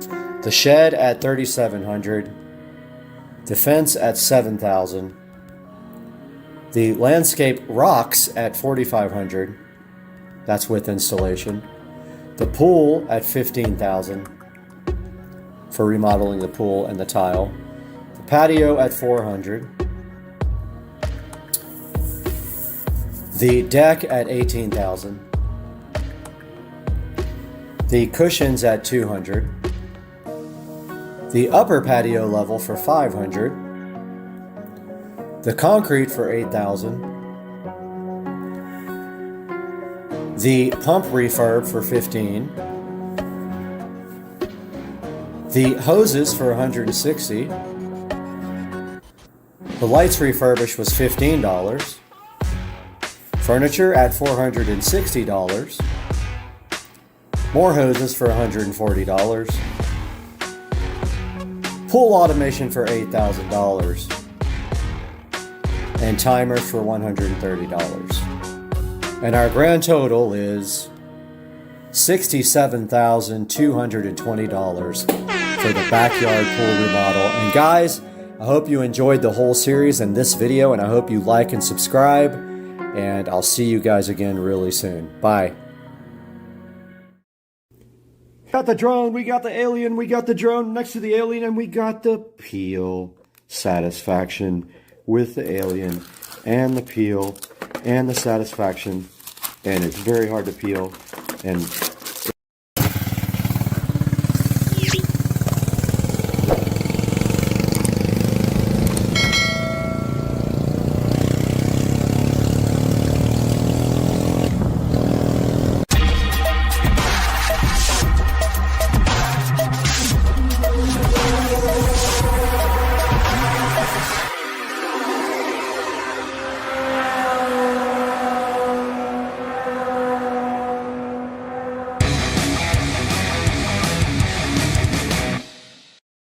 I'm dressed like a complete spaz, but I was so hyped to get this castle nut in that now I want to see if I can figure out how we're supposed to put this in. I still don't see a hole. That's what she said. In this jack shaft for a cotter pin. Like, there's no hole. That's what she said.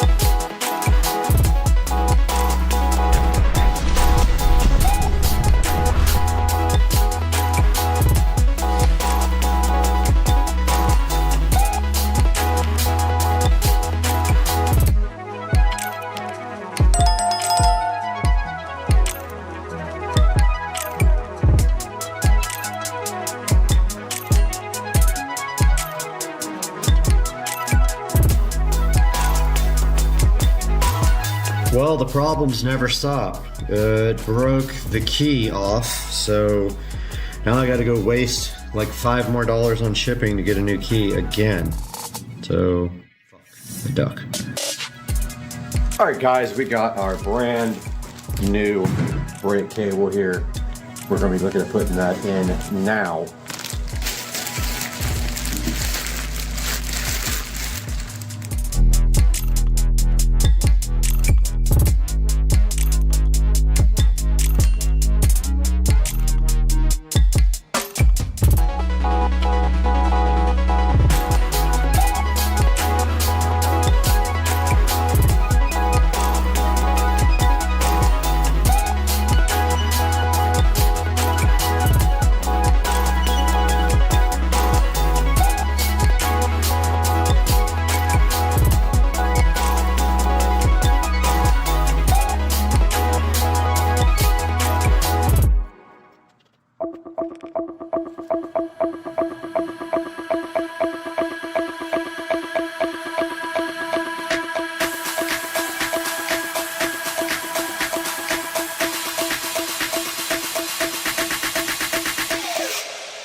Alright, a little update here. I got the brake cable installed, but it was very difficult and there was no play left down here in this back area.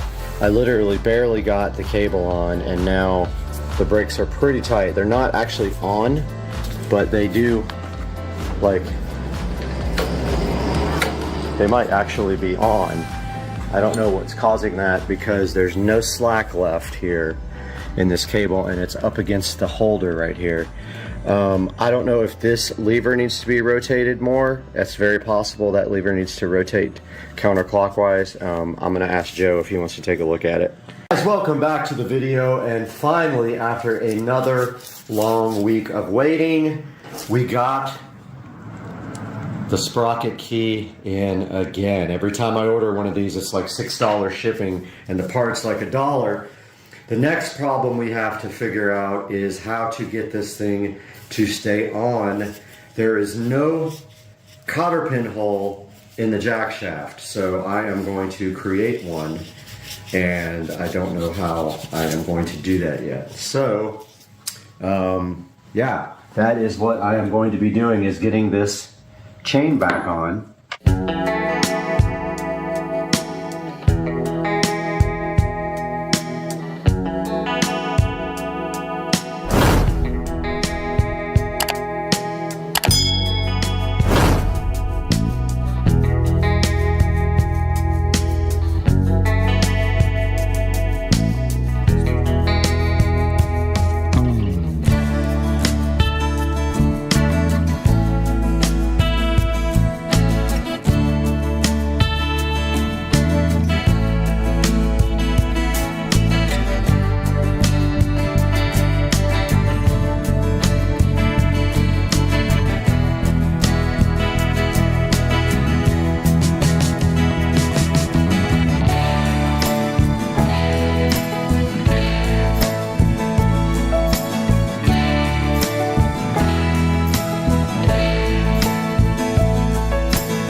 Thunder, what's up?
I can't even come close to keeping up.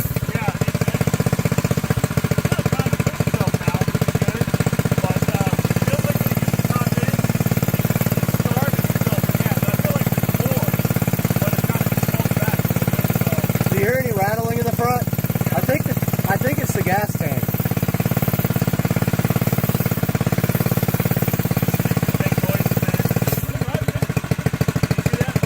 Yeah.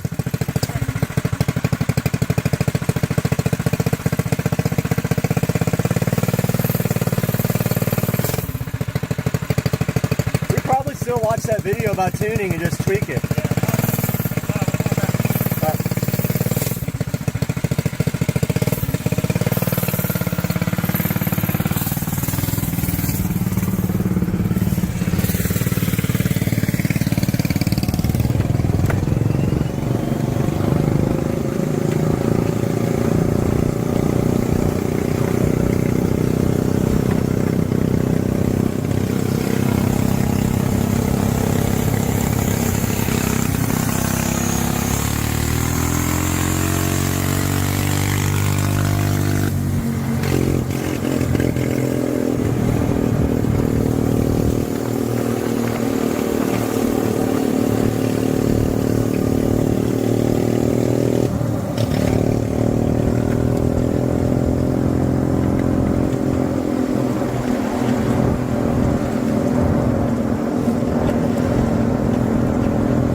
All right, guys, we are back in the garage, and I wanted to show you guys what we did last night. We were in a hurry, weren't able to film. Joe was busy, but basically we decided to go ahead and rectify this problem for good with the castle nut backing off on the sprocket. So what we did is we pulled this off. He has the right socket size. I can't remember what size it was. It's pretty big, the castle nut.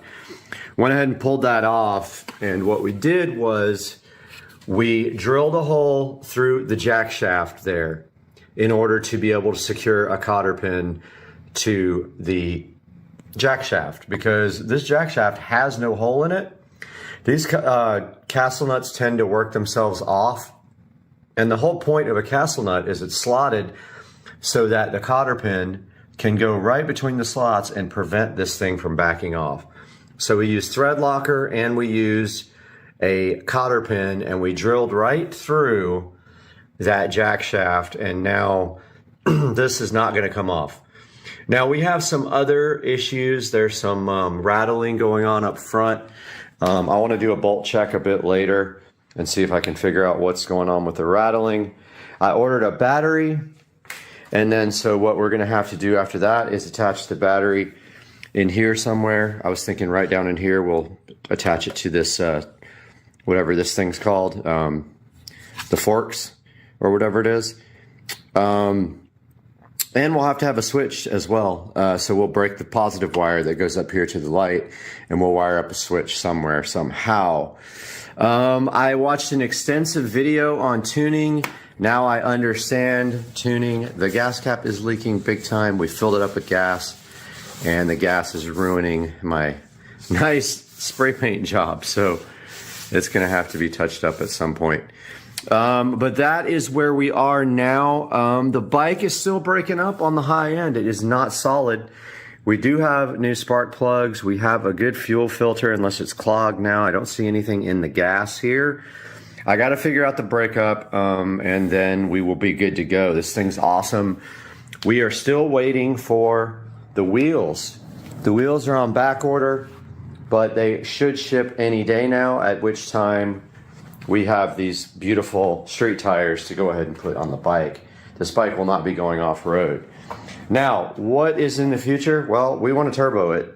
We don't know quite how that's going to go, but we don't have any fabricating stuff, but I think we can figure it out. But for now, that's it for the video. Hope you guys enjoyed the fun last night, and we'll see you guys soon.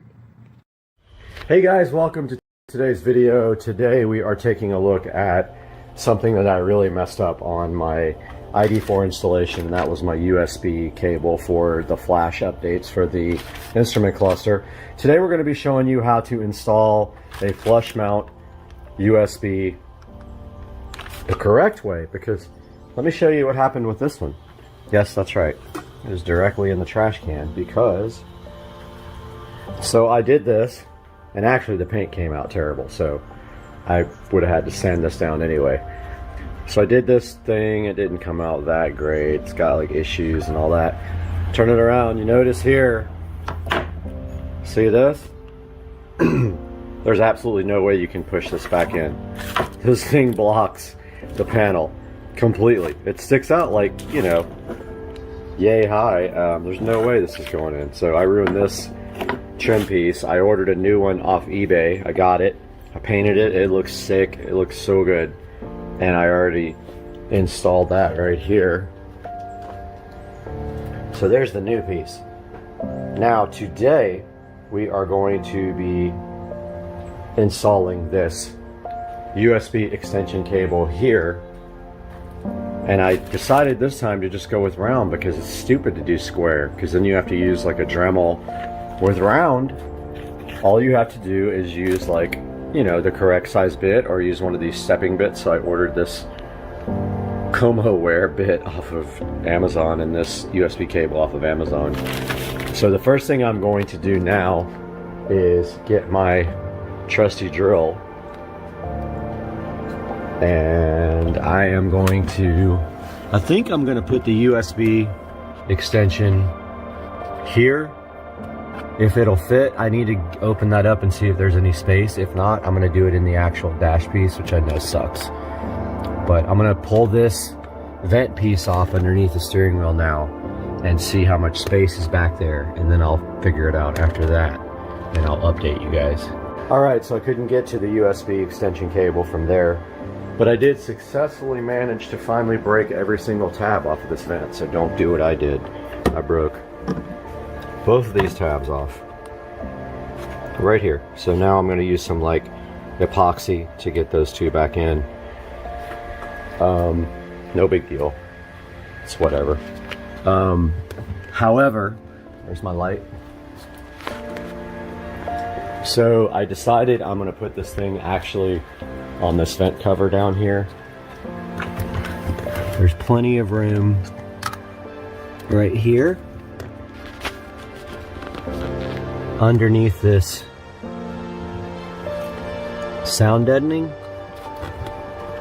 So I think I'm gonna go ahead and put it right there. But to do that, I need to push the panel back up there and then drill from the bottom. So I'm gonna do that now and let you guys know. But first, actually I'm gonna test my USB extension cable. I have a firmware update for the ID4 that addresses an issue that I actually found, and that is it's draining my battery when it's off. So I'm going to do that now and test this USB extension. Got the USB extension cable plugged in, and I am going to try to update the firmware on my cluster here. Let me turn off all the stuff in the car. It's going to drain the battery. Everything's off. I'm going to go ahead and plug this into my, pardon me for a moment.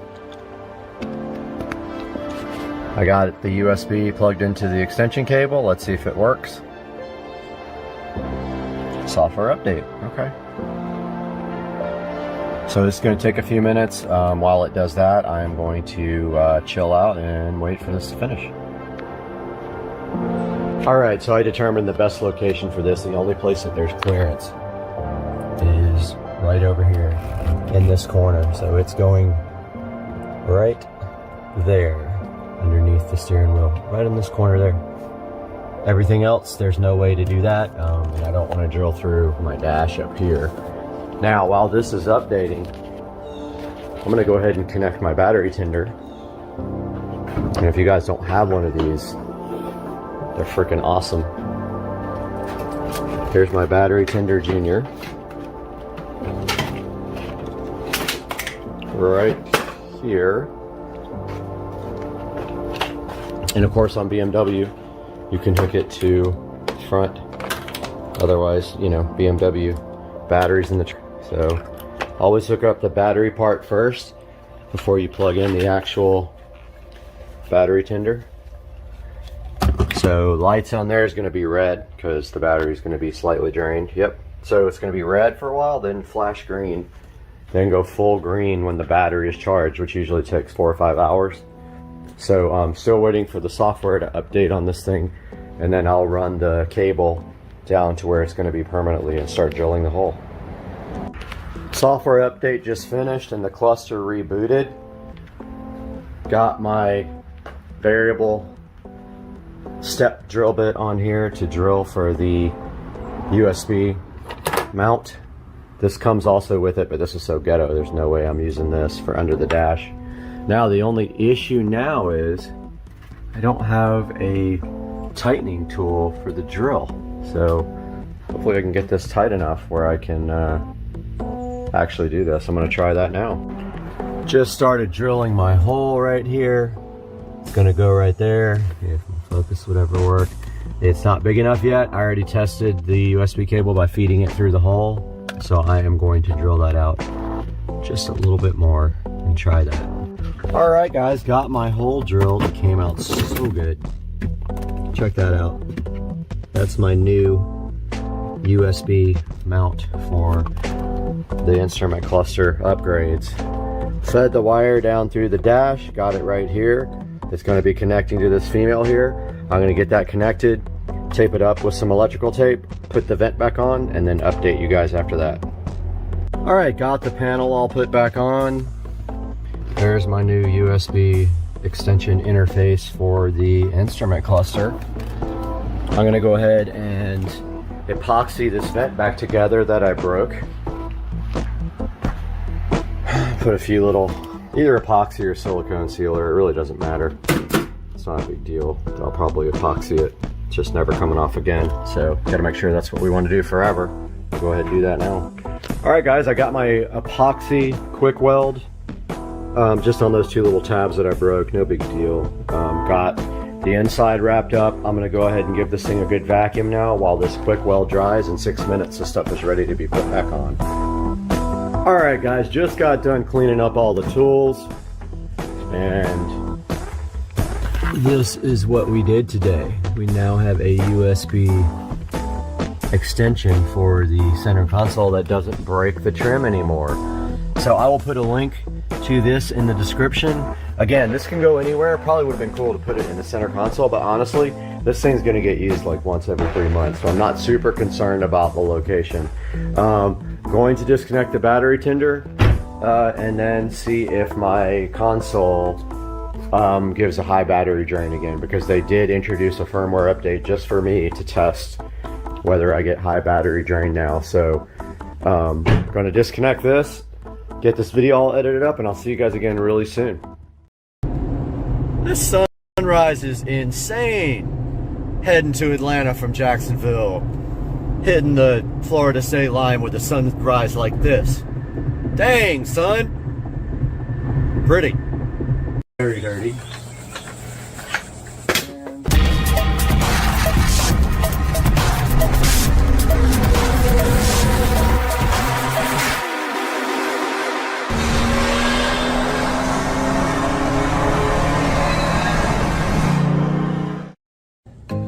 Hey guys, welcome back to the channel and happy Tuesday. I hope you guys had a great Memorial Day. And today we have something special that we're going to take a look at. I'm really excited about this because I don't have any of this particular product, but I love Govee. Govee is probably one of my favorite companies in the world. Their lighting is amazing. They have all kinds of different solutions for different types of LED colored lights and normal lighting. And today we are taking a look at replacing the light bulb that is in a lamp on the patio here. Now, what is on the lamp already is an old school color changing light bulb, and it uses an RF remote to change the colors. We're going to be upgrading that today to a Wi-Fi enabled smart bulb from Govee. We have it right here in the package, so let's take a look and see at what we got here. All right, so here is the unopened Govee smart LED light bulb. So what I like most about Govee is the fact that you can take these bulbs and you can basically use them all with the single Govee Home app. So I buy mostly exclusively Govee products now. Now this is an 800 lumen bulb, which is pretty bright. Says it uses $1.08 a year in energy, which is almost none. And if you run it for 3 hours a day, it'll last you 13.7 years. The model number is the H6008, and it is an E26, which is just a standard Edison bulb. It uses 9 watts of total power. Again, this works with Google, IFTTT, the Govee Home app, and of course with Alexa. So let's go ahead and take this guy out of the box and see what we got here. Traditionally, these are pretty easy to set up.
Here we are on the tablet recording now.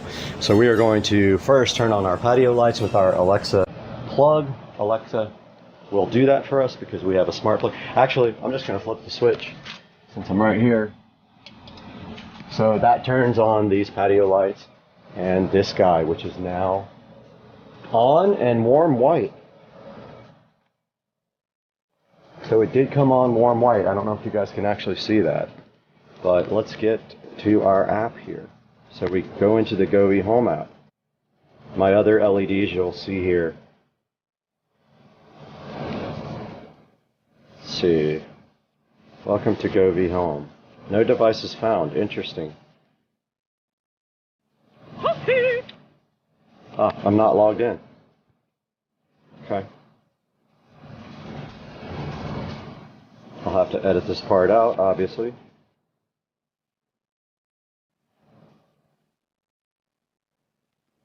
Alright, so here we are logged into the Govee Home app. And you can see here my devices. Bluetooth is off, so let's turn Bluetooth on my tablet. We are on now. To add a device, you click the plus, so I'm clicking it now.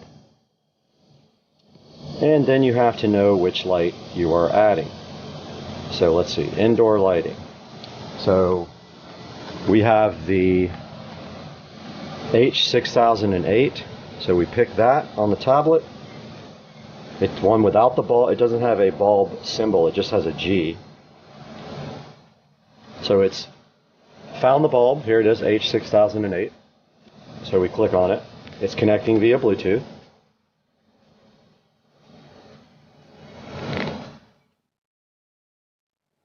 I love how it came up warm white.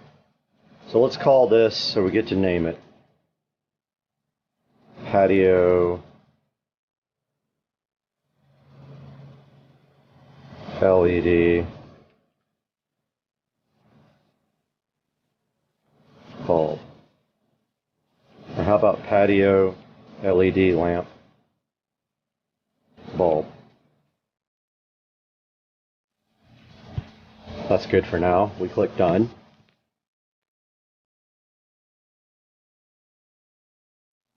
Now it's looking for Wi-Fi. Now don't forget I have multiple Wi-Fi, so I'm going to join one that is closer. That's interesting. It doesn't see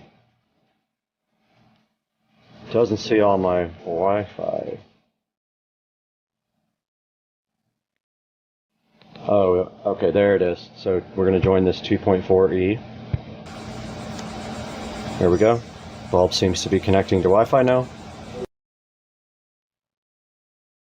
Said the signal is strong, even though that's in the front of the house. That's interesting. And let's see if we have the ability to upgrade the firmware. There's usually a firmware light.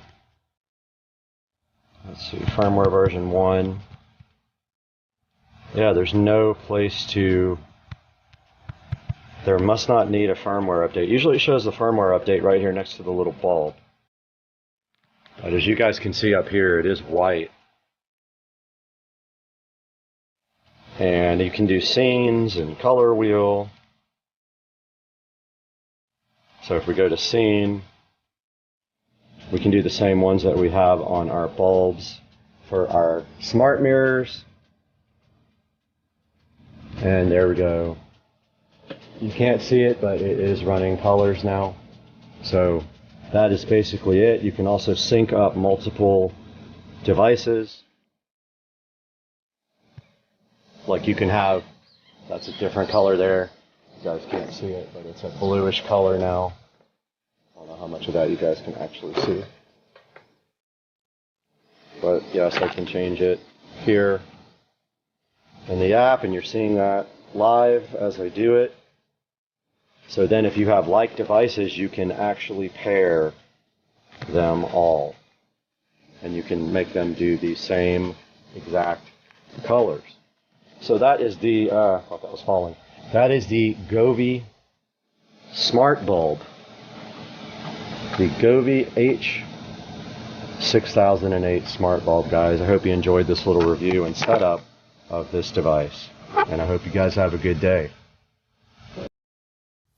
Hey everybody, and welcome back to Supercar Street Racing. And today we've got another unboxing and review for you. This is the Winbridge S388 voice amplifier. You can see the box right here in my hand. And Winbridge was kind enough to send me this device to go ahead and check out on the channel. And I'm going to go ahead and take that opportunity now. This thing has a 20-watt power output. It is completely rechargeable. As you can see here on the side, we have a USB Type-C for charging the actual amplifier. And on the headset, we have a USB Type-C for recharging. And you can see the charge indicators right there. Now, so just taking a look at this amplifier really quickly, this does have the capability to play back Bluetooth, so you can pair this device with any other Bluetooth device and play right through the built-in speaker here. It also can play music from a USB stick, which you plug in right here in the side. Also on the side here, we see we have a USB Type-C charging port. We have an auxiliary jack, and what that means is that we can connect any device that has a 3.5 millimeter headphone jack right to the side here and play through the speaker. And then we can also connect a wireless mic to this, an auxiliary microphone. Now on the top of the device, you see here there are controls, and that is for playing back music via Bluetooth or the included USB jack here on the side. We've got our volume control right here, and we've got this nice strap right here that is included with the WindBridge S388.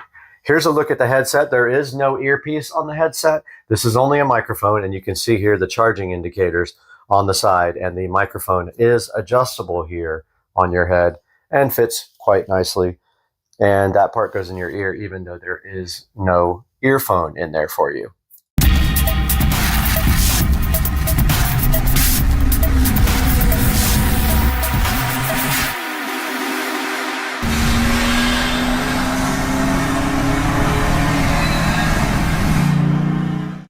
So now let's take a look at how you actually connect the headset to the amplifier. Hey guys, welcome back to the channel, and right here in front of me right now, we've got the WindBridge voice amplifier. Now, in order to use this amplifier for the first time, you need to pair the headset with the actual device. Now, doing that can be kind of tricky. It took me a few minutes to figure out how to get this done, but basically, here is the power button on the device headset right here. And what you want to do is you want to turn on the power on this WindBridge. Then your display will go like that. Then you hold down the M button until U1's flashing. And then what you're supposed to do is turn the power on your headset, and then it should pair. However, I had to end up clicking this button multiple times, not only for the power to come on, but also for this to pair. As you can see now, we have the U1 button light is solid. So that means these are paired. And if we attempt to talk, check 1, 2, 3, 4, 5, we can see that we now have a successfully connected device. Let's talk a little bit about the next feature of this WindBridge voice amplifier. Now, this thing should have the capability to play Bluetooth from a device onto the speaker while you talk over it. But in order to do that, you need to pair your device. So what you do is you press the M button until you see blue. Blue is flashing on the display now, as we can see. And we want to get into our tablet here. Turn on Bluetooth. See if we can locate it. And we hit pair new device on my tablet.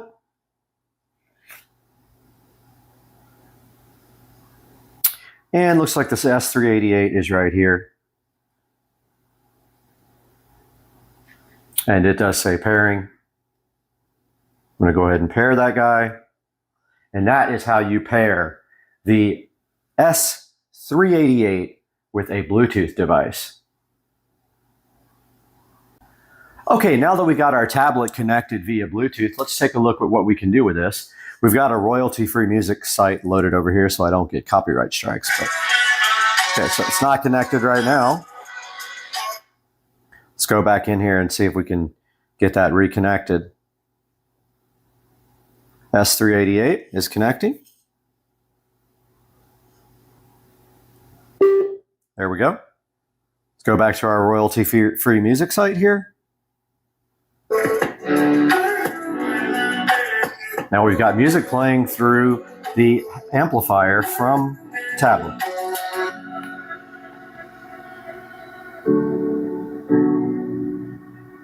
And we can get that quite loud.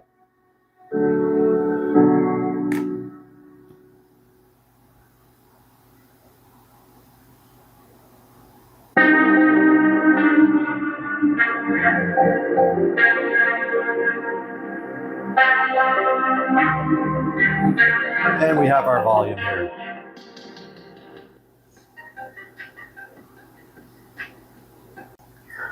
Taking a look again at the Windbridge voice amplifier, we can see here on the side that we have jacks for both a microphone, auxiliary microphone. We've got an auxiliary input. That way, if you want to feed, let's say, an MP3 player or your phone output, we can do it there. Also on this side, we have the charging port. So this is a USB Type-C charger. We also have a USB port here, which is interesting because you can actually plug in a USB disc with music on it into this port and play that as well. We are taking a look now at the Windbridge capability to play music directly off of a USB stick. Here we've got a FAT32 formatted USB stick. And if we look on the side of the Windbridge amplifier, we've got a port here for USB. We'll go ahead and plug our device in there. And it went ahead and started playing. So now we are playing royalty-free music, of course, off of the Windbridge. And at the top here, you can actually go to the next song.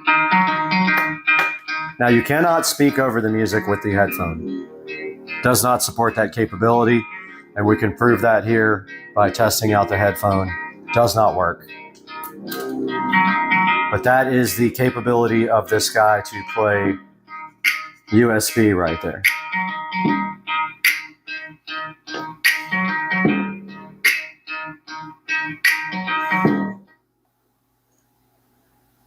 Now we're going to be testing out the capability of the S388 amplifier to play music through the included auxiliary port. As we can see here on the side of the device, we have a 3.5 millimeter auxiliary port. So we go ahead and plug the stereo cable into aux. Now we've got my tablet over here. That's the only device I have yet left with a headphone jack. Go ahead and plug that in there. Now when we turn this on, it should switch to the aux mode. Let's see.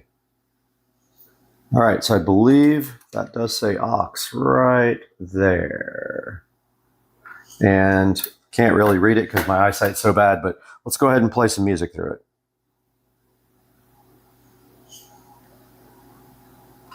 Okay, I accidentally switched it off. We got nothing. So it said it would switch to auxiliary automatically after you plug it into the auxiliary jack. And it should say aux on this. It does not. I'm going to attempt that connection again. There it goes. So I had it off when I made the connection. There's our auxiliary. And we can switch songs here.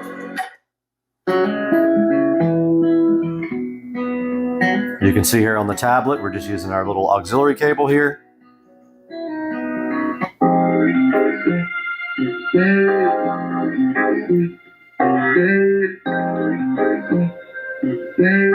So that is how you actually play files off the auxiliary port. You get your 3.5 millimeter stereo cable. Make sure the device is actually on. See nothing on the display there. Plug in aux, and there we have aux on the screen of our device, and then we will hit play over here.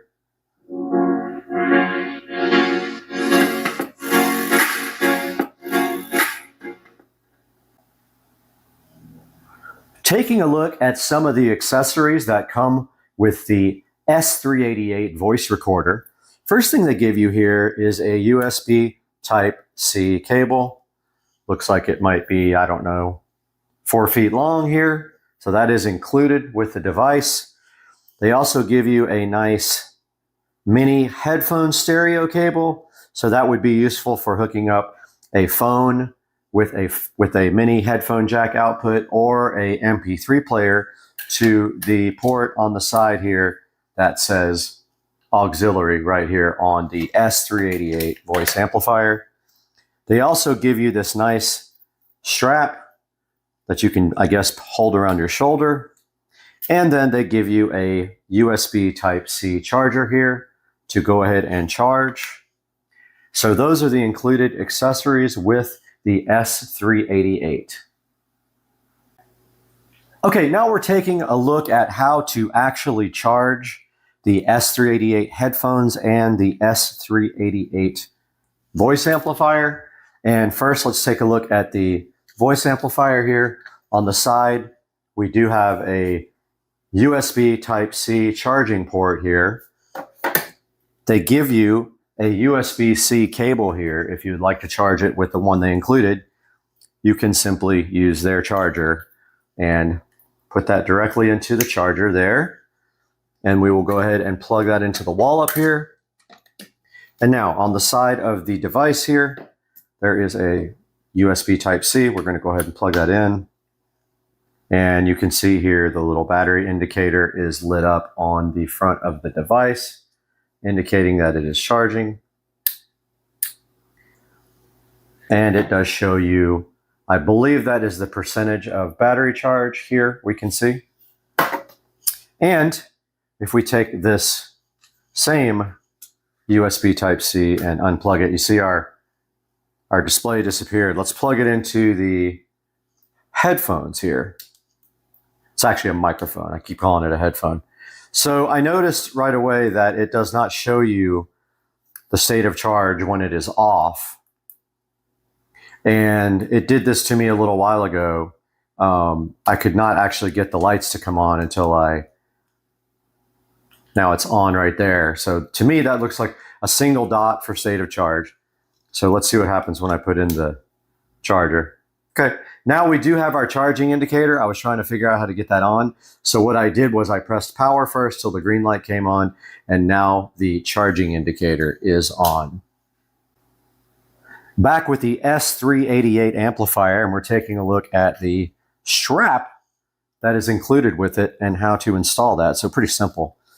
You honestly just have to take this thing here, either side, does not matter, and clip that directly onto one side or the other. As I say that, it's tricky. Got that on one side, and there is an adjustment in the center of the strap here. Go ahead and make sure the strap's not twisted, but it doesn't matter because it has these things that spin around on the end and keep it oriented. And then there is your strap for your S388 voice recorder for convenient carrying around.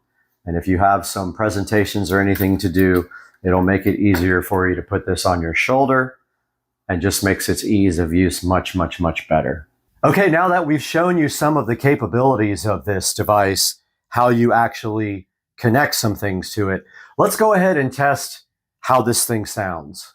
Okay guys, welcome back. We've got the S388 voice amplifier connected in auxiliary mode here. And now what we're going to be doing is testing the sound from across the room. Not very scientific of a test, but it still will tell us kind of an idea of how loud it is. So we're going to go ahead and hit play. Turn the volume up.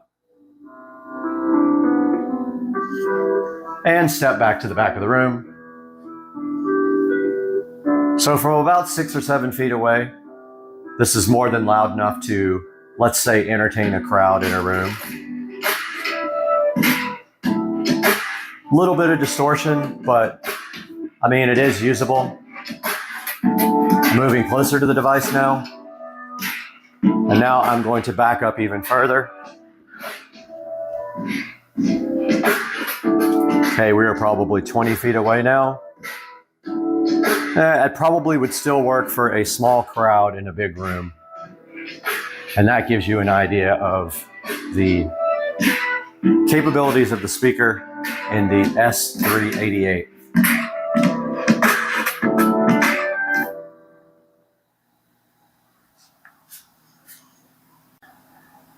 Welcome back to the video, and we are now going to test the microphone from kind of far away. Now we've already got it on, and we held down the M button until U1 appeared on the display and is not flashing. That means we are ready to test. So we're going to step back for 5 feet. Check 1, 2, 3. Check 1, 2, 3, 4, 5. Plenty loud enough from 5 feet away. Let's step back to about 10 to 15 feet. Check 1, 2, 3. Check. 1, 2, 3, 4, 5. Okay, so it doesn't really reach 15 feet away as far as the range from the microphone to the device, but actually this guy is meant to be kept right next to the microphone. So the point being that, yes, it is loud enough to hear from across the room. And I know that's a difficult test because I'm wearing a wireless microphone. So I will go ahead and make another clip now without the wireless mic and with the camera microphone. Okay guys, we are about 6 feet away from the device now. And what I'm going to do is step to the side and let you guys hear what it sounds like with the mic. Check. 1, 2, 3. So I am recording on the camera microphone from about 5 feet away now. You should be able to hear exactly how this microphone sounds. Now, I'm going to read something to you from, not after I step in front of the camera, from the instruction manual. How to use the wireless headset microphone. After twist the knob key to switch on the speaker, please long press the M button on the speaker until U1 blinks on the display. Then please turn on the wireless microphone. At this time, U1 indicator will become constant light on the screen. It means that the headset mic and speaker are successfully connected. Now, as far as the ease of using the S388, it is a compact device. It does make it really easy to carry around and have some amplification of your voice from the little included headset here on this tiny little speaker system. So that is convenient. So one of the big negatives I found about the S388 is that you can't actually play music under your voice. So you can't amplify your voice with the headset and then play the music underneath your voice. Let's say if you wanted to do karaoke or just have some background music for yourself. Okay, now for my final review of this S388 audio amplifier by Winbridge. I would say I would give it a 4 out of a 5-star rating. Only because of two things. It was difficult to set up the microphone in the beginning, although now I do kind of understand it. And also you can't play your voice over music played through the Bluetooth, the auxiliary, or the USB flash stick. But overall, I do like the product and it is adequate for small rooms. And I think that you might enjoy it as well. Guys, thanks for watching Supercar Street Racing and we will see you guys soon.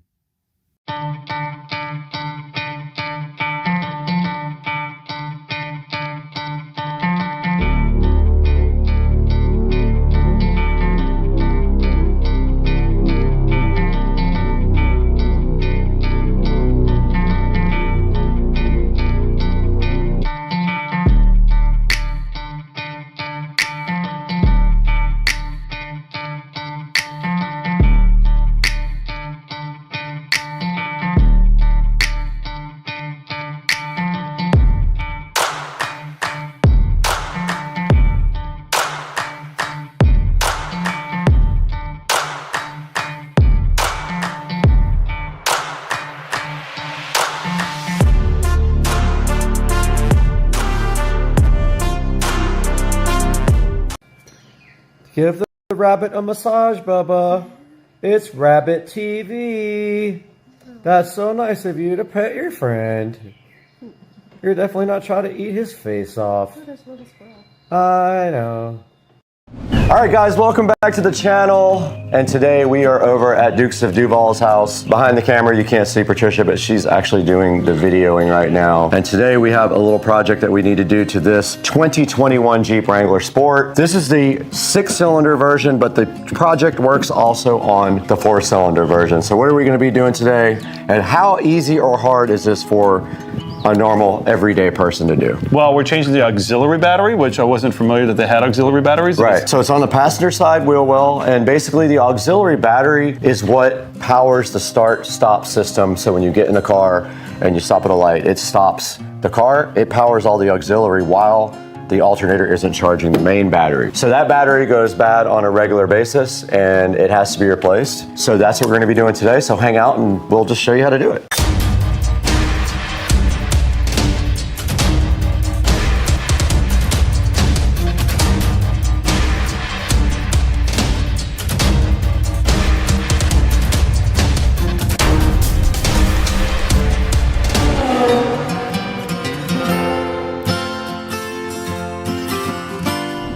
Hi, we're back on the channel today on Supercar Street Racing, and we're over at Dukes of Duval's house. We got the golf cart pulled out here into the driveway. We have some tools ready. We got the jack ready from the Jeep, and what are we going to do first? How are we going to get this started? We're going to jack it up. Okay. Simple as that, yeah. We're going to jack the Jeep up first. We're going to take off the wheel, get into the fender liner, and now inside the fender liner there are these little button things, and you have to pop those out. So it works better if you have like a fork-like tool because they break easy.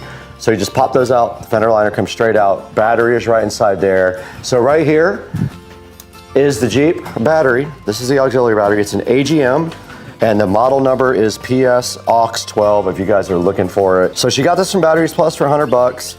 The dealer wanted $450 to change this out, which is asinine. So we're gonna put this in for her in about 20 minutes, so let's get going. All right, we're back here on the golf cart with the perpetual blinker on, and it never shuts off. And we have the stock Jeep jack here that we're gonna use to jack up the Jeep here.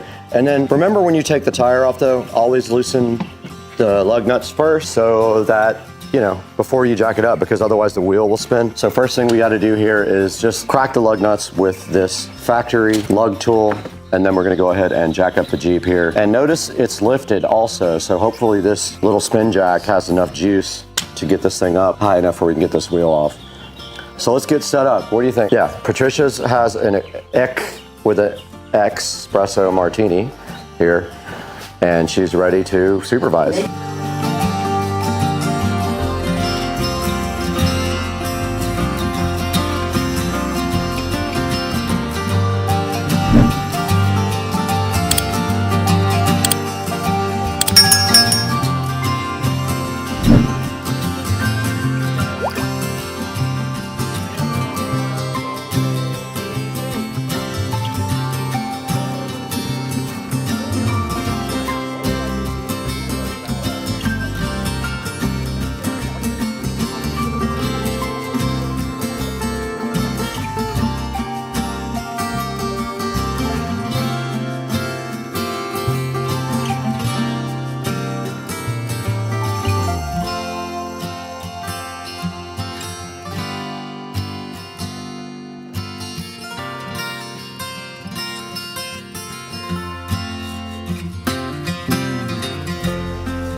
Got him! Got him! Oh! Whoa!